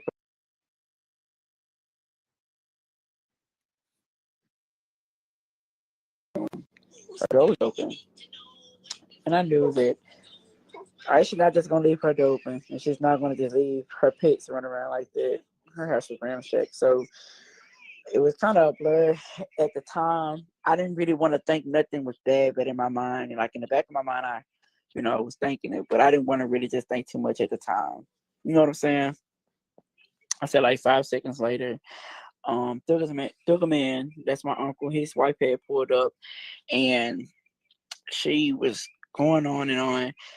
And the first thing that she would say was, my baby, my baby. You know how, being over dramatic about something. Now, I'm not being like rude about it, but it was like, okay, it's that story gets so long and it gets so deep. Right. When I tell you it's so many rumors going on, but if you just piece it together and you sit down and you think about it, like from the very, very, very beginning. First of all, Aisha is not that she don't weigh that much. Right. So when it was said that she was going up there to move furniture, what are you moving furniture? I mean, what are you going to move? A mop and a broom? You don't need a girl to move furniture. Right. When you have a lot of boy cousins and a lot of nephews and a lot of people that you know that's men that can move furniture. Mind you, you're taking 2 women and yourself to move furniture. You don't need 2 women, and you don't need. I mean, you got to make it make sense. It's a Right. lot. I mean, I can go on and on. Like you have to just sit down, and you have to just really just piece it together.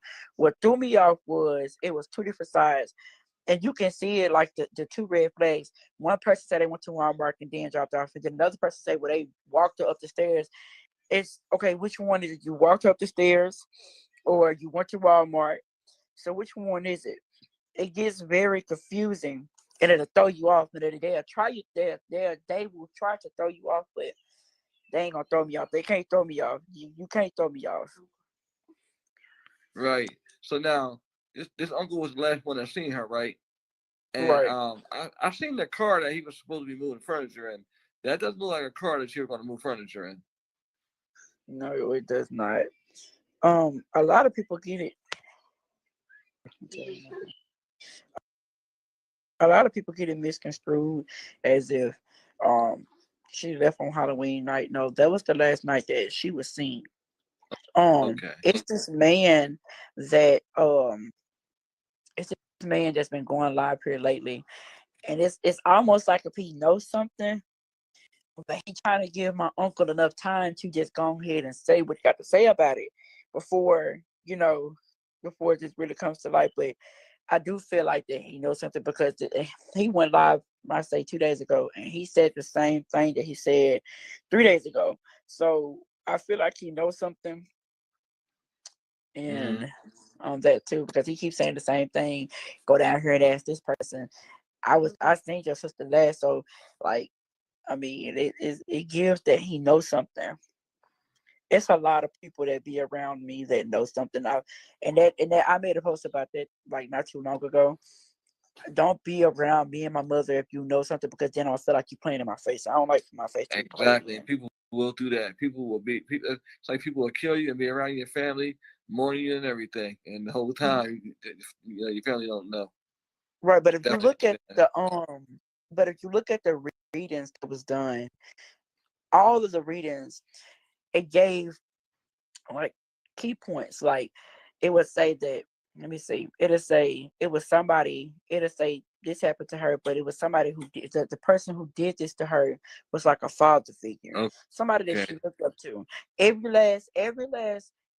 last reading that was done, all of them said the same thing. It was like it was a father figure to her, or somebody she looked up to, an authority figure to her. And you know what? When the first reading had first came out, I never knew what that meant until, you know,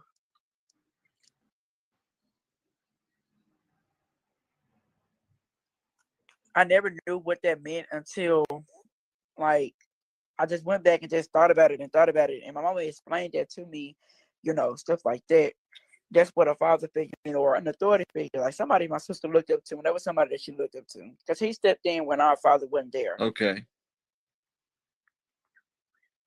Right. Okay. Now she was dating that guy. She was also dating a guy too, right? Briefly. Say that again. I said she was also dating. She had like a boyfriend briefly. I mean, yeah, she had somebody that she would talk to. Don't get me wrong. I don't put nothing past that person either. Okay. At all. I don't put nothing past him either. But at the same time, I mean, it leads up to one person. Okay. This Okay. is what gets me. This is what gets me. When it first came out, I called him. I called my uncle and I said, "Well, it was getting to the point where it wasn't just on the streets. It was at my school too. So I have to go to school and I have to listen to this. Oh, your uncle has something to do with it. Da, da, da, da." And that's I called him. I said, "Well, do me this favor. Since you love me the way you say you love me, go and clear your name." He immediately went off. Instead of you saying, "Okay, well, nephew, I do it for you," I can understand the hurt. Okay, why would my nephew call me with something like that? But I even broke it down to him and said, "Was listen, I don't even think I'm telling him, okay, well, uncle, I don't think you would do something like that, but to clear your name up out in the streets because it's going to get harder and harder and harder. You want to make it harder for yourself." Before I could even get anything else out, he went off on me. So that let me know, okay, you look guilty because why you went off on me. Right. And then, it's that. And then with my grandmother, it makes me feel like she's weird as well. I'm sorry, I'm gonna say what I'm gonna speak. I'm gonna speak on it. It made me feel like she's weird too, but at the same time, she's gonna protect her son by any means necessary. So I'm Yes. gonna protect my sister by any means necessary. Let me tell you, it has been so much stuff in this case for a whole 2 years now, and I feel like it's no justice. It's no justice being served. I mean, how long do my mother have to sit and be sick and sick and sick and sick and sick and sick until she die? They want my mama to die. That's all they want. But I made a promise to my mama that I'm not gonna let this take her out of here. Period. She's not gonna leave this earth without knowing where her daughter is, and I meant Right. that. Right. And I'm glad that you are there for her because I can't I've talked to a lot of moms over the years and it touches me. I know how hard it can be for these not knowing where your daughter is, not where if she could be out there, where she. So I definitely can understand that. So I hope that we can help bring some resolution to this case and that somebody knows something. Maybe somebody, like you said, that guy that keeps going live. Maybe his so it'll be a breakthrough on his end, and we get this thing taken care of and find out what really happened to Aisha. Yeah, we have to get it out, and then it puts me at odds with the police station as well because it's like they want to sweep it under the rug, and I'm just gonna say it like that. I don't I don't know who's over her case anymore or anything. I don't get the police station. I just don't. I tried to call. I stayed calling Detective Hartwell. Stayed calling him. Stayed calling him. Now it gets to a point where I feel like he doesn't even change his number. But that's fine. Let me say this: I'm not going to ever, ever, ever, ever get off of nobody's neck until my sister is brought home Oh, to you her ain't family. supposed to. You ain't supposed to. Keep going. Yeah, stay on your necks. I'm not going to ever stop until she come home. Let me tell you, they want me to be quiet. They want me to shut up. If they could, they'd hit me in the head with a bottle, make me shut up. But they can't do that. I can't let nobody get that close to me to do that. Right. So Yes. Darn. So, but yeah, I could just imagine. Like I said, I've done a lot of cases, and a couple of days ago when Free sent me the flyer, that was the first time I've heard about the case. And that makes me mad too because a lot of times and all over, black women, children, men, they don't get no kind of recognition. So this is where I come in. I don't mind being a voice of the voiceless. That's me, the voice of the right. voiceless. No, actually, anybody needs help. Getting it out there. I'm there. I'm there. I'm telling you, I'm there every step of the way. I'm every step of the way. So I definitely appreciate you coming on here, coming on here and explaining her story, and hopefully, like I said, we can get resolution soon. What you got anything else you would like to say? I mean, if you got a new question, I can only answer them. So, do you think? Do you think this case is closer to getting solved? Honestly. Most definitely, Okay. I truly do. I Okay. truly think it's getting. I do because I say last week, somebody had made a post and was talking about the videos that the man had did on TikTok. Okay. And when she made the post, I reshared it. I wasn't trying to get nothing started at that time. I was just trying to see what was gonna happen. You know what I'm saying? Right. I shared it and I tagged the person in. I said, I feel like you know something. Well, that person had texted me, this and that. Then that person had got on my under my post, and then it went from there.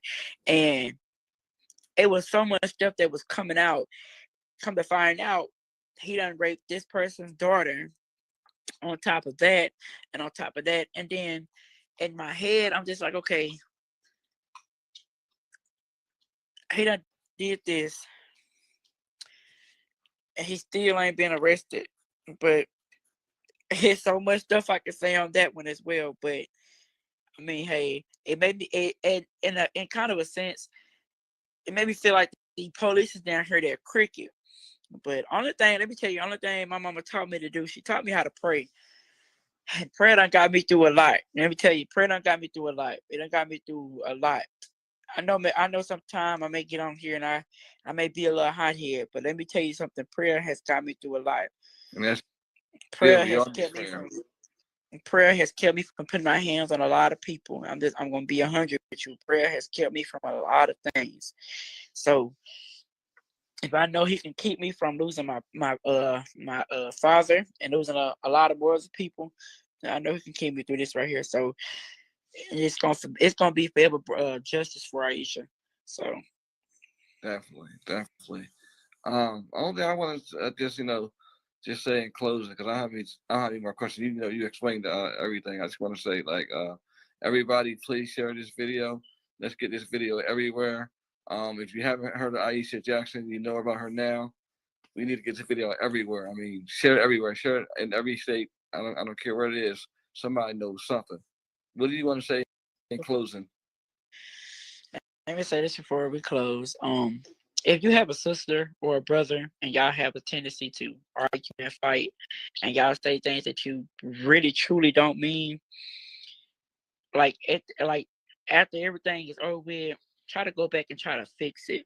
Try to go back and talk it out with your siblings, or it might be your mom, but try to talk it out with them, because when you lose somebody that close to you, at the time you're irritated, and at the time you're mad. So whatever you say to your sibling, you don't even know you're saying it. But when they're gone, it's nothing else that you can low key do about it, because it doesn't happen. So you have to tread wisely when you saying like mean stuff. Like if you arguing, okay, you can argue. Go back and try to fix the problem. Because when it's gone, it's gone. When they're gone, they're gone. When it happens, it happens. It took so long for me and my dad to reconnect, but when we connected, it's like God took him away from me. So then that happened.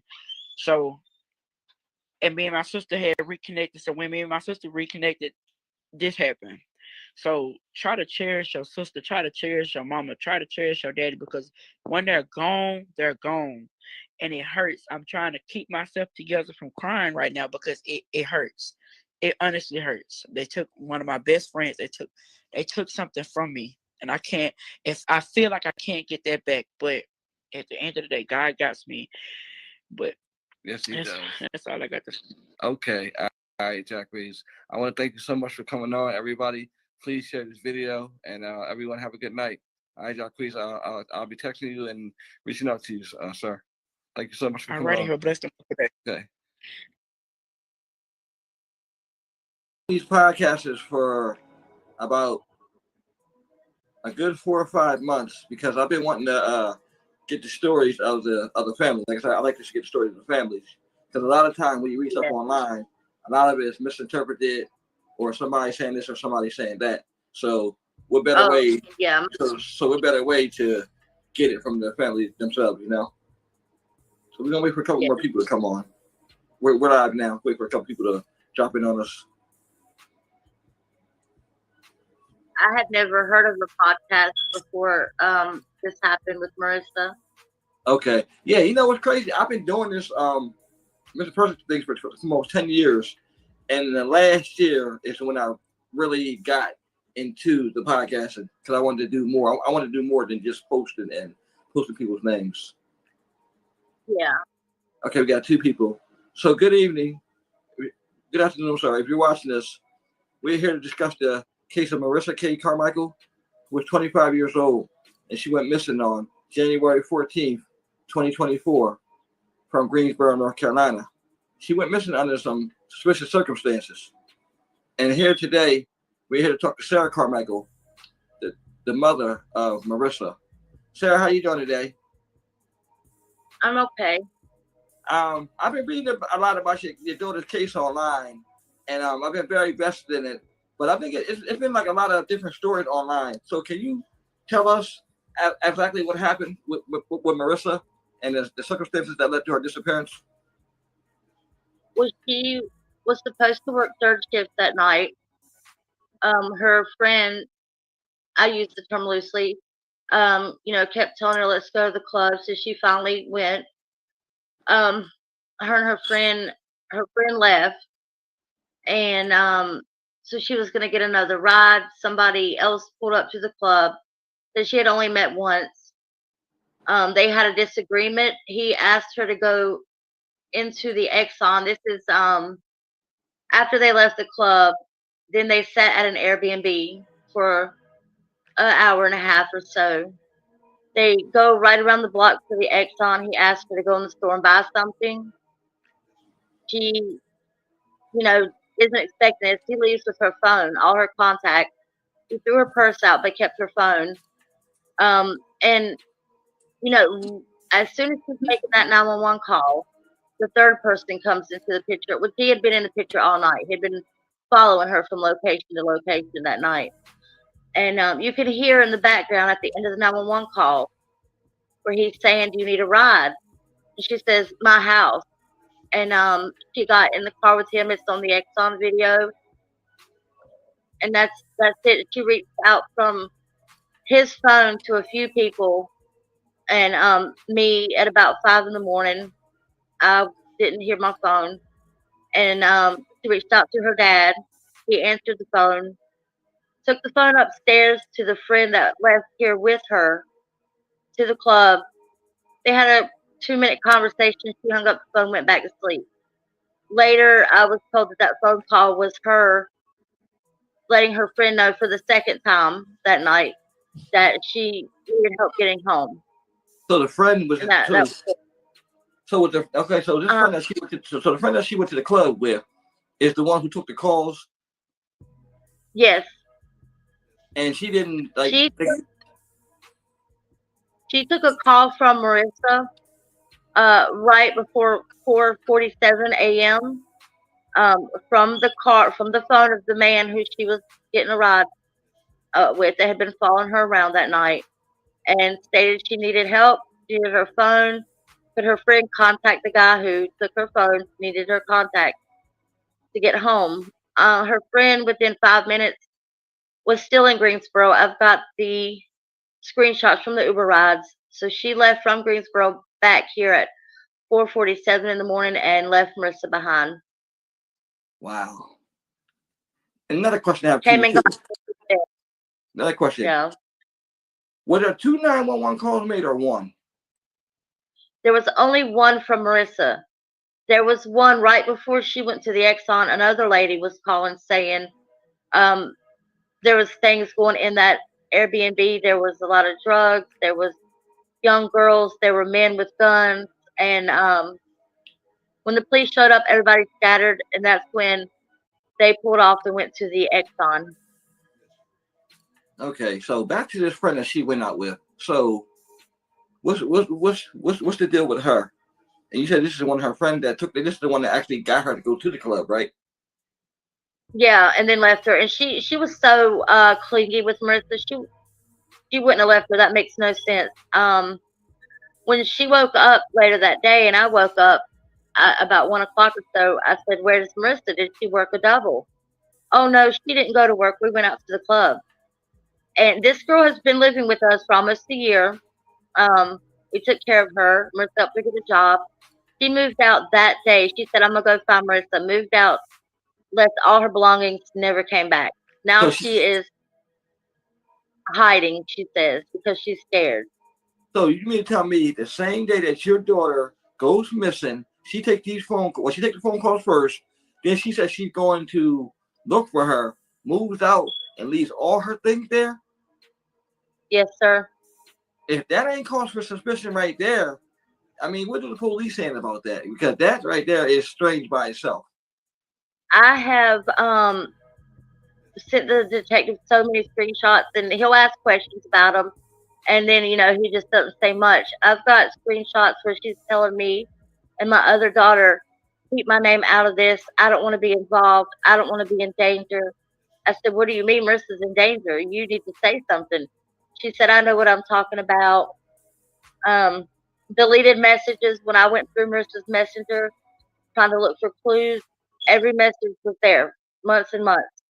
Hers and her friends' messages have been deleted, and the detective was able to recover and get the messages between the two of them that night. Okay, and also these guys. Now these guys. I know you said one guy was following her, right? And that's the one she got in the car with. Yes, he had been calling her work, looking for her. She didn't know him personally, but he has a habit of going to 24-hour establishments, and she worked third shift at Waffle House, hence being at the Exxon right when she needed help. The detective has now said it's a person of interest. I've helped him uncover some things, so hopefully it's on the right path. Right, and it's crazy because we always hear about in these cases a person of interest or the last person that saw them. I don't know. I think they need to kind of like change that law with that, because a lot of times when that person is the last one to see them, they really are the last person to see them. But I guess the police mind thinking, okay, well, they left together, but we haven't seen them together afterwards. But so far from what I'm hearing, this is a strange case. This is one of the strangest I think I've heard in a long time. And this girl, who is this girl? I mean, she said, okay, how did she meet this girl? That's what I want to know. She met her through another girl, and at the time she was pregnant, and it was in the winter, and she was sleeping in her car. So Marissa invited her to stay with us and helped her get a job and things like that. So, I mean, I can say her name. I can say her name. I have no problem saying any of these people's names. Right. Cause this is crazy. I mean, this is your platform, Speaking how you want to speak. I'm feeling like it was some more of a setup. That's what it seemed like to me too. It's like this girl been in your house for a whole year. She moves out the same day your daughter goes missing, and then she leaves. Says she gonna go. It's like a setup to me too. Of course, I'm not the police with her, but from what I'm hearing, and you said your daughter wasn't gonna go to the club, and she actually talked her into going to the club. Yeah. And this girl is so clingy. If Marissa worked third shift and Janaja did not have to work third shift, she would sit there all night and just watch Marissa work. Marissa had put a password on her phone, even though she was single, because Janaja kept going through her phone. Okay, so this, like I said, back to this girl, so what is, does she have a background? Does she have a record or anything like that? Nothing serious. I honestly, I thought she was a sweet girl, maybe, a little less, common sense or logical sense than most people, but I don't think she's done anything major other than maybe some traffic. And what gets me is I wouldn't think maybe nothing, but she knows the guy who tricked Marissa into getting out of the car. And the guy that tricked Marissa getting out of the car knows Sean, the third guy, that she disappeared. And he lied to me. I had his number for Marissa trying to call. So I immediately went to my calls and I started calling and messaging him. And what he told me where Marissa went was completely different than what he told the detective. And his timeline, he said she was in the car 30 minutes. But there's calls coming from her, from his phone. She got in his car at 3:40, and she's making calls at 5:30. He's in his car way longer than 30 minutes. Right. And so the first guy gets to the Exxon, leaves her there. Then this other guy said he mysteriously pulls up and then takes her. This right here, this definitely giving me them type of vibes. and the people at the Airbnb put him there as well. Not going inside, and that's strange because Marissa didn't go inside, and the second guy, Jersey, didn't go inside. So Sean was there at the Airbnb just sitting in his car. So he didn't go in at all. No. Wow. And have all three of these people been questioned? Yes, they are. They have been questioned by the police? They are, and they're continuing to be. Okay. So at least there's some movement in the case. So it is an active investigation there. I've seen people online doing searches for your daughter too. There are a lot of people that have been like willing to help. I told you I have several people, inbox me and they say that they want to help. Because I understand Melissa has 5 kids, right? Yes. And how are her kids doing? They are they're devastated. Her 40-year-old daughter, who's her baby, she just keeps asking me, Nana, where's mommy? And the way my oldest granddaughter sees it as somebody bad took mommy and they don't want to let her go. They're all in counseling. Right. They're taking it, the girls are really taking it hard. Yeah. I got a special place in my heart for the children always, I always think about them in situations like these, and I hope that is, I hope that the guilt is eating their mind up where they'll come forth and say something because it's obvious that they know something. Yeah. There's definitely quite a few people I believe that know. Okay, and you also had a couple of searches to yourself, right? Yeah, we did, me and just like a small group of friends, we did many, I can't even count, but then there were a few that I had organized to try to get more resources. I think you should organize. Because of people being threatened, some people don't want to come out and search. There's interference in this with me finding her. So somebody threatening some of the volunteers. Yeah. Some people don't want to. Like, what about her? Like her friends? Like her friends helping any of them, or no? No. Yeah, not at all. Right, but in these type of situations, it's best when the family take control. And I like how you've been staying on it. You haven't been letting up. You've been questioning. That's how you got to do with them. Like you really gotta. I mean, even if you gotta call yourself bugging them, this is your child. You gotta say on them, hey, my daughter's out here. She's still missing. Because like I said, from what I've seen them doing some searches too, but it's just like there's nothing that has came up, and it's just that's a fear that it goes cold, and I stay in touch with the detective constantly. I recently requested to get my DNA in the NamUs database. Right. In case anything. Yeah. I'm learning as I go. I don't let up. I got 5 babies that are depending on me to find their mom, so I'm not letting up at all. Okay. Is she in NamUs yet? She is, yes. Okay, she is in there now. Okay, all right. Because I know a couple people that know how to do that. I actually put a couple people in NamUs myself. So She's been in there for 3 months. I got it done a few weeks ago.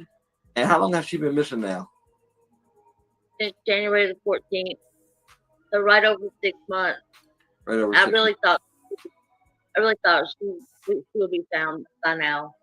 Yeah, me too. Because when I first saw the case, I'm like, I said this would probably be quick, solved quickly. But then, like as the days and the weeks started, going on, I'm like, what's going on here? Yeah. So that's why I continue, to post it, and I've been sharing it everywhere. It's crazy to me. Sometimes I'm a loss for words in these interviews because I look for every resource, every venue, every when the news people, I did an interview last week for our local news, but when they stopped coming, I started doing podcasts, YouTube, TikTok, just, trying to get as many people to hear her name. I'm trying to get in touch with Nancy Grace. She's a shark. She might find some information, get somebody to talk, anything to keep her name, because people may be able to move on with their life. I cannot move on with my life. Of course, as a parent, because I'm a parent too. As a parent, you're not going to move on with your life because your child is still out there, and you're searching for answers. You're searching for an answer that nobody is seeming to try to give you. So you got to stay out there. You don't have a choice. Yeah.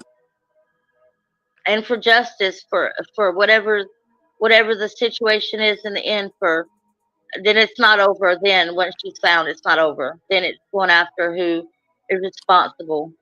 Right. I like to think, no matter how much time is go by or days and weeks, I like to think that she's out there and she's trying to get home and she'll get home. I know sometimes we have to weigh whether they're deceased or they're alive, but I try to be positive with that they're alive and that they're going to come home, because absolutely, families. That's what I. Yeah, they look. Families look for hope, and we got to give them hope. And I constantly messaged. It's been this long, and just discouraging words that I don't even like to say, and I don't need that. I know the possibilities. I know, but I like to stay on the hopeful side. Yeah. The negative in the comments, I've had to block a lot of people from doing that. I think the internet just lets people, either they type in behind the computer, they let them think that they can just say anything they want. So a lot of times the comments do be. The people from this group rides by my house, throws glass in my yard, tears down my trespassing sign. They've called the police and said I was suicidal. When 3 police cars showed up, I went into a panic because I thought they were coming to tell me bad news. But the streets are talking. So I found out the leader of this group is very, very close with the 2 men. And they have said, don't go to any searches for Marissa. And what they're doing is trying to paint Marissa as such a horrible person. Anybody in her life would want her gone, and to create drama. And they've been responsible for some people not wanting to search because of the threats. And now I know, and the detective said, yeah, it's a motive, and if they're putting a spotlight on themselves. This girl is known as a setup girl, and she works with Jersey and Sean. So the girl, this is the same girl that lived with you? No, this is a different girl. I don't know this woman. We met her one time during a search, and she had Thursday on her phone on video showing him where we were searching and what we were doing. And then we told her, hey, you can't search with us anymore. She was doing I don't know. She was showing him. Yes. She was on FaceTime with him while y'all doing the search and filming the places that you were. Wow. Now that's a new one. Showing kind of where we were at. And she works for him. He gives her money and drugs, basically. But I couldn't understand, why would somebody devote their whole 6 months of their lives to a missing person, not wanting them found. I couldn't put the pieces together, but just this week we got some new information, so now I understand it. Right. They've told me to shut up and go away, or Sean's gonna get me next. And they're not. Whatever their motive is, my motive is to find my daughter, so they're not gonna beat me on that. Just make sure you stay safe. People have lost their minds these days. Make sure you stay safe, and just keep the faith. Yeah, they posted my address and told people to come and shut me up. They posted your address? Yeah. And they posted another friend of Marissa's address and sent the police to her house saying that they were suicidal as well. And the detective knows all this. He's got all the threats, all the fake reports of them calling the police, and he's got the FBI involved. That's So good. they're but they don't want Marissa found. They're putting a big spotlight. And now that I know these three people know each other, I'm thinking she helped set it up, or she came in at the end after something happened and is covering for these guys. So Right. there's four main people that from the beginning in my gut it was the two men, but now as I've investigated and found out tons of stuff, it's starting to come together a little bit more. Now Right. the motive, I understand, to traffic her, make money. Her friend maybe being jealous, the guy that took her phone being angry, they had an argument, and I don't understand the motive at all. Sometimes, there's never really a clear-cut motive in these type of situations. Because Yeah. a lot of times people just do things. They do a lot of Yeah. things. Yeah, evil in them, I'm thinking. Yeah. I'm glad you came to talk to us today because I really wanted to get Marissa's case out there more. Posting her more, sharing videos. I'm actually working on a video now to do for her because I said I was going to do the live video with you. Like I said, I've seen a lot of stuff with this case. You cleared up a lot for me because I've seen a lot online, and I'm like, what's going on? What's going on here? So I said, let me reach out to Marissa's family and get the truth what's going on. I'm definitely glad you talked to us. So is there anything that you would like to say regarding your daughter? If anybody, just make an anonymous tip. That's it. An anonymous tip. And then, that could be just what we need to find her. For her kids, just for her 5 babies. They need Right. her. They do. She has 5 kids, everybody. 25 years old, young mother, whole life still ahead of her. If anybody knows anything, like she said, anonymous. Call the police, anonymous. You can email them, whatever you can do. Just think, this could be your daughter. This could be your sister. Young, she's beautiful. Sarah, Yes, she is. Beautiful heart too. Yeah, she does. Now, I thank you so much for coming and speaking with us again. If you need anything, just post anything, post any searches, just reach out. It'll be taken care of. Need anything, reach out. And again, thank you so much. Thank you for helping me share her story. Right, and I'll share this everywhere. So this video will be everywhere, and I'll post another video Thank too. you. Okay. All right, you have a good evening and stay blessed. Amen. You too. Bye bye.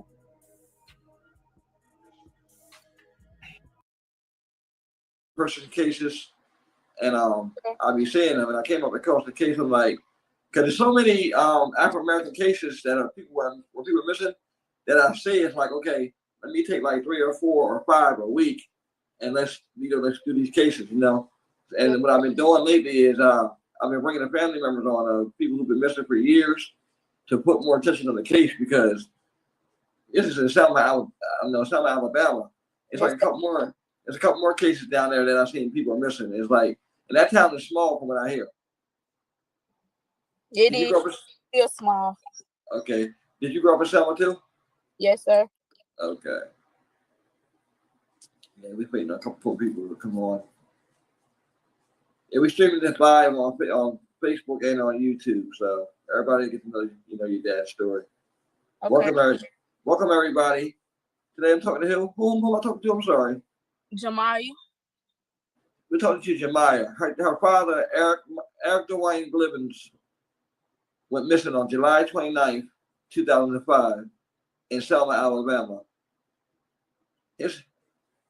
The whole circumstances around his missing case is a mystery. It's been 20 years. There's been no sign of him. He was 23 years old when he went missing, right? Yes, sir. Okay. And this is his daughter, Jemiah. She's going to tell us the story about her dad. First of all, how old were you when your dad went missing? When my dad went missing, I was like 6 or 7 months when he passed away. Well, went missing, not passed away. Okay, so you were 6 or 7 months when he went missing? Yes, sir. Okay, and what happened, and what are the circumstances that you heard about his disappearance?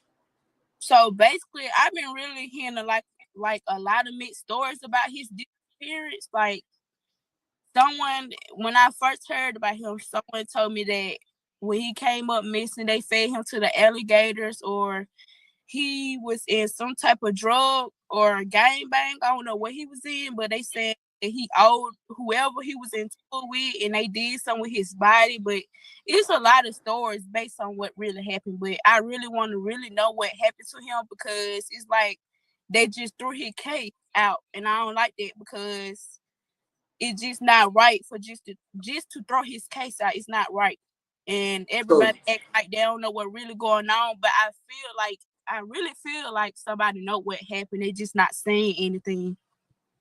Right. So I mean, like, where's the investigation in his case? They said the last time they seen him was Travelers Inns at one, because they like apartments. Travel Inns like apartments and things, like you could stay in them. And they said the last time they seen him when he was leaving there for one of his people's house. I don't know who house he was at. I don't know their name, but I just know that was the last place they seen him at. That's the last place they saw him. So you don't know exactly what he was into, or like you said he was hurt. You said you heard he was into some shady things or like drugs. So you have no concrete, like you don't know exactly what he was into. No, sir. Has any of his family been able to shed light on his disappearance with you, like as to what happened? Because I was reading that he was supposed to have left a cousin's house at the Travelers Inn apartment. Yeah. So did he actually go meet this cousin? I'm really not sure, but to me, I think he did, because I have another story too that I wanted to tell you about. Okay, go ahead. Let's go.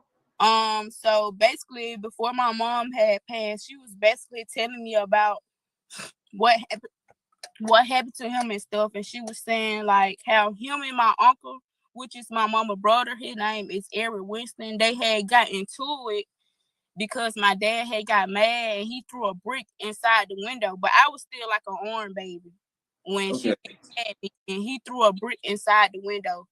And ever since him and my uncle got the fine, he been missing ever since. Like after the day they got the fine, the next day he came up missing.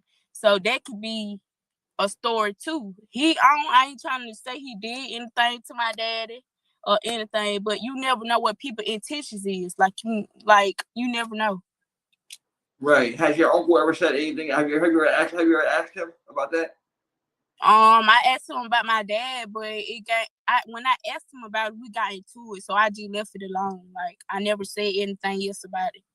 So he got into it all because of you asking about your father? Yes, sir. And I be asking my grandfather, the Whitewoods, I be asking him about everything. I be asking for pictures and stuff like that. It's like they always rub me off every time I ask about him. And I don't like that, because then that means you know something, you just hiding it from me. That means Right. And your dad was, he, like I said, he was young. That's young, 23 to go missing. And like I said, so many stories surrounding his disappearance, Like I said, I heard of the case probably one time. And his case, like a lot of other African American, cases, get pushed to the back of the file, It takes for somebody to say something, So that's another reason why I be doing these videos to bring the families on. So maybe somebody see these videos, maybe their heart may change, maybe they want to talk because sometimes with the passage of time, people actually talk. Yes, sir. So I'm very intrigued by this case, and I'm glad that you actually came on here and spoke to us, and talked about your dad, because it's been 20 years, but I know the not knowing part is the worst part of the whole situation. What does your mom think happened to it? I mean, do your mom actually think that her brother has something to do with your father's disappearance? I don't think she was just telling me that to think that, but she was basically like just telling me a story about when the last time she had seen him and stuff. Okay, so I guess so she got a story and other people got stories too, so they really don't know. That's why it's conflicting stories. Mm-hmm. Wow. That's a lot. That's a lot. I mean, how have you dealt with this all these years? I mean, I know you were only 6 or 7 months, at the time, but what made you how old were you when you really wanted to know what happened to him? So what really happened, like how I really found out, because when I was growing up, nobody never said anything about me to my dad. I just thought he was like, just out there. But until I got to the age and I did some research, and then when I started meeting like my dad's side of the family, they was telling me, oh, you look just like your dad, you look just like your dad. And I would ask them like, who is my dad? Because I never seen him before. And then it got to the point where I started getting older and I started realizing, okay, I could do something about this. I can't just let this slide. And I started searching his name up and stuff on social medias and stuff. And I had found that article. And ever since then, it just been on my mind, like real heavy. So nobody never told you? How old were you when your mom passed? I was 14. 14. Wow, that's young too. Both parents at a young age. Yes, and I think my mom and my dad was the same age. So he got to be 42 right now. Okay, so your mom would have been 42. Yes, sir. Okay. So, so nobody ever went to the police and said, "Hey, this is what happened to Eric." No. There was never no tips or nothing. No, sir. Speaking of the police, my granddad actually is a sheriff. He a sheriff for Alabama. I mean for Selma. Oh, for Selma police. Yes, sir. He a sheriff. Yeah. And they never investigated the case or brought the case up or anything like that. They just closed his case, but I said that I had called the court office and they were saying that I could open back his case up his case on August the 17th of this year. Why you have to wait till August 17th to open the case back up? I really don't know. It's really complicated. I don't know. I don't know. It just seems kind of strange that they tell you, August 17th or give you a date on when you got to open up a cold case. Because he's been missing for 20 years, so it's definitely a cold case, Yes. It should be able to open up any time,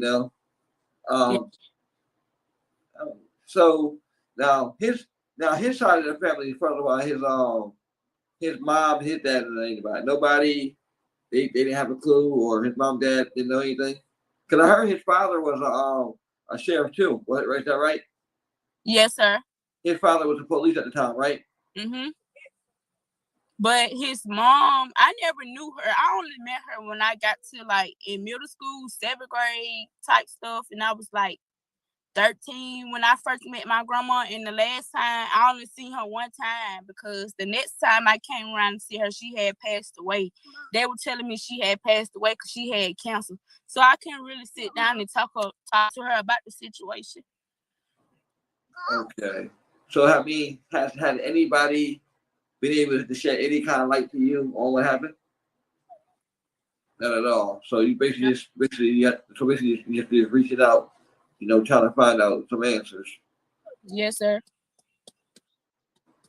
Okay. So have you had any help or anything like that? No. No help at all? I mean, have you reached out for help and to ask different people? Yes, one of my friends, her dad had just recently passed, and she told me to get a reading done on him, like a reading what really happened, with the spiritual people. So I said I was gonna try one of those and to really see what really happened. Oh, okay, yeah. Cause yeah, you definitely deserve to find out. Yes, sir. You know what happened to your father. Like I said, it's just like I said, when I read, there's so many stories, and then like there was different dates that he went missing on. It's like, so it's like it's who's telling the truth? That's And why what really, yeah, who's telling the truth? What really happened to him? Mm-hmm. Did they ever now? I mean, I know you're young at the time, but from when you recall, did they ever do any searches or anything for him, or they just put out a missing person case? That's it. I think back then they did a search for him and they had a prize reward out for 5,000, but I don't think nobody ever found him or anything. And also too, Selma is a small town, right? Mm-hmm. I hear that because, like I said, it's a couple other people. There's other people missing from Selma too. Oh yeah, I know. Yeah, like how do you? I mean, if this town is so small, like what do you think is going on? What's happening? Why these people are going missing in Selma? If you want to be honest, I really think people just like with the missing people, it either them burning up their body or doing something with it or just throwing them on the side, or just like with the alligator situation. I kind of think that's true because if you get eaten by an alligator, who gonna know you got ate by an alligator? That's true. That's true. So I really think that people be knowing what really going on. They just don't want to say anything because they know whoever did that to that person gonna come back for them. So that's why they probably ain't really saying anything about it. Right. And like I said, he was young at the time. That's 23. That's young. That's young. Yes. So. And then from what I really ain't never heard anything bad about my dad. Like, ain't nobody never told me he was a bad person. They always told me he was a caring, love person. He loved the people. He always picked people before him, just like I do, because I do it all the time. Like, they never told me anything bad about him. So I don't know. Right. And I know it's kind of hard, like, again, not knowing, and then the people who you think that would give you answers, haven't had any answers for you. I know that's been very frustrating. Yes. And it's just crazy because they don't know how it feel. Like, they always have something to say about it, but they really don't know how it feel. Knowing you never met your dad and he came up missing, then your mom passed right after that. Like, you don't got nobody else. Ain't nobody gonna treat you like how your mom and dad gonna treat you. That's true. And then it got to the point where it was rubbing on me to the point where I just stopped being myself at once upon a time. Like, I always used to be mad all the time. I used to always stay in stuff because it was just so much anger built inside of me. Like, it was just so much anger. Right. I totally understand anger, frustration, stress, Mm-hmm. You had to weight you had to weight of the world on your shoulder at a young age, like I said, losing your dad, going missing, your mom passing. That's a lot. Yeah, and then before my mom passed, I was already still in school and I was still young, and then she got sick. So I ain't had no choice but to step up and try to grow up fast to help my mom, even though we had a close bond, but she was sick, and it got to the point where she was sick. She used to always be mean and stuff, and we used to stay into it, but I used to always tell her sorry after. And it got to the point where I really had to help her, take her places, and it was just so much stress on me because I ain't had nobody there for the help. Like, I had people there, like, people were there to help my mom, but not how they supposed to be. Like, right. They're there. And it made me grow up fast. And then when I started feeling myself and I had my first child, and it just went from there. I had to make sure I had to do better because I couldn't stay in my same mindset with everything going on and everything get put on me. Right. Hit on my big girl penis and do what I had to do. And I don't blame nobody else for my actions either because I know I did stuff I was supposed to do, but it's more to it too. It's not just me. Right. It's more to it. Right. But you know what? The first step is owning up to everything and admitting everything, and you've done that, Mm-hmm. So I commend you for that. Like I said, weight of the world was on your shoulders. How you strive. Honestly, tell you the truth, I don't know. Me as a kid, I didn't have our parents around, but they, they're around, but they weren't around. But to lose them that early, I don't know how it would feel. I don't know what I would do at that young age. To lose my parents. I can tell you, you're very strong, very Yeah, strong. tell myself that every day. I just keep going, and it's just crazy. And I be seeing other people treating their mom and their dad wrong. I be telling them, hey, you better treat them while they here. You better treat them right while they here. Cause when they ain't here, ain't nobody gonna treat you like how they treated you. Everybody like you a trash bag on the side of the road. Cause I already experienced it already. So that's why I be telling people. I really be trying to give people advice and like really tell people my story so they can understand why I'm telling them not to do that. Because it is hard. Like I'm not even finna sit here and act like it's not hard. It is really hard. Right. It is. I know too. I lost my mom when I was 17, so I know how hard that can be by itself. So I definitely know. Your father, like I said again, his case. I think this is probably the first time that by you talking about it and we talk about it live. I think this is probably the first time a lot of people have actually heard about this case, which is actually, that's good because you always want to introduce somebody's case to the audiences. I'm also going to do a post for him too, and Yes, share it sir. in all the groups, and also too, if you see other missing groups, or you can contact them too. They'll post their story. We make sure he gets everywhere. I want to Yeah. help you get answers. I don't know if I succeed in helping you get the answers, but I'll do everything in my power to try to help you as much as I can.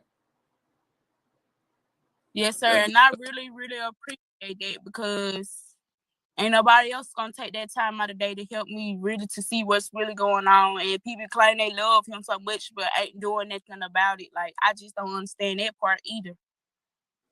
Yeah, honestly, once upon a time, the world was about family.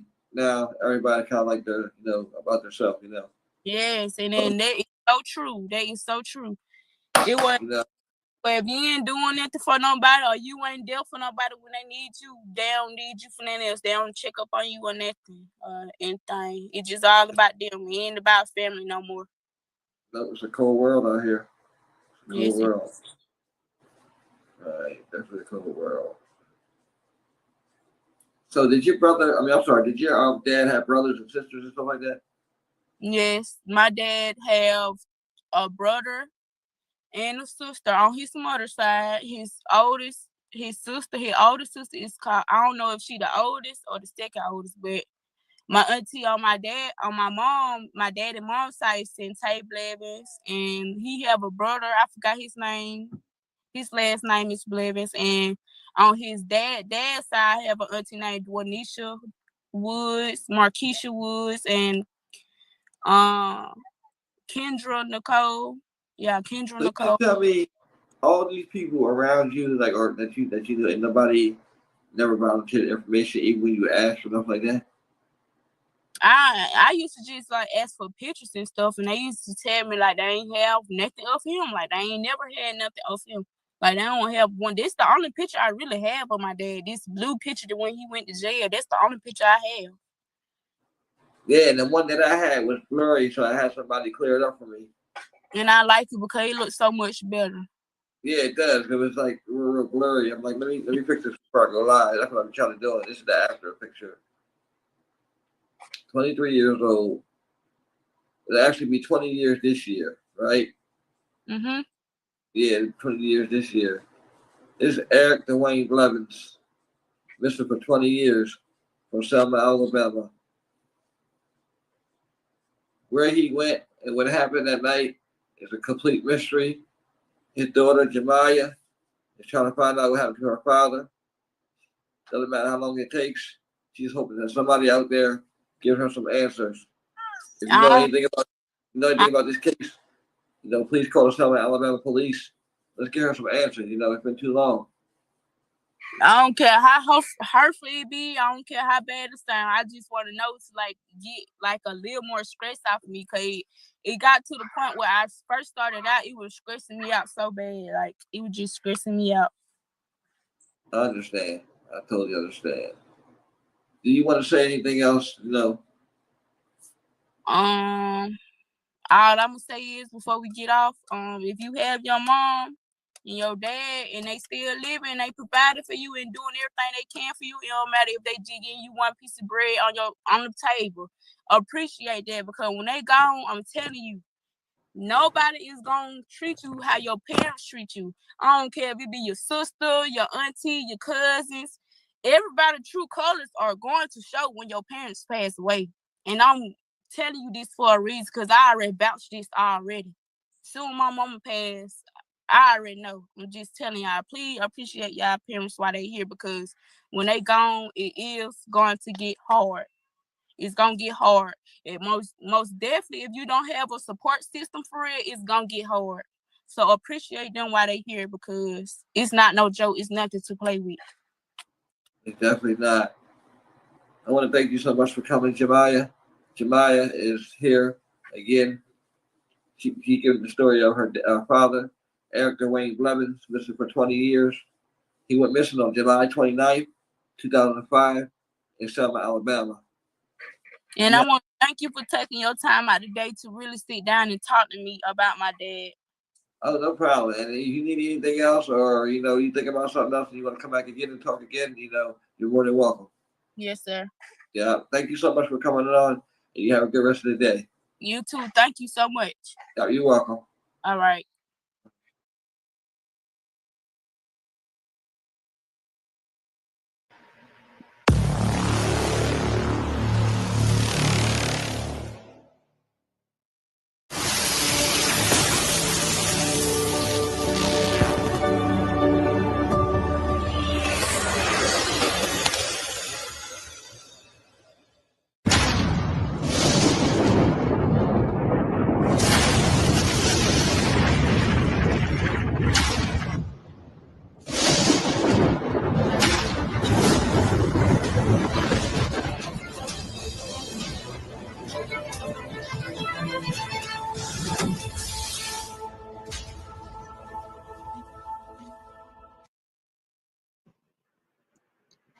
Good evening. How's everybody today? I'm sitting here with the family of I'm sorry.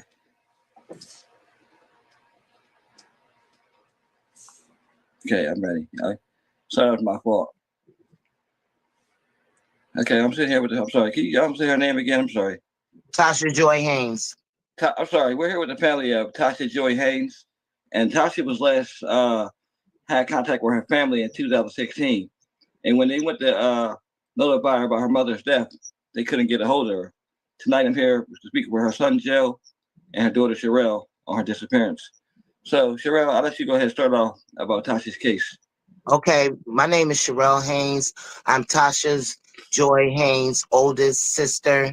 I'm 10 years older than her. Tasha left Syracuse, New York in 2012 to catch a bus to Miami.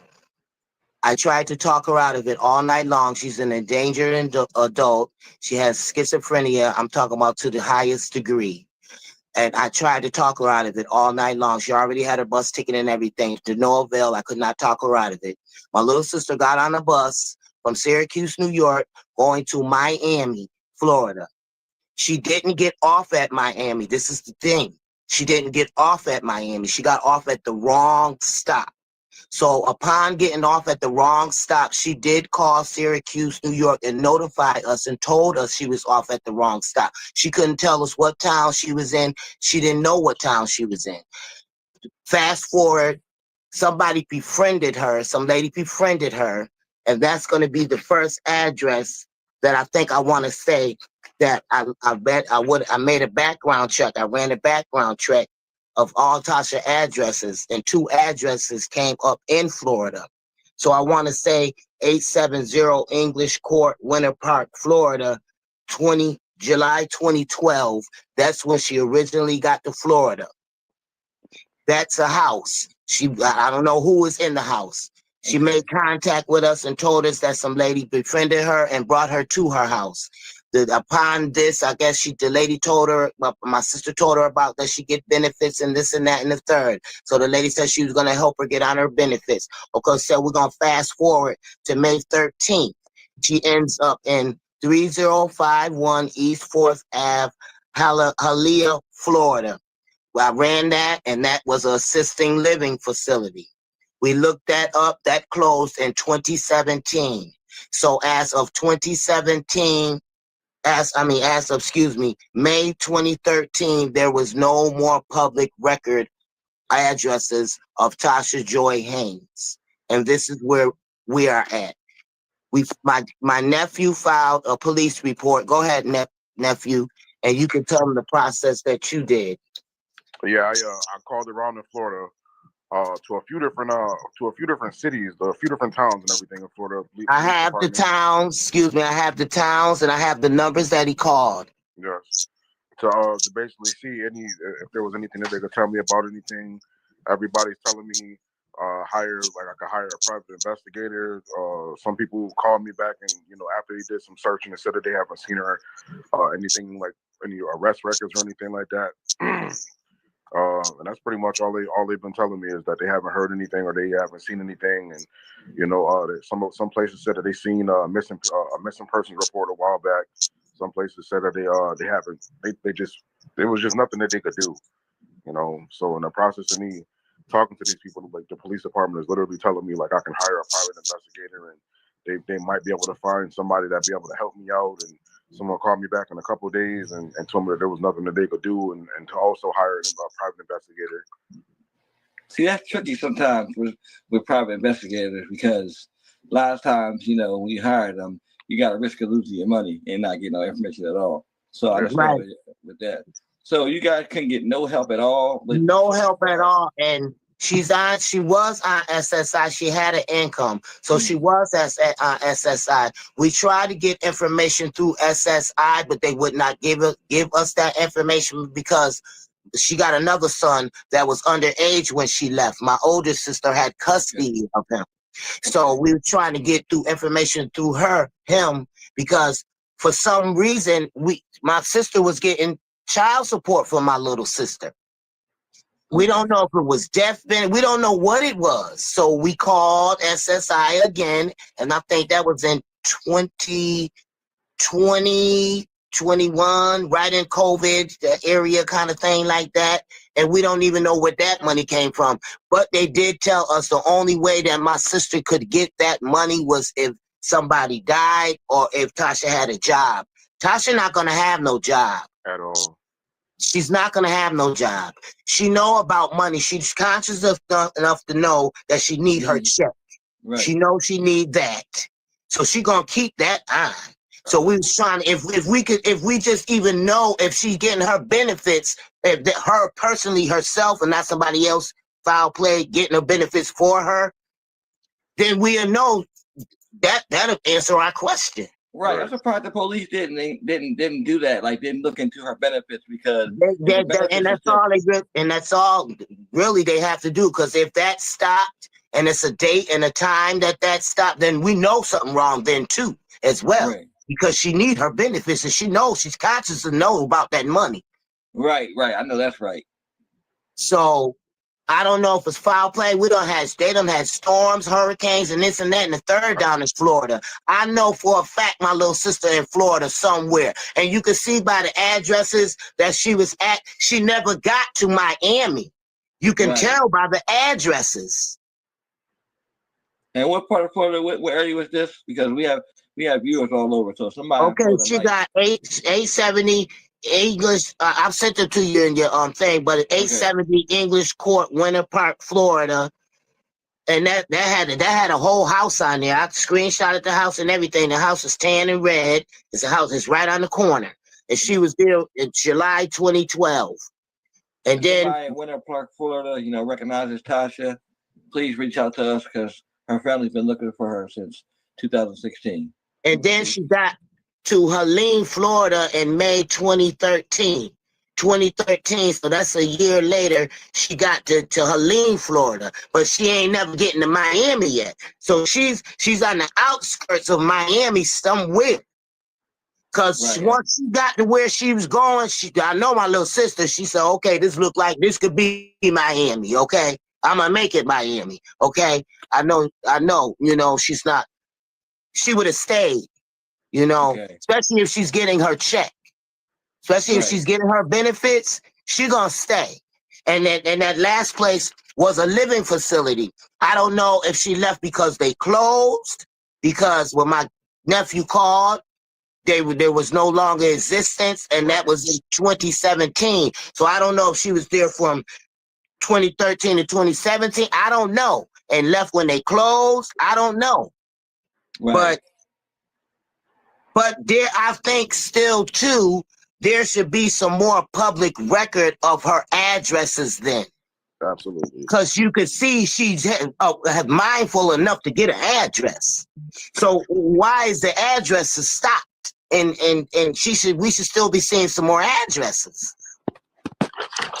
Unless she's in a mental health institution, that could only, or dead. That could only be the only two things. Because she gonna live that. She gonna get connected. We usually have a good connection. I don't know what's going on. Let me see what's going on real quick. We usually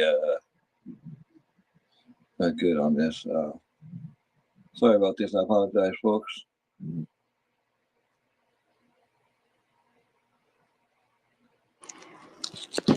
This is stressful. She even was in St. Petersburg, Florida, but there's no address or no date for that. Okay. So she's in St. Petersburg, Florida, too? Yeah, but there's no address or no date for that. And that's below July 12th. So I don't know if she swung in there first and then got to Ingles Court, Winter Park, Florida. But after 2013, there's no more public record of her. Okay. And I don't think that caused me for awareness, because I think she should have some more address continuing on. Mm-hmm. Right.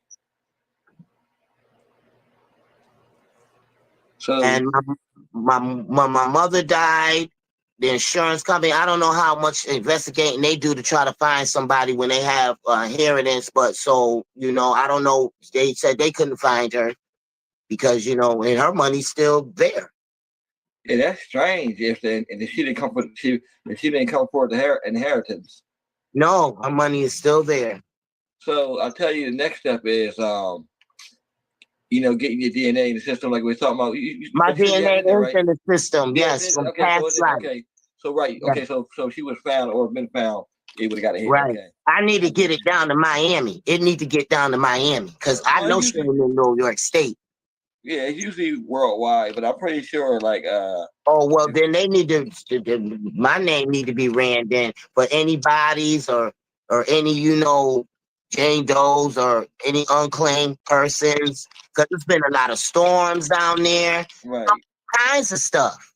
All kinds of stuff. It's murder or foul play. It's storms.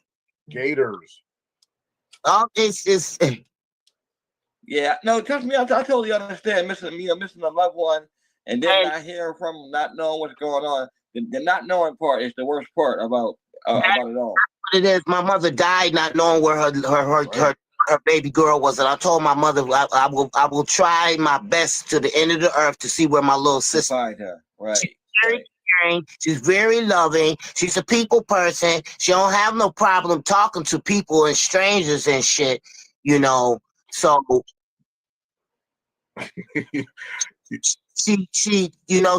her consciousness is not like, oh, these are bad people and stuff like that because of her mental health, So she can put herself in danger not knowing because she's not aware of it. Right, because she's so nice. Yes. I get what you're saying. Okay. So I mean, sometimes it seems like it's crazy because it seems like people just fall off the face of the earth because I've seen people missing before and they haven't been found. But a lot of times too, people are found. So I'm hoping by us doing this broadcast that somebody out there in Florida, some part of Florida, right, has seen Tasha Joy Haynes. I know somebody has seen her. Right. It's been 13 years now. She left when she was 35. She'll be 49 because I'm 10 years older than her. That's Okay. to be gone. And how many kids does she have altogether? She has two. Two. Okay, two. Okay. A younger son, and he was barely a teenager when she left, and Quinn was young, so he couldn't really do anything when she left because he young. He wasn't aware of mommy gone, ain't coming back shit. He wasn't aware of that till as time went by, and he looking around saying, where my mother at? And we start thinking, well, damn, where Tasha at? And then when mama died, we knew something was wrong then. You know, after 2013, you know, everybody living their life, you know, Tasha called sporadically on and off, you know, we didn't think nothing, it wasn't no problem, you know. But then when my mother died, that's when everybody looking around, okay, now where's Tasha now? And mama died, let's go get Tasha, bring Tasha home. So, you know, that's when we realized we can't find Tasha. I know, it's just kind of unbelievable that nobody has been able to find her. No, and it's unbelievable because Tasha will make contact to home. She gonna call home. And she will not go without her money. She knows when her money comes, so she don't play about that right there because that's how she handle her business. So like I would just say, yeah, I don't think nobody play about their money. Right. No, so I'm just being prayerful and hopeful that maybe she's in a hospital somewhere. You know, me and my nephew, we're gonna go there. We're gonna go to Florida. We have to go. We gotta go see. We need to. We can't keep. We just too far away not to know. We have to go. Right. We just and I have hope somebody watching, you know, recognize, you know, sees this picture or has seen Tasha somewhere in Florida. Right. All these addresses we got and the police station, we got to make a personal call because we need a call to action because we need to find my little sister. Yeah. If you're just joining us, we're talking about the case of Tasha Joy Haynes. She's been missing from. She lived in Florida at the time in 2016, but she hasn't been heard from her family.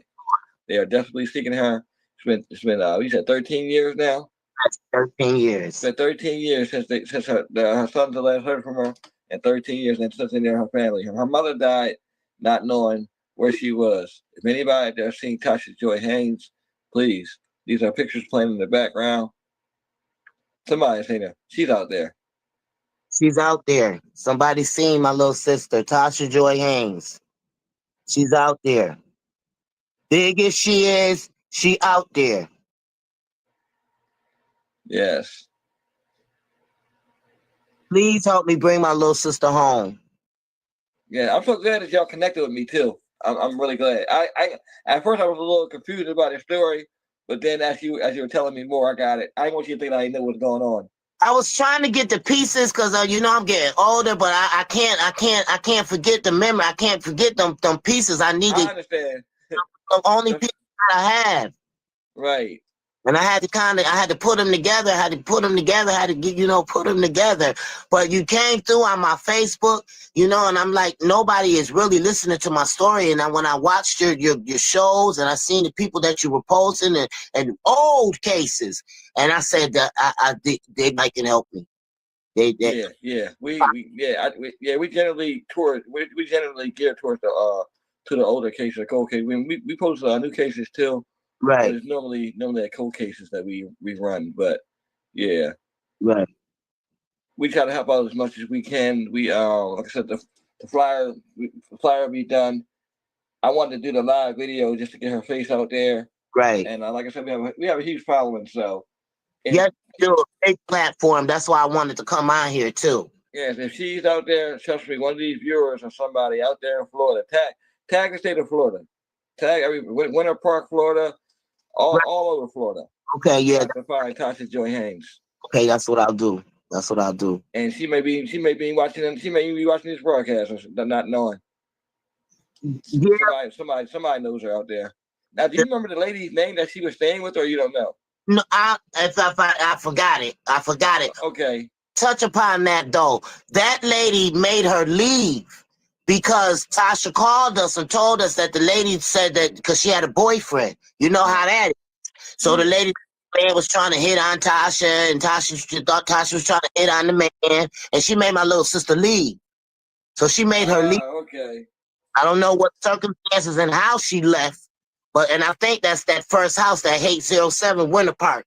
I think that's that one because it's right on the corner. I looked it up on the Google Maps, and that lady made my little sister leave. So I don't know if it was bad feelings way she left. I don't know, but I know my little sister called us and told us that the lady was having issues because she said her man was looking at her or whatever, because she knew me. So the man was looking at her and everything like that. So the lady made her leave.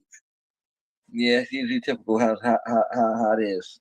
And so that was the last time we really had an actual conversation with her until when she called us from that living facility. Okay. Hospital. And I'm not just surprised that they wouldn't have some type of record of her being through her condition, and they probably did, but that living facility is no longer there anymore. It's not. Okay. Right. And then law, they're not really gonna tell us nothing unless we got some legal paperwork. Right. Not right. Or unless we, I guess, hire a private investigator, they probably can give information that we can't get. Now I do know of one that wouldn't. She's pretty good too, and she might just do it on the strength. Her name is Real Talk with Tamara. She's on Facebook. Mm-hmm. She's real good too. I think I think the lady, yeah, because she said anything, talk about anything, talk about your last memories. I remember I seen her. Yeah, Real Talk with Tamara, because we talked a couple of times, but it's like our schedules and just got like I work full time and I be doing a lot sometimes. Sometimes I don't get a chance to get back to everybody on time. So right. When I do, it's a blessing. So right, yes, yeah, I would definitely check out Real Talk with Tamara. We'll go on her platform as well. Yeah, like whatever. Yeah, I say and a couple of different people who I work with behind the scenes, they have platforms too on Facebook and YouTube. So okay. you can go on those platforms too, wherever, because a new audience is always good to be introduced to, and see her case. So because like I said, I'm pretty sure there's somebody out there that has seen her. Right. I can't not seen her. And she flamboyant. Okay, she ain't. You're gonna notice Tasha. Okay. You are going to notice her. She might have some purple in her hair, some green, some orange, some yellow. You're gonna notice her. Okay. Right. Hello. Oh, did we froze? No, what's going? Okay, there we go. Okay, we there. Okay. All right. She said she's very flamboyant, so she's gonna stand out. Yeah, she's gonna stand out. Okay. And going forward, what do you guys plan on doing, like going forward? Well, with the missing person, it's been a year. We called them last. We're gonna follow up with them and see what if we just gonna follow up with them. Because it tells them that you looked and other people have looked. We have not seen anything. Like I can't find a missing poster of nothing in her name. Like nothing. Like only you can find is records. So they might not even have filed this report. Right. And if they didn't file the report, that's even more like damaging, because the law enforcement can get it out there and put it out there in the media. I don't know how far they'll take it with her, but I don't know. People of color don't always get that attention anyway. Of course. I don't say anything, That's why people of color should help the people of color, because there's a whole bunch more of us out there than the Tamahoos. So we need to get on this. We need to find my little sister, Tasha Joy Haynes, and bring her home. Yes, Tasha Joy Haynes. I have seen her. She done been to 3-4 different spots down there in Florida. You had to have seen her, big as she is, and she's flamboyant. And they wear that purple and pink, green, yellow, she might see some of that in her hair, all different colors at the same time. Yeah, that's my little sister. So can y'all call us, hit us on the messenger, however way you can throw the black hat up. We need y'all to help bring my little sister home. Yes, it's been too long. Yes, it has been too long. And I know, people might say, why so long? Why now? Why not now? Okay, people been living their life. Life done showed up, but we want our little sister to show up too. And we want my nephew want his mother to show up as well. Yes, yes, How long? We want her home. yes. And that's the goal. That's the goal. And we're not talking about time that passed. We talking about now. We want something now. And I'm glad you said that because a lot of times people do be asking, "Oh, why so long?" and all that. Doesn't matter. Just share the flyer or share the video. Life showed up for everybody, and she was lifing too. Well, so we thought. Okay. Yeah. So, is there anything else you would like to say on behalf of your sister and your family? I just want to express that my little sister is an endangered adult. She is highly paranoid schizophrenic. She should be on daily medication. She used to get a monthly shot. That's how severe. So handle with care. And if you see her out on the street or wherever you might see her, call his show, DM me, DM my nephew. Right. Any information, nothing is too small. It just a sighting. Nothing is too small. There's no time, dates, any houses, anything, streets, nothing is too small. We coming down there, and we're gonna put boots on the ground, and we moving things around. We coming. She said boots on the ground. We put boots on the ground, and we move things around. We coming down there. Yes, yes. John, would you like to say anything? No. Not really. Okay. John said John said his aunt just had enough. I thank you for being very vocal because we need more of that in the world. And I'm glad that you didn't give up because a lot of times we have families and it's been so long that they'll give up. I like to see that. I like to see when families don't give up and they make it their mission to bring their loved one home. So I have to commend you for that. I was 10 years old. My little sister was the first person that taught me how to love other individuals besides my sibling. My little sister, because she was a baby, so she felt like my baby, even though my sibling. You get that? Right. Run deeper than a sibling. Yeah, I know. I have seven siblings altogether. Both sides. I'm the oldest on both sides, so trust me, I know. Right. I definitely know. And I want her to come home. Or I want to know she's safe. If she don't want to come home, I just want to know she's safe. Right. That's one of the key things, knowing that she's safe. I need a resolution, however it comes. Yes. Again, you're watching the case of Tasha Joy Haynes, missing since 2016. Her family hasn't heard from her. They're searching for her, and they won't stop until she comes home or until she's found and she's brought home. She's somewhere in Florida. Y'all Floridians, get your eyes open. Get your eyes open and look for my sister. Y'all know y'all seen her somewhere. She down there in Florida somewhere. Help me. Tell her. Yes, tell her family's looking for her. She may not be aware. She may not be aware that her family's looking for her. Yeah. Her mind, so she might not be aware. Right. She has family. She has loved ones that's looking for her.